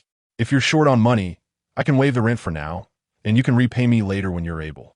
Zhang Chen endeavored to speak without undermining her dignity. Bai Shiruo clenched her small fists, momentarily at a loss for words. Leaving her uncle's house was a thought she had never entertained. Apart from her uncle's family and her grandmother, who else would take her in? Although life here was arduous, at least, due to the bonds of kinship, she could remain until the conclusion of her college entrance examinations. However, should she choose to leave and reside with Zhang Chen, it would mean placing her entire future in his hands. If one day Zhang Chen would cast her out, she would find herself utterly devoid of refuge. This decision could very well shape the trajectory of her entire life. I do not know. Bai Shiruo curled up, feeling as anxious and frightened as an injured fawn. Unsure of how to respond, she dreaded the possibility that Zhang Chen might compel her to make a choice. Zhang Chen, noticing her distress, couldn't help but furrow his brow slightly. Was there truly any uncertainty here? Living here has already impacted your studies, hasn't it? If you doubt my intentions, shall we draft a contract then? Could you please allow me some time to think about it? Please do not pressure me to move into your home. Bai Shiruo tugged at Zhang Chen's clothing, her eyes shimmering with unshed tears reflecting his face. Zhang Chen was momentarily at a loss for words. The sight of those eyes could extinguish even the fiercest volcano. With a sigh, he softened his tone once more. I am not pressuring you. Just take your time to consider it. All right. Bai Shiruo nodded earnestly. I will return and inform my uncle and the others. Why would he need to tell them? Zhang Chen's previously restrained tone rose again. As soon as the words left his mouth, he met Bai Shiruo's pleading gaze once more, pressing his hands down in a calming gesture, exhaling slowly. Remain calm. Remain calm. He reassured her once again. What will you tell them? I must let my grandmother know that I am well. Bai Shiruo's fingers nervously intertwined, her voice barely above a whisper. Zhang Chen paused. Oh, your grandmother indeed. He had momentarily forgotten this detail. If Bai Shiruo were to truly move into his home, his uncle's family would undoubtedly have to inform her grandmother. In that case, given her aunt's temperament, she might embellish the story with unflattering remarks. Then, let us keep this from your aunt. Zhang Chen gently ruffled Bai Shiruo's hair. This week, I will accompany you to the countryside to visit your grandmother, and I will personally speak with her. All right? Upon hearing this, Bai Shiruo's eyes widened in surprise, her bangs failing to conceal her astonishment, and her ears flushed with warmth. Bringing a boy back to her hometown held significant implications. My home is very far in the countryside. I understand. It's all right. My grandmother's health is quite poor. I will have to cook for myself. It's all right, I can cook. Yes, it's an old stove, but he looked down upon. Anyone can start a fire and cook. However, it is settled. Zhang Chen interjected, gently patting Bai Shiruo's head. I believe that when the time comes, I will speak to your grandmother, and she will undoubtedly agree. At that moment, you must not throw a tantrum or utter any objections about moving. Zhang Chen continued, squatting beside Bai Shiruo. I suspect that I will need to bring you to my home to meet my parents, should you wish to sign a contract. He spoke without noticing that Bai Shiruo, listening to his words, had turned crimson and lowered her head, tears streaming uncontrollably down her cheeks. However, she was not crying out of coercion, but rather from deep emotion. How long do you usually squat here before going in? An hour. An hour? You are truly foolish. Why are you crying again? No crying aloud. How many times must I remind you to be bolder? Repeat after me. Say no to things you dislike. Dare to resist evil forces. Hold your head high and be unabashed. Oh dear. My legs are completely numb from squatting. Chapter 55. The gluttonous star strangely. How did fresh vegetables appear in the refrigerator? Did that fellow Yezi deliver something to me this afternoon without informing me? Yan Lixue awoke from her slumber around noon, feeling famished. She rummaged for some snacks, indulged, and then returned to bed, sleeping until nightfall. Upon awakening again, her hunger reemerged, prompting her to rise and investigate the refrigerator for sustenance. After an extensive search, she settled on a cucumber. Once washed, she bit into it, relishing its crispness akin to that of fruit. As she traversed the living room, the sound of keys jingling at the door caught her attention. Yan Lixue immediately grew alert. Zhang Chen, on his way back, noticed the light emanating from the house, a stark contrast to the late arrival of Nan Xingwan. When Nan Xingwan visited, his room would invariably be illuminated. However, the current glow was evidently from the living room's wall lamp. He deduced that it must be the female tenant who returned home last night, inebriated. It appeared that his blissful days of solitude in the villa had come to an end, as this tenant was back. A wave of compassion washed over Zhang Chen. Had he known those previous moments would be so fleeting, he would have cherished them more. He opened the door and gazed into the living room. Yan Lixue stood at the center, clad in a delicate nightgown that revealed her long legs, her feet adorned with black flip-flops. In one hand, she held a partially bitten cucumber, while the other brandished a kitchen knife. What a peculiar sight. Who are you? In a state of astonishment, Yan Lixue, gripping the cucumber like a firearm, pointed it at Zhang Chen, her expression serious. Zhang Chen swiftly raised both hands, his backpack dropping to the floor. I'm the landlord's son. The landlord's son? Yan Lixue narrowed her eyes slightly, glancing at the fallen backpack and Zhang Chen's school uniform. A student. The level of danger diminished. What is your landlord's name? My father is Zhang Lijun, and my mother is Chun Junru. Yezi indeed mentioned that the landlord was named this. Yan Lixue murmured. And what is your name? Zhang Chen. Are you a student at number 1 high school? Yes. Just finished school? What class are you in? Class 8. Gradually lowering the cucumber that she had been pointing, Yan Lixue walked toward her room. Wait for me to ask something. Do not move. Okay. Zhang Chen was about to lower his hands, but instead nodded and kept them raised. With a kitchen knife in her hand, he felt a twitch in his right eyelid. This woman couldn't possibly have violent tendencies. That would be rather perilous. Moments later, Yan Lixue emerged from her room, seemingly having made a phone call for clarification. She placed the knife on the coffee table, alongside the half-eaten cucumber. Stealing a glance at Zhang Chen, she said, You may come in now. Oh, understood. Zhang Chen replied, picking up his backpack. Cucumber, I was unaware it was yours, so I consumed it. Yan Lixue's tone was cold as she gestured towards the half-cucumber on the coffee table. Not a problem. Feel free to eat it. Zhang Chen replied with a generous smile, moving directly towards the coffee table. Noticing this, Yan Lixue cautiously stepped back, grabbing a kitchen knife from the table. Zhang Chen's lips twitched. Perhaps it's best not to eat this. Yan Lixue, observing Zhang Chen return the knife to the kitchen. A sense of familiarity washed over her. Then, I shall retreat to my room. Zhang Chen indicated towards the upstairs. Oh, all right. With that, Yan Lixue seized the cucumber and dashed back to her room. Zhang Chen's lips curled slightly, utterly perplexed. What peculiar behavior this woman exhibits. Once back in her room, Yan Lixue steadied her racing heart and cautiously opened a crack in the door, watching as Zhang Chen ascended the stairs. How could he resemble the boy from my dream last night so closely? It couldn't be. As a sudden realization dawned on her, her cheeks flushed with warmth. Could it be that he was the one watching over me last night? Her inner voice echoed. Yan Lixue, how can you, as a celebrity, reveal such a side of yourself in front of others? Covering her face, she crouched on the floor. Yet, judging by his reaction, it seemed he did not recognize me. This thought revived her spirit, her eyes sparkling anew. Indeed, if he knew me, he would have seized the opportunity last night too. Taking a bite of the cucumber, Yan Lixue turned and peered through the crack in the door, gazing out into the serene living room. Zhang Chen, having finished his shower, returned to his room. Stripping off the freshly donned clothes, he sat bare-chested in front of the computer, commencing his writing. With an additional person in the house, particularly a female, he could no longer indulge in his whims of nudity. 2 hours later, Zhang Chen stretched lazily as his stomach audibly chimed, signaling it was time to prepare a midnight snack. Opening the door, he craned his neck to glance downstairs.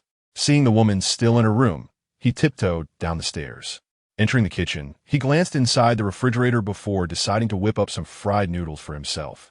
Meanwhile, Yan Lixue, ever vigilant of the sounds outside, sprang from her bed at the noise, instinctively pushing the notebook aside.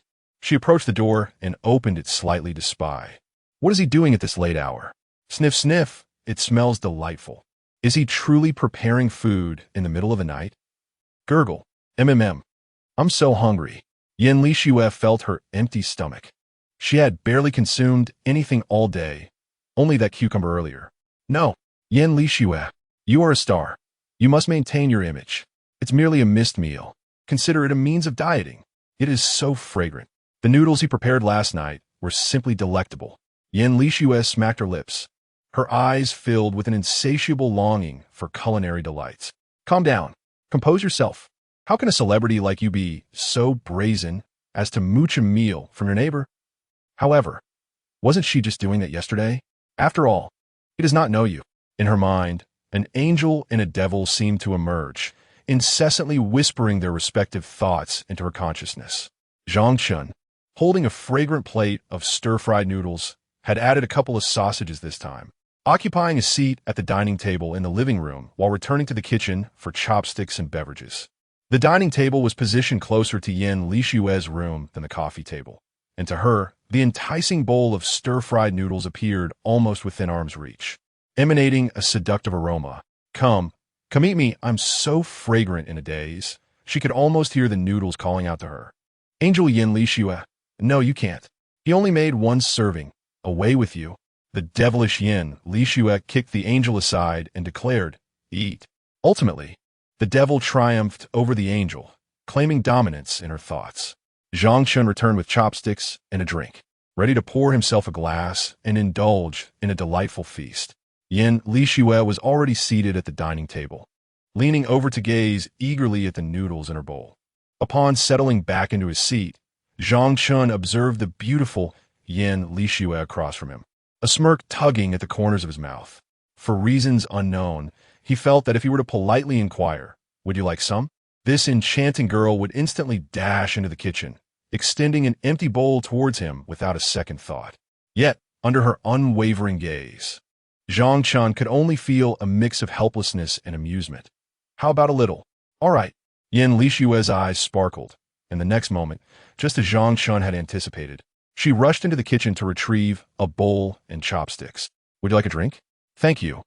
Yin Lishue took a bite of the noodles, closing her eyes in sheer delight.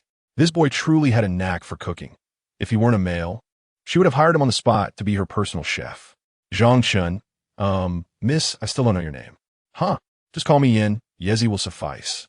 As Yin Lishue spoke halfway, realizing he genuinely did not recognize her, she promptly corrected herself. Oh, Yin Yi Jia? Ahem, it's not Yin Yi, just Yezi. I am Yi Qingqing. Yin Lishue frowned and clarified. Chapter 56. A novel transcends reality. Yi Qingqing is, in fact, Yin Lishue's assistant, Yi Zi. Naturally, Yin Lishue prefers to keep her identity concealed. Otherwise, she would not have chosen to reside in Sweet City, a third-tier locale. The advantage of living in such a city is that few recognize her as a celebrity from the third or fourth tier. At present, Zhang Chen is one such individual who is oblivious to her fame. Oh, I see. Zhang Chen nodded, mulling over the name Yi Zi. He found no recollection of it in the original narrative, suggesting it belongs solely to the characters of this world. Then I shall call you Sister Yi Zi, he proposed, glancing at Yin Lishue, who, being older than him, could indeed be addressed as such. Sure, that works, Yin Lishue replied, intrigued by the situation, momentarily setting aside her concerns about Zhang Chen's gender due to the allure of food. Sister Yi Zi, what do you do for a living? Zhang Chen inquired, slurping up some fried noodles, curiosity piqued. Me? I. Yin Lishue's eyes darted around as she contemplated. I engage in creative endeavors. Creative endeavors? Like music? Zhang Chen raised an eyebrow, recalling the numerous music-related items in her room, including a guitar. Yes, that's right, Yin Lishue affirmed with a smile, having momentarily forgotten her status as a star. Oh, impressive, Zhang Chen chuckled softly, considering himself a creator in his own right, albeit with a significant disparity between their levels of achievement. Nothing extraordinary, really. Yin Lishue waved her hand dismissively.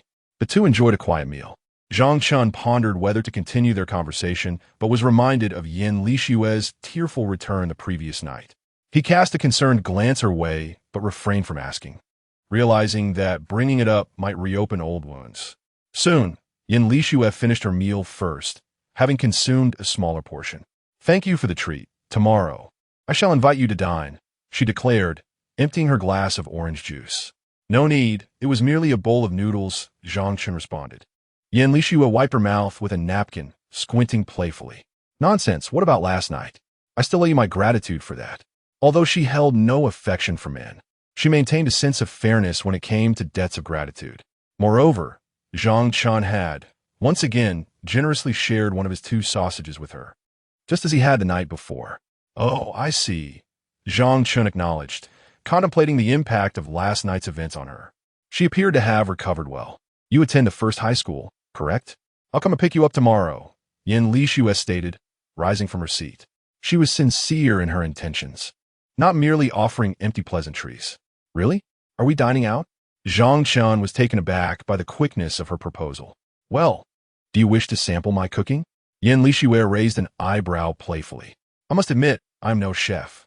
"Ah," Yin Lishu continued, "if you prefer not to dine out, I can arrange for someone to cook at my home. What would you like to eat?" Zhang Chen's mouth fell slightly agape. Having someone come to cook at home? Isn't that something only the affluent can afford? "Sister Yizi, are you quite wealthy?" "Oh, it's not too bad. Treating you to a meal is certainly no trouble." Yin Lishu spoke candidly, as she had rented a villa on her own. How could she possibly be impoverished? Zhang Chen nodded, suddenly realizing how astute his earlier decision to address her as sister had been. It was indeed advantageous to call her sister. A sweeter address of elder sister would have been even better. "Have you made up your mind? Shall I pick you up for dinner, or would you prefer to dine at home with a meal prepared for you?" Yin Lishu inquired once more. "Let's not trouble ourselves. Dining out would be preferable," Zhang Chen responded, feeling quite at ease. No one wishes to feel indebted. And after all, Sister Yi was not lacking in funds for a meal. If he were to decline, it might come off as aloof. Besides, having been quite exhausted by Sister Ye's antics the previous night, he graciously accepted. "Thank you, Sister Yi. No need for such formality. It's getting late. And you have class tomorrow, don't you?" Yin Lishu asked as she turned back towards her room. "Yes. Then rest early. Good night." With that, Yin Lishu returned to her room, closing the door behind her. Zhang Chen finished the remaining stir-fried noodles, washed the bowl, and then returned to his own room. The following day, Duan Qinshu, "Stand up, mister," Sun bellowed from the podium, approaching Zhang Chen and his companion's seats. Zhang Chen jolted in surprise and glanced at the chubby boy beside him. "What are you looking at?" "The Dragon Clan. Hand it over." Mr. Sun confiscated the novel and stormed back to the podium, visibly irate. Zhang Chen witnessed the entire scene, his lips twitching slightly. It was permissible for him to doze off in class, yet Duan Qinshu was caught sneaking a read. Was it truly that captivating? Even you, the diligent student, couldn't resist peeking during class? After class, as they walked towards the school exit, Zhang Chen teased, "Brother Chen, you wouldn't understand. We unfortunate kids merely hope that one day a stunning beauty, clad in 10-centimeter heels and a lovely dress, will drive a Ferrari and whisk me away in front of everyone." Zhang Chen replied, "Hey, Brother Chen, aren't you going to walk with by Shirua today? I have something to attend to," she asked with Nanjia. "Oh," Duan Qinshu nodded, realizing Zhang Chen was accompanying him for lunch. As they reached the school gate, he suddenly turned towards it, exclaiming, "Hey, Brother Chen, a Ferrari. I see it." Zhang Chen remarked, his eyesight perfectly fine. A red Ferrari sports car was parked just in front of the school gate. At this time, during the peak dismissal hour, students streamed by, all casting envious glances. Duan Qinshu eagerly led Zhang Chen toward the Ferrari, stealthily reaching out to touch it. The woman in the driver's seat, donning sunglasses, watched Zhang Chen as he passed, promptly flashing her headlights. "Wow," Duan Qinshu exclaimed, excitedly hugging Zhang Chen, thinking the owner was greeting him for his audacious touch. To their surprise, the next moment, Yin Lishu lowered the window, revealing her flowing golden hair and exquisite profile. "Zhang Chen, get in!" Zhang Chen exclaimed in astonishment. "Sister Yi." Duan Qinshu's pupils trembled with shock. Chapter 57. Truly, Sister Yezi, being wealthy is delightful. Xiao Yuer, what is the situation between you and Guokai from class 2 lately? Gao Man Yu inquired with a playful smile. What situation could there possibly be? Su Yu's lips curled into a smile, yet her response seemed deliberately nonchalant. "Every day during our afternoon tutoring sessions, you sit next to him," Gao Man Yu continued teasingly. "It's as if you've abandoned us." Su Yu let out a light laugh. "I hardly did. I simply sit beside him to ask questions. His mathematics skills are exceptional. Who among you can score higher than him? Is that so? Just the other day, I saw his family driving to school. And you got in the car too. That was merely a coincidence. He gave me a ride." Suyu appeared to explain, but was, in truth, relishing the moment as they strolled towards the cafeteria. I've heard that Guokai's family owns a company. He is not only handsome, but also academically gifted and comes from a well-off family. The cafeteria of number 1 high school is situated outside the school premises, beneath the boys' dormitory, which is diagonally opposite the school gate. To reach the cafeteria from inside the school, one must cross a sky bridge. At that moment, Suyu and her companions were atop the sky bridge, affording them a view of the bustling scene at the school gate below. It was easy to spot the most conspicuous sight, a red Ferrari. Gao Manyu squinted slightly. Isn't that Zhang Chen? It must be.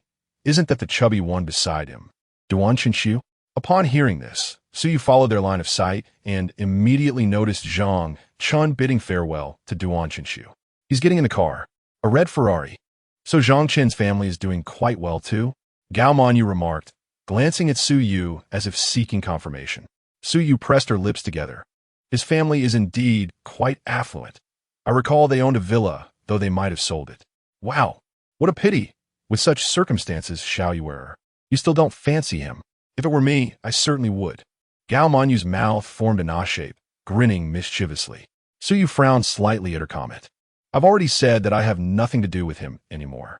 Gao Manyu promptly covered her mouth, falling silent. A fellow girl, accompanying them, quickly interjected to lighten the mood. Zhang Chen is only riding on his family's coattails. He spends his days either sleeping in class or fooling around. If I had to choose, I would undoubtedly pick Guokai. Excellent grades, handsome, comes from a good family, and treats others with kindness. Most importantly, he is ambitious, unlike Zhang Chen, who merely hangs around with Li Juanhao and his gang. Exactly. He hasn't attended a single tutoring session. Suyu gazed at the speeding Ferrari, feeling a twinge of displeasure. She then spoke slowly. I believe that if a young man lacks ambition, no matter how affluent his family is, it amounts to little. As students, our foremost priority should be to strive for academic excellence. Despite his significant progress last time, he still spends his days either dozing in class or playing basketball, showing no signs of improvement. Is it necessary to attend university in a different city after the college entrance examination? She spoke with earnestness and an air of solemnity, entirely neglecting to mention her own heartless rejection by Zhang Chen. As for his progress, it remains uncertain whether it is genuine. Well, little fish indeed possesses depth. Meanwhile, Yin Lixue escorted Zhang Chen to a private kitchen. The true Yi Qingqing had already been waiting there, having ordered dishes for both Yin Lixue and Zhang Chen. Upon seeing Yin Lixue's arrival, she promptly stood up. Xue, how have you been? I'm doing quite well, actually. Have you already ordered? Yin Lixue replied, her eyes widening slightly, wearing an expression of utmost contentment. Yi Qingqing regarded her with concern and then said, well, about Han Ge. Don't mention him. Yin Lixue's gaze turned icy. Yi Qingqing fell silent, having previously assured her that everything was fine. Yin Lixue took a seat, picked up the menu, and gestured to Zhang Chen. Please have a seat. Don't be shy. She is my assistant. Oh. Zhang Chen pondered, nodding slightly. Sister Yi even has an assistant? He then looked at the real Yi Qingqing. She was dressed in a rather conventional outfit for a professional woman, sporting a pair of somewhat youthful black round-frame glasses and wearing black athletic shoes. Overall, she appeared quite young, likely in her 20s, with a demeanor that felt incongruous with her attire, giving off the impression of a university intern. Hello, what should I call you? Zhang Chen nodded towards Yi Qingqing and extended his hand. Just call me Qingqing, Yi Qingqing replied, having been briefed by Yin Lixue in advance. Xing Ye. Zhang Chen politely addressed her. With both Sister Yi and the assistant being called Qingqing, the relationship between the boss and her subordinate was rather informal. Yi Qingqing smiled upon hearing this. Please, take a seat. All right. Zhang Chen chose to sit 2 spaces away from the 2 ladies. What else would you like to eat? Yin Lixue turned the menu towards Zhang Chen. He picked it up. The private menu did not display prices, yet from the moment he entered until now, he could discern that the cost was likely substantial. He just didn't know how much an entire meal would amount to. Truly, Sister Yi must be wealthy. Why do you drive such an ostentatious car? Are you unaware of your current situation? What if someone recognizes you? If I don't drive it now, I may never have the chance again. Don't worry, I brought sunglasses.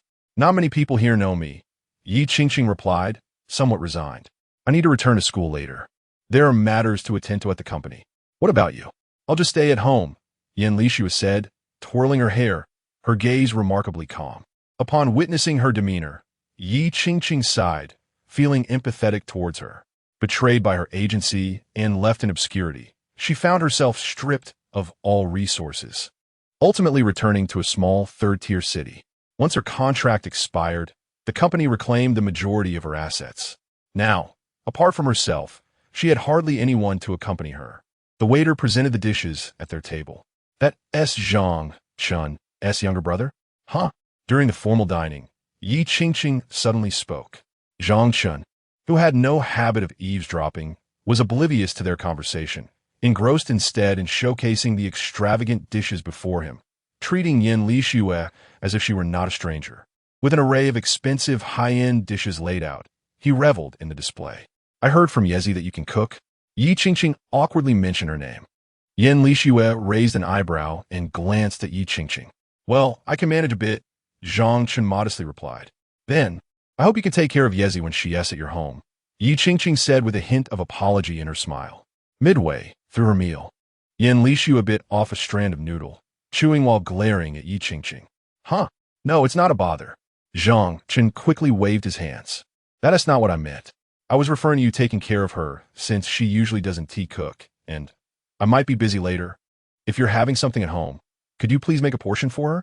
It doesn't tea have to be extravagant, just enough to sustain her, Yi Qingqing explained, considering Yin Lixue's need for image management. Zhang Chen's mind went blank, unable to respond before Yin Lixue interjected, I don't need it. I can take care of myself. Zhang Chen's lips twitched as he recalled her drunken state from the previous night, casting doubt on her assertion. I'll have someone deliver meals to my home daily. So you want need to buy groceries? Yi Qingqing disregarded Yin Lixue's statement and continued addressing Zhang Chen. Huh, no need to buy groceries, Zhang Chen exclaimed, suppressing a grin. I assure you, my agreement is not merely for the sake of avoiding future expenses. I genuinely enjoy being helpful. It's the least I can do. Generally, I eat at school, but I'll probably return home to cook for myself later. Just a matter of sharing a pair of chopsticks. Indeed, it's somewhat of an imposition. I'll also pay you a monthly salary for your assistance. How does 10,000 sound? No need. Zhang Chen waved his hand, barely containing his smile. 10,000 for just 2 meals. This was faster money than writing novels. Then let us make it 15,000. I appreciate your help. I will bring the contract from the company later. After all, the contract explicitly stated that this was an artist's right, as long as it remained within reasonable bounds. Once the contract expired, it would be of no use. So why not take advantage of it? Yi Qingqing decisively spoke on Yin Lixue's behalf. Zhang Chen felt an exhilarating joy as Yin Lixue's value suddenly soared to an unattainable height. Truly, Yezi's assistant was formidable. How delightful. Chapter 58. You were even reluctant to address me as Big Brother. After school on Friday, an additional math class was scheduled for the students participating in the competition. The venue was a spacious classroom capable of accommodating several classes simultaneously. All the students from the entire grade who were partaking in the math competition gathered in this large room for lessons. Thus, the atmosphere of the class relied heavily on self-discipline rather than the supervision of teachers. Zhang Chen, attending a supplementary class for the first time, primarily sought out by Shuo, with whom he had arranged to visit her grandmother's house over the weekend. He wanted to confirm their plans to avoid any misunderstandings. At this moment, the classmates were still engaged in their studies, and upon noticing Zhang Chen's rare presence, they cast curious glances before returning their focus to the teacher. Among the group of students attending the supplementary class was Duan Xinshu. Upon seeing Zhang Chen enter the math club, he assumed Zhang was looking for him and eagerly waved. Chengge, over here. However, the next moment, his smile froze as Zhang Chen ignored him and directly seated himself beside by Shuo in the back row. Duan Xinshu was left speechless. In a certain sense, the supplementary classroom also exhibited a strict hierarchy. Those with excellent grades sat comfortably in the front rows as they bore the pressure of potential accolades in the upcoming competition. Conversely, students with average or below average performance, or those merely seeking amusement, reluctantly occupied the rear, often disengaged from the lesson, preferring to either complete assignments or daydream. Bai Shirua's academic standing was decent, yet she chose to sit in the back. In contrast, Su Yu, whose grades were inferior to Bai Shirua's, occupied a front row seat alongside Guokai. She noticed Zhang Chen's arrival, and the sight of him sitting next to Bai Shirua did not escape her attention, prompting her to furrow her brow. Guokai, intrigued, inquired, "What is going on? Didn't I hear he was pursuing you? Why is he over there now?" Zhang Chen had never been one to adhere to conventions. He often skipped mandatory classes, and seating arrangements were of no concern to him. So you turned her head, tucking a strand of hair behind her ear. "I rejected him, so he started pursuing someone else." "Oh, it seems he has been chasing you since the first year, hasn't he? For a whole year now." "Indeed. Unfortunately, his grades don't seem to be up to par. Not just underwhelming. Previously, he didn't even score half of what you did," so you chuckled, covering her mouth with amusement. "That is quite exaggerated." "Haha, hadn't he noticed?" she continued. "He even wagered with our class's math representative that he'd outperform him in the competition." Su Yu gestured to Su Tinghuan and Zhao Jiayin seated a few rows back. "Oh, Zhao Jiayin? The niece of old Zhou." Guokai was familiar with the grade director, Zhou Jiwei, who had previously led him to the finals of the math competition. "The one next to her." "Oh, I see. I hadn't heard much about Zhao Jiayin being particularly exceptional in math." Guokai remarked with a playful tone, "Only Yin Ziffin from Class 1 can compete with me. I've made a wager with him too, to see who can secure an award or achieve a higher score." Su Yu giggled. "Then I bet on your victory. Is it ready yet?" Zhang Chen rested one hand on his face, his lips curling due to the pressure. "Please, just a moment longer. I'm almost done," Bai Shirua murmured nervously, glancing at Zhang Chen while continuing to calculate the answers to the problems. Zhang Chen leaned in closer, narrowing his eyes to scrutinize her thought process. While her reasoning was sound, the pace at which she was solving the problems was far too slow. In an actual examination, she would have to submit her paper after just 2 questions. In front of Bai Shirua, Zhang Chen spoke candidly, never fearing that she might doubt his words. With her somewhat naive intellect, she would never ponder over his assertions. "Ah, but this is the method the teacher taught us," Bai Shirua replied, momentarily taken aback, her hand halting in its calculations. "Let me show you a more efficient approach. You can apply this method to the similar problems we've discussed," Zhang Chen said, taking her draft paper and swiftly jotting down formulas and methods, demonstrating them quickly. In just a few minutes, Zhang Chen returned the neatly organized draft to her. "Here, check if it's correct." Bai Shirua stared in confusion, accepting the draft. "Is it done?" "Indeed. I completed an entire lesson," he replied. Bai Shirua murmured, intently examining the steps Zhang Chen had written. Hearing her comment, he teased, "That's why I say you're a bit slow. You should listen to me more attentively in the future." Bai Shirua let out a small hum, bashfully lowering her head, allowing her bangs to shield her flushed earlobes. Moments later, after reviewing Zhang Chen's calculations, she was astonished. "Yes, it's correct. Of course, I was just teasing." Zhang Chen smirked, playfully poking her forehead. Bai Shirua closed her eyes from the poke, defensively shielding her forehead with her hands. "How did you come up with this? It's impressive." "Well," Zhang Chen teased, "a younger sibling should show respect to an older brother, don't you think? You won't even call me older brother." "Okay, older brother," Bai Shirua complied cleverly. "Ah, good girl. Come, let me teach you." Zhang Chen grinned, feeling triumphant. This method, he mused, had traditionally only been passed from brother to brother, yet today marked an exception. Let me explain it in detail. Chapter 59, I admit I may have spoken a tad too loudly at the outset. It was Saturday. "Sister Yezi, I need to return for a couple of days, due to some matters. There are vegetables in the fridge. You can heat them up for yourself," Zhang Chen said, as he descended the stairs with his backpack, not forgetting to remind Yin Lixue. Reclining on the sofa, Yin Lixue tilted her head back, her hair cascading to the floor like silk, and languidly played with her laptop. Upon hearing Zhang Chen's departure, she straightened up, exclaiming, "Huh? Are you saying I won't have any late-night snacks for the next few days?" "Well, It can't be helped, Zhang Chen chuckled. Hmm. Yin Lishue kicked her legs and rolled on the sofa in a playful tantrum. I can't live without your late-night snacks. Zhang Chen's lips twitched. Didn't Tu previously refuse to let Qingqing's sister have me take care of you? It's only been a short while, and your demeanor has completely shifted. Then let me make you 2 servings of fried noodles. Sister Yezi, just heat them up in the microwave when you're hungry tonight, all right? Zhang Chen sighed, observing Yin Lishue wriggling on the sofa, feeling quite helpless. At that moment, he was unaware of how rare it was for a star like Yin Lishue to exhibit such an adorable side. Upon hearing Zhang Chen's offer, Yin Lishue lifted her head from the pillow, pouting as if weighing her options. Her expression then softened, and she gazed at Zhang Chen. All right, Zhang Chen shot her a glance, set down his backpack, and headed to the kitchen to begin his work. No choice when you're being paid. You have to work like a horse. Make sure to add sausage, 2 pieces. No, at most 1. Qingqing's sister has instructed me not to let you eat too well. You might gain weight. Who is your boss, her or me? Of course it's you. But Qingqing's sister is the one I signed a contract with. Before long, the sound of the exhaust fan filled the kitchen as Zhang Chen prepared 2 servings of fried noodles. Yin Lishue, enticed by the aroma, rushed over, her eyes sparkling as she watched Zhang Chen place the noodles in the fridge. Can I eat now? Didn't you just have breakfast? Zhang Chen smirked as he stored the noodles and closed the fridge. I'm leaving now. Sister Yezi, you manage on your own. There are only 2 servings, and once they're gone, they're gone.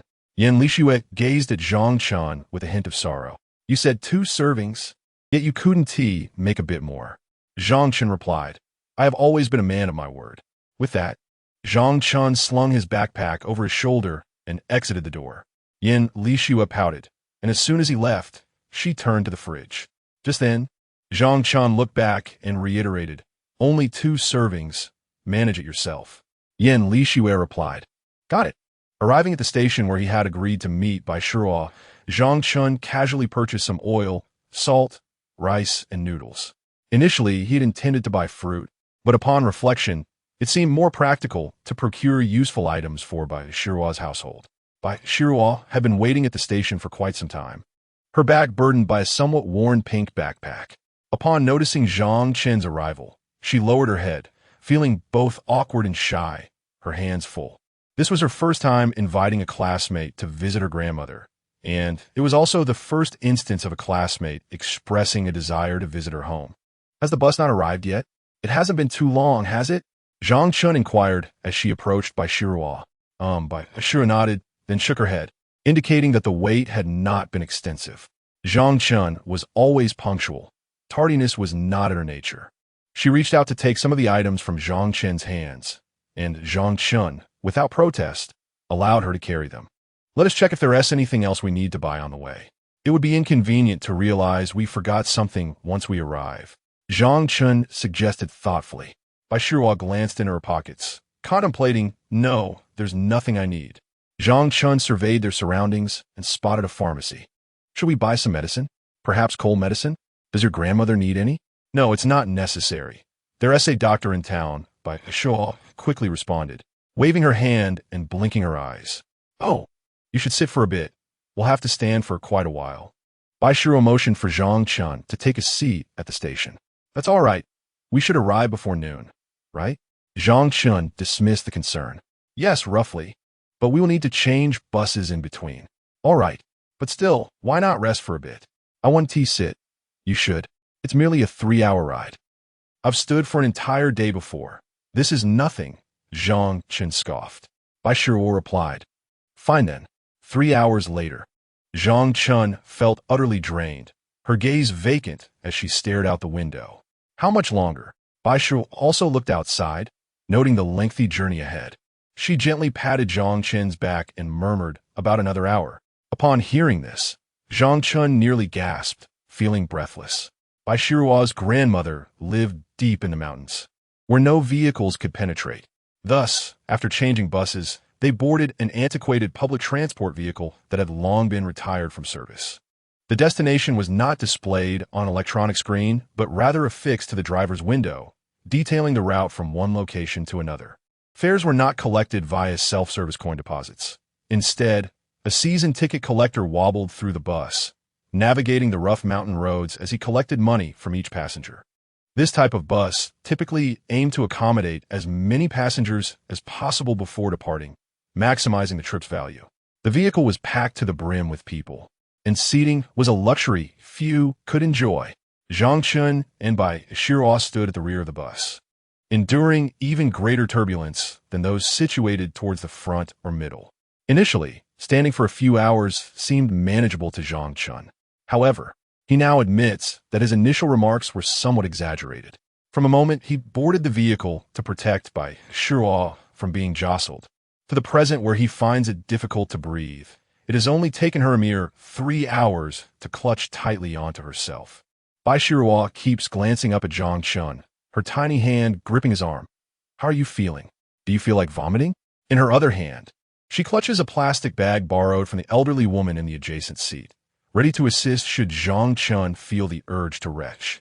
Zhang Chen forces himself to swallow, his eyes reddening with tears, overwhelmed and reluctant to speak, merely shaking his head in response.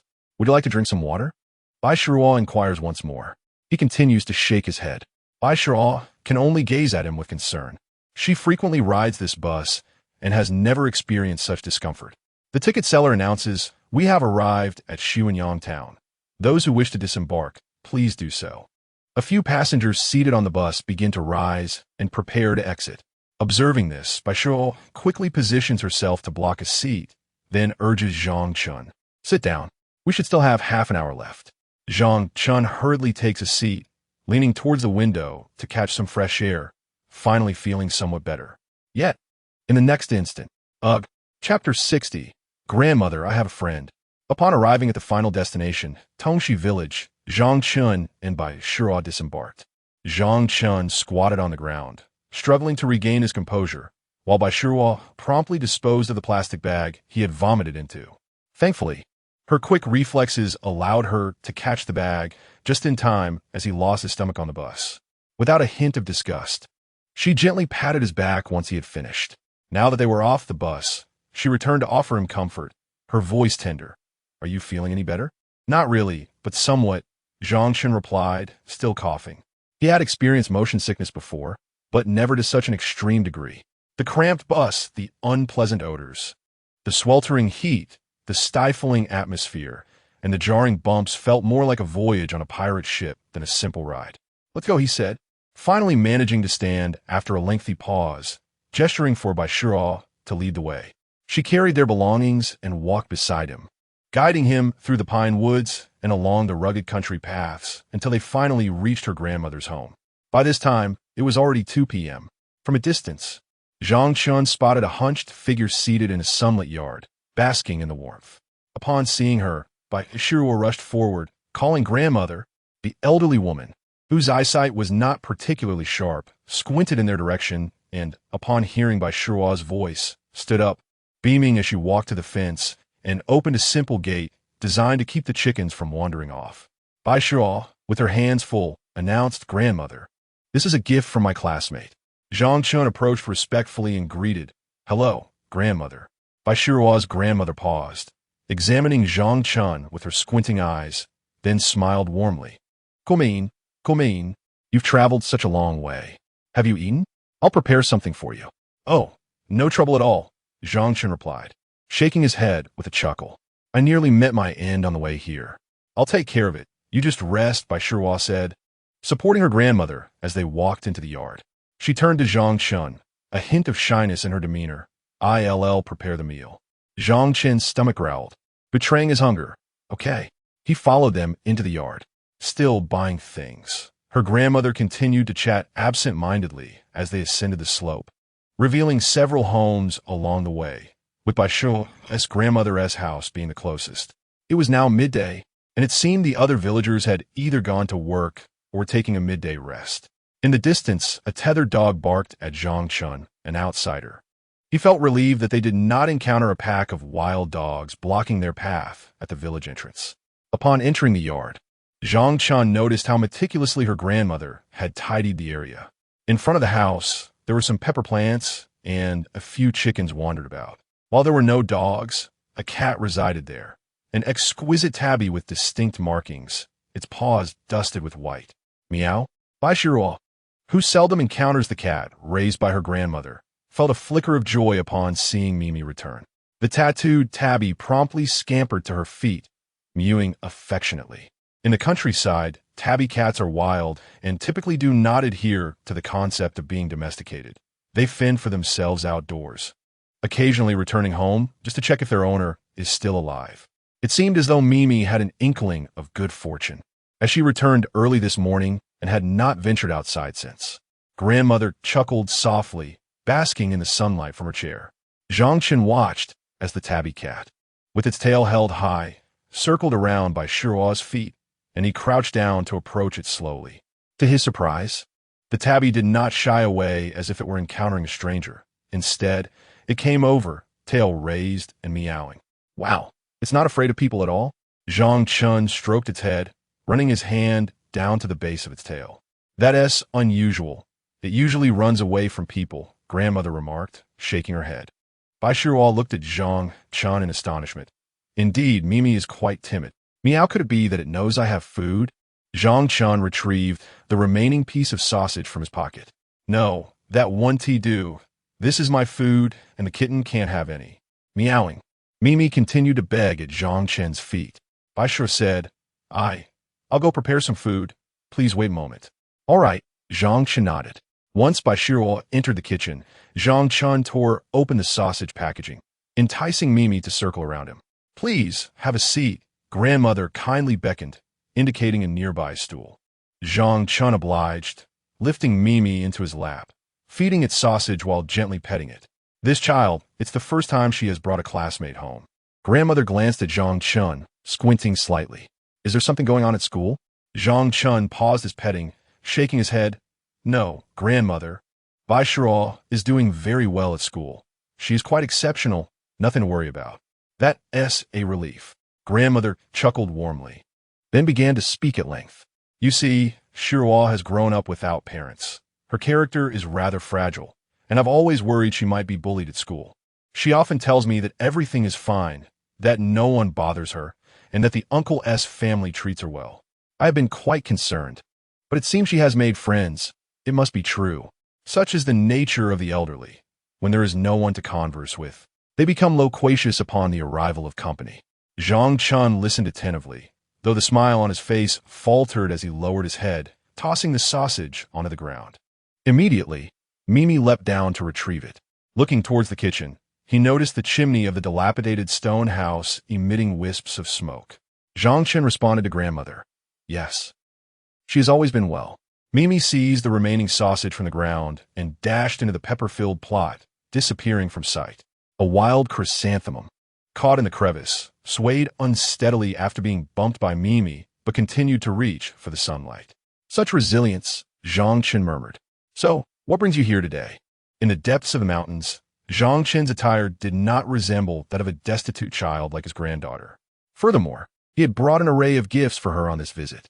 The grandmother observed Zhang Chen's contented smile, and she could roughly surmise that he had come to persuade Bai Shiruo to leave with him.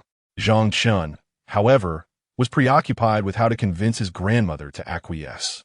Grandmother, I have a friend. He wishes to support Bai Shiruo, facilitating her relocation to the school dormitory so that she no longer has to share a room with her uncle. However, Bai Shiruo is rather reluctant to accept. So, the grandmother chuckled softly, piercing through the pretense. Is it your friend? Or is it you? Chapter 61. The duck in high heels. Although grandmother's eyesight has diminished and her legs are not as nimble as before, she possesses the wisdom of countless encounters with people, characteristic of her age.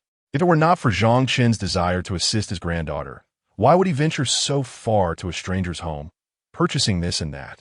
In truth, she had secretly visited Bai Shiruo on a Zhongxing road, met her uncle's family, and was acutely aware that her granddaughter was likely enduring hardships in her uncle's household. Her heart was as clear as a mirror. It was simply that her granddaughter had always been sensible, never uttering a word about her suffering. As for whether school was as Bai Shiruo described, her mobility issues rendered her uncertain of the truth. However, judging by the demeanor of the boy before her, who was a classmate of Shiruo, It seemed her granddaughter was receiving care from him at school. Zhang Chen blinked in surprise, momentarily taken aback. He had not anticipated that grandmother would see through him so effortlessly. His steps were deliberate, and he was fully aware of his own intentions. Seeing Zhang Chen's reaction, grandmother chuckled and continued. Since her parents left, Cece has been particularly afraid of being a burden. She tends to keep everything bottled up inside, bearing it alone. I know she has not fared well in her uncle's home, but what can we do? She is a pitiful child, yet she is also resilient. In our village's elementary school, she was the only one who managed to secure admission to the city school. Initially, she was supposed to attend No. 7 middle school, but due to financial constraints, No. 1 middle school offered to waive her tuition. The scholarships and financial aid she received were used for her living expenses. She insisted on not staying in the dormitory, believing that this would allow her to save some money, and the school even provided her with a stipend. Zhang Chen nodded, realizing the many inconsistencies in his earlier remarks. He corrected himself. Actually, it's not that I won't stay in the dormitory. My home happens to have an empty room, and it might as well be utilized. Are we not friends now? Grandmother remarked with a playful smile. Zhang Chen cleared his throat just as Baishiro emerged from the kitchen, carrying a steaming bowl of pork fat fried rice, topped with 2 fresh fried eggs. Here, have some to tide you over. I will go pick some mushrooms in the mountains later and prepare dinner. She handed the bowl to Zhang Chen, along with a bowl of spicy sauce, speaking softly. Zhang Chen accepted the bowl and the spicy sauce. The sauce, resembling a fiery concoction devoid of oil, was not as viscous as the binge-watching. It was evident that his fried rice was a deluxe version. Had she returned alone, she likely would have settled for leftover rice and spicy sauce to fill her stomach. Baishiro then returned to the kitchen for her own bowl, standing at a distance, pretending to search for Mimi, deliberately avoiding Zhang Chen's vicinity. As Zhang Chen conversed with grandmother, he observed her reluctance to approach for the spicy sauce and narrowed his eyes, sensing something amiss. Rising immediately, he approached her side and glanced in her bowl, only to find it disappointingly devoid of substance.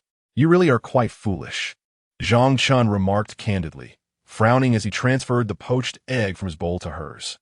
But you're the guest, Baishiro stammered, withdrawing her bowl and gazing at Zhang Chen with a look of pitiful appeal. Then I shall not eat, he retorted, feigning anger. I will starve here. I might as well leap into the abyss rather than consume a morsel of your food. All right, she conceded, her tone softening. Now that sounds reasonable. Take this egg, and I shall consider the bite I took as a gesture. Just pass me a bit more rice. I cannot possibly consume all of this. A single bite is quite acceptable, Baishiro muttered softly. Observing the two from beneath the eaves, their grandmother squinted, her eyes narrowing into slits as she smiled with a sense of contentment, touched by the sight. This child, with someone to protect her, allows this old woman, half buried in the earth, to feel a bit more at ease. The rural night was tranquil. Sitting in the courtyard at dusk, they watched as the sun gradually sank beyond the horizon, enveloping the world in a shroud of darkness. Baishiro had neatly arranged fresh linens on the bed and stepped outside to poke Zhang Chen's back. The bed is ready. He replied, turning slightly while continuing to gaze at the distant sky. The chorus of frogs and crickets began to resonate around the courtyard, as a gentle breeze rustled the leaves of the trees behind them. Villagers returning from their afternoon labors passed by, curiously eyeing the young stranger, mostly elderly, as the youth had largely migrated to the cities, seldom returning to the village. Zhang Chen, feeling the evening breeze, pondered that perhaps such a life was not so bad. Except for the abundance of mosquitoes.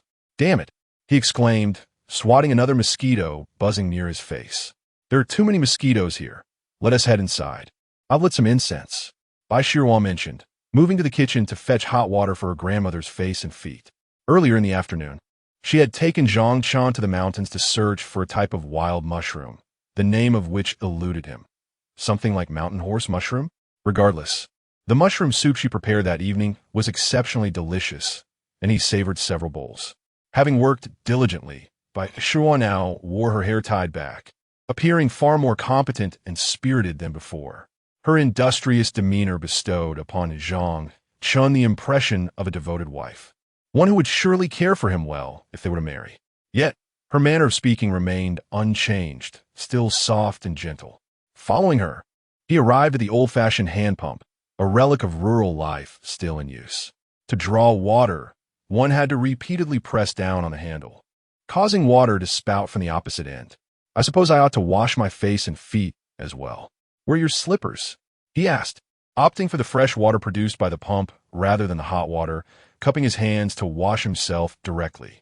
Baishiro entered the kitchen to fetch some hot water and soon emerged. Wait a moment, I'll get it for you. After a short while, she shyly produced her worn-out pair of flip-flops, her face tinged with crimson. Zhang Chen smirked. Didn't I mention you should remember to buy new ones? He slipped off his shoes and donned Baishiro's flip-flops, only to find his heels dangling in midair. How tiny are these? How old were you when you wore these? Baishiro bit her lip, initially embarrassed by the shabby state of her footwear.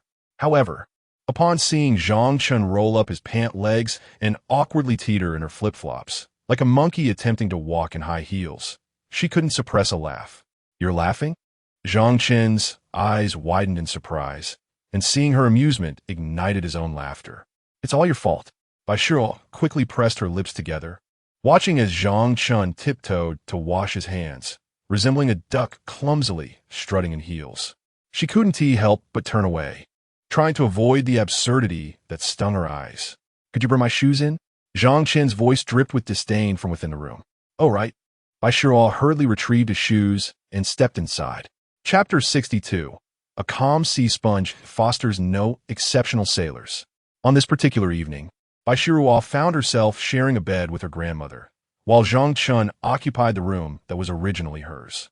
Although Zhang Chen was typically sensitive to unfamiliar surroundings and often struggled to adapt on the first night in a new place, he was so fatigued that as soon as he touched the bed, drowsiness enveloped him. When Baishiro returned to the room to retrieve something, she discovered Zhang Chen had already succumbed to slumber, sprawled in an unceremonious manner. Observing this, Baishiro gazed at him tenderly before quietly collecting her belongings and exiting the room. This boy, does he want you to stay at his house? Upon returning to her grandmother's room, the pair had yet to drift into sleep. Baishiro was diligently massaging her grandmother's back. After a moment of concentrated effort, she heard her grandmother's gentle inquiry and responded with a soft affirmative. Will he treat you well? Do you wish to go? Do you trust him?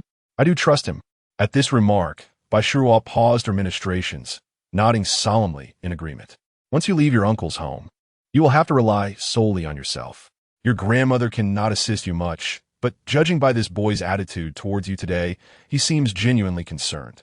I, too, am willing to place my trust in him.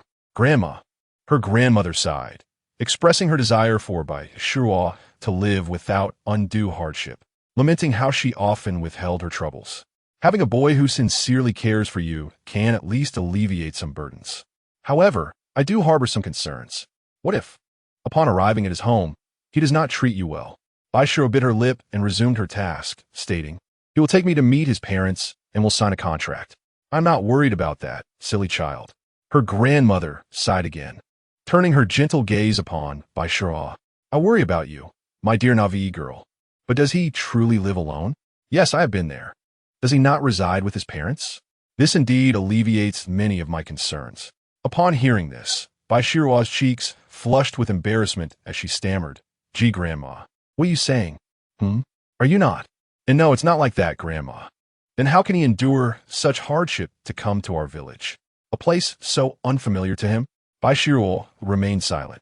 The following morning, Zhang Chen was awakened by the crowing of roosters, while Baishiro was already outside attending to chores. She filled the water reservoir, gathered sufficient firewood from the mountains, and returned to the kitchen to prepare breakfast. By the time Zhang Chen splashed water on his face and entered the kitchen, Baishiro had already set out 3 bowls of noodles. He observed that the water reservoir, which had been empty the previous night, was now brimming, and the fire pit was stocked with firewood. Blinking in surprise, Zhang Chen approached Baishiro, who was still ladling soup into the bowls, and suddenly realized something. He playfully pinched her cheek. Oh dear. Baishiro winced in pain, innocently letting out a soft hum. Are you doing this on purpose? Zhang Chen said irritably. What do you mean on purpose? Baishiro blinked, her eyes glistening with tears as she looked at Zhang Chen with a pained expression. It's only 6:30. How early did you wake up? Zhang Chen glared at her sternly. Yesterday afternoon, she had avoided these chores, opting instead to gather mushrooms on her own. He had inquired about the lack of firewood at home, but Baishuo remained silent, leading him to believe she had her own plans.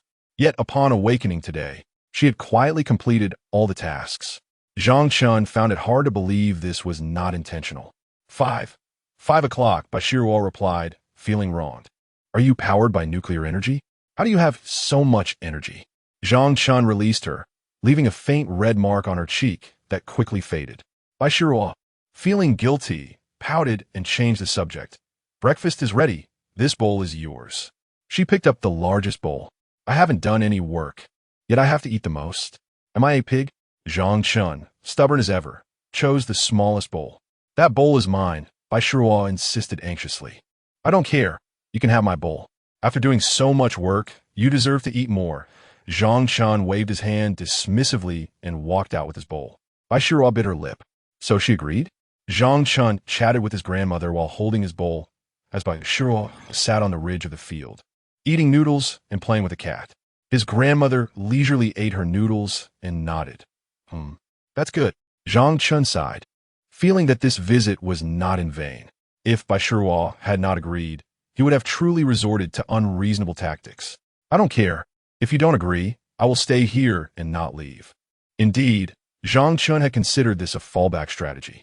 Given Baishuo's character, she would undoubtedly be helpless against his antics and would ultimately have to concede. Sure, you know she has a rather gentle disposition, so please be kind to her, all right? Rest assured, Grandma, I will not allow anyone to bully her. Well then, Grandma, we are leaving. Baishuo held her grandmother's hand. Grandma, I will come to see you again another day. Zhang Chen emerged from the inner room, shouldering his backpack and leaving 500 yuan under the pillow. His recently acquired manuscript payment. All right, hurry along. Otherwise, you might miss the bus, his grandmother waved, watching them descend the slope until they disappeared into the mountains. Grandma has said it. No turning back, Zhang Chen reminded. Baishuo walked shyly beside him, silent. When the time comes, you can choose whichever room you like. Zhang Chen pondered, but when will you move? Let us wait until after the competition, shall we? Baishuo murmured, her head down. That works. The competition is coming up soon. It's best to finish that without the distraction of moving, Zhang Chen agreed. Upon reaching town, they spotted the familiar old bus. A familiar background melody suddenly erupted in his mind. He vaguely recalled himself donning a headscarf, transforming into an exceptional sailor navigating the vast ocean. Baishuo noticed Zhang Chen's dazed expression and inquired, "What is wrong?" Zhang Chen swallowed hard, turned his head, and forced a smile, saying, "A tranquil sea does not nurture exceptional sailors. So, do you have a plastic bag?" Chapter 63. Nanxing Wan. I miss him. Shall I go see what he is up to? Hidden in a golden house. Though today is the weekend, a time typically reserved for students' respite, Nanxing Wan School, the 7th middle school, still adheres to the principle of voluntary supplementary classes. Tong Tong, I have something to attend to. I must take my leave, Nanxing Wan announced as she packed her bag. It had been several days since she last visited Zhang Chen, and despite the looming exams next Wednesday, she felt compelled to check on him and gauge his current endeavors. The weekend classes were indeed voluntary, hence she and her companion, Xia Xintong, had arrived together at the supplementary classroom. They sat side by side, surrounded by several boys who approached them with queries regarding their mathematics problems. Typically, the weekend would not see such a congregation of students, but as this was the final week, many felt it prudent to engage in a last-minute dash for knowledge. Additionally, some students may have heard the news that both Nanxing Wan and Xia Xintong were attending classes together, and this information had gradually circulated. Xia Xintong, as the top student in the school, enjoyed an enviable reputation, bolstered by her striking appearance. She frequently spoke under the national flag, earning her the esteemed title of a true school idol. Nanxing Wan, while slightly less renowned, possessed her own distinct merits that set her apart. With a sweet visage, gentle nature, vivacious spirit, and innate kindness, she was also the only student who could claim sisterhood with the school idol. Some boys, whose academic performance was decent, sought to converse with Nanxing Wan, but approached her under the guise of asking questions, which made their intentions rather apparent. Consequently, they feigned casual interest and gathered around the two girls. Unlike Nan Xingwan, who managed to maintain a balance of propriety without making others uncomfortable, Xia Xintong naively believed that these boys were genuinely seeking her assistance. In her responses, she resembled a veritable AI customer service representative. When faced with simpler, more basic queries, she sometimes perceived them as disruptions and would react with mild irritation, refusing to answer. Only when speaking with Nan Xingwan did she display a semblance of normal emotional fluctuation. Observing Nan Xingwan swiftly packing her belongings, Xia Xintong paused her activities and tilted her head with concern. "What's the matter?" "I need to head over there for a bit," Nan Xingwan replied, meeting her gaze. Xia Xintong blinked, recognizing that they referred to the residence of the boy who had consumed 2 ice creams last time. She looked at Nan Xingwan with a hint of grievance. "Why don't you take me with you?" Upon seeing her expression, Nan Xingwan responded with a playful wink. Xia Xintong's countenance instantly shifted, and she quickly turned away. "It's probably best if I stay here." She certainly did not wish to part with yet another 2 ice creams. With a smile tugging at her lips, Nan Xingwan adjusted her bag and departed. Observing the playful and endearing interaction between the two girls, the boys in question could not help but smile. Once Nan Xingwan had left, their collective focus shifted squarely onto Xia Xintong. Exiting the school gates, Nan Xingwan walked in the opposite direction of her usual route home for 10 minutes, soon arriving at Zhang Chen's villa. She had always been the one to seek him out. Why couldn't he come to see her? Yet, it seemed he lacked a reason to visit. "Well then, I shall be the one to find you," she thought, pouting as she searched for her keys to unlock the door. As she curiously wandered through the upstairs rooms, she stole a glance at Zhang Chen's bedroom, where Yan Lixue, with her keen ears, perked up at the sound of the door opening. Zhang Chen had returned.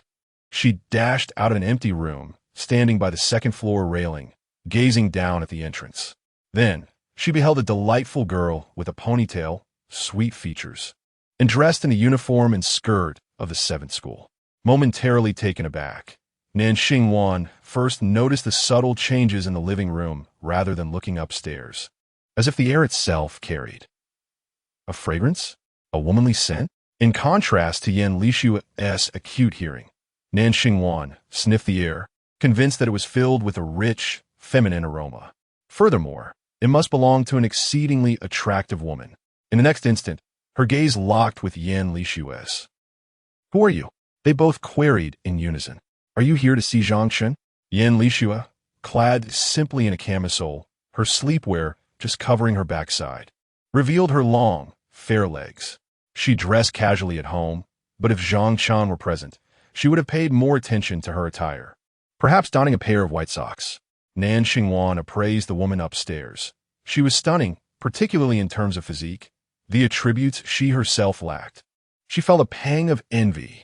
However, the fact that she was wearing sleepwear and appeared to have just stepped out of Zhang Chen's room. "Wait, he's in there? You too." Nan Xingwan widened her eyes, her words stumbling over themselves. "Huh? Oh no, he's not home. I was merely curious to come up and take a look," Yan Lixue replied with an understanding smile, then gracefully descended the stairs. "And you are?" "I live here. I'm one of the tenants." "Ah." Nan Xingwan was momentarily stunned, having completely forgotten that Chun Junru had mentioned there was another tenant in the villa. At that time, Chun Junru had described the tenant as a male. The striking beauty before her, with a physique akin to that of a professional model, was entirely mismatched with that description. Thus, in that moment of shock, her mind instinctively recalled what Zhang Chen had told her about a girl in need. Had he already allowed a girl to move in without informing her? Blinking, Nan Xingwan lowered her head, a mix of anger and grievance washing over her, making her want to confront Zhang Chen and demand an explanation. This elegant woman hardly resembled someone impoverished who required his assistance. At that moment, Yan Lixue spoke again. "Are you Zhang Chen's classmate?" Given the uniforms, it seemed unlikely. She recognized the names of the 2 different schools emblazoned on the attire. "Ah, I am his friend. Has he mentioned where he has gone?" Nan Xingwan inquired, her hands tightly clasped together, halting her steps and refraining from entering the room any further. She felt a surge of frustration. contemplating turning on her heels and vowing never to seek him out again. He said he was going back for a while. I'm not quite sure where he meant by going back. Perhaps to his hometown? Yin Lishu amused, absent-mindedly smoothing her hair and tilting her head. Oh. Nan Xingwan pressed her lips together, feeling a pang of disappointment that he hadn't confided in her. Even if he were too busy to return, he could have at least asked if she might be available. Well, I suppose I shall take my leave then. Without imposing any further, she concluded, nodding slightly, pursing her lips as she prepared to depart. Wait a moment, Yin Lishu interjected curiously. How did you come to possess a key? Did he give it to you? Well, Nan Xingwan faltered, momentarily at a loss for words. Just then, a familiar voice resonated from outside the door. After enduring 4 long hours of torment, Zhang Chen staggered, his steps unsteady, as he opened the door leading to hope. My beloved, allow me to cherish you properly. The moment he stepped inside, he was met with the sight of 2 young women staring at him in unison. Chapter 64. Yin Li Shue. I want to eat. What is up with Nan Xingwan's peculiar gaze? On the journey back from Bai Shihua's grandmother's home, Zhang Chen's reaction improved somewhat, as he was able to secure a seat immediately upon boarding the bus at the terminus, sparing him the ordeal of standing for several hours. However, the bumpy mountain roads still induced a sense of motion sickness, leaving him feeling as though he had lost half his life, even though he did not vomit this time. Therefore, once he disembarked, he refrained from escorting Bai Shihua home, nor did he allow her to see him off. He simply wished to hasten homeward and lie comfortably in bed, desiring nothing more than to be left alone. He vowed never to endure such a nauseating journey again. Upon opening his front door, he was taken aback to find Nan Xingwan in his home. The odd atmosphere struck him as unsettling. What brings you here? Zhang Chen inquired as he stepped inside and closed the door behind him. Nan Xingwan gazed at him with a melancholic expression, remaining silent, while Yin Lishua exclaimed with enthusiasm, "You finally returned. I've finished my meal. I want to eat." Dinner, Zhang Chen replied. "Just a moment, sister, let me gather myself." He forced a smile, noticing Nan Xingwan's unusual demeanor. Approaching her with his backpack still slung over his shoulder, he asked, "What's wrong?" Nan Xingwan pouted and averted her gaze, ignoring him completely. Completely bewildered, Zhang Chen gently nudged her back. "Come on, let us sit inside. Why stand here?" Despite his encouragement, Nan Xingwan stubbornly maintained her position, retreating a step when he pushed her. Zhang Chen glanced at Yin Lishue, who had settled onto the sofa, her head reclined back, revealing her elegant neck as she stared at the ceiling, awaiting Zhang Chen's attention. It appeared that inquiring about her would yield no fruitful answer. After a moment's contemplation, Zhang Chen, uncertain of the cause of Nan Xingwan's displeasure, tried to placate her. "Have you eaten? Shall I prepare a bowl of noodles for you?" It was already dinner time, and under normal circumstances, he might have retreated upstairs to rest a bit before preparing a late-night snack for himself. However, with Nan Xingwan present, the situation required a different approach, especially given her current sulky demeanor. Though he was unaware of the specifics, it was clear Nan Xingwan had come to see him, and he felt compelled to soothe her. After all, she was his childhood companion, deserving of his attentiveness. He deployed his best tactic, a gesture that signified mutual understanding between them. Upon hearing his words, Nan Xingwan cast him a sidelong glance, her temper softening considerably, though she still haughtily muttered, "I want my noodles with an egg." "All right," Zhang Chen replied with a smile. "I can add as many as you like." Yet, he couldn't help but wonder, what had happened? Why was she upset?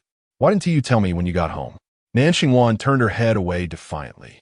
"Why didn't you go home?" Zhang Chen blinked in confusion. "Then where did you go?" "I went to a classmate's house, Bai Shihua's, the one you've met."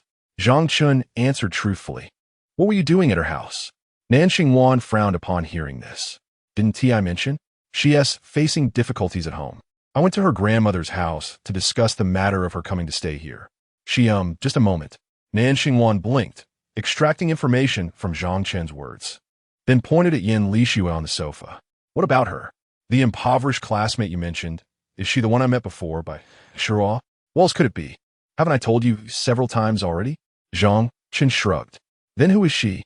The accumulated confusion in Nan Xingwan's heart suddenly unraveled, prompting her to inquire. "She is a tenant, Zhang Chen raised an eyebrow. A tenant? You rent it out? No, my mom mentioned that the first floor was rented to a tenant. And that would be her, Sister Yezi. Upon hearing her name seemingly called by Zhang Chen, Yan Lixue ignored them, merely tilting her head like a fish, blowing bubbles and saying, I want to eat. Fu Zhang Chen leaned closer to Nan Xingwan's ear to share a whisper. She is quite wealthy.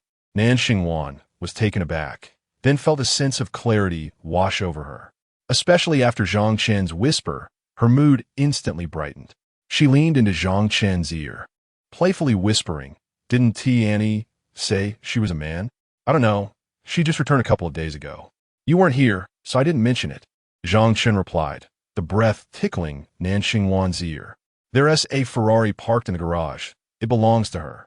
Nan Xingwan's eyes widened as she covertly glanced at Yan Lixue, realizing that she could sense no trace of poverty from this girl. However, if she was indeed a girl, then Zhang Chen living with her alone still made her somewhat uneasy. Zhang Chen continued, I'm currently her full-time caretaker, earning 10,000 a month. Nan Xingwan nearly gasped. What?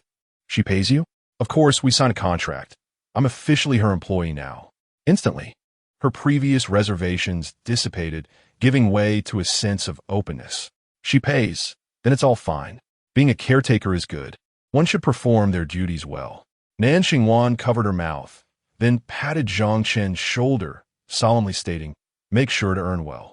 If you're not very good at taking care of people, I can help too. Are you trying to steal my job? Zhang Chen lamented. Hee. Nan Xingwan squinted with a smile. Her earlier anger completely vanished, returning to a cheerful demeanor. The two, in front of Yan Lixue, continued to gossip about her. Even if Yan Lixue pretended not to hear, she could roughly guess what they were discussing, her forehead lined with dark marks, her brows twitching. Well, if she is hungry, aren't you, the caretaker, supposed to hurry and prepare her meal? That involves specific contract details. Anyway, during the contract signing, it was only stipulated that she shouldn't starve, so a little hunger is fine. Zhang Chen waved her hand, seeing Nan Xingwan smile, and then she felt at ease. Hoisting her backpack and heading upstairs. Huh? Nan Xingwan followed behind, continuing to mutter softly, Is it like raising a pet, where you can feed them whenever you want? Well, don't say it. It seems that there really is a bit. Zhang Chen scratched his ear. Yan Lixue cried out, I want to eat. Fu Zhang Chen replied, Understood, Sister Yezi, just wait for me, I will be down shortly. Chapter 65. It's not like I haven't eaten what's left over. Upon returning to the room, Zhang Chen tossed his backpack aside and collapsed onto the bed, burying his head deep within the covers. What on earth did you do at Baixiruo's house to end up looking so exhausted? Nan Xingwan asked, closing the door behind her. Not much. Just spent a few hours playing the role of a sailor on the way. Zhang Chen mumbled from beneath the blanket. Sailor? Did you have to take a boat to her house? Nan Xingwan inquired innocently. Zhang Chen stifled a laugh. Yes, indeed, a boat. Is it that far? Where does she live? Nan Xingwan moved closer, adjusting herself on the bed, her feet dangling in the air. You wouldn't understand even if I told you. Oh, Nan Xingwan replied softly, then asked with concern. So, did she agree to move in? Yes. When is she moving in? Nan Xingwan pressed further. Well, after the competition concludes.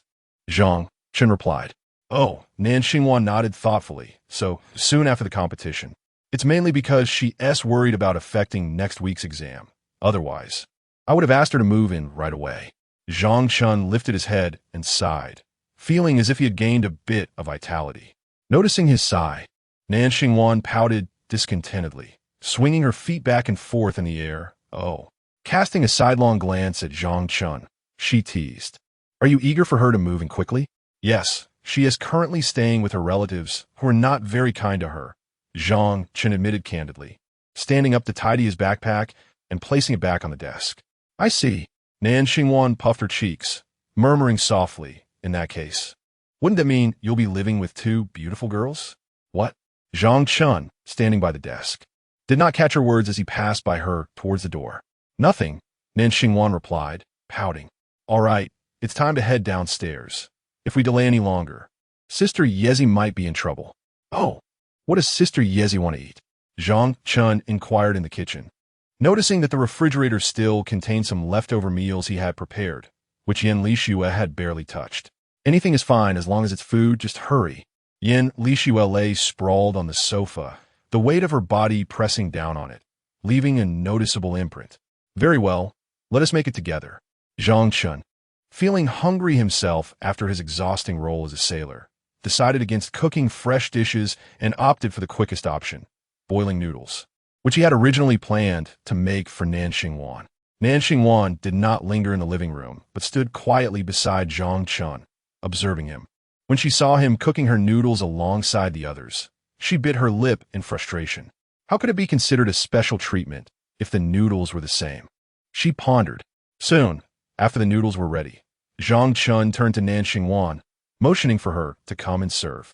Reluctantly, she approached and noticed that 2 of the 3 bowls were garnished with scallions, while 1 was not. Which bowl is mine? She deliberately pointed and asked Zhang Chen. Didn't you say you didn't like scallions? Zhang Chen, washing the pot, tilted his head in surprise. Oh, Nan Xingwan, with a slight pout, finally picked up her bowl and, swaying her ponytail, exited the kitchen. During the meal, Yin Lixue did not sit with the 2 of them. Instead, she sat cross-legged on the sofa, eating noodles while immersed in her computer with headphones on. Zhang Chen, noticing her engrossed in her own world, refrained from calling her. He was curious about why she had suddenly gone to her room for the headphones. He and Nan Xingwan sat at the dining table, enjoying their noodles while engaging in conversation. Nan Xingwan inquired about his competition preparations. How is your competition preparation coming along? It must be going quite well. Zhang Chen replied confidently. You're not seriously thinking of betting against me, are you? Nan Xingwan squinted, speaking with a mouthful of noodles. Hey, the exam is next Wednesday. Are you having second thoughts now? Zhang Chen smirked. Who is having second thoughts? I'm just worried someone might have a change of heart, Nan Xingwan retorted, biting off her noodles with her cheeks bulging. We agreed that if you can't even surpass me, you will have to follow my lead in your studies. Let us see if you can score 455, Nan Xingwan scoffed, nonchalantly punctuating her words with her chopsticks stuck in the bowl. As I said, if you can just make it to the preliminary round, I won't interfere with your studies anymore. That won't do. They're not the same thing. Zhang Chen shook his head. How is it not the same? Isn't it that you don't want me to oversee your studies anymore? Nan Xingwan raised an eyebrow. Pouting. You just dislike me enforcing your studies every day. Zhang Chen, attempting to silence her, deftly placed a fried egg on her plate. What did I ever imply that? Isn't that so? Nan Xingwan raised an eyebrow, taking a bite of the fried egg. Look, once my meridians are unblocked, my grades soar. Surely, there is merit in that. Zhang Chen released his chopsticks, finally able to speak. Now I feel that some of your study techniques might not be as effective as mine. I could correct them. Nan Xingwan chewed her food. Let us see if you can surpass me first. Just look at you, with that arrogant demeanor. If I don't thoroughly crush you, you won't even believe in me. If you make it to the preliminary round, then I will believe in you, all right? Nan Xingwan poked at the bottom of her bowl, discovering 2 more hidden noodles. How come there's still a fried egg? I added it for you. If you can't eat it, just return it.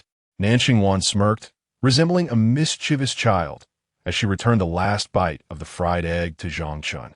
You, returning the last bite to me? It's not as if I haven't eaten your leftovers before. Nan Xingwan shifted her bowl away to prevent Zhang Chen from reclaiming it. Zhang Chen's brows twitched slightly. I can't eat this either. Nan Xingwan took another bite of her fried egg and then offered it to Zhang Chen. Hey, are you doing this on purpose? Hee. Nan Xingwan quickly lifted her bowl and rushed away from the table. In the presence of others, she was always the gracious and gentle class monitor. Only in the presence of Zhang Chen does the young girl reveal her mischievous side, a facet of her character that outsiders could scarcely imagine. Zhang Chen, holding a bowl, found himself utterly helpless against her antics. After dinner, Nan Xingwan lingered in Zhang Chen's room to encourage him in his studies, leaving only when the time was deemed appropriate. Once she departed, Zhang Chen finally exhaled in relief, swiftly opening his computer to begin typing. To prepare for unforeseen circumstances, he knew he must diligently accumulate drafts. Presently, he could only manage to store a modest amount over the weekends. His total manuscript stood at merely 10,000 words. With the consumption of 8,000 words over the last 2 days, should he refrain from writing tonight, he would face a stark reality of posting without any buffer tomorrow. After a considerable amount of time spent writing, a sudden sound of guitar strumming wafted up from the balcony below. Zhang Chen was taken aback. What on earth is Sister Yi doing at this hour? He approached the balcony, which afforded him a clear view of the villa's courtyard. There, Yan Lixue sat gracefully on a peachwood bench, gently playing a melody. The warm glow of the small orange lights in the courtyard illuminated her, akin to a miniature spotlight. As the villa was situated in an older district with ample distance between houses and minimal foot traffic outside, there was little risk of passers-by stopping to gawk or causing a disturbance. Zhang Chen was her sole audience. Although he lacked an appreciation for music, he quietly observed from the balcony. When the song concluded, Zhang Chen, as the only spectator, enthusiastically applauded Yan Lixue. Bravo! Startled, Yan Lixue looked up to find Zhang Chen gazing at her with palpable excitement. Concerned that she might disrupt his concentration, she had taken the initiative to play outside. Yet she had unwittingly been witnessed throughout her performance. What is so impressive about it? It's late. Aren't you supposed to be sleeping? Yan Lixue called up to Zhang Chen, her cheeks flushed as she put away her guitar. Hey, shouldn't that be my line? He thought to himself. Chapter 66. Childhood Sweethearts? Through the MBA. The price for a concert by Yan Lixue typically amounts to several $100,000, and in first-tier cities, it can soar even higher. However, in this industry, to earn more, one inevitably encounters certain darker elements. Yan Lixue resolutely rejected the unspoken rules of the industry, resulting in her expulsion from the team and gradual obscurity within the company. Without absolute strength, achieving fame, breaking through the confines, and eluding the control of others is nearly impossible. Presently, the financial aspect of her concerts has become irrelevant. Unexpectedly, while she was playing the piano, Zhang Chen appeared as an audience member, and she found it rather pleasant. Particularly Zhang Chen, a boy who never allows silence to linger. He playfully banters when the moment calls for it. Yet he is also astute enough to gauge the atmosphere, yielding faster than anyone else when necessary. A true gentleman knows when to bend and when to stand firm. From the very first day, she discovered he was the one looking after her with drinks. After spending a few days together, she found herself devoid of any disdain towards him. Ever since her agent betrayed her, selling her out to the company, it had been a long time since she had interacted with a boy without feeling repulsed. Perhaps it was due to his care on that first night, or perhaps it was his culinary skills, or maybe it was simply because he was a naive high school student. Are you feeling emo, Sister Yezi? It's late at night, Zhang Chen said as he descended to the courtyard and took a seat opposite Yan Lixue. Such a scene of reality was rare.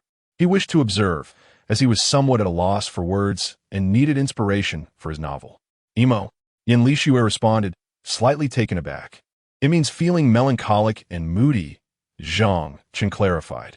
Oh, Yan Lixue realized, then tilted her head in distress. Yes, I am feeling emo. What should I do? Care to share? Zhang Chen's eyes brightened with curiosity. I'm in dire need of material for my novel. Talking to you wouldn't help. You're just a little brat. Yan Lixue replied, holding her guitar and strumming intermittently. Aren't you only 20? You're just 3 years older than me, Zhang Chen retorted, his lips twitching. Still, that's 3 years. He insisted. All right, you're older. Now, tell me, what is bothering you? Let me cheer you up. Yan Lixue shot a glance at Zhang Chen, questioning. Do you really want to hear? Otherwise, why would I come down? Zhang Chen shrugged. Then let me ask you a few questions first. Yan Lixue smiled slightly. You answer me, and then I'll share. What? The girl who came to your house today, your relationship seems quite good? Yan Lixue fixed her gaze on Zhang Chen's reaction. Well, why not? I know her parents, and she lives right above me, Zhang Chen replied candidly. Oh, so you are childhood sweethearts. Yan Lixue leaned back in her chair. Could you please refrain from sounding so gossip-hungry? Zhang Chen remarked, a few lines of annoyance appearing at the corners of his eyes. Then who is the older sibling between you two? Yan Lixue inquired further. Of course, I am her brother, he said dismissively. I believe you wouldn't dare say that in her presence. Yan Lixue pouted her lips. Why wouldn't I dare? I am older than her, he replied with a chuckle. Yan Lixue smiled knowingly. Aren't you both in the same school? Indeed, she attends the 7th school, and excels academically. Maintaining such a close relationship despite being in different schools is surprising, Yin Lixue remarked in astonishment. Well, Zhang Chen blinked. Do you often seek her out? Or does she come looking for you? Zhang Chen narrowed his eyes and fell into silence for a moment. Yin Lixue prompted, shouldn't we talk about you now? Sister Yezi? You've asked me so many questions. Zhang Chen deftly sidestepped the topic. Oh, I can probably guess. You must frequently visit her. Yin Lixue teased with a knowing smile. Yes. Zhang Chen responded, though she pondered inwardly that she had only been there once. Perhaps she should visit her again someday, but it would be inconvenient with Xia Xintong at her home. At this point, Yin Lixue finally began to share her own story. In the past, I also had a childhood sweetheart. Upon hearing this, Zhang Chen's interest peaked. She set aside her thoughts and attentively focused on Yin Lixue's narrative. We're different from you. He is several years my senior. When I was in middle school, he was already in university, Yin Lixue reflected, gazing at the night sky as she spoke. By the time I entered high school, he had already started working. But you began working at just 20 without attending university, Sister Yezi? Did you not pass the entrance exam? Zhang Chen inquired as she took out some snacks from her pocket. What do you mean I didn't pass?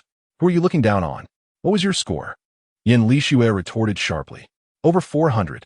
The one before you now scored 638 in cultural subjects. You, my little brother, dare to mock me? Yin Lixue raised her head proudly. Wow, you've hit a hard wall. My sister is truly impressive, Zhang Chen said, pretending to applaud while holding a piece of candy in her mouth. Yin Lixue flicked her golden hair, noticing Zhang Chen enjoying her snacks, and instinctively extended her hand. I want some too. What? You want everything? Zhang Chen reluctantly handed her a handful, saying, these are yours. I'll just say you ate them later. Yin Lixue accepted the snacks, fully capable of purchasing such trifles herself, but she simply didn't enjoy them. However, receiving them from Zhang Chen made her feel they must taste delightful. And then, Zhang Chen quickly asked again. Yin Lixue unwrapped the candy and contemplated how to articulate her thoughts. I'm only temporarily working while retaining my student status. I see. Zhang Chen replied dismissively. Together, we ventured into entrepreneurship, but due to certain reasons, we parted ways. Yin Lixue spoke as if it were a light matter. Chapter 67. Sister, I wish to learn the iron sampalm. Oh no, I meant the guitar. Why? Money? Zhang Chen remarked with a playful jab. Yin Lixue shot him a glare, silently conveying that some matters are best left unspoken. Zhang Chen, with a smirk, retorted, so, was it because you cried that first night? The moment the words left his lips, he was met with a warning glare from Yin Lixue that could pierce through flesh. He quickly changed the subject. How about a drink, Sister Yezi? I can fetch you some beer. Yin Lixue closed her eyes, lazily leaning back in her chair, contemplating for a moment, just a bit. All right, I'll go buy some, he replied cheerfully. So, your childhood sweetheart, did he end up selling you to the company, then? The two engaged in a heartfelt conversation under the night sky, sharing stories of life. Yin Lixue sipped her beer while gently strumming her guitar, occasionally humming a lovely tune.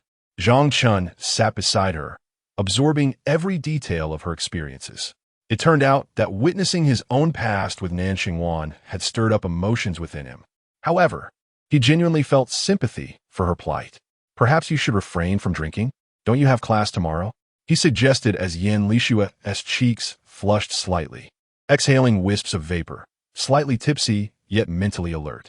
Seeing the young lad eager to drink, she expressed her concern. It's nothing to worry about. Don't you know that alcohol is beneficial for studying? Look at those literary figures. Who among them doesn't indulge? A little intoxication leads to a refreshing state the next day.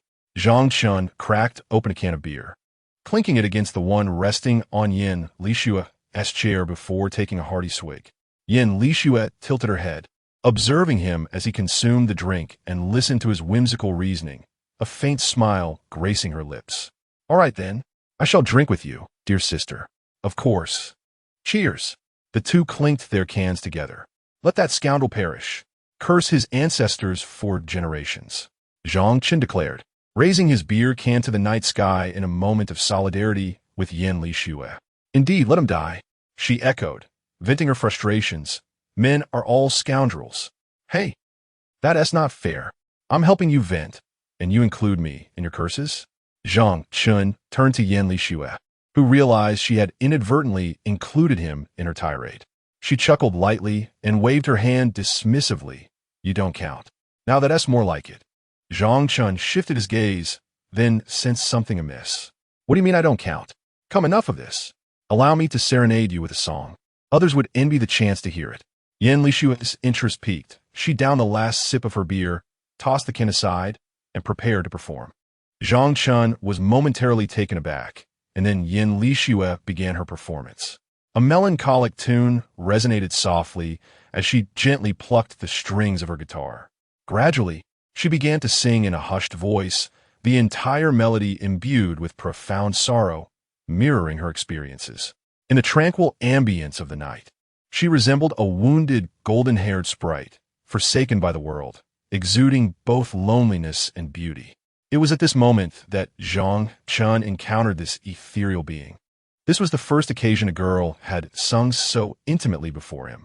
He remained silent, seated beside her, witnessing this grand performance from a mere breath away. Yan Lixue sang with deep immersion, her confidence in her vocal prowess evident as she sang without glancing at Zhang Chen. During the emotional crescendos, she would lose herself in the moment, frowning and shaking her head in rapture. As the final note lingered, she swiftly returned to her former self. The melancholy that had enveloped her vanishing, transforming her back into the carefree, neighborly sister. How was that? Pretty good, right? She asked with a confident smile. Just SOSO, Zhang Chen replied, unwilling to indulge her vanity, feigning ignorance as he pretended to adjust his ears, clicking his tongue. He refrained from praising her, deliberately teasing her instead. I'll reluctantly give a 60. Yan Lixue playfully slapped Zhang Chen on the shoulder. HP 10. Ouch. I think I'm losing health here, sis, he replied, grinning. You can't handle a little teasing. Yan Lixue, feigning indignation, put away her guitar. If you don't understand, just go to sleep. I was just joking, okay? It was really good. Zhang Chen covered his shoulder, pretending to grimace in pain. Why didn't you say that sooner? Yan Lixue shot him a look, struggling to suppress a smile, realizing she had indeed hit him a bit too hard. Sis, I want to learn from you. Learn guitar? She asked with a playful smile. Then you must pay your respects first. Offer me a cup of tea, or wine will do. No, I want to learn that iron sanpalm technique. It requires at least 20 years of practice. How does one even master it? Yan Lixue's brow twitched slightly. Come here a bit, and I shall teach you. Cease. I was joking. I really just want to learn guitar. Guitar is great. You should definitely learn it. On Tuesday, at Beishan Park. Chingu, I found them. They're over there. I got a picture. Let me see. Zhang Chen took Li Junhao's phone, and the photo clearly depicted Su Yu and Cheng Hu together. Just as Cheng Hu had said, Su Yu would pay a day in advance. And then Cheng Hu and his crew would cause trouble for Bai Shuo during the competition tomorrow. Li Junhao asked, what about Bai Jie tomorrow? You need not worry about that. Just don't alert the snake in the grass. By the way, is everything all right with old Deng? Zhang Chen returned the phone to Li Junhao and turned to Duan Qinshu and Wang Su. Rest assured, Cheng Gu, as you instructed, I will handle it. And old Deng will definitely believe me. Li Junhao added, so, I'm in charge of gathering evidence? So we're the bait group? Wang Su and the others chuckled. Zhang Chen chuckled. Is that dog the informant group? Duan Qinshu leaned back slightly. Am I responsible for the report? Will Su Yu retaliate against me? Who else could it be, given your close rapport with old Deng? Li Junhao laughed heartily. Rest assured, Su Yu wouldn't dare to take action. Zhang Chen shook his head. There is still one crucial individual involved. It can't possibly be Sister Nan, can it? He, Li Junhao remarked, in the past, we would confront matters head on. But Brother Chen, you seem to be employing some strategy this time? What do you know, you brute? Do you think the process is as simple as dealing with those thugs? Then what is your role, Brother Chen? Me? I am, of course, responsible for managing the aftermath. Chapter 68. The competition. Naturally, the 7 sacred maidens make their grand entrance at last. The mathematics competition is hosted at Qizhou. Nan, aren't you participating in the competition? Bai Shuo inquired, casting a surprised glance at Nian Nanhang as they walked towards Qizhou. Just because I didn't sign up doesn't mean I can't come to have a look. Nian Nanhang replied succinctly, hands tucked into her pockets, casually chewing gum. Oh, I see, Bai Shuan murmured, nodding softly. But why bring so many people along? Behind them, Nian Nanhang's followers had gathered, among them Wang Su and a few others. I already said I just wanted to wander around. Nian Nanhang paused, turning back to glance at the crowd, which instantly dispersed like startled birds. At that moment, near Qizhong, Cheng Hu and his group lay in wait along a frequented path. The students attending the competition today hailed from various schools in Sweet City, with several teachers from Yizhong overseeing the event, including Deng Xianbing. Zhang Chen had arrived early, his gaze fixated on Su Yu, yet he could not spot Cheng Hu and his companions. The number of students from Class 8 participating was scarce, apart from Duan Qinshu. Zhang Chen found little to discuss with the others. Students like Su Tinghuan, Zhao Jiayin, and Su Yu had formed their own small circles, with Duan Qinshu yet to arrive. Zhang Chen stood off to the side, isolated and without anyone to converse with regarding the problems at hand. Observing this, Su Tinghuan and her group had no intention of inviting Zhang Chen over. Instead, they whispered among themselves, stealing glances at him. Look at him. He seems to exist in a different realm altogether, Jiang Minghua remarked with a hint of arrogance. Minghua, your words are hardly any better. We might not even pass the preliminary round, Tan Jian chuckled. But it's different, just look at him. So lost and aimless, Jiang Minghua snickered. Doesn't he resemble a monkey that has wandered into the forest and lost its way? Su Yu glanced at Zhang Chen, amused by Jiang Minghua's vivid description. She then turned her gaze to another direction, toward Guokai. Guokai and Yin Zifen, the top two seed players from Yizhong, were engaged in a spirited discussion with several fellow seed players in front of the teachers, surrounded by a throng of onlookers, an unmistakable contrast to Zhang Chen's solitary predicament. Su Tinghuan, having made a bet with Zhang Chen, was too focused on her studies to pay attention to Jiang Minghua's jests. A twinge of sympathy for Zhang Chen crossed her mind, but she quickly returned to her reading. Even without Zhang Chen, she was determined to perform well. The others were of no concern to her. Zhao Jiayin felt similarly, her sentiment toward Zhang Chen tinged with a slight pity. In such circumstances, only those who approach the competition with a carefree attitude would associate with Zhang Chen. However, even those who treated the event lightly typically boasted commendable academic records. Those who rank at the bottom typically refrain from participating in such futile examinations. Given the time, they would likely register and then head to an internet CAF instead.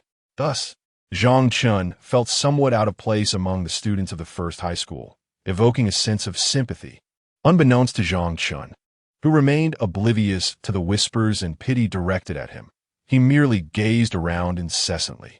At that moment, the previously bustling crowd began to collectively focus on a single direction. The team from the 7th high school had arrived. Their mere posture exuded an intimidating strength. The number of competitors from the 7th high school surpassed that of other institutions, with nearly half of the second-year students participating, led by their head of the mathematics department.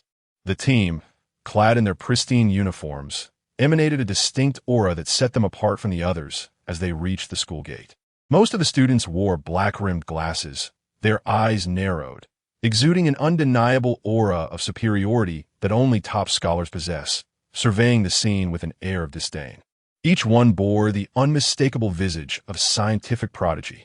Perhaps this is the stark distinction between elite academies and lesser institutions. Ma Hongjun instructed the various team leaders from the 7th high school to escort their students away, and the once large group behind him swiftly diminished to a mere handful. Led by Tang Bing and Zhou Shi, they represented the top echelon of the 7th high school mathematics team. Simple and direct. They were the seed contenders for this competition, poised to be the backbone of the team's success. What about Xia Xintong? Ma Hongjun turned to inquire of Tang Bing. She seems to be living with Nan Xingwan and hasn't arrived yet. Before Tang Bing could elaborate, Zhou Shi interjected with a response. Oh, I see. Apart from Xia Xintong, Ma Hongjun was also familiar with the exceptionally capable Nan Xingwan. Glancing at his watch, he noted that time was not pressing. Contemplating, he thought it futile to have Xia Xintong listen to him ramble on about trivial matters. He then turned to the remaining students in the group to discuss a few important points. Meanwhile, Is that Tang Bing and Zhou Shi from the 7th high school? They're incredibly formidable. Haven't they ever scored below 150 in mathematics? Guokai poked at Yin Zifen, raising an eyebrow. Of course. They're the top 2 from 7th high, or rather, the 2nd and 3rd seed contenders. Do you really think you can compare yourself to them? Yin Zifen also glanced towards the 7th high group, a smile twitching at the corners of his mouth. Well, it's better not to humiliate myself. I might at best make it to the preliminaries, while they are competing in the finals. Guokai shook his head. Hey, doesn't their school have a Xia Xintong? Isn't she even more impressive than those two? Scoring over 700? Indeed. Haven't seen her, though? She must not have arrived. I've heard she is quite beautiful, too. I've yet to see her, the true saintess of the 7th school. Look, she seems to be coming. Yin Zifen pointed across the road, where 2 girls in 7th high uniforms strolled leisurely towards the group. Those from 7th high certainly possess a different aura. Just look at you all. Deng Xianbing, the homeroom teacher, chuckled self-deprecatingly with his students. Zhao Jiayin and others. Huang Yuyuan raised his hands, mimicking a quirky expression. The teacher leading the group possesses a distinctly different aura, doesn't he? Ha ha ha. Suyu, those 2 boys in front must be Zhou Shi and Tang Bing, right? One can tell they excel in mathematics. I heard there is a girl from the 7th high school who scored 700 points. Is that true, teacher? Su Dingguan in Guit, gazing at the 7th high school's team with admiration and sparkling eyes. Yes, I believe there's a girl named Xia Xintong. Deng Xianbing replied. Remarkable. 700 points. She is truly exceptional. Why haven't I seen her? Is she not among the seed candidates? Which one of those 2 girls is she? Nan Xingwan and Xia Xintong crossed the road and approached the 7th high school team to report to their leader, Ma Hongjun, including Nan Xingwan. They all signed in with Ma Hongjun. After completing the registration, Nan Xingwan immediately turned her gaze towards the 1st high school team. Then she tugged at Xia Xintong and walked toward the 1st high school team. Where are you going? Ma Hongjun did not stop them, but expressed concern. Xia Xintong, being pulled by Nan Xingwan, nibbled on her popsicle and blinked innocently. I don't know. I just followed her. P.S. I'm stuck and unsure how to develop Cheng, whose storyline. You have no idea how long it took the author to write these 2 chapters. 5 hours. On Mother's Day, my mom said I should spend the day playing at home instead of on the computer. Sobbing so. Asking for a gift isn't too much, right? QEQ Chapter 69. No one to accompany? All the top students from his 7th high school have gone to his side. Don't wander off. The voice of Ma Hongjun faded behind them. Nan Xingwan and Xia Xintong passed by the competing teams from other schools. Nearby students, unfamiliar with them, exchanged curious glances and discussions. Which one is Xia Xintong? Is it that girl with the ponytail? No, it seems to be Nan Xingwan from the 7th high school. Quite impressive. The one with the high ponytail next to her is Xia Xintong, a student who recognized the mentioned. 2nd saintess of the 7th sect. And you don't even recognize her? The twin stars from the 7th high. Oh, I see. Then the 1st saintess from the 7th sect is up to you all. I believe the 2nd saintess is not inferior. That is a bold statement. Didn't she score 650 last time? She is among the top at the 7th high. What about you? Wasn't Nan Xingwan here at our school before? Yin Zifen remarked, feeling a sense of familiarity as he nudged Guokai beside him. He seemed to recall seeing Nan Xingwan at their school, though she had appeared troubled, as if she had been crying. He initially thought she was a student from a certain grade at his school. Yes, didn't we see her once in the office? Guokai observed the 2 girls approaching, his gaze fixed on them. What a pity, such a good opportunity to get to know her, and you didn't cherish it. Yin Zifen nodded, stroking his chin as he reminisced. Oh, I remember now. Hey, they're coming over. What does that mean? Guokai liebst zurved uplerts. She seemed to be looking for someone and appeared quite upset, Yin Zifen replied, glancing at Guokai, who wore a smile. Stop grinning, clown. She is not looking for you. Guokai. Nan Xingwan arrived at the 1st high team, surveying her surroundings to locate Zhang Chen. Jiang Minghua greeted her warmly. Nan Xingwan. Upon hearing her name, Nan Xingwan turned her head. Oh, Jiang Minghua. After all, they were classmates from middle school. Jiang Minghua seized the opportunity to flaunt in front of Tan Jian and others. Approaching Xia Xintong and Nan Xingwan, he casually struck up a conversation. You're here for the competition too? Xia Xintong, enjoying a popsicle, glanced at Jiang Minghua. Realizing he was not the same boy from last time, her alertness dissipating, yet she maintained her composed demeanor. Nan Xingwan responded politely with a smile. I'm not here for the competition. What else could it be? Yes, quite a coincidence. I have other matters to attend to. All right, take care. Jiang Minghua smiled and waved goodbye. As soon as Nan Xingwan pulled Xia Xintong away, Huang Yuan and Tan Jian quickly approached.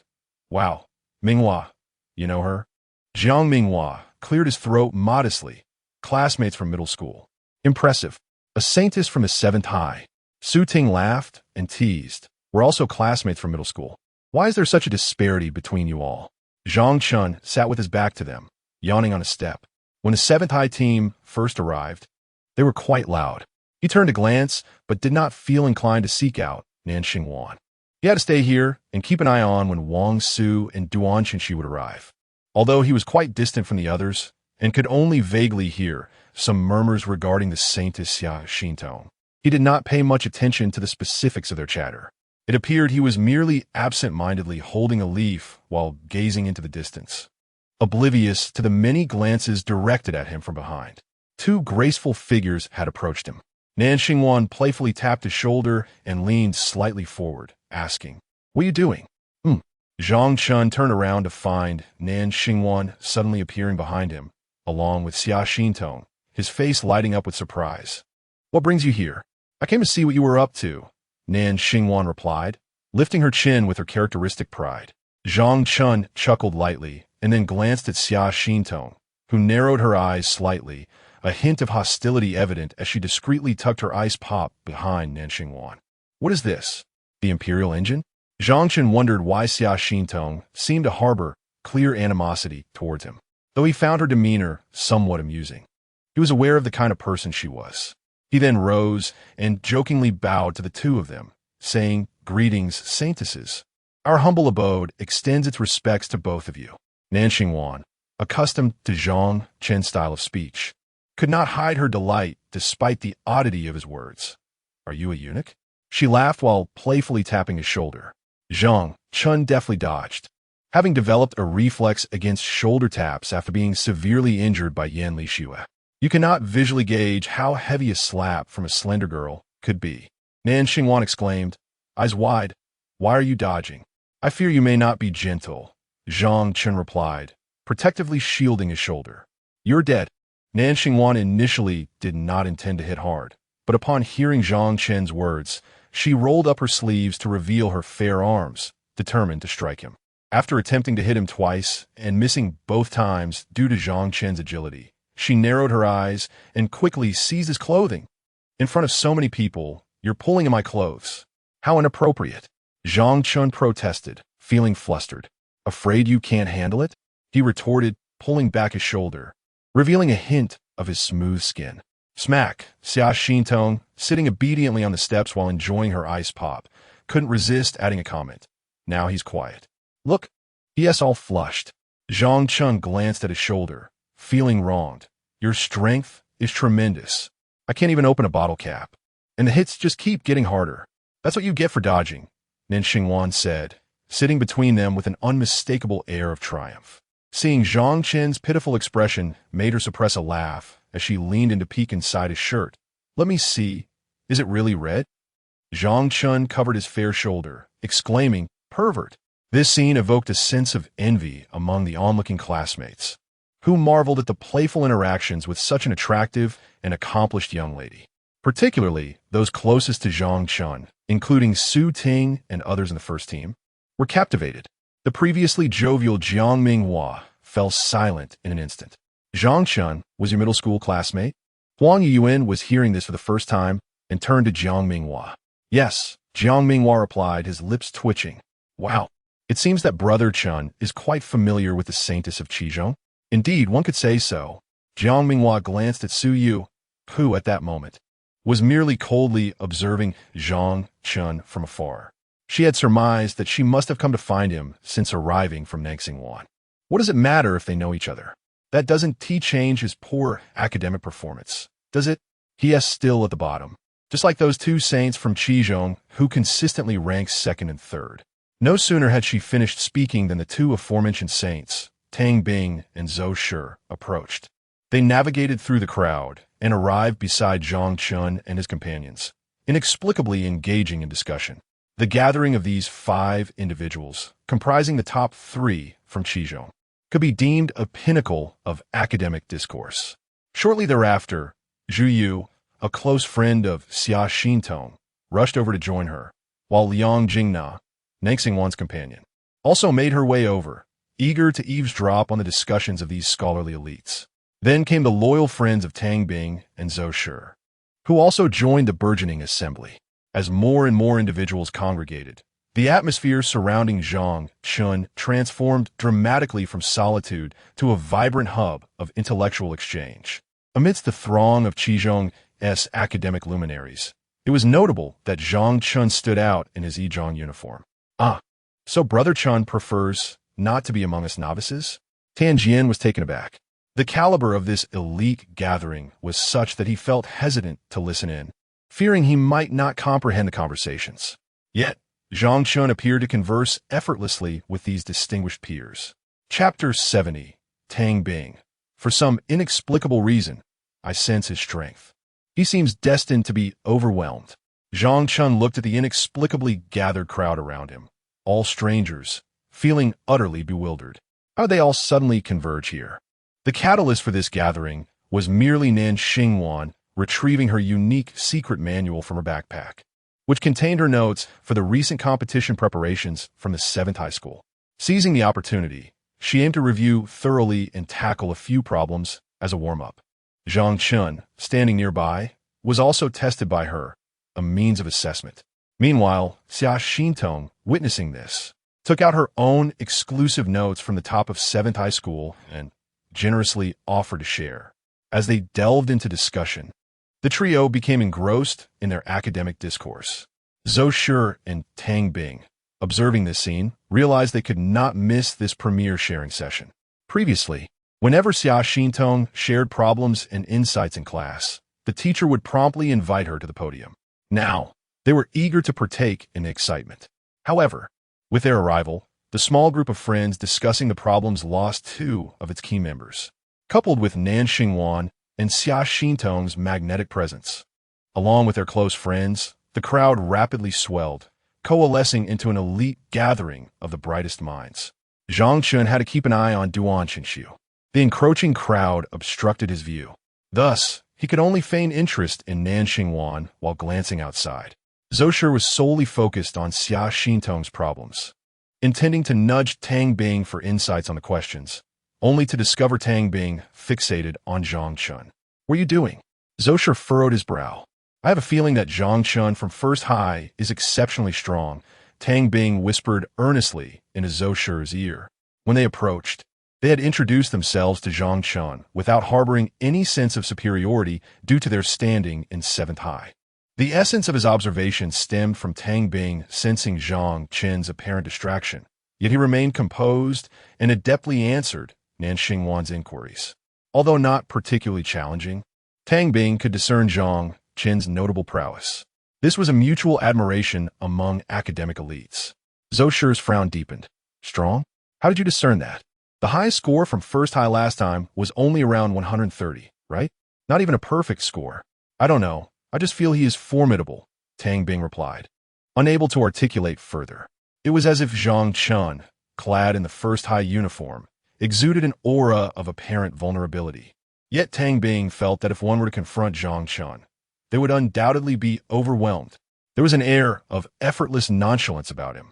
This sensation reminded Tang Bing only of the fear he experienced in elementary school, emanating from his math teacher, a dread akin to receiving an exam paper, getting stuck on the first question, sweating profusely, and helplessly watching time slip away.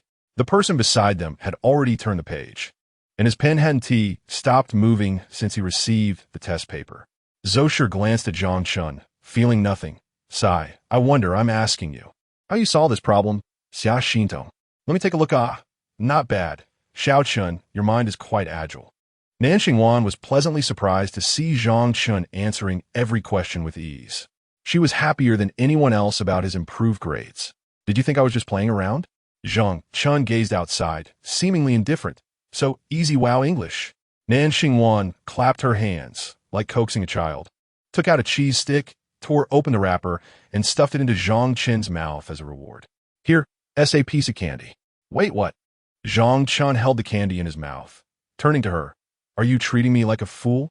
Nan Xingwan shot him a playful glare, ignoring him as she distributed more candy to Xia Xintong and the others. At that moment, someone approached and called for Nan Xingwan. Her homeroom teacher was looking for her. I'll be back shortly. Nan Xingwan stood up and waved at Zhang Chen. Zhang Chen nodded, feeling somewhat out of place with so many people around him. Soon after, Nan Xingwan and Liang Jingnao left, causing the crowd to thin significantly.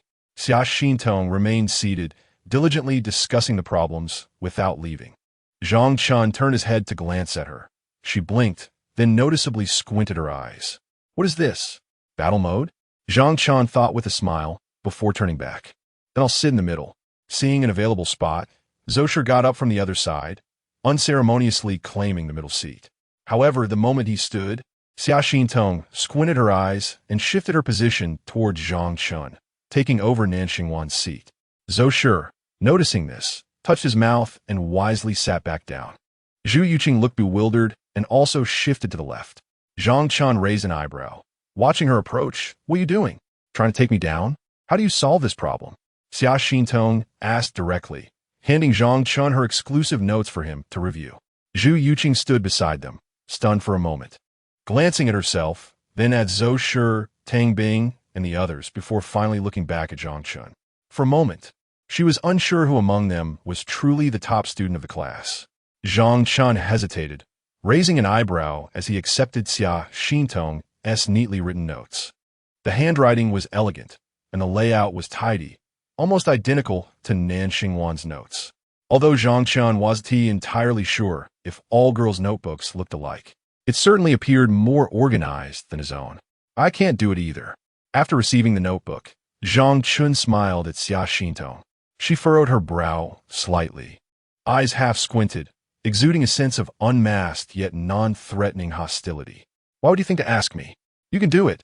You're very capable, Xia Xintong said with certainty, taking out the candy Nan Xingwan had given her. Last time, when I couldn't solve that problem after eating ice cream, you helped me figure it out. The ice cream is gone, but I'll give you candy if you teach me how to solve this. Xia Xintong placed the candy upon the notebook held by Zhang Chen. Zhang Chen's brow twitched slightly, a hint of helplessness evident in her demeanor. She was surprisingly considerate, understanding the principle of not receiving unearned rewards by offering a piece of candy. Zhang Chen remarked, Then what does the look in your eyes as you observe me signify? Chapter 71. Should we automatically enter combat mode? Hockey Tom, what is with that gaze of yours when seeking advice? Zhang Chen mirrored Xia Xintong's expression back at her. Xia Xintong inquired, What kind of expression should I use then? At the very least, you should smile, right? Oh. Xia Xintong immediately put on a smile, albeit stiff and forced, yet undeniably endearing. It was so charming that it felt genuine. Zhang Chen remarked, all right, I suppose that will suffice. He waved his hand dismissively, turning his attention to the notebook in his hand, urging her to stop smiling, as it was somewhat unsettling. Oh. Xia Xintong reverted her expression. Subsequently, Zhang Chen began solving problems, while Xia Xintong watched intently from the side, completely oblivious to any awkwardness. Why do I feel like you might actually dislike me? Zhang Chen asked, his focus divided as he wrote. Xia Xintong, fixated on the notebook, replied, Not at all. You're a friend of the stars, and I don't dislike you. Besides, you're teaching me how to solve problems. You're a good person, not bad. Zhang Chen glanced at Xia Xintong, noticing the unusual sincerity in her eyes. With a helpless smile, he thought to himself, What is this nonsense about handing out good person cards upon first meeting? Well, I know I'm a good person, he continued writing fervently, but you still seem to harbor some hostility towards me. Am I not a good person? Should good people be threatened at gunpoint? You're quite impressive. I feel like I won't be able to beat you on the exam, Xia Xintong said, crinkling her nose slightly as she observed Zhang Chen. Then her eyes narrowed slightly, resembling a battle-ready hockey me. What is this? Has the combat stance been activated once more? Zhang Chen was momentarily taken aback, finally comprehending her meaning. It seemed her essence had sensed a threat, triggering the underlying defensive code she carried, thereby entering a state of vigilance and combat readiness. Hockey Tong, please don't look at me like that. Zhang Chen halted his pen, feeling too intimidated to teach her under such scrutiny. Xia Xintong blinked, appearing somewhat displeased. In the original narrative, Xia Xintong was indeed an adorably naive girl, rivaling Bai Shiruo. However, unlike Bai Shiruo, she, despite her innocence, possessed an unusual sense of pride regarding certain matters. This pride manifested particularly in her academic endeavors. For instance, she aspired to be first in her exams. Anything less left her discontented. This ideology was instilled in her by her mother since childhood. Currently, she was not yet in her senior year and did not live with her mother. Once they cohabited, the immense pressure from her mother would likely amplify this sense of pride. Presently, she was still clinging to the memory of a problem she had solved previously, indicating that her pride was beginning to emerge. Yet, it was not overly severe at this point. The foundational code of pride instilled by her mother still activated automatically. She was aware of her limitations and would directly and openly approach him to ask for clarification on problems. Thus, she approached him with a palpable sense of resentment. Yet she had no choice but to seek his guidance. This starkly contrasted with her own endearing naivety. Unlike Su Tinghuan, who possessed a strong-willed nature and an equally strong sense of pride in her academic achievements, resulting in an especially domineering demeanor. Fine, I shall teach you. I never said I wouldn't, Zhang Chen conceded, unaware of her inner turmoil, though he himself was indeed impressed. You are remarkable. Your reasoning is sound. Observe, this cannot be substituted here. Perhaps a different perspective would yield results. What can you think of? Xia Xintong shook her head. One can directly utilize trigonometric functions for substitution. The problem offers the condition of one, thus it can be equivalently transformed, and then directly apply the Taylor expansion. Zhang Chen patiently instructed Xia Xintong on the methodology. Meanwhile, Zhu Yuqing, witnessing this interaction, widened her eyes in astonishment, realizing that Zhang Chen was genuinely teaching Xintong. Tang Bing also took note, nodding toward Zhou Shi, who, upon turning to see the scene, curiously approached. Why can we directly transition to? Xia Xintong inquired directly, posing questions without hesitation, her singular focus akin to a single-threaded CPU. Lagrange, she muttered. Xia Xintong's revelation left Zhou Shi momentarily stunned. What? Although he was no stranger to such knowledge, having comprehended a fair amount during his university calculus studies, Zhang Chen's innovative approach was refreshingly novel and executed with remarkable finesse, something he certainly could not replicate. As Tang Bing approached, Zhou Shi suddenly understood her previous remark. He indeed possesses a certain strength, doesn't he? Oh, you sense it too? Tang Bing smirked playfully. Goodness, the way he thinks is beyond my comprehension. If this were an examination, I would still be pondering while he already flipped the page. Zhou Shi expressed, without exaggeration, wiping the sweat from his brow. All right, have you grasped it now? Zhang Chen concluded, looking at Xia Xintong. She nodded, her eyes sparkling, though Zhang Chen sensed her inner drive roaring like a powerful engine. You are truly wonderful. Thank you. You're welcome, Zhang Chen replied, a slight twitch at the corner of his mouth, feeling that while she had indeed learned, her underlying consciousness seemed on the verge of self-doubt. How can one be so formidable? Yet, there was no escaping the reality that before her stood someone who had consistently topped provincial examinations in the fiercely competitive landscape of Longhua, outshining countless prodigies. Do not challenge my place with your efforts. Is it not sufficient to merely have hands to enter Tsinghua or Peking University? The talents of Jiuzhou, the first of all generations, the otherworldly demons. Zhang Chen was among them. Little Xintong, you are quite impressive, but you must practice further. Returning her notes, Zhang Chen suddenly recalled that in the original narrative, Xia Xintong had never faced defeat before a provincial joint examination in her senior year. This also led to a significant emotional downer for her after that failure, ultimately resulting in a complete breakdown. However, having traversed into this new reality, The circumstances have changed.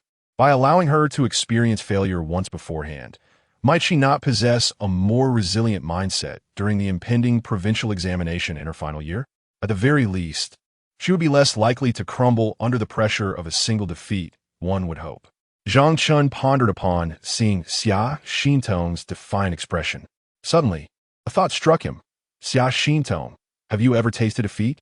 At that moment, Zhang Chen glanced towards his team, noticing that Duan Qinshu had already approached, accompanied by old Deng. Furthermore, he realized that Su Yu had vanished as well. A sudden recollection surged within him about his own intentions. He hastily rose, neglecting to bid farewell to Xia Xintong and the others, and swiftly followed Duan Qinshu and Deng Xianbing in a determined direction. Observing this, Zhou noted the vacancy left behind. His left? Then I shall take his seat. Just as he settled down, Xia Xintong stood up, inquiring, "Why hasn't the star returned?" Yu Qing suggested softly, "Shall we head back?" Tang Bing stifled a chuckle. Zhu Yuqing cast a sympathetic glance at Zhou Shi. Biting her lip, "Oh, very well." Zhou Shi responded, "Enough of the laughter, let's return." He stood and delivered a playful elbow nudge. Chapter 72. So many eyes, all witnessing your bullying of Bai Shiruo. Dare to bully her again, and I swear I will kill you. In the alley piled high with refuse, Cheng Hu and his gang were beaten black and blue, encircled by Nian Nanhai and Wang Su, unable to escape. Nian Nanhai seized Su Yu by the hair, yanking her upwards, her gaze calm, yet exuding a chilling menace. "I am destined to die anyway. Will you accompany me?" "Why, yes." Soda. I want to dare again. Su Yu, thoroughly beaten and devoid of strength, wept profusely, pleading for mercy. She felt that this short-haired, tempestuous woman truly had the capability to kill her. "I really want to dare anymore. Please spare me." Bai Shiruo stood at the mouth of the alley. Witnessing this scene, her heart swelling with an indescribable emotion. It was not pity, but rather the sight of her former self being bullied, her fists clenched tightly. Could she not harbor hatred towards Su Yu? Absolutely she did. Yet, she lacked the courage to resist the torment she faced. Now, witnessing her tormentor being treated in a similar fashion, she felt a sense of satisfaction, but more so, a deep ache for the pain she once endured. Nian Nanhai released Su Yu, who crumpled to the ground. Wiping her hands with a tissue, she approached the alley's entrance, observing the trembling by Shaw, and lit a cigarette. "What is the matter? Surely you don't feel sympathy?" Bai Shiruo bit her lip, lowering her head in silence. "If you feel sympathy, then don't look." Nian Nanhai cast a cold glance at her, exhaling a puff of smoke. "If I were you, I would at least kick her a couple of times." Bai Shiruo shook her head, softly murmuring, "Thank you, Nanhai Jia." She was Bai Shiruo. If she stooped to kicking, she would no longer be herself. "Don't thank me. Thank Zhang Chen, for he orchestrated all of this," Nian Nanhai remarked, glancing towards the direction of Qizhong, anticipating their arrival. Bai Shiruo followed her gaze, her eyes brimming with hope. Soon, Zhang Chen and Deng Xianbing arrived. Upon reaching the scene, Deng Xianbing was astonished to see so many students from his own school. In the alley, his students had surrounded Cheng Hu and several of his thugs, while Su Yu wept quietly in a corner.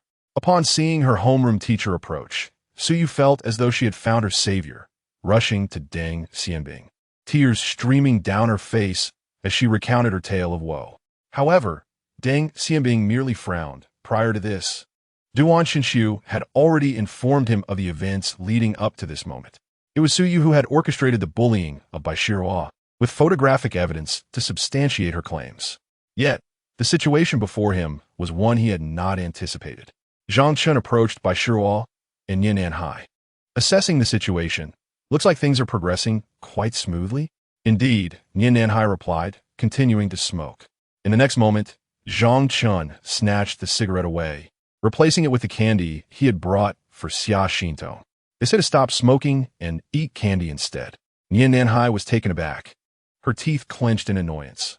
"I work hard for a while, and I can't even relax a bit." "Well, perhaps you should smoke less." Zhang Chen chuckled lightly, observing Su Yu, whose hair was in disarray from being pulled by Nian Nankan, and whose face bore wounds.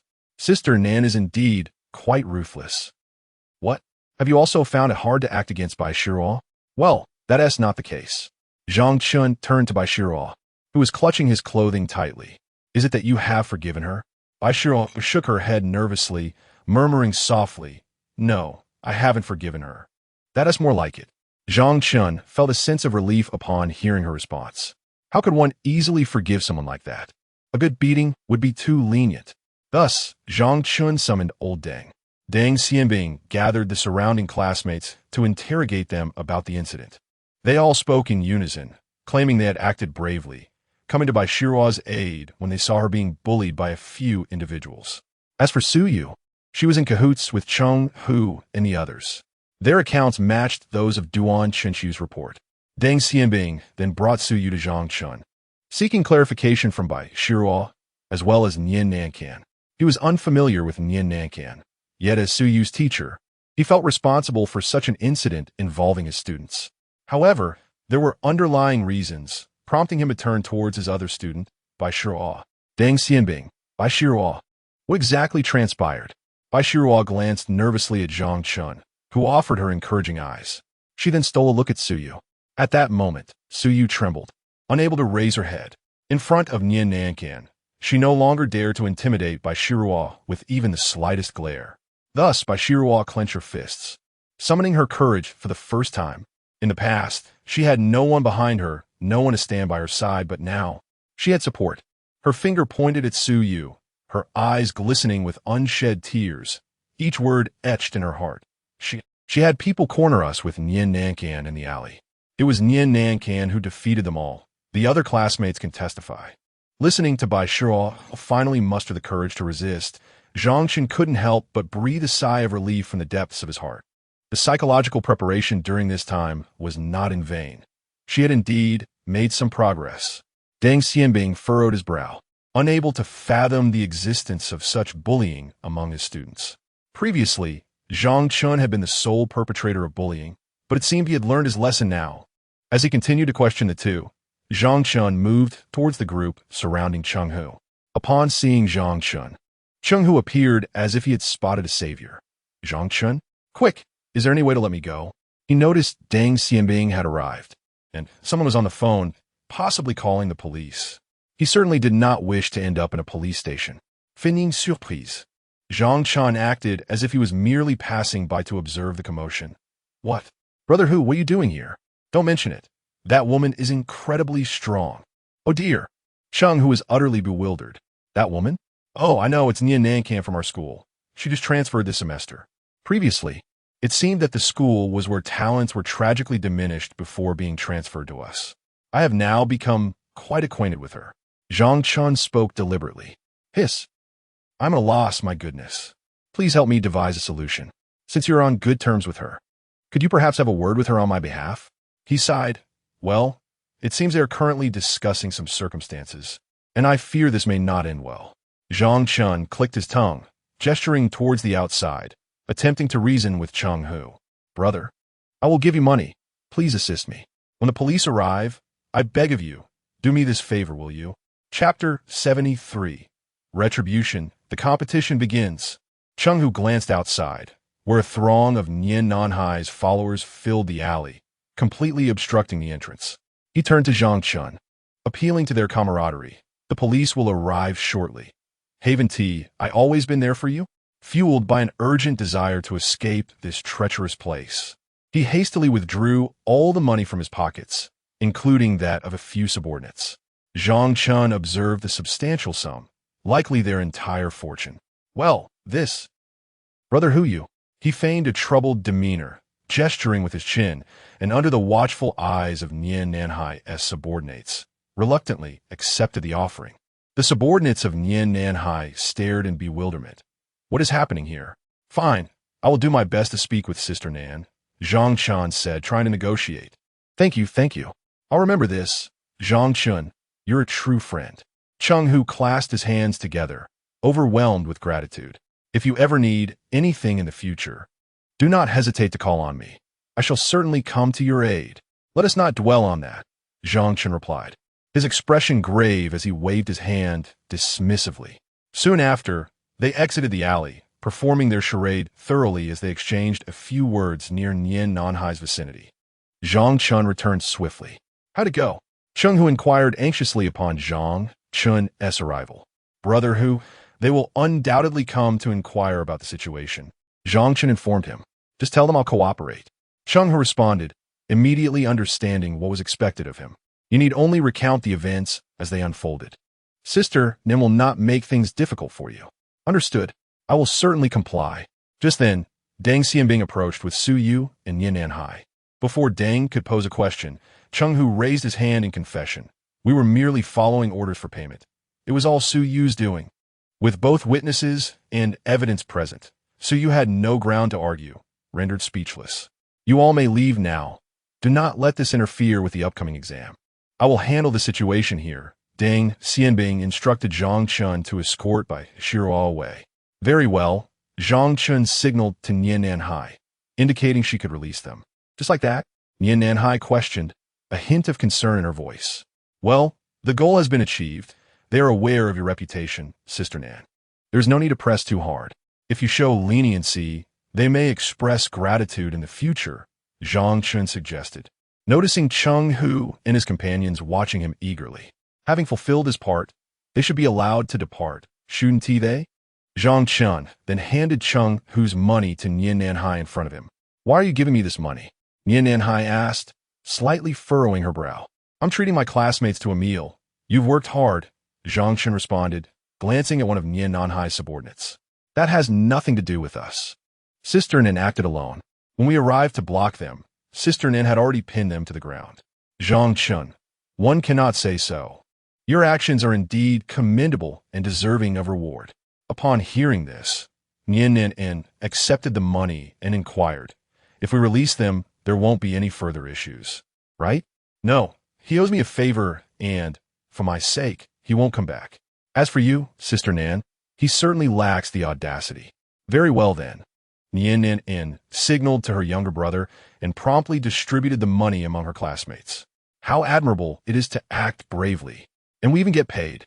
The students whispered this news among themselves before approaching Nian Nan for their rewards. Thank you, Sister Nan. Thank you, Sister Nan. Sister Nan is magnificent. Sister Nan is impressive. A smile could not be contained at the corners of Nian Nan's mouth as she watched Zhang Chen, Bai Shiruo, and Duan Qinshu gradually retreating into the distance. Then, hey, they've run off. Teacher, those ruffians have escaped. Deng Xianbing. How could so many of you let them get away? I don't know. How do we let them run off? Upon returning to the entrance of number 7 middle school, what was once a sparsely populated square was now teeming with students, all gathered at the school gate. After a ringing bell, the examination hall of number 7 middle school opened, and students began to enter in succession. Do well on the exam. Zhang Chen glanced at Bai Shiruo, flashing a mischievous smile. Bai Shiruo was momentarily taken aback, then blossomed into a soft smile, nodding gently yes. Taking a deep breath, she felt an unprecedented sense of freedom within her. Aren't you going to encourage me as well? Duan Qinshu covered his face, twisting his body like a quirky creature. You? What is there to say about someone who can't even pass the preliminary round? Zhang Chen replied disdainfully, taking a step ahead. After all, Bai Shiruo would undoubtedly pass the preliminary round. Duan Qinshu silently raised his middle finger behind him, his bravado waning. As if you could pass. Of course I can pass. If you don't believe me, why not wager with me like Su Tinghuan did? Zhang Chen turned around, narrowing his eyes. I wouldn't wager. It's pointless. Duan Qinshu pouted, as he was merely participating to fill the numbers. As they spoke, the three entered the examination hall of No. 7 middle school. The seating arrangement for this competition was randomized, placing them in different exam rooms. Zhang Chen was on the first floor, Bai Shiruo on the 4th, and Duan Qinshu on the 6th. Consequently, upon reaching the teaching building, Zhang Chen parted ways with the two. Once he arrived at his designated classroom and confirmed his exam number was correct, he stepped inside to find a seat. Upon entering, he discovered that fate had placed him in the same exam room as Su Tinghuan and Zhao Jiayin. However, their seats were quite distant, separated by 2 corridors and 1 seat. Seated in the classroom, Zhao Jiayin occupied the left side by the window, while Su Tinghuan was positioned on the right, adjacent to the corridor. Whoever sat between them was surely in for a challenge. Zhang Chen pondered this as he began to search for his seat. Edging closer to the desk, just as he passed by Su Tinghuan, she suddenly remarked, "You should sit in the middle." What? The disheartening news struck him unexpectedly.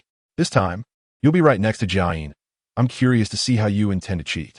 If you dare to cheat, I will be the first to raise my hand and report you." Chapter 74. A narrow path for rivals, leaving them dumbfounded.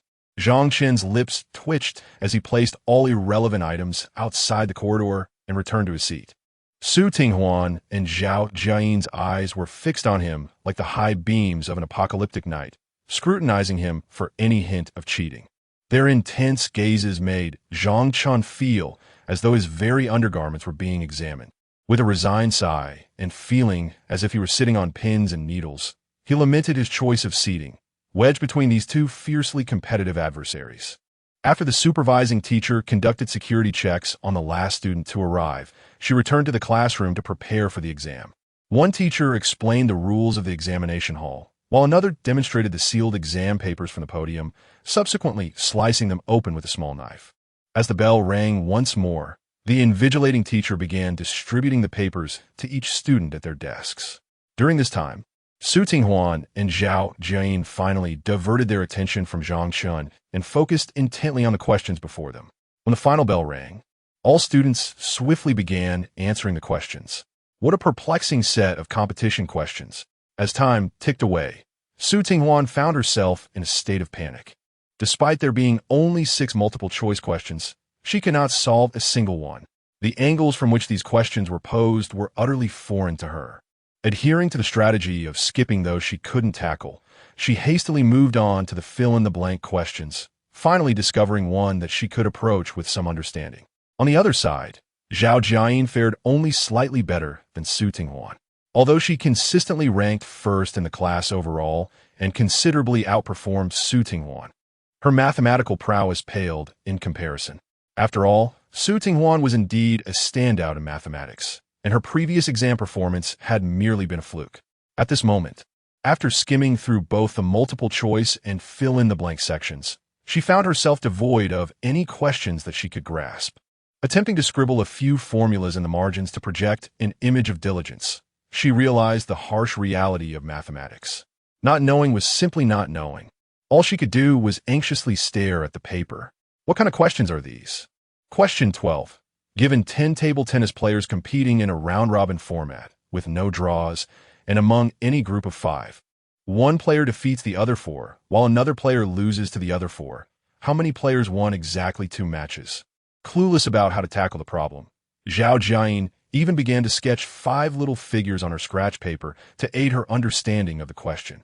As she drew, she noticed Zhang Chen to her right, furiously scribbling away. At that moment, Zhang Chen was a whirlwind of activity. Question 12. Let X be. Solving. The answer is 1. The calculations were somewhat extensive. Had he managed to arrive at a solution? Zhang Chen shook his hand, ready to proceed to the next set of problems. A fleeting glance to the side led to an unexpected encounter with Zhao Jiayin's gaze. In an instant, she averted her eyes and turned the page. Huh? Zhang Chen was momentarily taken aback. Was she quicker than him? She had already turned the page. Could there be a rival of such caliber? Indeed, this world is teeming with extraordinary talents. Apologies, it seems I have wandered into the wrong scene. Su Tinghuan completed her calculations with confidence, diligently inscribing her answers. After freeing her mind, she finally began to tackle the earlier problems. However, as she fervently wrote, she noticed that Zhang Chen had not paused his pen even for a moment. Moreover, it appeared he was already writing the answers to the problem-solving questions. Was he scribbling aimlessly? Perhaps, as for multiple-choice questions, one could indeed write anything, merely filling in an answer. Yet, the value of these questions was substantial. Here, a single multiple-choice question was worth 8 points, and a fill-in-the-blank question was 7. Altogether, the score for these sections reached an impressive 90 points.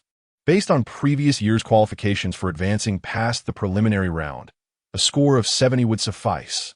Thus, compared to the subsequent 60 points from the problem-solving questions, These 90 points from the multiple choice section were indeed more cost-effective and easier to secure for progression. In Su Tinghuan's eyes, Zhang Chen's choice was utterly misguided. How could he possibly surpass her in this manner? With renewed confidence, she refocused on the exam. Outside the window, the sun quietly shifted from the shadows, casting its light through the leaves of the trees.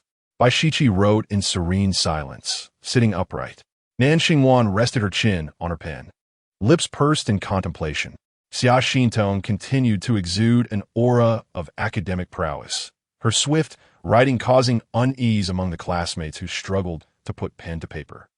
The students, like verdant trees under the sun, diligently perspired and flourished within the classroom. "Teacher, I have completed my paper." A cold voice abruptly shattered the tranquility of this beautiful moment. When Zhang Chen finished the entire exam paper, less than 20 minutes remained until the conclusion of the exam. In some respects, the competition questions were even more challenging than those of the college entrance examination. However, as it was merely the preliminary round, the questions were not excessively difficult, allowing Zhang Chen to complete them with relative ease.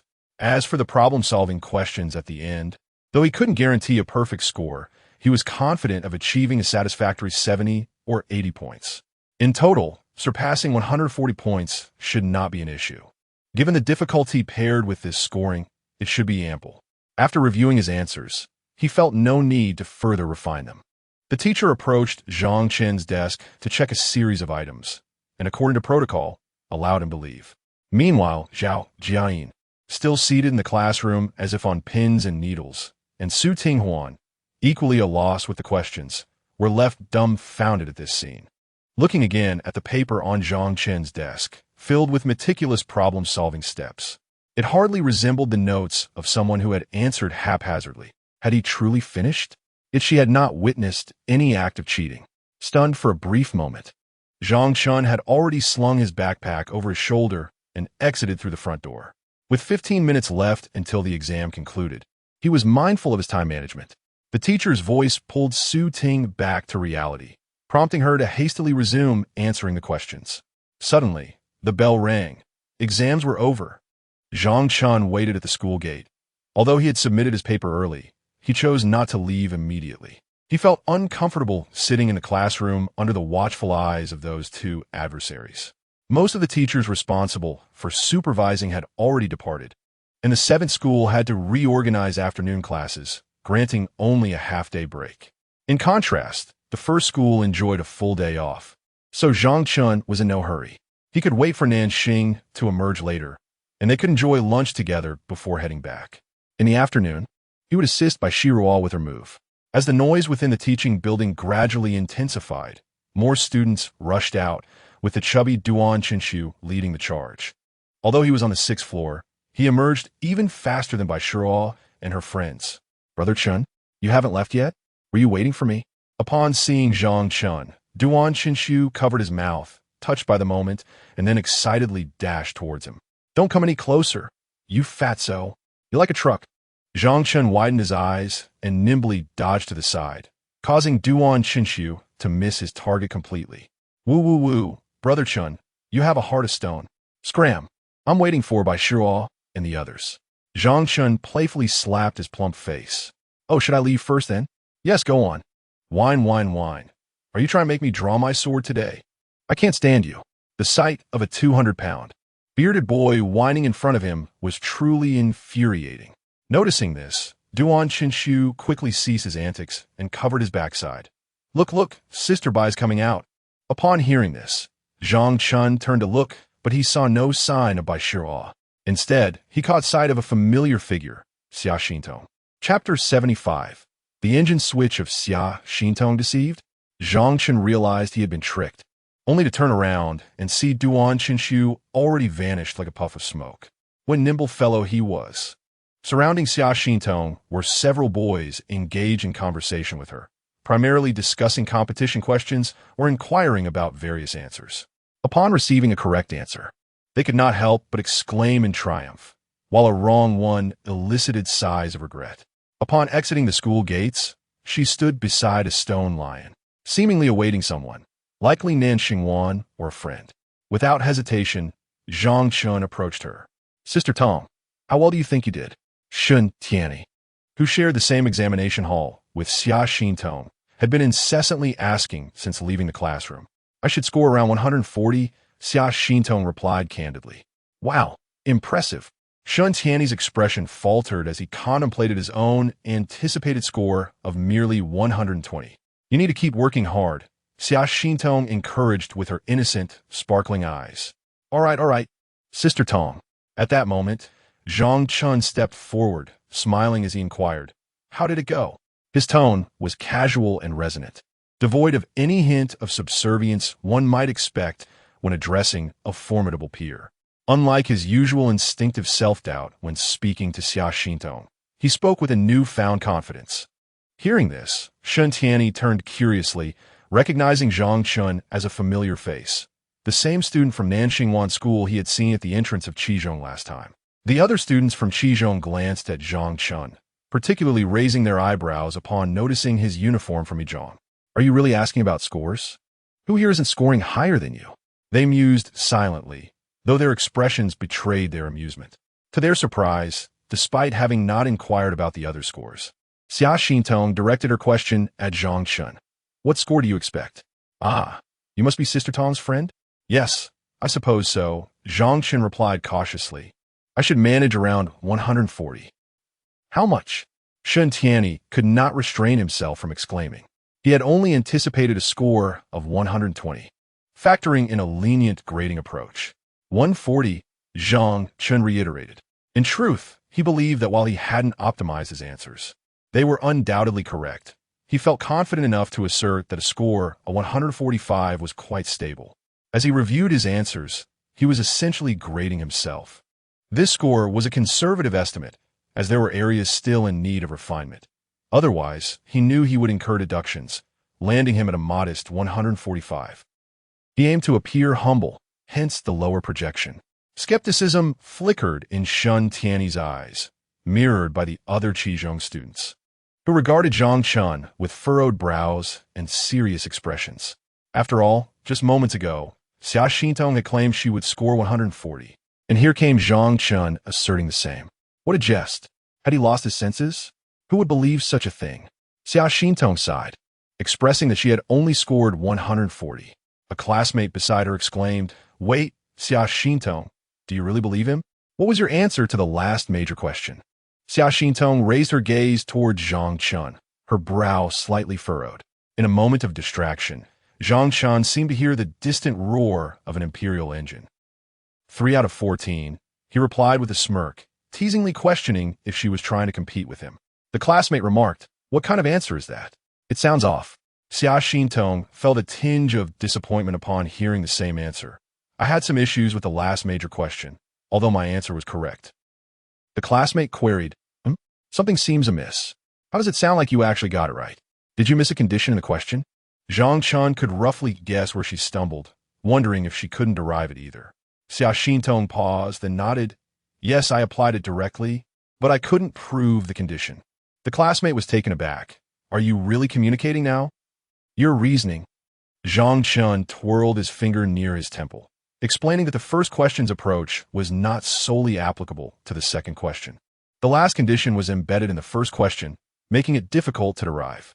Although it seemed that the first and third questions were unrelated, the first question needed to be utilized throughout to simplify and uncover the condition. This is a deliberate trap set by the examiner. Upon hearing this, Xia Xintong recalled the question in her mind and suddenly realized, so that's how it is. No wonder I couldn't figure it out after so long. She gazed at Zhang Chen, her expression a mix of admiration and disbelief, questioning his superior performance. The imperial engine roared again. Hey, calm down, what's this ominous vibe? Noticing her reaction, Zhang Chen playfully ruffled Xia Xintong's high ponytail, akin to petting a small cat. Meanwhile, Shun Tianyi and several boys, overhearing the seemingly profound dialogue between Zhang Chen and Xia Xintong, began to question their own lives. Did you tackle the last question? One asked. I couldn't even solve the earlier ones. Tianyi replied with a chuckle. I managed the first question, but I abandoned the rest as they were beyond my capabilities. Didn't you hear, Xia Xintong? This guy must have solved it. He is impressive. Xia Xintong curiously observed Zhang Chen's hands, asking, "What are your hands doing?" Zhang Chen calmly placed his hand on the back of her head, saying nonchalantly, "Nothing." "Oh," she replied, turning her head away. "We'll be leaving now." Sister Tong. Shen Tianyi bid farewell to Xia Xintong before departing with the other boys. Zhang Chen then inquired, "Who are you waiting for?" "Waiting for stars," Xia Xintong replied, gazing towards the school gate, her answer automatic. In truth, her mind was still preoccupied with the final question, leaving her somewhat discontented. "Oh, how fortuitous! Shall we dine at your residence at noon?" Zhang Chen sought to divert her attention. "We are incapable of cooking," Xia Xintong automatically replied. "No witties. I shall prepare the meal," Zhang Chen assured her. "We lack ingredients." "Then let us procure some. Is there not a supermarket just beneath your building?" Xia Xintong tilted her head, blinking innocently as she remarked, "I have no money." Zhang Chen, witnessing this, felt a twitch at the corner of his mouth, sensing a twinge of being deceived. Who claimed she was dim-witted? Was she not rather astute? "I'll pay. Consider my treat," he declared. "How cunning." He. Xia Xintong's spirits lifted. "You, and your he." The stars had begun to twinkle. Upon hearing this, Zhang Chen turned to the direction Xia Xintong indicated, only to discover that Nan Xingwan and Bai Shiruo had emerged together. Chapter 76. Nan Xingwan. "Tong Tong, where is your switch?" Upon seeing the two emerge together, Zhang Chen was somewhat taken aback. He stepped forward and inquired, "How come you both came out together?" Nan Xingwan replied, "Bai Shiruo and I share the same examination room." "Oh, what a coincidence! How did you fare in your exam?" "I believe I performed quite well," she said, tilting her chin with pride. "Do you think I did worse than Xia Xintong? You believe that?" Zhang Chen, raising his thumb, pointed at the unsuspecting Xia Xintong, who was lagging behind. "It seems you're quite unabashed about boasting these days." Nan Xingwan shot him a glance. Just then, Xia Xintong sauntered over, and at the sound of Zhang Chen's comment, the previously calmed imperial engine roared back to life. Bai Shiruo blinked in confusion. What is that sound? Is it coming from Tong Tong?" Nan Xingwan too had heard it. She quickly grabbed Xia Xintong's arm, her eyes wide with astonishment. This was the first time she had discovered this particular feature of Xia Xintong. However, Xia Xintong remained oblivious, merely glancing at Zhang Chen with a hint of defiance, causing him to feel slightly uneasy. "Ah!" Zhang Chen chuckled softly, reaching out to ruffle the high ponytail at the back of Xia Xintong's head, effectively turning off this peculiar switch. "Eh," it stopped. "How marvelous! Tong Tong, where's your switch? Are you even being polite?" Nan Xingwan interjected. Zhang Chen's lips twitched, and he hastily shifted the subject. "Let us head back and prepare dinner. You both have classes this afternoon." With that, he turned towards the direction of the residential complex where Nan Xingwan and the others resided, hoping to avoid further discussions about their exam results. "Righto. You're helping Bai Shiruo move this afternoon, aren't you?" Nan Xingwan nodded, clearly distracted by the change of topic and refraining from further inquiries. She then took hold of Xia Xintong and Bai Shiruo's hands, trailing behind Zhang Chen. "Indeed," Zhang Chen said, walking slightly ahead of the three young women. "Unfortunately, I have classes this afternoon, so I cannot assist." Nan Xingwan expressed a tinge of regret towards Bai Shiruo. Bai Shiruo shook her head, feeling somewhat overwhelmed by her gratitude. She was uncertain why Nan Xingwan was being so kind, consistently checking on her throughout the journey, asking if she would find it uncomfortable moving or if she needed a place to stay. Having already troubled Zhang Chen, she was reluctant to impose further on others. Yet, confronted with Nan Xingwan's genuine warmth, a sentiment she had seldom experienced before, she felt pleasantly astonished. Whether it was Nian Nanhang or the current Nan Xingwan, both connections were facilitated by Zhang Chen, and she would forever hold these moments in her heart, never to forget. "Let us buy some groceries. Is there anything in your fridge?" Zhang Chen inquired. Nan Xingwan pondered for a moment, glancing at Xia Xintong, and they exchanged a few hushed words. Then she turned back. "Yes. What do you want to eat?"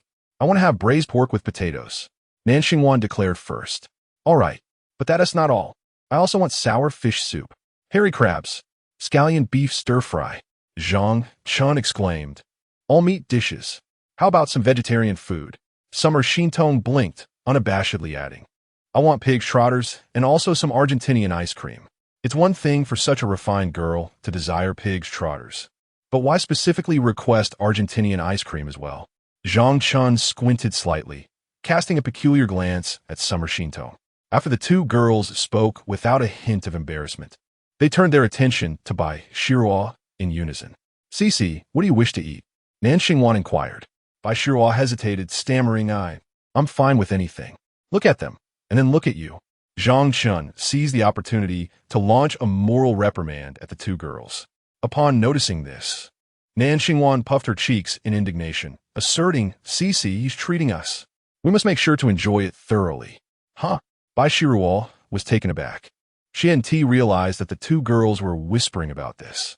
Shouldn't they be trying to save him money instead? Oh dear. She thought mischievous thoughts and now wanted to lead others astray. Bai Shiruo, you mustn't learn from them. Zhang Chen shook his head in dismay. Nan Xingwan chuckled and immediately rushed forward to give Zhang Chen a playful nudge, exclaiming, Let us eat. Stop being stingy. In the past, she would never have dreamed of taking advantage of Zhang Chen. She even worried about whether he had enough money. There were several occasions when Zhang Chen lacked funds for a meal, and she had been the one to cover for him. However, things had changed now. She was aware that Zhang Chen had turned his fortunes around and was quite wealthy. Thus, this lavish meal was merely a trifle for him, and she felt justified in indulging herself. Moreover, in the presence of other girls, a sense of pride compelled her to showcase their camaraderie. The more she spent, the more it affirmed her close relationship with Zhang Chen. As the two teased each other, the quartet soon arrived at the supermarket located at the base of their apartment complex. Zhang Chen led the way, selecting ingredients with his hands empty. Since he was footing the bill, he refused to indulge the three girls further, assigning them the task of carrying the items. Nan Xingwan gathered the most ingredients, struggling under the weight, prompting Bai Shiruo to assist her. Are you really going to eat that much? You can't even carry it. Zhang Chen quipped, teasing her. Oomph. Nan Xingwan pouted, gritting her teeth. Just make sure you cook when we get home. Given that Nan Xingwan and Summer Shintong's residence was not far from the school, the supermarket was bustling with students, many of whom had just completed their exams. Among them were boys who recognized Summer Shintong and Nan Xingwan, their eyes widening in astonishment upon seeing Zhang Chen accompanied by three attractive girls, all of whom were laden with bags. I despise the wealthy.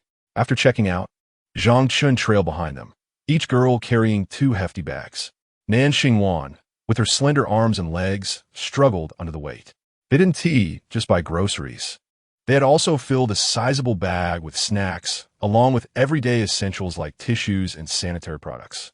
Truly, they were overburdening themselves. However, upon noticing her struggle, Zhang Chen quietly stepped forward to relieve her of half the load. He did not take the initiative to step forward, given Nan Xingwan's disposition. She would refuse any offer of assistance, no matter what was said. I suppose I am at your mercy then, Zhang Chen remarked as he accepted the task, grumbling, really, who is the unfortunate soul that ends up as a laborer after being fleeced? With that, he strode ahead, lost in his thoughts. Nan Xingwan gazed at his retreating figure. Her lips pursed, feeling a sudden rush of sweetness in her heart. Inside the apartment, Zhang Chen donned a black cartoon apron, showcasing his culinary skills in the kitchen. Meanwhile, Nan Xingwan, clad in a pink cartoon apron, assisted him. Bai Shiruo had initially settled in the living room, but restlessness took hold of her. In unfamiliar surroundings, one tends to feel constrained. Having a familiar presence nearby alleviates that sensation. Thus, she chose to follow closely behind Zhang Chen, hoping to lend a hand in the kitchen.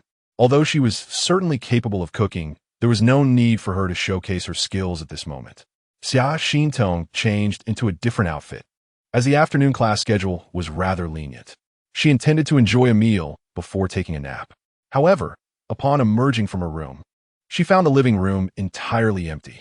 She followed the sound of bustling activity into the kitchen, where she observed a lively scene. Zhang Chen turned around, and the already cramped kitchen was now filled with 4 individuals. What's going on? Why is everyone coming in here? Out, out, out. Chapter 77. Xia Xintong. My stomach has been enlarged. All 3 girls were unceremoniously expelled from the kitchen by Zhang Chen. Even Nan Xingwan, who was donned in an apron, had her apron stripped off by Zhang Chen before he firmly shut the kitchen door. The three girls exchanged glances, realizing there was no alternative but to retreat to the living room, awaiting their next culinary indulgence. Shishi, this bag is for you, Nan Xingwan declared as she approached the stash of snacks, meticulously sorting through them to produce a bag of treats, which she placed on Bai Shirua's lap. I don't need it. Bai Shirua hurriedly waved her hands in refusal. That is not an option. Nan Xingwan puffed out her cheeks.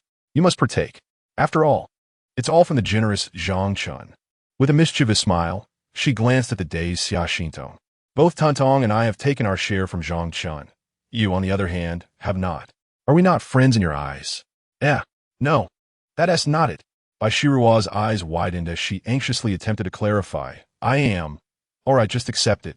I understand you're worried about being a burden, but it's truly not a hassle, Nan Xingwan said earnestly, sincerely grasping Bai Shirua's hand. It's merely a trivial matter. We will become wonderful friends. Please don't feel like you're being a bother, all right? Bai Shirua gazed at Nan Xingwan, biting her lip, momentarily speechless. Eventually, she nodded in response, Thank you, Xing. Hee. Nan Xingwan joyfully pinched Bai Shirua's cheek. This face was simply too endearing, compelling even her, as a girl, to want to tease it. Noticing the delightful atmosphere, Xia Xintong, in her adorable innocence, stood up and stealthily approached the kitchen door, cracking it open to retrieve some freshly purchased Argita's ice cream from the refrigerator. Meanwhile, Zhang Chen was too preoccupied to notice the sneaky little thief behind him. One for each of us. If we are friends, we must share, Nan Xingwan exclaimed. Are we having ice cream before dinner? Taken aback, Nan Xingwan pondered why Xia Xintong had ventured over. Hurry and eat, don't let him catch us. Xia Xintong's eyes sparkled with determination. Bai Shirua, bewildered, accepted the offering, unsure of what was happening. Yet, given the joyous atmosphere, she felt compelled to partake.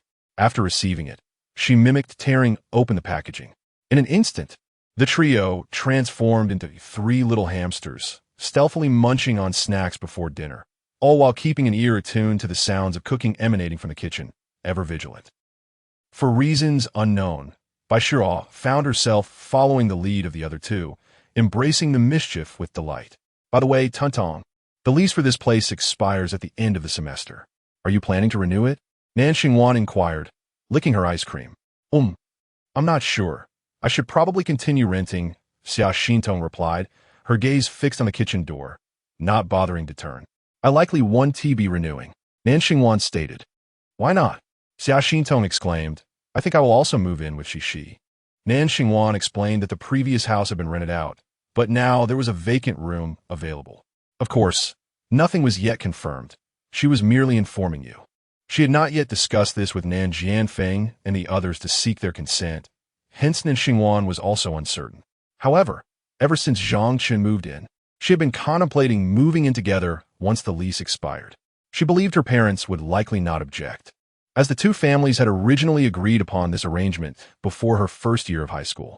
Ultimately, it was Zhang Chen's disapproval that prevented them from living together. Now, they might have some concerns due to Zhang Chen's previous misbehavior, but since he had improved, she only needed to reassure her parents to return to the life she had envisioned prior to her first year.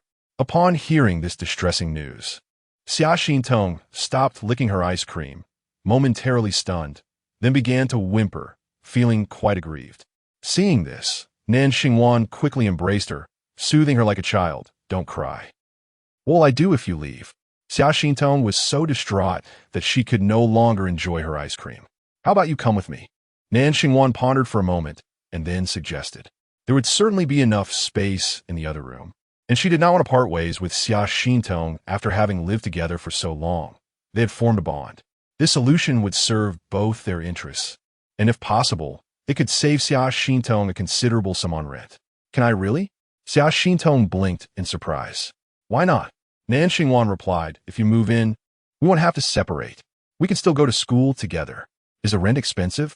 Xia Xintong pondered the practicalities with a naive expression. Well, if we ask Xiao Chun, he ultimately decides whether his family's house is available, right? Nan Xingwan smirked slightly. Oh. Xia Xintong took a lick of her ice cream, as if beginning to understand. At that moment, Zhang Chen emerged from the kitchen with a dish in hand and glanced at the three of them, announcing, "Dinner's ready." Xia Xintong and Nan Xingwan quickly hid their ice cream behind their backs. Only the most obedient, Bai Shiru, was caught off guard, her hand moving slowly. Before she could conceal it, Zhang Chen caught her in the act. Seeing her sneaking a snack before dinner, Zhang Chen widened his eyes. "There's no need to guess. These two taught you to do this, didn't they? Eating ice cream before dinner? You think I didn't see that?" Zhang Chen looked at the trio. "How outrageous. Eating behind my back." Bai Shiru, looking somewhat innocent, revealed her hand from behind her back. Xia Xintong averted her gaze, pretending to know nothing. Meanwhile, Nan Xingwan stepped forward and took out her ice cream, licking it in front of Zhang Chen. "Hey, it's really delicious. Go away. I'm busy in the kitchen while you're sneaking snacks behind my back. It's truly disheartening." Zhang Chen feigned anger and returned to the kitchen. The crux of the matter is that he hardly noticed when it was taken. "Why not share a bite with you?" Nan Jingwan followed closely behind. "I won't eat. Go away." We won't dare next time. You should have a taste too. It's truly delicious. Besides, she has been a bad influence on Bai Shiru. Not at all." At the dining table, Zhang Chen's culinary skills were exceptional. Despite having indulged in ice cream prior to the meal, the three girls devoured 2 substantial bowls of rice, demonstrating their hearty appetites. Even Bai Shiru, who typically ate the least, shyly consumed 2 bowls this time. Perhaps it was the atmosphere that played a role. She felt that if she only had 1 bowl, it would set her apart from Nan Jingwan and the others. Xia Xintong was the first to finish, reclining back in her chair with a sigh. Suddenly, she exclaimed, "My stomach feels so full." Zhang Chen, in the midst of his 3rd bowl, nearly choked at her words. "Zhang Chen, you must take responsibility for me," Xia Xintong boldly declared while patting her belly. "You needn't do anything else. I believe staying at your place would suffice." Chapter 78. Zhang Chen, what have you taught her again? A grain of rice fell from the corner of Zhang Chen's mouth as he held his chopsticks, gazing at Nan Xingwan, who was busy picking up dishes. "Have you taught her something again?" Nan Xingwan innocently glanced at Zhang Chen and buried her head in her bowl.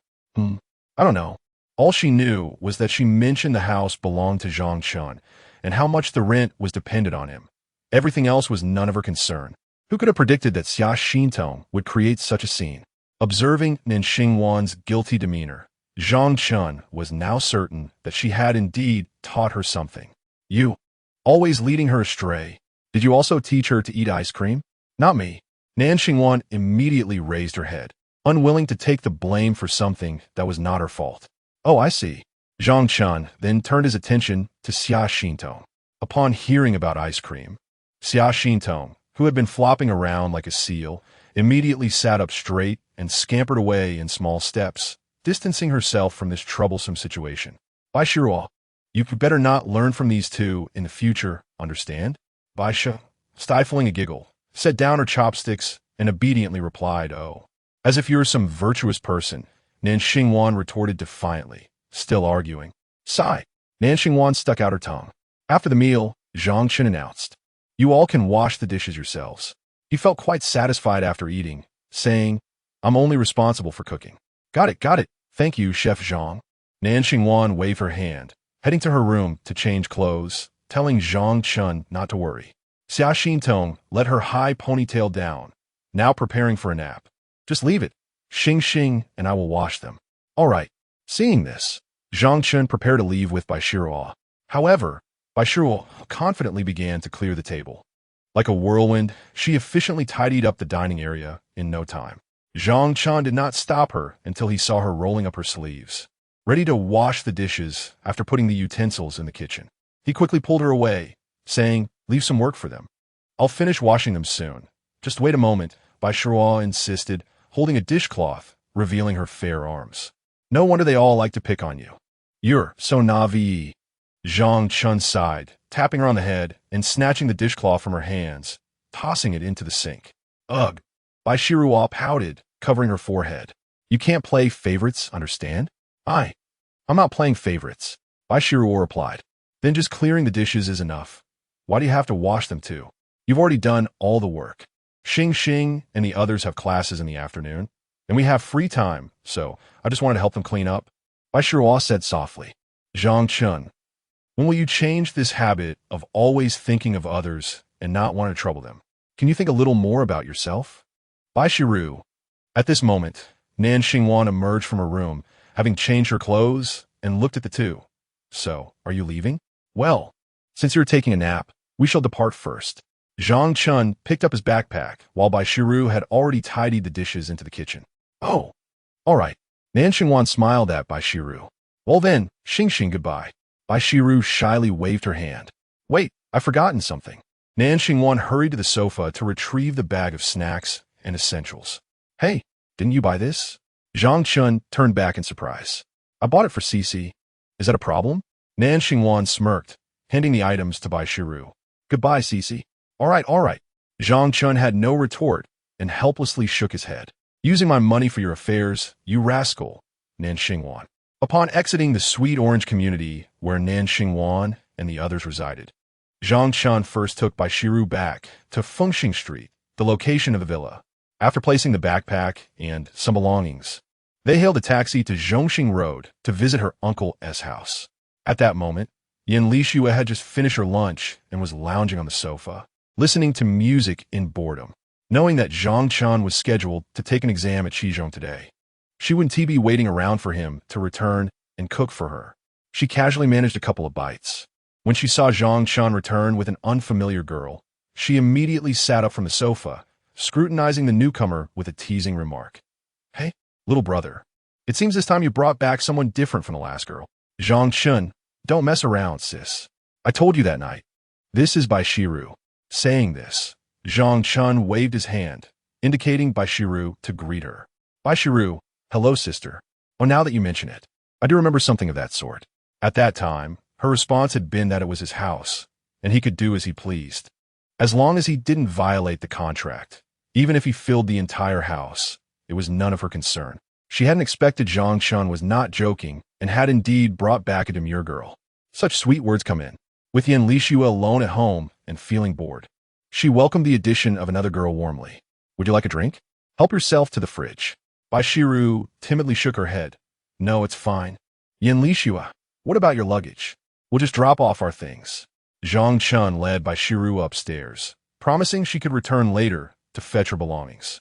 Yan Lixue, oh, you can choose which room to stay in. Aside from this one, which is mine, the other rooms are free for you to select. After dropping off her things in her chosen room, Zhang Chen encouraged Bai Shiru to pick a room. Standing at the door of Zhang Chen's room, Bai Shiru glanced left down the hallway and then right. There were several rooms available, but she was not here for a leisurely stay. She had asked Zhang Chen for help. Having a room is already quite satisfactory, yet one still finds oneself being selective. Thus, she pointed directly to the bedroom adjacent to Zhang Chen and declared, this one will do. You haven't even looked yet, he remarked. Bai Shiru shook her head gently, her voice barely above a whisper. Any room will suffice. As she approached the door of the nearby bedroom, she noted that the decor was nearly identical to that of Zhang Chen's room. Apart from a layer of dust, the amenities, including air conditioning, a writing desk, a balcony, a wardrobe, and a large bed, seemed luxurious to her. In her uncle's house, her room barely qualified as such. The door was broken, and the space was cluttered with various items and vegetables. The ceiling fan had long ceased to function, and her homework desk was merely a large wooden box upon which she would perch a stool to write. The room before her was beyond her wildest dreams. As Zhang Chen led her into the bedroom, he remarked, this room is quite small. I have first-hand experience living next door. If it weren't for being pressured by Nan Xingwan back then, I would surely be in the master bedroom. It's not small. Let us just stay here, shall we? Bai Shiru replied, her fingers fidgeting, her cheeks tinged with a hint of crimson. All right, Zhang Chen chuckled softly. If you wish to stay in this room, so be it. Let's take a cab back to fetch your belongings, and later, we can tidy up the room together. Okay, Bai Shiru replied obediently, nodding her head. Upon descending the stairs, she announced, Sister Yi, I'm taking a cab back with Bai Shiru to collect her luggage. Yan Lixue inquired, taking a cab? What for? You can use my car. It's just sitting there. Chapter 79. Cursing Zhang Chen is one thing, but now you're cursing me? Are we moving in a Ferrari? Truly impressive, Sister Yi. Zhang Chen raised his eyebrows slightly and then remarked, I don't have a driver's license. In reality, he does possess a license, but has seldom driven on the road. However, in this world, Zhang Chen has yet to acquire one. For safety's sake, he reluctantly forfeits the opportunity to drive the red Ferrari. Upon hearing this, Yan Lishua immediately stood up, declaring, "Then I'll accompany you all. I shall drive." Huh? Zhang Chen was momentarily taken aback. "Well, I have nothing to do at home." Yan Lishua walked towards her room, stating, "Wait for me to change my clothes." No need. Zhang Chen hesitated, contemplating the potential disputes that might arise at Bai Shiruo's uncle's house. But before he could voice his concern, Yan Lishua had already entered her bedroom and closed the door. "I never expected Sister Yi to be so enthusiastic." Zhang Chen then turned to Bai Shiruo and said, "In that case, let us wait for Sister Yi. It will be more convenient if she drives. You shouldn't have too much stuff, right? Her car might be a bit small." Bai Shiruo shook her head, softly replying, "Not much." When she traveled from her grandmother's house to her uncle's, she had only carried a single backpack. That's good then, as long as it's not too much. Before long, a red sports car appeared on the road leading to Zhongxing Road. Sweet City is a fourth-tier city with a significant elderly population, and given the generally low average income, such a conspicuous and expensive sports car is a rarity on streets. Thus, the roar of the Ferrari's engine attracted many curious glances along the way. Yan Lishua had changed into a custom-fit top, paired with ordinary black denim shorts and white casual shoes. However, her long legs made the shorts appear similar to ultra-short ones worn by some girls, undeniably eye-catching. Sporting a sun hat and sunglasses, her golden waves cascaded gracefully as she drove, exuding confidence and beauty. In stark contrast, Bai Shiruo embodied the opposite. Sitting in the passenger seat, she appeared quite stiff, her hands neatly resting on her tightly closed thighs. She had no inkling that Zhang Chen's mention of the car being small would refer to such a luxurious vehicle. Zhang Chen occupied the back seat, although it might have been more suitable for Bai Shiruo to sit in the back due to her petite stature. Zhang Chen still insisted she sit in the front. "Sister Yi, I should inform you in advance that we might argue later. Please don't mind." Zhang Chen leaned closer to Yan Lishua and whispered. Yan Lishua replied, "Argue? Are we moving?" "Well, perhaps, but I'm not certain." Zhang Chen lowered his voice. "Her relatives might say some unpleasant things. You just wait for us in the car." "Oh, I see." Yan Lishua glanced at Bai Shiruo beside her, refraining from further inquiries. She was unaware of Bai Shiruo's specific circumstances, as Zhang Chen had merely mentioned she was his classmate, without elaborating further. However, having met many people, she could subtly sense something amiss. It is evident that Zhang Chen is acutely aware of what can and cannot be said. A subtle smile graces her lips as she glances at Zhang Chen through the rearview mirror. Truly, he is a kind and considerate young man, reminiscent of the evening when he cared for her in her inebriated state. "Is this the place?" Yan Lishua inquires as she parks downstairs, lifting her gaze. "All right, Sister Yezi, just wait a moment for us." Zhang Chen and Bai Shiruo exit the vehicle and make their way toward the staircase. "Fine, I shall refrain from assisting," Yan Lishua declares. Yet she too alights from the car, her arms crossed, surveying the surroundings. "Okay," Zhang Chen gestures, choosing to ignore Yan Lishua as he follows Bai Shiruo into the building, opening the door and stepping inside. Once the two have entered, Yan Lishua feigns a staggering gait, slowly drifting towards the entrance. At that moment, Bai Shiruo's aunt, Hu Guifang, is at home while her husband is out selling vegetables. Upon seeing Bai Shiruo and Zhang Chen packing their belongings, she learns that Bai Shiruo is moving. Zhang Chen had advised Bai Shiruo to keep this matter from her aunt, for otherwise, the remaining days would prove difficult for her. Bai Shiruo obediently remained silent, not disclosing the news to Hu Guifang. Now, upon realizing the situation, Hu Guifang begins to voice her discontent, berating Bai Shiruo for her lack of gratitude, calling her an ungrateful wretch, sneaking away without informing me. "Hurry up and leave." "What? Are you afraid I won't let you go if you tell me? I wish for you to depart swiftly, you ungrateful creature. And do not take anything, I tell you. You are not to take a single hair from our home. That down jacket of yours, I bought it, leave it behind." Bai Shiruo protests. "This was purchased with money from my grandmother." That too was bought by me. Hu Guifang retorts, reaching out to snatch it away. Witnessing this, Zhang Chen, who was assisting Bai Shiruo with packing, quickly intervenes. Release it. He pulls Hu Guifang aside, causing her to stumble and fall to the ground. Oh dear, how remarkable a man so young. Hu Guifang, seeing Zhang Chen's imposing stature, is furious, her eyes ablaze. Yet she finds herself at a loss for words. How shameless to seduce a man for support at such a young age. Mind your language, Zhang Chen cautions, striving to maintain composure, for she is Bai Shiruo's elder and had provided shelter for her. What? Do you dare to strike me? Come, today in my home. Do you still dare to hit me? Go ahead, try it. You are nothing but scumbags. I have already stated my views on you. A worthless child and a hoodlum. Taking a deep breath, Zhang Chen recognizes that the shrew on the ground is the most troublesome of adversaries. Turning to Bai Shiruo, he inquires, "Is there anything else you need?" Bai Shiruo, her head bowed, replies softly, "No, nothing more." "Then let us depart."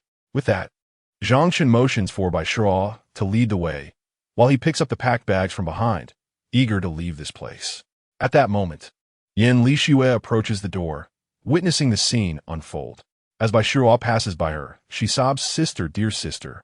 Yan Lixue's expression grew somewhat stiff, yet she gently patted her head in a gesture of consolation, suggesting, "Let us leave it in the car." Such situations resemble visiting a close friend's home only to witness her being scolded by her parents. All one could do is offer comfort. Hu Guifang continued her tirade, her voice resonating loudly enough to draw the attention of neighbors both above and below, who peeked out to witness the commotion. Upon seeing the suddenly emerged Yan Lixue, who possessed an air of distinction, it appeared she was allied with her niece and this unfamiliar young man. The neighbors regarded her without distinction and began to unleash their vitriol upon her. "Oh look, another woman has arrived, dressed provocatively. Clearly not a decent sort. You lot are nothing but a bunch of..." Yan Lixue felt a surge of indignation. While she could tolerate insults directed at Bai Shiruo, considering it a mere family dispute in which she was an outsider, and she could also accept criticisms aimed at Zhang Chen, knowing he could withstand them. However, when the slurs turned toward herself, she could bear it no longer. She merely came to take a glance, and they included her in their scorn? There are limits to one's patience. Who do you think you're insulting?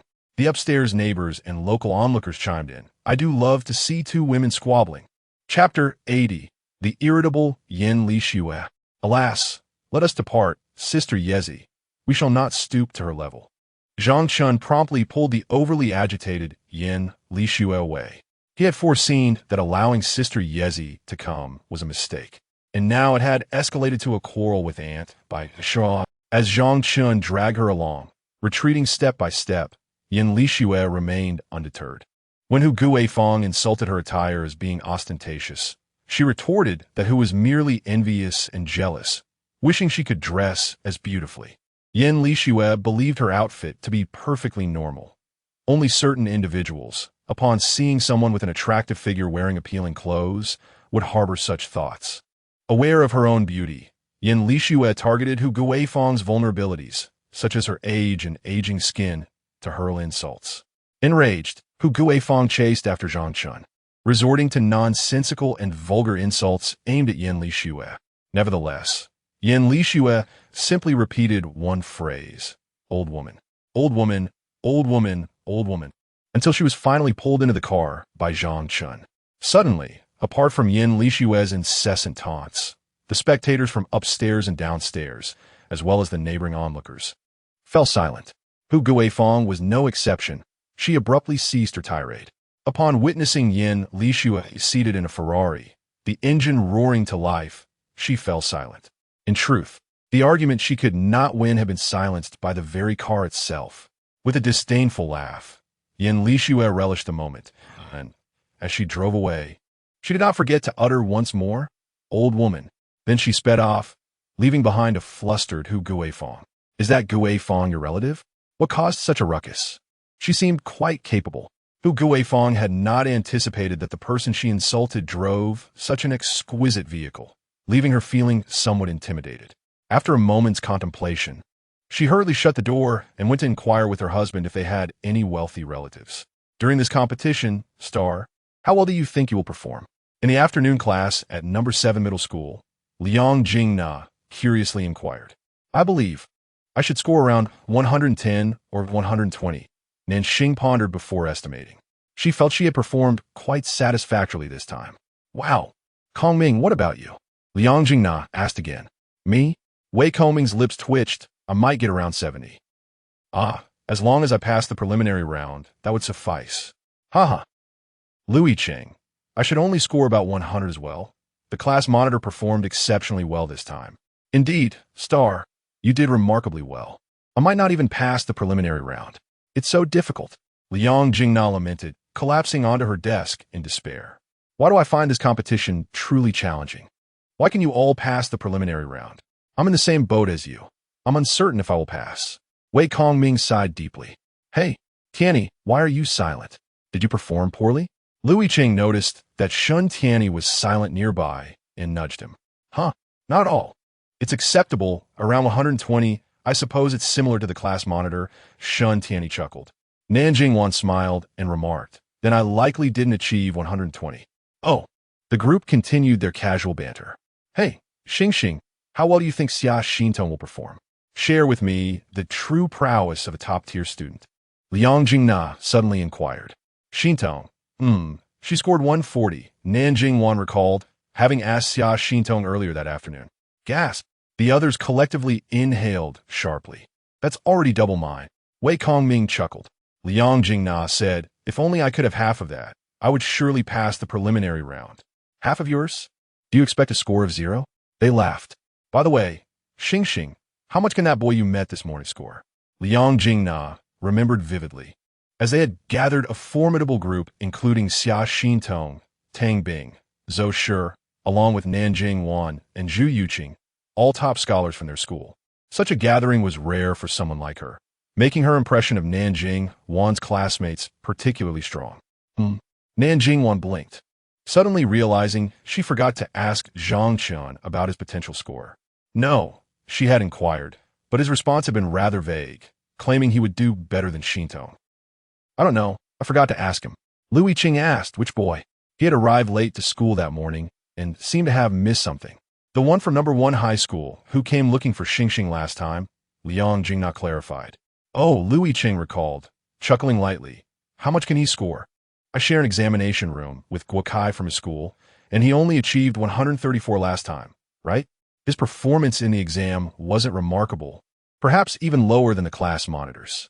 Guokai was already the top mathematics student at number 1 high school, so Zhang Chen surely couldn't score higher than him. Liang Jingna raised an eyebrow slightly. Really? But I feel like he seems quite impressive. Didn't a lot of top students gather around him this morning? Wei Kongming replied. Wasn't that because they saw Xia Xintong and the class monitor? It was the herd effect. When Tang Bing and Zhou Shi spotted their leader, they gravitated towards her. And other students followed suit, right?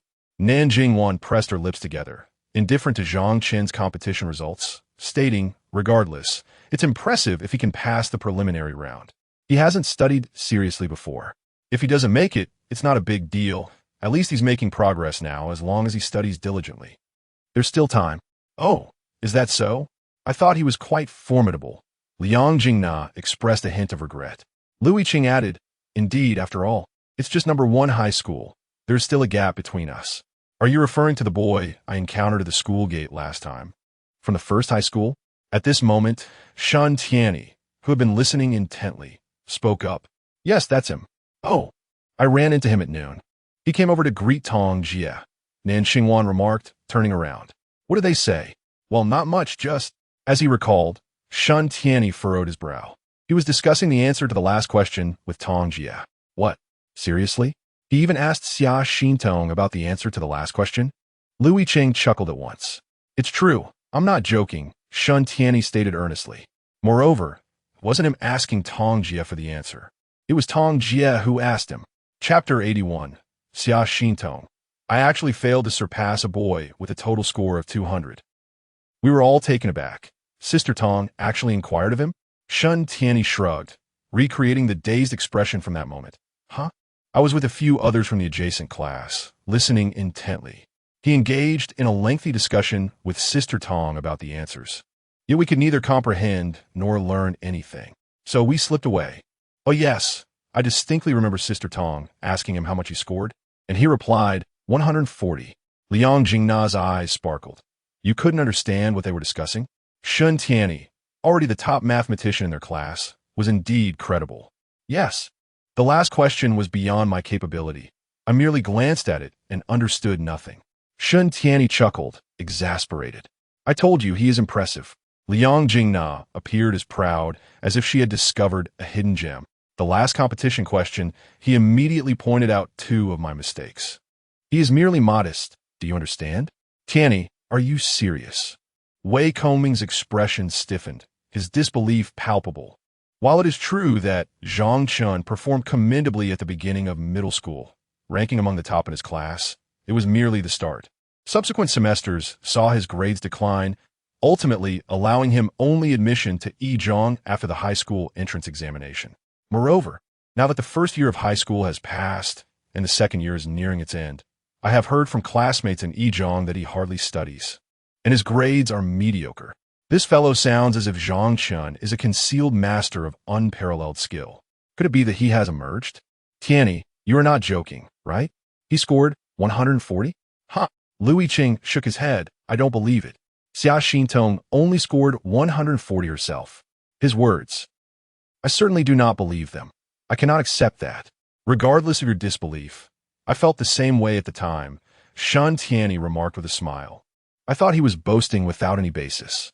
However, I genuinely felt he was remarkably strong during his discussion with Xia Xintong. If he were to shed his uniform, I would undoubtedly consider him a prodigious specialist from another school. Lu Yiqing scoffed. Indeed, if you had claimed he was from Liuzhong or Fuzhong, I might have found it somewhat credible, as those schools occasionally produce a specialist. Yizhong, not likely. Sai, won't we know the results before next month's finals? Liang Jingna glanced at Lu Yiqing, who dared to look down upon her chosen prodigy. By then, Lu Yiqing, you better not falter against him. What a joke. Impossible. Just as Lu Yiqing finished speaking, Nan Xingwan suddenly stood up. I will go find Xintong. Liang Jingna hurriedly followed suit, exclaiming, I'm going too. Though she was not an academic prodigy, she relished mingling with the top students. As the 2 girls exited the classroom, Lu Yiqing and Shun Tianyi visibly relaxed, shedding their burdens. You seem to underestimate him, Lu Yiqing. I can't even guarantee that I will surpass him, Shun Tianyi chuckled. Wei Kongming interjected, but his grades are indeed poor. Perhaps he simply excels in specific subjects? Lu Yiqing retorted, it doesn't matter. After all, I'm certain my total score will surpass his. That essay given, right? How much is your answer to the last question, Sister Tong? 3/14, she replied. Oh no, that is not right. 140 seems a bit precarious. Upon hearing the incorrect answer, Zhou Shi gasped in disbelief. He turned to the smirking Tang Bing beside him. What about you? What? Tang Bing Feigen in Godan. Your total score. Zhou Shi's lips twitched, sensing a foreboding. It seemed that this time, he could not compete with her. How frustrating. Around 140, and you? Tang Bing replied, her smile concealing her true feelings while returning the question. Zhou Shi clenched his fists, exclaiming inwardly, damn it. He had erred on the last question, had he not? His score would likely also hover around 140. Yet, there was nothing to be done. In this world, grades reigned supreme. Failing to surpass Tang Bing would condemn him to be a humiliated subordinate for the foreseeable future. Sister Tong, what is your score? He disregarded Tang Bing and inquired of Xia Xintong. About 140, she answered, a bit dazed. This expected score implied that Xia Xintong's actual score would likely be even higher. Sister Tong remained consistently impressive. Impressive? What? You can't surpass me, yet you still inquire about Xia Xintong? Tang Bing teased, dream on third. Aren't you curious about Sister Tong's first place? Get lost. The results aren't out yet. Who knows who the third is? True. If another student from Class 2 or Class 6 scores 140, you might not even be third. Damn you. Ha ha ha. Tang Bing playfully circled around Xia Xintong's seat, taunting Zhou Shi. Oh, and that Zhang Chen from Class 1 this morning. Looks like you don't even have a chance at third. Zhou Shi shot back, well, You don't even have a second place. What do you mean by second place? Just then, a voice called for Xia Xintong from outside the classroom. She turned to see Nin Xingwan and promptly rose to exit. Upon witnessing this, Tang Bing and Zhou Shi quickly followed, seizing the opportunity to inquire about Zhang Chen's performance. Let us see if you have a chance at third, Tang Bing continued to tease Zhou Shi. In the corridor outside the classroom, Liang Jingna and Nan Xingwan were hand in hand, and as soon as Xia Xintong emerged, they immediately inquired about Zhang Chen's results. Nang Xingwan, did he discuss the final question with you? Xia Xintong blinked, slightly puzzled. What's the matter? So did he get it right? He did, indeed, 3 out of 14. And he even taught me how to derive the last condition. Xia Xintong recounted the events of noon to Nang Xingwan. Beside them, Liang Jingna's mouth slightly agape shook Nang Xingwan's hand, indicating, "See, I told you so. Your classmate Zhang Chen is quite skilled." Nang Xingwan, taken aback, pondered how rapidly he seemed to be advancing. Zhou Shi and Tang Bing approached. Nang Xingwan, how did Zhang Chen perform? Nang Xingwan, a bit dazed, replied, "I don't know." She was already quite confused. She hadn't inquired properly at noon and remained oblivious to his actual performance. He performed exceptionally well, better than I did, Xia Xintong stated, glancing at Nang Xingwan and puffing her cheeks for comfort. Nang Xingwan, huh? Oh, so well. Zhou Shi, somewhat prepared, was not as stunned into silence as Nang Xingwan and Liang Jingna. Yet, it still caught him by surprise. Xia Xintong had consistently held the top position at the 7th high school, never surpassed by anyone. Tang Bing, however, was not greatly astonished. He had sensed Zhang Chen's exceptional nature from the first glance. Now that Xia Xintong herself admitted she couldn't measure up, it indirectly affirmed his discerning eye, as he nudged Zhou Shi with his elbow. "See? What'd I tell you? Nang Xingwan, is it true, Tong Tong? Did he really perform that well?" Xia Xintong blinked and tilted her head, puzzled by Nang Xingwan's question. Had he previously performed poorly? Nang Xingwan pressed her lips together, recalling Zhang Chen's past results, her gaze turning sympathetic as she nodded emphatically, yes. Xia Xintong paused for a moment, wondering just how poor his performance had been. Nang Xingwan, his total score was around 200. Xia Xintong fell into silence. She couldn't believe she had been outperformed by someone like him. Imperial Engine, activate. Hey, Tong Tong, where's the switch? Quickly turn it off. Chapter 82. Yin Lishua. Hey, little brother is so well-behaved on the way home. Zhang Chen stifled his laughter, unable to contain himself in the car. Bai Shiruo had entered the vehicle first, willingly relinquishing the front seat to Zhang Chen while she settled into the back. You still laugh. You won't even lend a hand. Yin Lishua raised her hand as if to strike. Haven T, I assisted Sister Yi. Zhang Chen blocked Yin Lishua's reaching hand, claiming that he was just about ready to step in and confront her. Nevertheless, she is Bai Shiruo's aunt. I certainly cannot resort to violence. I don't care. But why do you keep laughing? Yin Lishua cast a glance at Bai Shiruo through the rearview mirror and continued. There's no helping it. Sister Yi, your arguments are simply too amusing. Zhang Chen chuckled uncontrollably. She kept repeating one word, old woman. It appears that Sister Yi understands that winning an argument is not necessarily about moral superiority, but rather about provoking the other party to the point of exasperation. Hearing Zhang Chen's words, Yin Lishua felt insulted. Your arguments are the real joke. Your entire family's arguments are laughable. Having received elite education since childhood, her vocabulary lacked any crude or vulgar expressions. Did she not wish to retaliate with sharper words? In truth, apart from the term old woman, she could conjure no more potent insults. It was far from Zhang Chen's assumption. However, sister, I must still say you are quite striking. Zhang Chen gave a thumbs up. Had it not been for Yin Lishua today, he and Bai Shiruo would truly have been at a loss with her aunt, forced to swallow their pride and hastily pack their belongings. The predicament with such unpleasant relatives lies in their duality. They are indeed wicked, yet not wholly so. Unlike Su Yu, who, devoid of any familial ties, is purely malevolent, allowing for unrestrained confrontation, even physical. Yet, Bai Shiruo's aunt, despite her repugnant nature, had genuinely aided Bai Shiruo and maintained a blood relation as an elder. Should a quarrel arise between Zhang Chen and Bai Shiruo's aunt, Bai Shiruo would undoubtedly find herself caught in the middle, which is undesirable. Only with Yan Lixue present, who unceremoniously bore the brunt of her aunt's scolding, could Zhang Chen find a modicum of relief. Yan Lixue paused. Just moments ago you called me amusing? Well, it is amusing, yet you are indeed striking. Yan Lixue rolled her eyes, glancing at Bai Shiruo in the rearview mirror. Was that your mother? No. Bai Shiruo shook her head. It's my aunt. Zhang Chen added. Oh. Yan Lixue casually inquired. Then your father? Hey sister, what was that? Let us stop by the convenience store later to buy a feather duster. Yan Lixue noticed Zhang Chen's expression and immediately comprehended, closing her mouth and ceasing to mention it. I can tidy up just fine. You should rest. Do you think you're tall enough? Zhang Chen swept the dust from the air conditioning unit with a feather duster and turned to Bai Shiruo with a touch of irritation. Bai Shiruo, feeling a sudden rush of embarrassment, nervously fidgeted with her clothing as she realized her height was insufficient to reach the air conditioning unit above. Yan Lixue ascended the stairs to observe the commotion, glancing at the room's arrangement, which appeared to be nearly in order. Shiruo, don't you have more belongings? She inquired. It's all right, I suppose, Bai Shiruo timidly replied, turning her head. Too few indeed, just a handful of clothes, and the rest are merely books.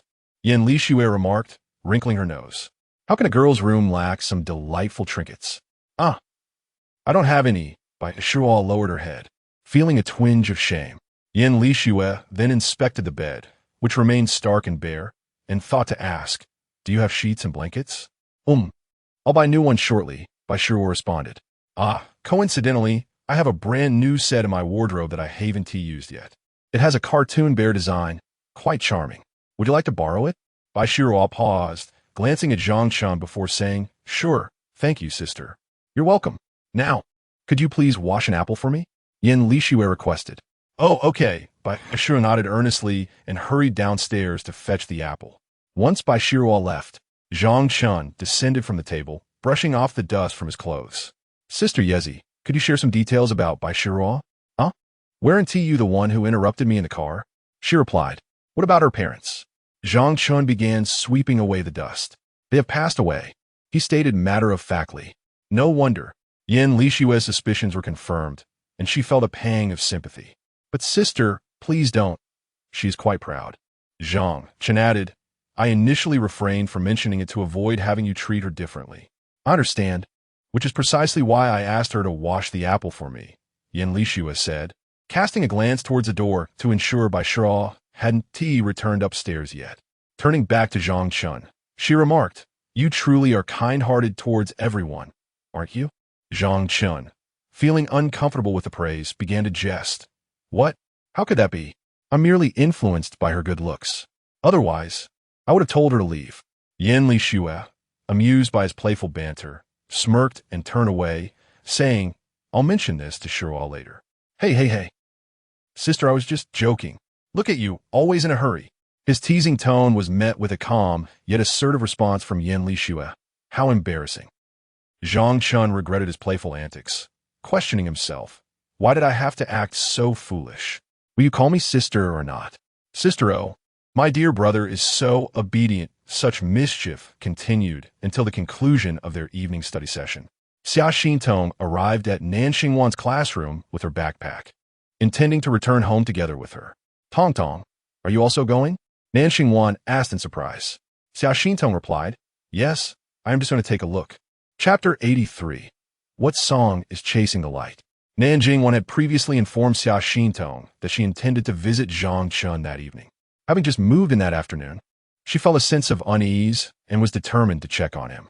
With the recent competition concluded, her schedule was comparatively free, coupled with the knowledge that Zhang Chen had performed exceptionally well in his exams. Unexpectedly, Xia Xintong decided to accompany her this time. Previously, when invited, she had declined the offer in the classroom. Xia Xintong's reasoning was straightforward. She wished to discreetly observe Zhang Chen's study habits. How had his mathematics skills surged so dramatically in just a month and a half to surpass her own? He had barely managed a score in the 30s last time. Despite consistently holding the top position in her school, she remained humble, and was always eager to learn from other successes. At present, the prospect of Zhang Chen loomed heavily in her mind. If his academic performance remained stellar, it would suffice, but Nanjing Wan had revealed a disheartening truth to her. She had to see for herself. Meanwhile, oblivious to the impending visit, Zhang Chen sat in a dimly lit room, blushing as he faced the computer screen, engaged in a somewhat embarrassing endeavor. P.S. A heartfelt thank you for the gift, love you ahem. I humbly request continued support in the form of subscriptions, positive reviews, and small gifts. Your encouragement fuels my motivation to write sending hearts after completing this chapter. Zhang Chen, still feeling a flush of embarrassment, uploaded the meticulously crafted chapters to the novel platform. It was his first attempt at writing, and he emulated other authors by adding a few words of acknowledgement at the end. The embarrassment stemmed from the notion of a grown man engaging in such endearing expressions. It felt somewhat disconcerting. How could he be so shy? He then clicked to view the current statistics of his novel, and to his astonishment, he noticed a steady increase in readership. Initially contemplating starting anew and treating this work merely as a practice run, he now realized he could indeed continue writing. It appeared that the engaging stories he had read in his previous world had proven beneficial in this one as well. If he could maintain this level of engagement, he estimated he could earn approximately 5,000 yuan this month. 5,000 yuan. For a working individual, this might not seem substantial, but for a high school student, it represented a significant sum. The thrill of this realization surpassed even the excitement he felt when he earned his first substantial income through repetition. In his second year of high school, he had endured the struggles of balancing part-time work with studies, often stealing moments to read amidst his laborious schedule. Feeling a surge of satisfaction, he continued to explore other statistics of his novel, only to discover that since chapter 80, readers have been consistently posing the same question at the end of each chapter. What song is chasing the light? Engrossed in classes, examinations, and writing, Zhang Chen scarcely had the time to peruse the comments section of his novel. Today, on a whim, I glanced at the steadily improving statistics of my novel and took a moment to check my author dashboard, where I was met with the reader's comments. A chill ran through me. Oh no, I had completely overlooked this detail. This world does not encompass that song. While there are references to series like Naruto and One Piece, which exist within the narrative to construct an alternate universe, the original text failed to mention anything about songs from films or television. Consequently, the inhabitants of this realm are undoubtedly unaware of such a melody. The song I crafted in the story, specifically written for the timid Liu by Shi, along with the power it embodies, the readers cannot possibly grasp its essence. In my exuberance while writing, I inadvertently neglected this crucial aspect. How am I to rectify this? Just as I pondered potential solutions, the sound of Yanli Shui strumming her guitar drifted up from downstairs. Zhang Chen, come down and sing. Huh? Upon hearing her voice, Zhang Chen rose from his seat and made his way to the balcony. At that moment, Bai Shi Ruo and Yanli Shui were in the small courtyard, with Bai Shi Ruo adorably seated across, clapping to set the mood for Yanli Shui.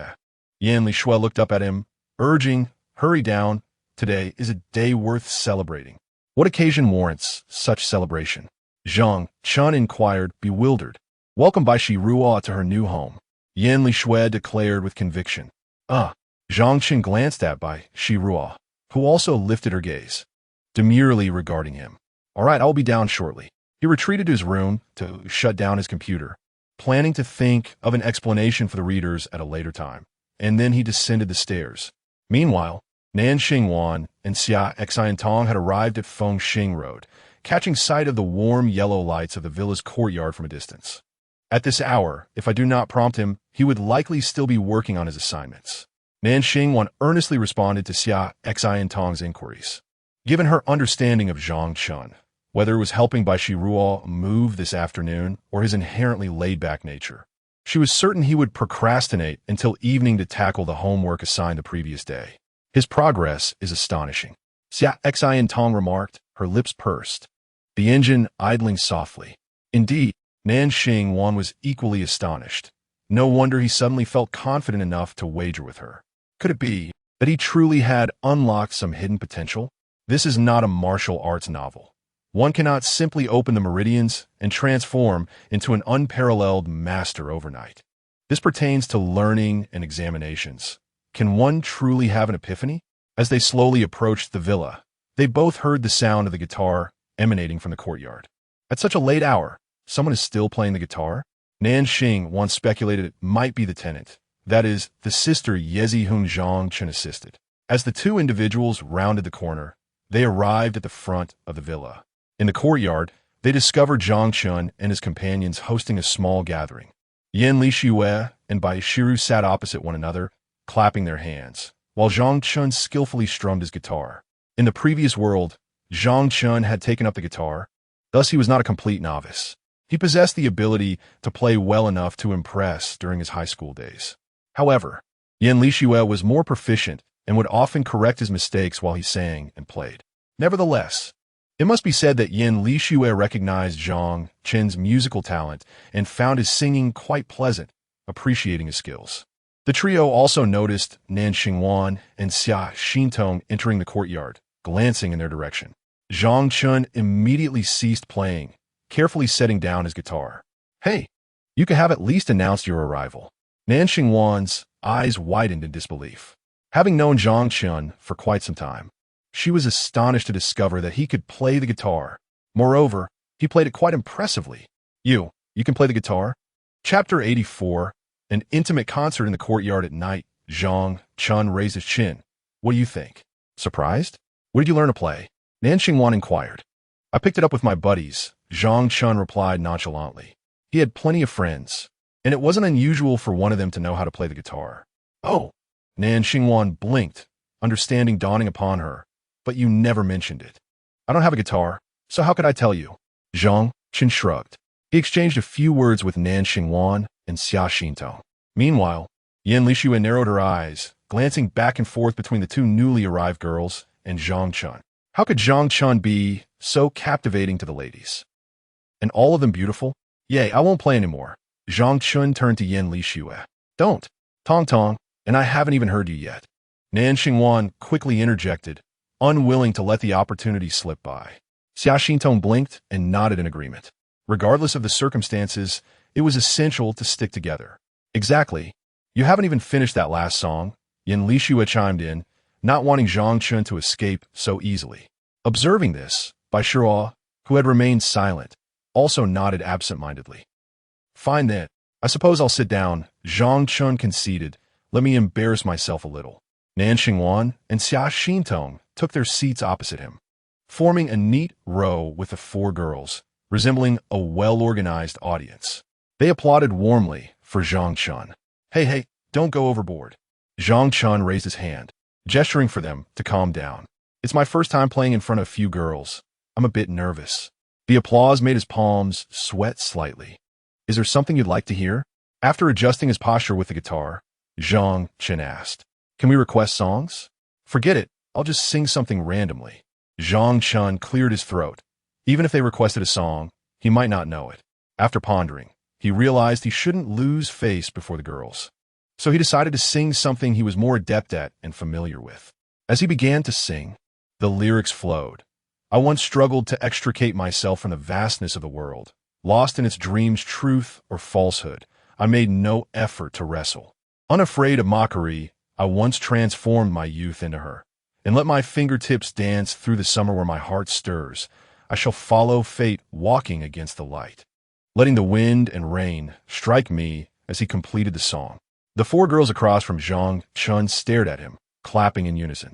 Among them, Yan Lixue had already ceased her seed snacking, her eyes sparkling with admiration for Zhang Chen. "What song is this? It sounds wonderful," Nan Xingwan exclaimed, her eyes wide with surprise. "I've never heard it before." Xia Xintong shook her head. "Of course you haven't," Zhang Chen replied, a subtle smile playing on his lips, unable to suppress his amusement. "This is The Wind Rises, a divine melody from my world. Whether listened to while working or studying, this song is imbued with profound meaning. How could I not showcase it before you?"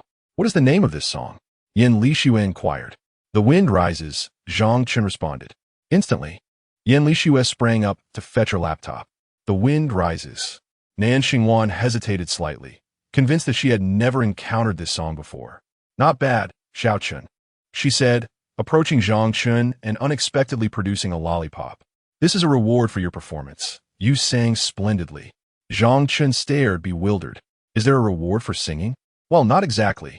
I heard from Tong Tong that you performed exceptionally well in this competition, didn't you? Nan Xingwan redirected the conversation to her true purpose for visiting Zhang Chen that evening. It was decent, as I mentioned, Zhang Chen replied, shouldering his guitar. He glanced at Bai Shiruo and Xia Xintong. You should head inside now. There is no need to linger here. Nan Xingwan retorted.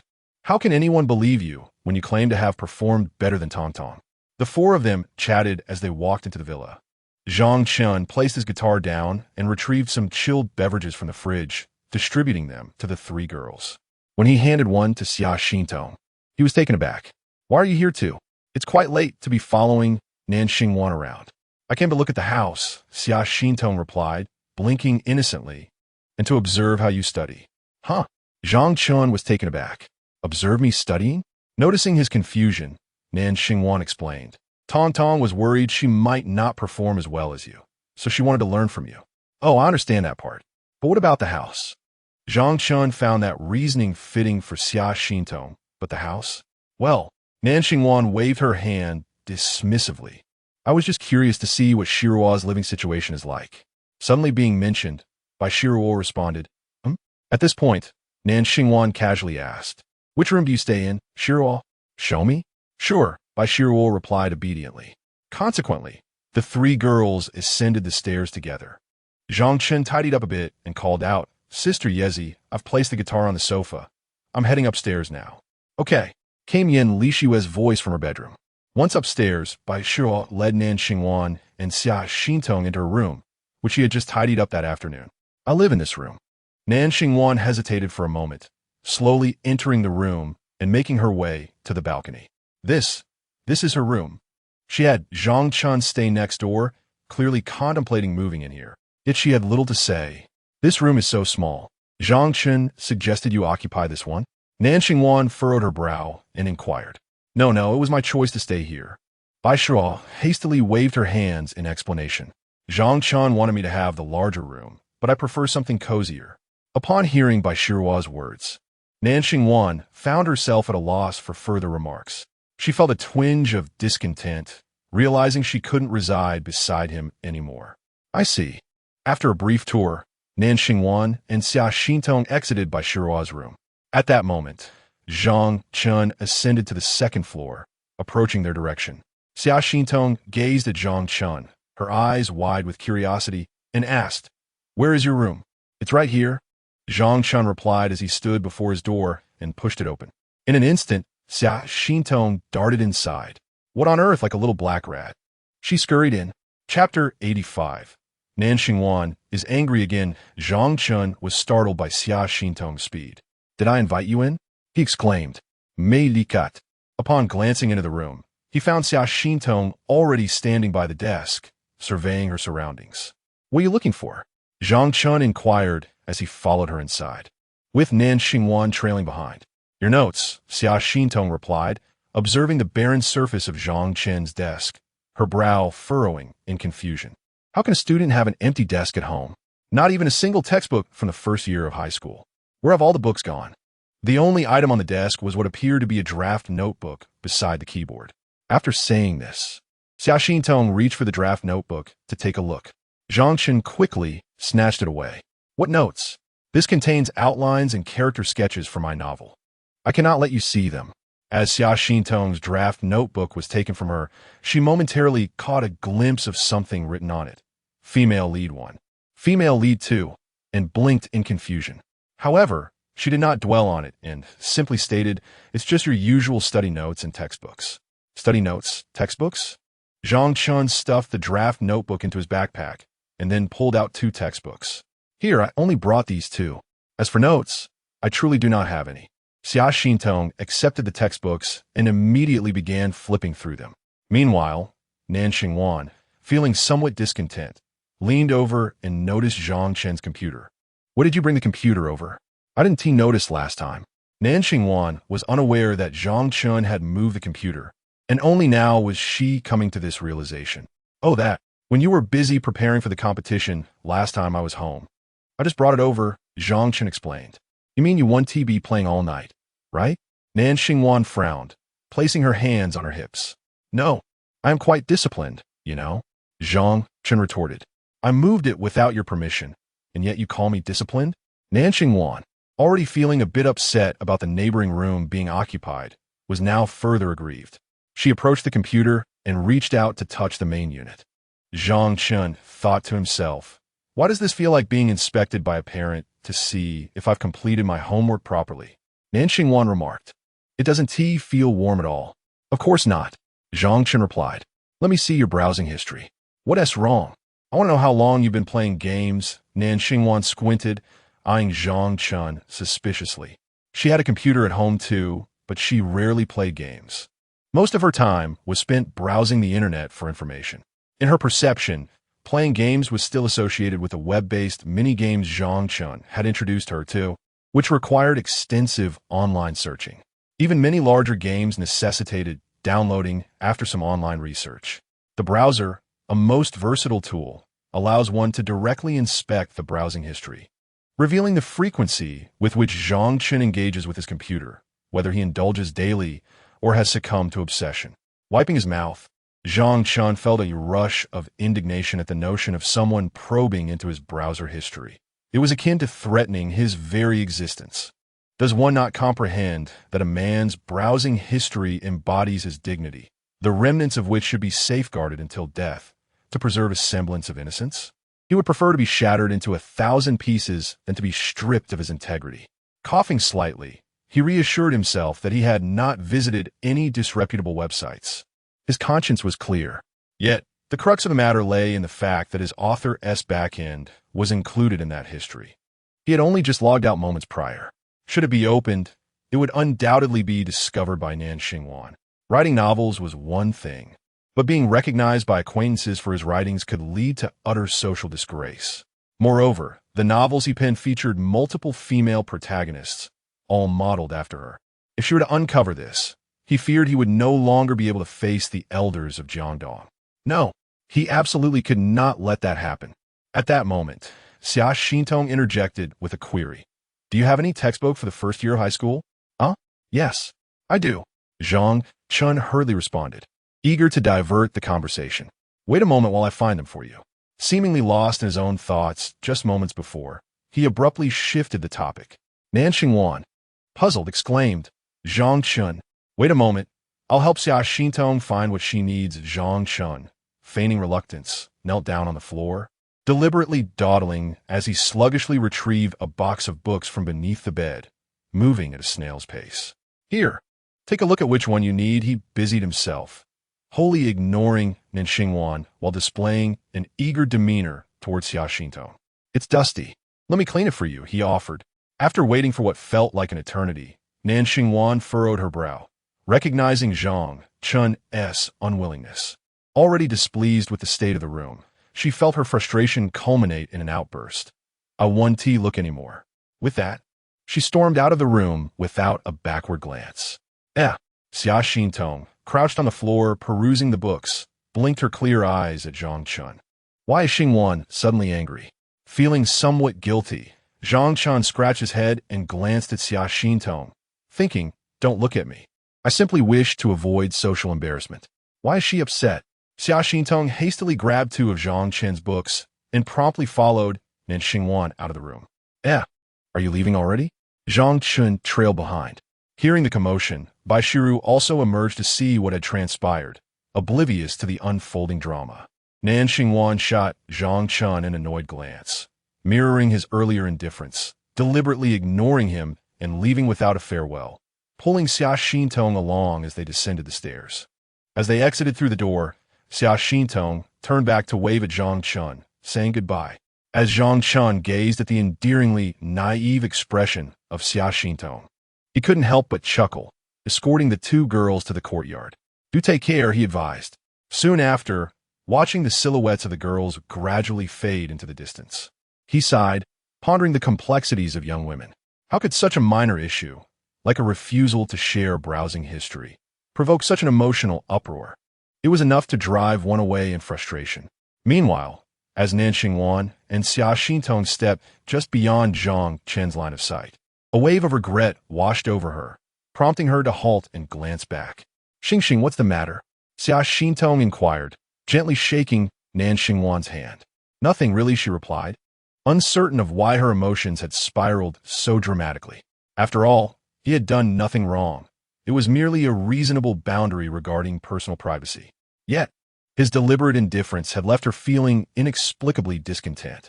Later that night, in the dimly lit confines of her room, the young girl was captivated by the glow of her computer screen.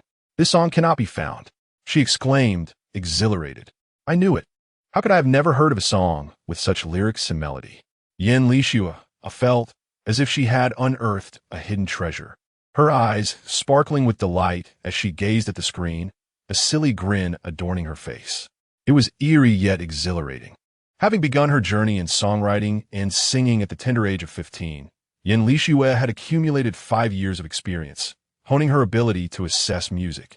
The song When the Wind Blows, performed by Zhang Chen, was so beautifully crafted that, with her expertise, it was inconceivable for it to remain unrecognized. Even if it were mediocre, it should not have gone unheard. Thus, she had arrived at a revelation. Zhang Chen was indeed a songwriter, and perhaps even more skilled than herself. With a satisfied sigh, she closed her laptop and collapsed on her bed, rolling joyfully with a large pillow. Hee Zhang Chen. My Dear Brother, Chapter 86. Yen Lixua Loses Her Disguise. Bai Shiruo found herself struggling to find slumber this evening.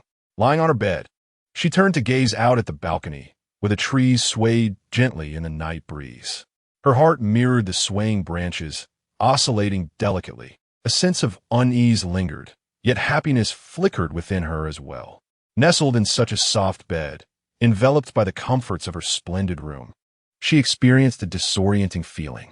In the stillness of the night, she became increasingly sentimental. Gradually, her thoughts drifted to her parents. Unable to restrain herself, her nose tinged with emotion, and tears flowed freely, soaking her pristine pillow. Do not grieve, my child. Your father and mother will transform into many things to accompany you always. We love you dearly. Father, mother, can you see me? I am thriving, and you need not worry.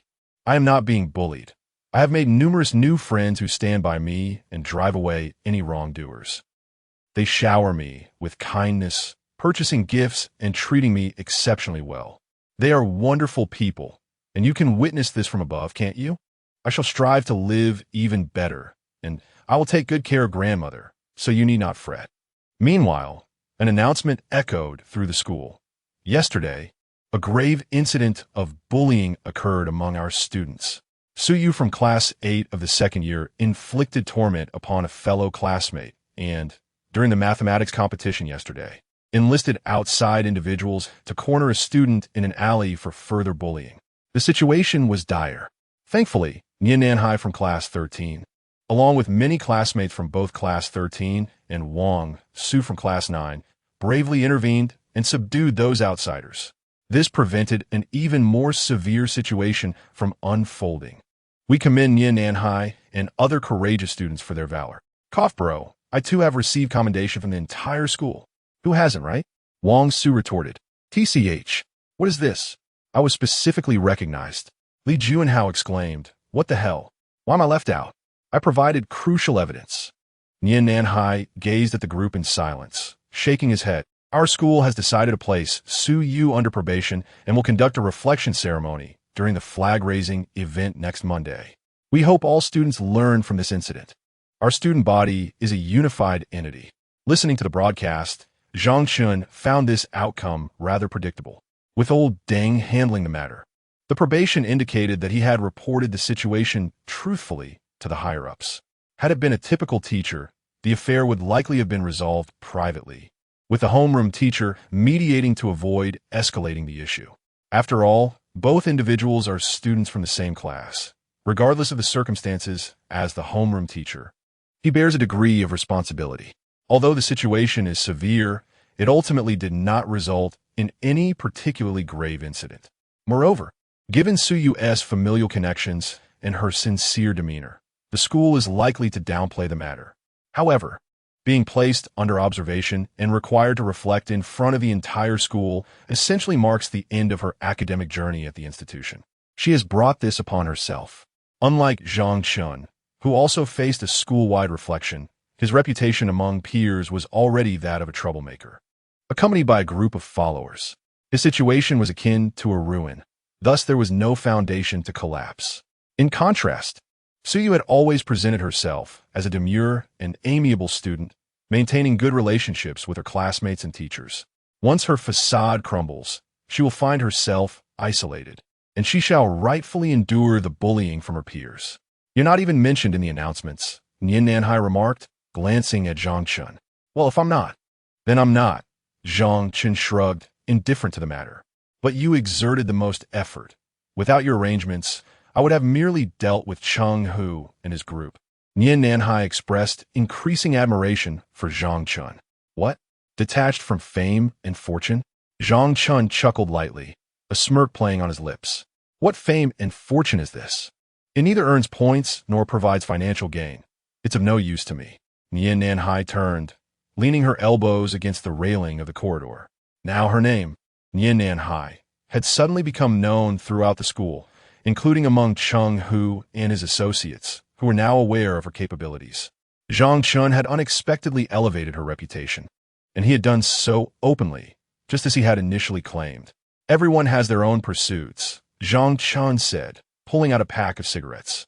Nian Nanhai paused briefly, gazing at him intently. Then, Zhang Chen retrieved a piece of gum from the pack. Nian Nanhai remarked, "I thought you were going to offer me a cigarette."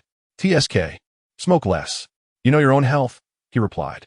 "It's detrimental to your well-being. Anyway, life isn't eternal." Nian Nanhai accepted the gum, accustomed to Zhang Chen's habit of offering it to her, and began to chew.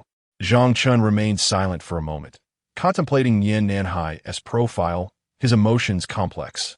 He wished to assist her, yet he found himself at a loss for how to truly help. To thoroughly heal her heart condition, they would need a specialist in cardiology, but such esteemed experts are inaccessible to the average person. Furthermore, the financial burden on her family for her medical expenses was already considerable. "Brother Chun, come here. I want to show you something interesting. Don't just play with the projector after class." Zhang Chen sighed, bemused by the nature of students. In the absence of mobile phones at school, it is customary for the more mischievous students to take to the podium after the teacher departs, enlivening the classroom atmosphere. Some choose to play music, others opt for humorous videos, and a few even indulge in horror films. At that moment, Duan Xinshu stood at the lectern, thoroughly entertained by the latest humorous video on the projector.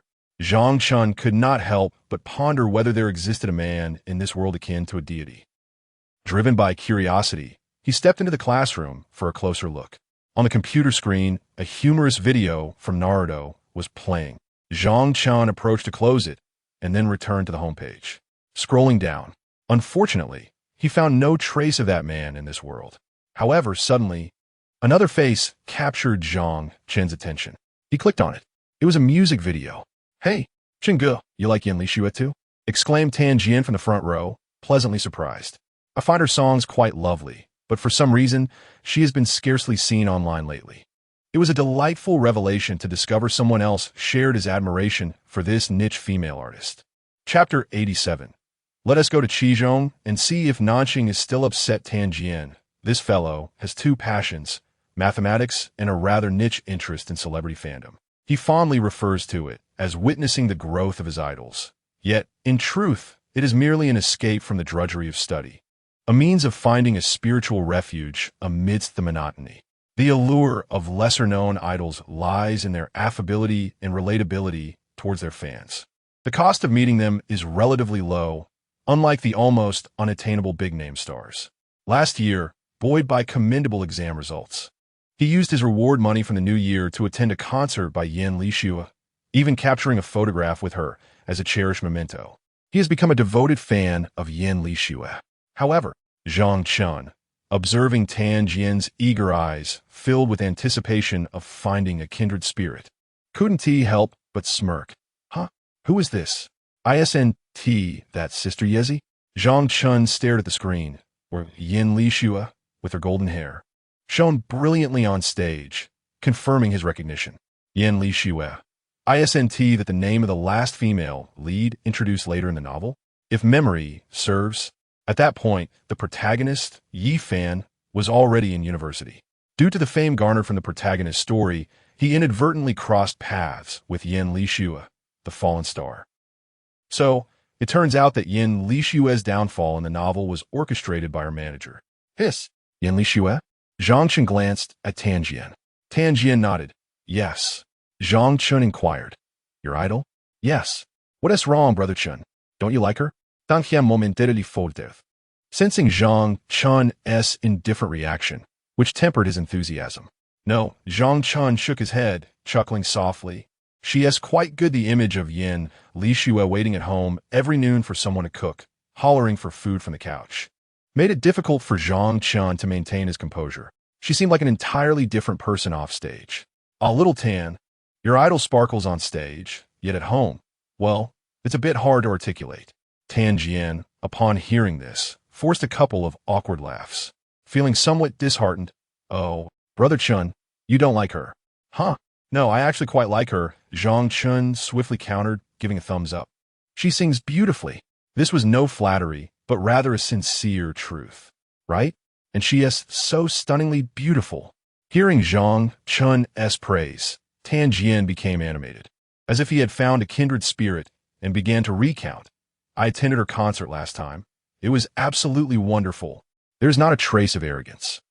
The last song she released remains my ringtone to this day. Your eyes resemble stars that have fallen from the sky. The sound of my heartbeat has been woven into a melody by the wind, moreover. Her concert tickets are quite affordable. It has been a while since I've caught a glimpse of her subtle updates. I wonder if something has happened. Hey, Chen, which song of hers do you favor? Zhang Chen. Sister, you have a devoted fan here. I need to eat Zhang Chen. I'm preparing it. Stop rushing me.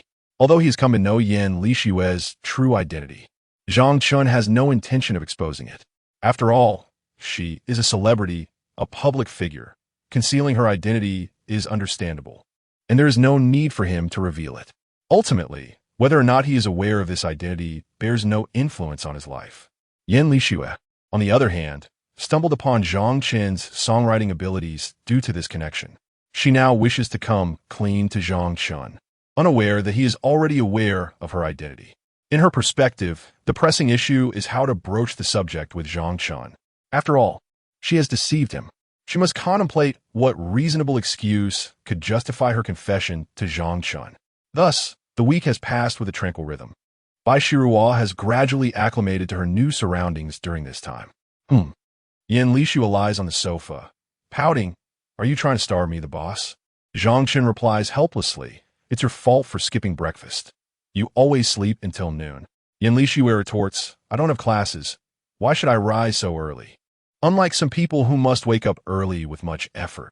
As he sets a plate of freshly cooked, spicy shredded chicken on the dining table, Zhang Chen casts a glance at Yan Li Shue. Here, eat while it's hot, so you can't complain. Yan Li Shue sticks out her tongue, completely devoid of any idle pretense, before promptly rising from the sofa, shuffling in her slippers to the dining table, drooling. Don't use your hands. Take chopsticks, Zhang Chen reminds her over his shoulder. Yan Li Shue retracts her raised hand, murmuring, oh. In the kitchen, Bai Shiruo is attentively watching a pot of ribs while simultaneously stir-frying a plate of greens. Already quite adept, she cannot sit still. Ever since learning that Zhang Chen is cooking for Yan Li Shue, she now rushes home from school even quicker than Zhang Chen does.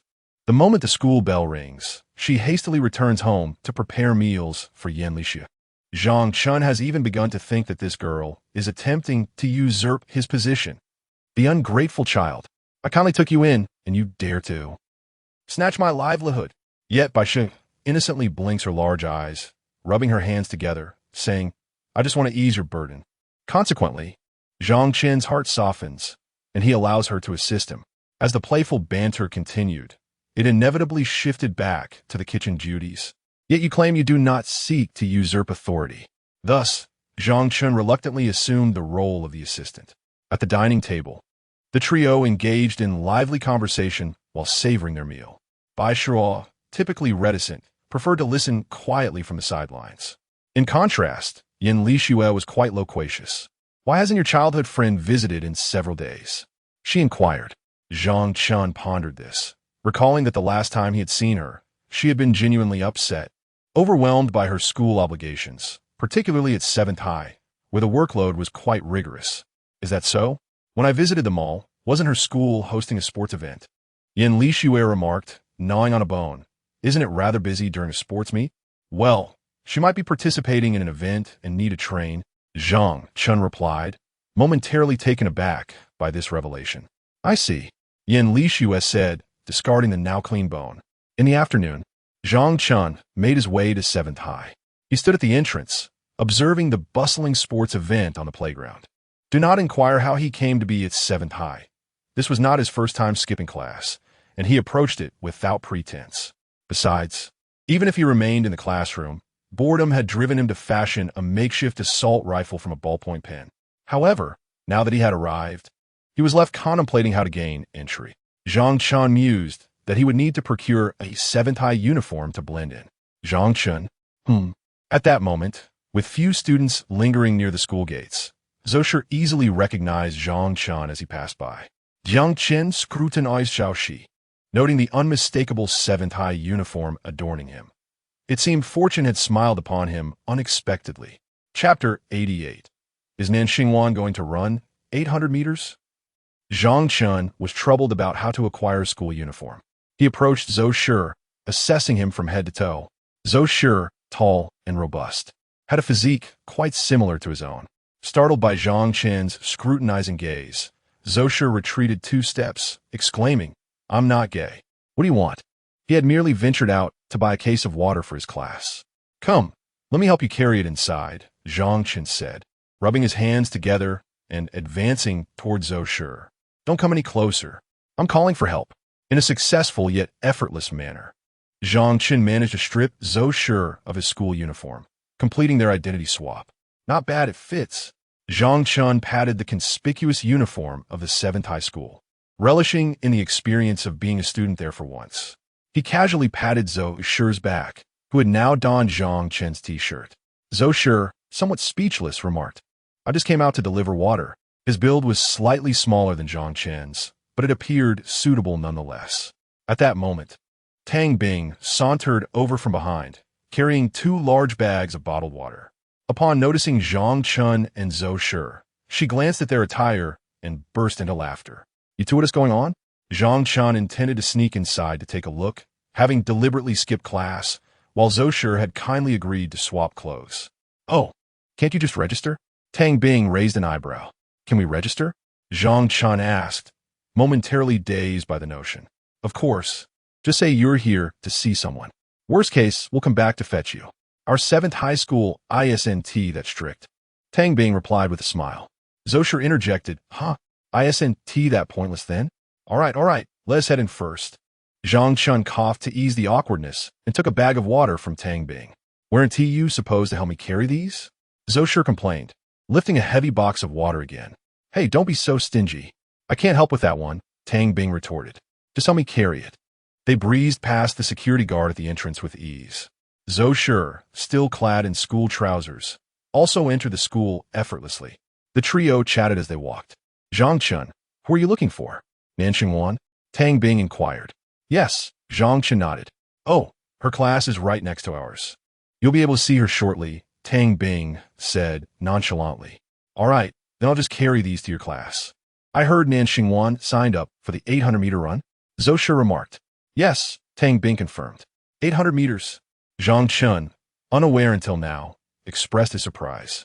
"Is she physically up for it? I thought she sprained her ankle recently. She probably can't participate." Tang Bing responded, "Aren't you here to see her? Aren't you coming to watch her compete? I believe the 800 meters is scheduled for this afternoon." Zhang Chen smiled awkwardly. "I came to see if her anger had subsided. My curiosity led me here, and I was quite unaware of her involvement in the 800-meter run. Prestigious schools do not solely focus on academic achievements. Rather, they emphasize the holistic development of students, more so than institutions with poor performance records." Various extracurricular activities organized by schools almost universally require participation from all students, consistently upheld to ensure that no student becomes overly engrossed in their studies. The term obsessed with studying seems rather niche. Meanwhile, on the playground, the sounds of the sports meets theme echoed from the speakers. As the student council members diligently read aloud the submissions from each class. Beneath the glaring sun, countless colorful flags fluttered in the breeze. Star, you should refrain from running. Your foot isn't healed yet. Liang Jingna expressed her concern. Just inform the teacher. He will understand, she added. It's nothing serious, Nan Xingwan replied, shaking her head. A few days prior, she had taken a fall during training. Though the issue was minor, it would certainly have some impact. Liang Jingna remained uneasy. Don't push yourself. If you can't run, then don't. Avoid aggravating the injury. Understood, Nan Xingwan said, moving her foot to confirm there were no issues. Shen Tianyi suggested. Perhaps we should prepare a stretcher for the class monitor. All right, that should suffice. Let us do some warm-ups. It's about to start. After delivering water to Tang Bing and her classmates, Zhang Chen could not locate Nan Xingwan in Class 3. Everyone on the field donned identical uniforms from the 7th middle school, making her search rather challenging. She returned to Zhou Shi and Tang Bing for a brief respite, only to find Xia Xintong lost in thought at her desk. What are you doing? Zhang Chen inquired. Xia Xintong showed no reaction to Zhang Chen's arrival, merely frowning as she picked up the 2 textbooks Zhang had given her. Why did you draw a turtle here? Zhang Chen's eye twitched. It was attractive. Xia Xintong shook her head. Not at all. It obscures the formulas behind it. Zhang Chen swiftly reclaimed the book to prevent her from continuing her critique. You aren't studying me, are you? Indeed, Xia Xintong replied, unperturbed. You lack confidence in yourself, and the results aren't even out yet. Zhang Chen chuckled. Upon hearing this, Xia Xintong blinked, lowering her gaze in silence. Throughout her life, she had always been first.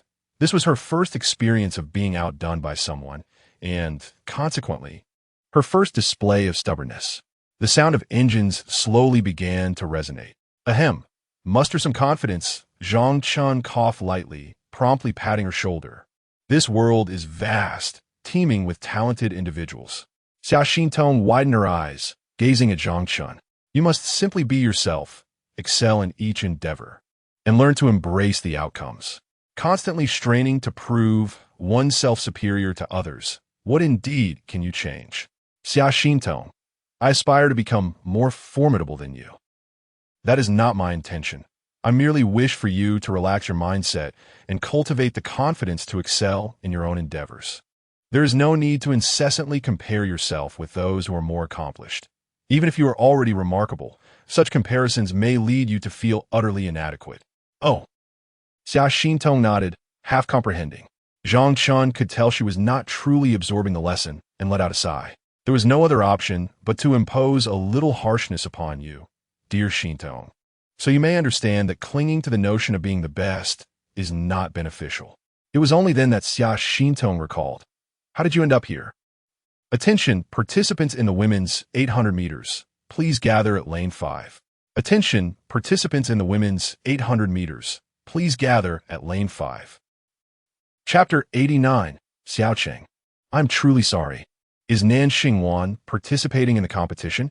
Zhang Chen heard the announcement and turned his gaze towards the track. At that moment, Tang Bing returned from a distance, calling out to Zhang Chen. Zhang Chen. Nan Xingwan is about to run. The star is going to run. It was then that Xia Xintong remembered the matter, blinking as she stood up. She's here. Zhang Chen shouted to Tang Bing, then turned to the rising Xia Xintong. Are you going to watch too? I thought you were sitting here disinterested. Xia Xintong shook her head. Yes, I want to watch, I forgot. Lead the way. With a bang, at the sound of the referee's gun, the race commenced. Students surrounding the track cheered loudly, applauding their classmates, their voices rising and falling in a chorus. Zhang Chen followed Xia Xintong and soon arrived at the 800-meter racetrack. A group of 8 girls, with Nan Xingwan barely holding 5th place, while the girl in 6th was closely tailing her. Amidst the crowd and noise, Nan Xingwan focused intently on the race, oblivious to Zhang Cheng's presence. Zhang Chen had no intention of calling out to her as she passed, not wanting to distract her. Meanwhile, Xia Xintong, standing beside him, remained quiet. But as Nan Xingwan approached, she suddenly became animated. Nan Xingwan, go for it. Nan Xingwan, go for it. Nan Xingwan, go for it. Zhang Chen was startled. Despite being exhausted, Nan Xingwan lifted her gaze upon hearing Xia Xintong's familiar voice. In that moment, she not only saw Xia Xintong, but was momentarily taken aback before swiftly passing the two of them.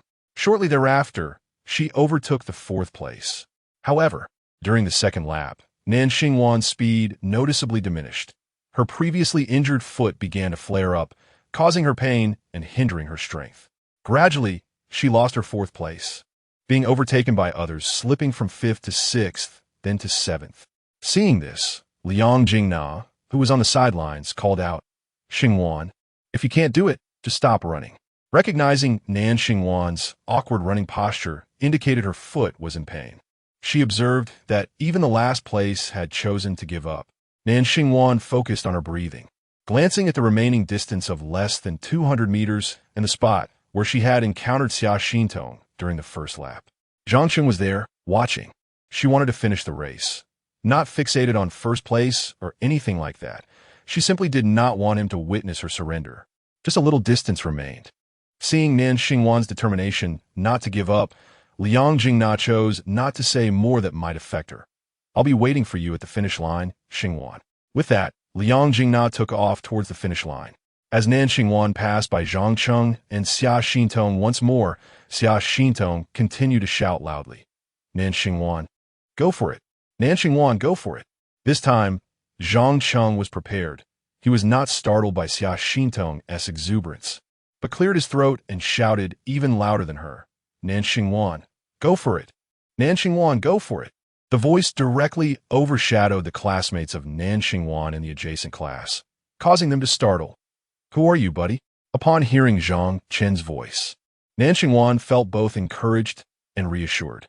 Gritting her teeth, she held her breath and pushed herself towards the finish line. "Would you like some water?" Louis Cheng offered a bottle of mineral water, extending it towards Nan Xingwan. Having just finished a run, she shook her head in refusal, gasping for breath. Liang Jingna supported her, wiping the sweat from her brow with a damp tissue. "How's your foot, class leader? Can you still walk? Should we carry you?" The classmates gathered to cheer for her, showing genuine concern. Despite finishing 7th, the fact that she completed the 800 meters while injured was commendable. Even some of the boys present might struggle to run that distance without gasping for air. Truly, she deserved their respect. "No need."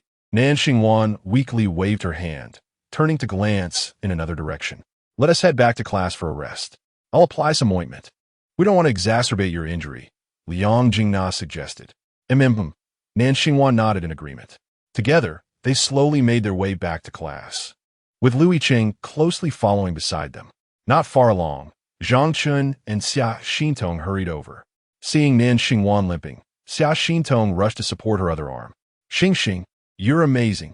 Zhang Chen quickly inquired, "How are you? Is your foot all right?" Upon seeing Zhang Chen, Nan Xingwan's first reaction was joy, but she immediately asked, "What are you doing here? Aren't you supposed to be in class?" "I skipped class to come here," Zhang Chen admitted candidly. "You skipped class." Nan Xingwan instinctively worried about Zhang Chen neglecting his studies, but halfway through her sentence, she pursed her lips, remembering she was still a bit upset with him. Turning her head away, she replied, "Oh." Zhang Chen asked again, "What happened to your foot?" In a casual tone, Nan Xingwan replied, "I just fell." Seeing this, Zhang Chen positioned himself in front of her. "Are you still angry? Don't be mad, Humph. How about I bow to you?" With that, Zhang Chen clasped his hands together in a gesture of apology. Louis Cheng watched the scene unfold with furrowed brows. Suddenly, Nan Xingwan found herself stifling a laugh, while Liang Jingna, who was supporting her, couldn't hold back her laughter at Zhang Chen's antics. This laughter was contagious. Nan Xingwan's lips also began to curve upwards despite her efforts to hide her smile. No matter which way she turned her head, Zhang Chen would follow her gaze, determined to make her look at him. Girls often find it hard to resist a boy's relentless charm, especially someone like Zhang Chen. "You see, you're smiling now. You're not angry anymore?" He teased. I'm not mad at you. Nan Xingwan pouted slightly. Then, would you like some water? Zhang Chen pulled out a bottle of mineral water he had borrowed from Zosher and unscrewed the cap. Nan Xingwan paused, reaching out to take it, and finally took a generous sip. Lu Yiqing glanced at the water in his hand. Do you need me to carry you? Zhang Chen asked, concerned, as he observed her limping. Nan Xingwan, her mouth full of water, remained silent, yet her hand slipped from Liang Jingna's shoulders and raised into the air. Upset? Zhang Chen wondered. After all, he had skipped class to be here. How could she still be angry? She should be elated instead. Noticing this, Zhang Chen crouched down in front of her. Nan Xingwan leaned forward, wrapping her arms around his neck and pressing her body closely against him. Although she often joked about being as light as a feather, the contact still conveyed a sense of softness to Zhang Chen. She was indeed light, allowing him to rise effortlessly. Though he contemplated teasing her about her weight, he ultimately refrained, deciding it wise to maintain the peace after having just soothed her. Back to class? Which way do we go? He inquired as he lifted her onto his back. Not back to class. Let us head to the classroom, Nan Xingwan whispered. All right, but do you have any medicine? Your foot needs some treatment, Zhang Chen replied. There's some in the classroom. I'll go get it for you. Liang Jingna interjected, raising her hand. Thanks, that's very kind of you, Zhang Chen acknowledged with a nod. Thank you. Nan Xingwan added. Oh, it's no trouble at all. Liang Jingna waved her hand, wearing a warm smile as she departed. Upon witnessing this, Lu Yiqing followed Liang Jingna out. After a brief wait, Liang Jingna returned, handing Nan Xingwan a bottle of ointment and a spray. Make sure to take it off once you're done, she advised. All right, Zhang Chen confirmed. Students were not permitted to stay in the classroom during the sports meet. Nan Xingwan had a valid reason for being there as a participant, while others had to remain on the field. Liang Jingna acted as the class's little nurse, showing such attentiveness not solely due to her friendship with Nan Xingwan. Lu Yiqing had no option but to leave, while Xia Xintong enjoyed certain privileges. Thus, Zhang Chen carried Nan Xingwan on his back, accompanied by Xia Xintong as they made their way to the classroom. Hey, Tong Tong. Nan Xingwan turned to Zhang Chen, wishing to speak with him privately. Could you please buy me 2 ice pops? Sure. Xia Xintong readily agreed, easily excusing herself at Nan Xingwan's request. As they walked back to the classroom, Nan Xingwan felt at ease resting on Zhang Chen's back. It had been so long since he had carried her, and she began to reminisce about their previous encounter.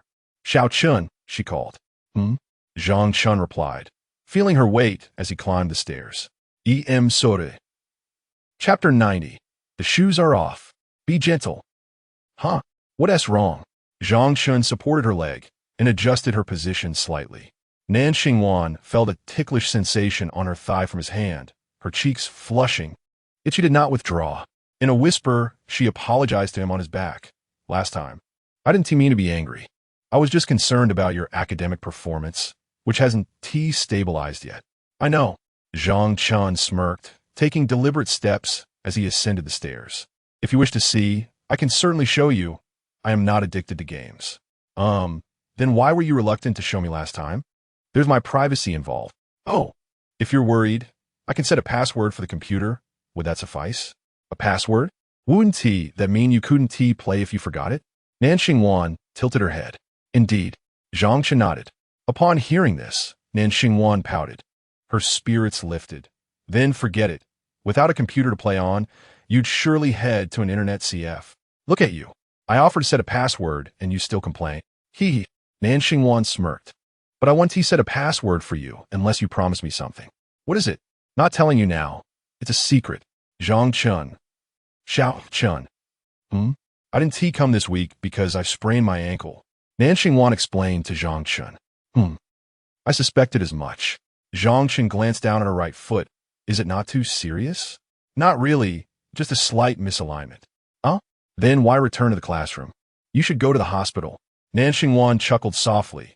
It's fine. I've seen a doctor long ago. You didn't mention it to me. I wouldn't have known if I hadn't come today.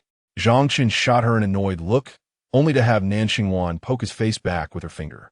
You still haven't explained why you skipped class. Me? I just came to see if a certain someone was no longer upset. It's been so many days since you last visited.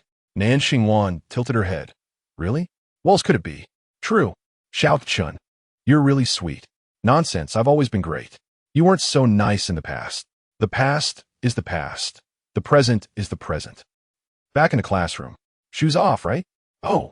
Nan Xingwan obediently complied. She carefully removed her sneakers, revealing her feet clad in a single pristine white sock. Be gentle. After removing her socks, Nan Xingwan shyly and nervously gazed at Zhang Chen. Understood. Zhang Chen sat in his seat, placing her feet on his lap, with ointment and spray laid out on the desk before them. Lowering her gaze, she glanced at her ankle, which had turned a shade of crimson due to her vigorous running. With a hint of annoyance, she shot him a glare and asked, "Is this step absolutely necessary for you to run?" Nan Xingwan pouted slightly and murmured, "Well, I've already run." Zhang Chen found himself at a loss with her. He squeezed a bit of ointment onto his hand, then gently held her small foot, applying the soothing balm to her ankle while softly massaging it. Initially, she felt a slight itch and instinctively wanted to withdraw her foot, but Zhang Chen held her firmly. Then, she experienced the coolness of the ointment followed by his warm and gentle touch. His pressure was light, ensuring she felt no pain. Having just finished running, her feet were damp with sweat, and she was reluctant for Zhang Chen to apply the medicine.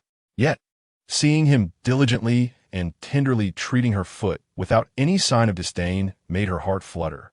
"Zhao Chen, what are you doing?" She spoke softly. "Nothing." Zhang Chen lifted his head, furrowing his brow, and ignored her words, instead inquiring, "Do we have any ice? Should we apply it?" Nan Xingwan pouted. She felt elated at the moment. Even if Zhang Chen had reverted to his teasing self, she bore no discontent. Currently, Zhang Chen was simply perfect. "Where do we find ice?" She replied, just as the door swung open. "Xing Xing, I brought back ice lollies," Xia Xintong announced as she entered the classroom, holding 2 popsicles and enjoying one herself. "Oh look," Zhang Chen pointed at Xia Xintong. "Isn't that just perfect?" Nan Xingwan was taken aback. She hadn't anticipated her own reasoning would come back to her like a boomerang. After applying the ice, Zhang Chen helped Nan Xingwan put her socks back on. While savoring the nearly melted popsicle, he said, "Well, I should be off." Nan Xingwan nodded, her gaze lingering with reluctance as she could only watch him leave. Xia Xintong stood up. "Shall I accompany you?" "Oh no, you stay with her," Zhang Chen chuckled, waving his hand as he departed. Once Zhang Chen descended the stairs, Nan Xingwan leaned by the window, watching him walk towards the school gate. She continued to watch as he exited the school grounds. After stepping out of the gate of the 7th middle school, Zhang Chen felt an unsettling sense of having forgotten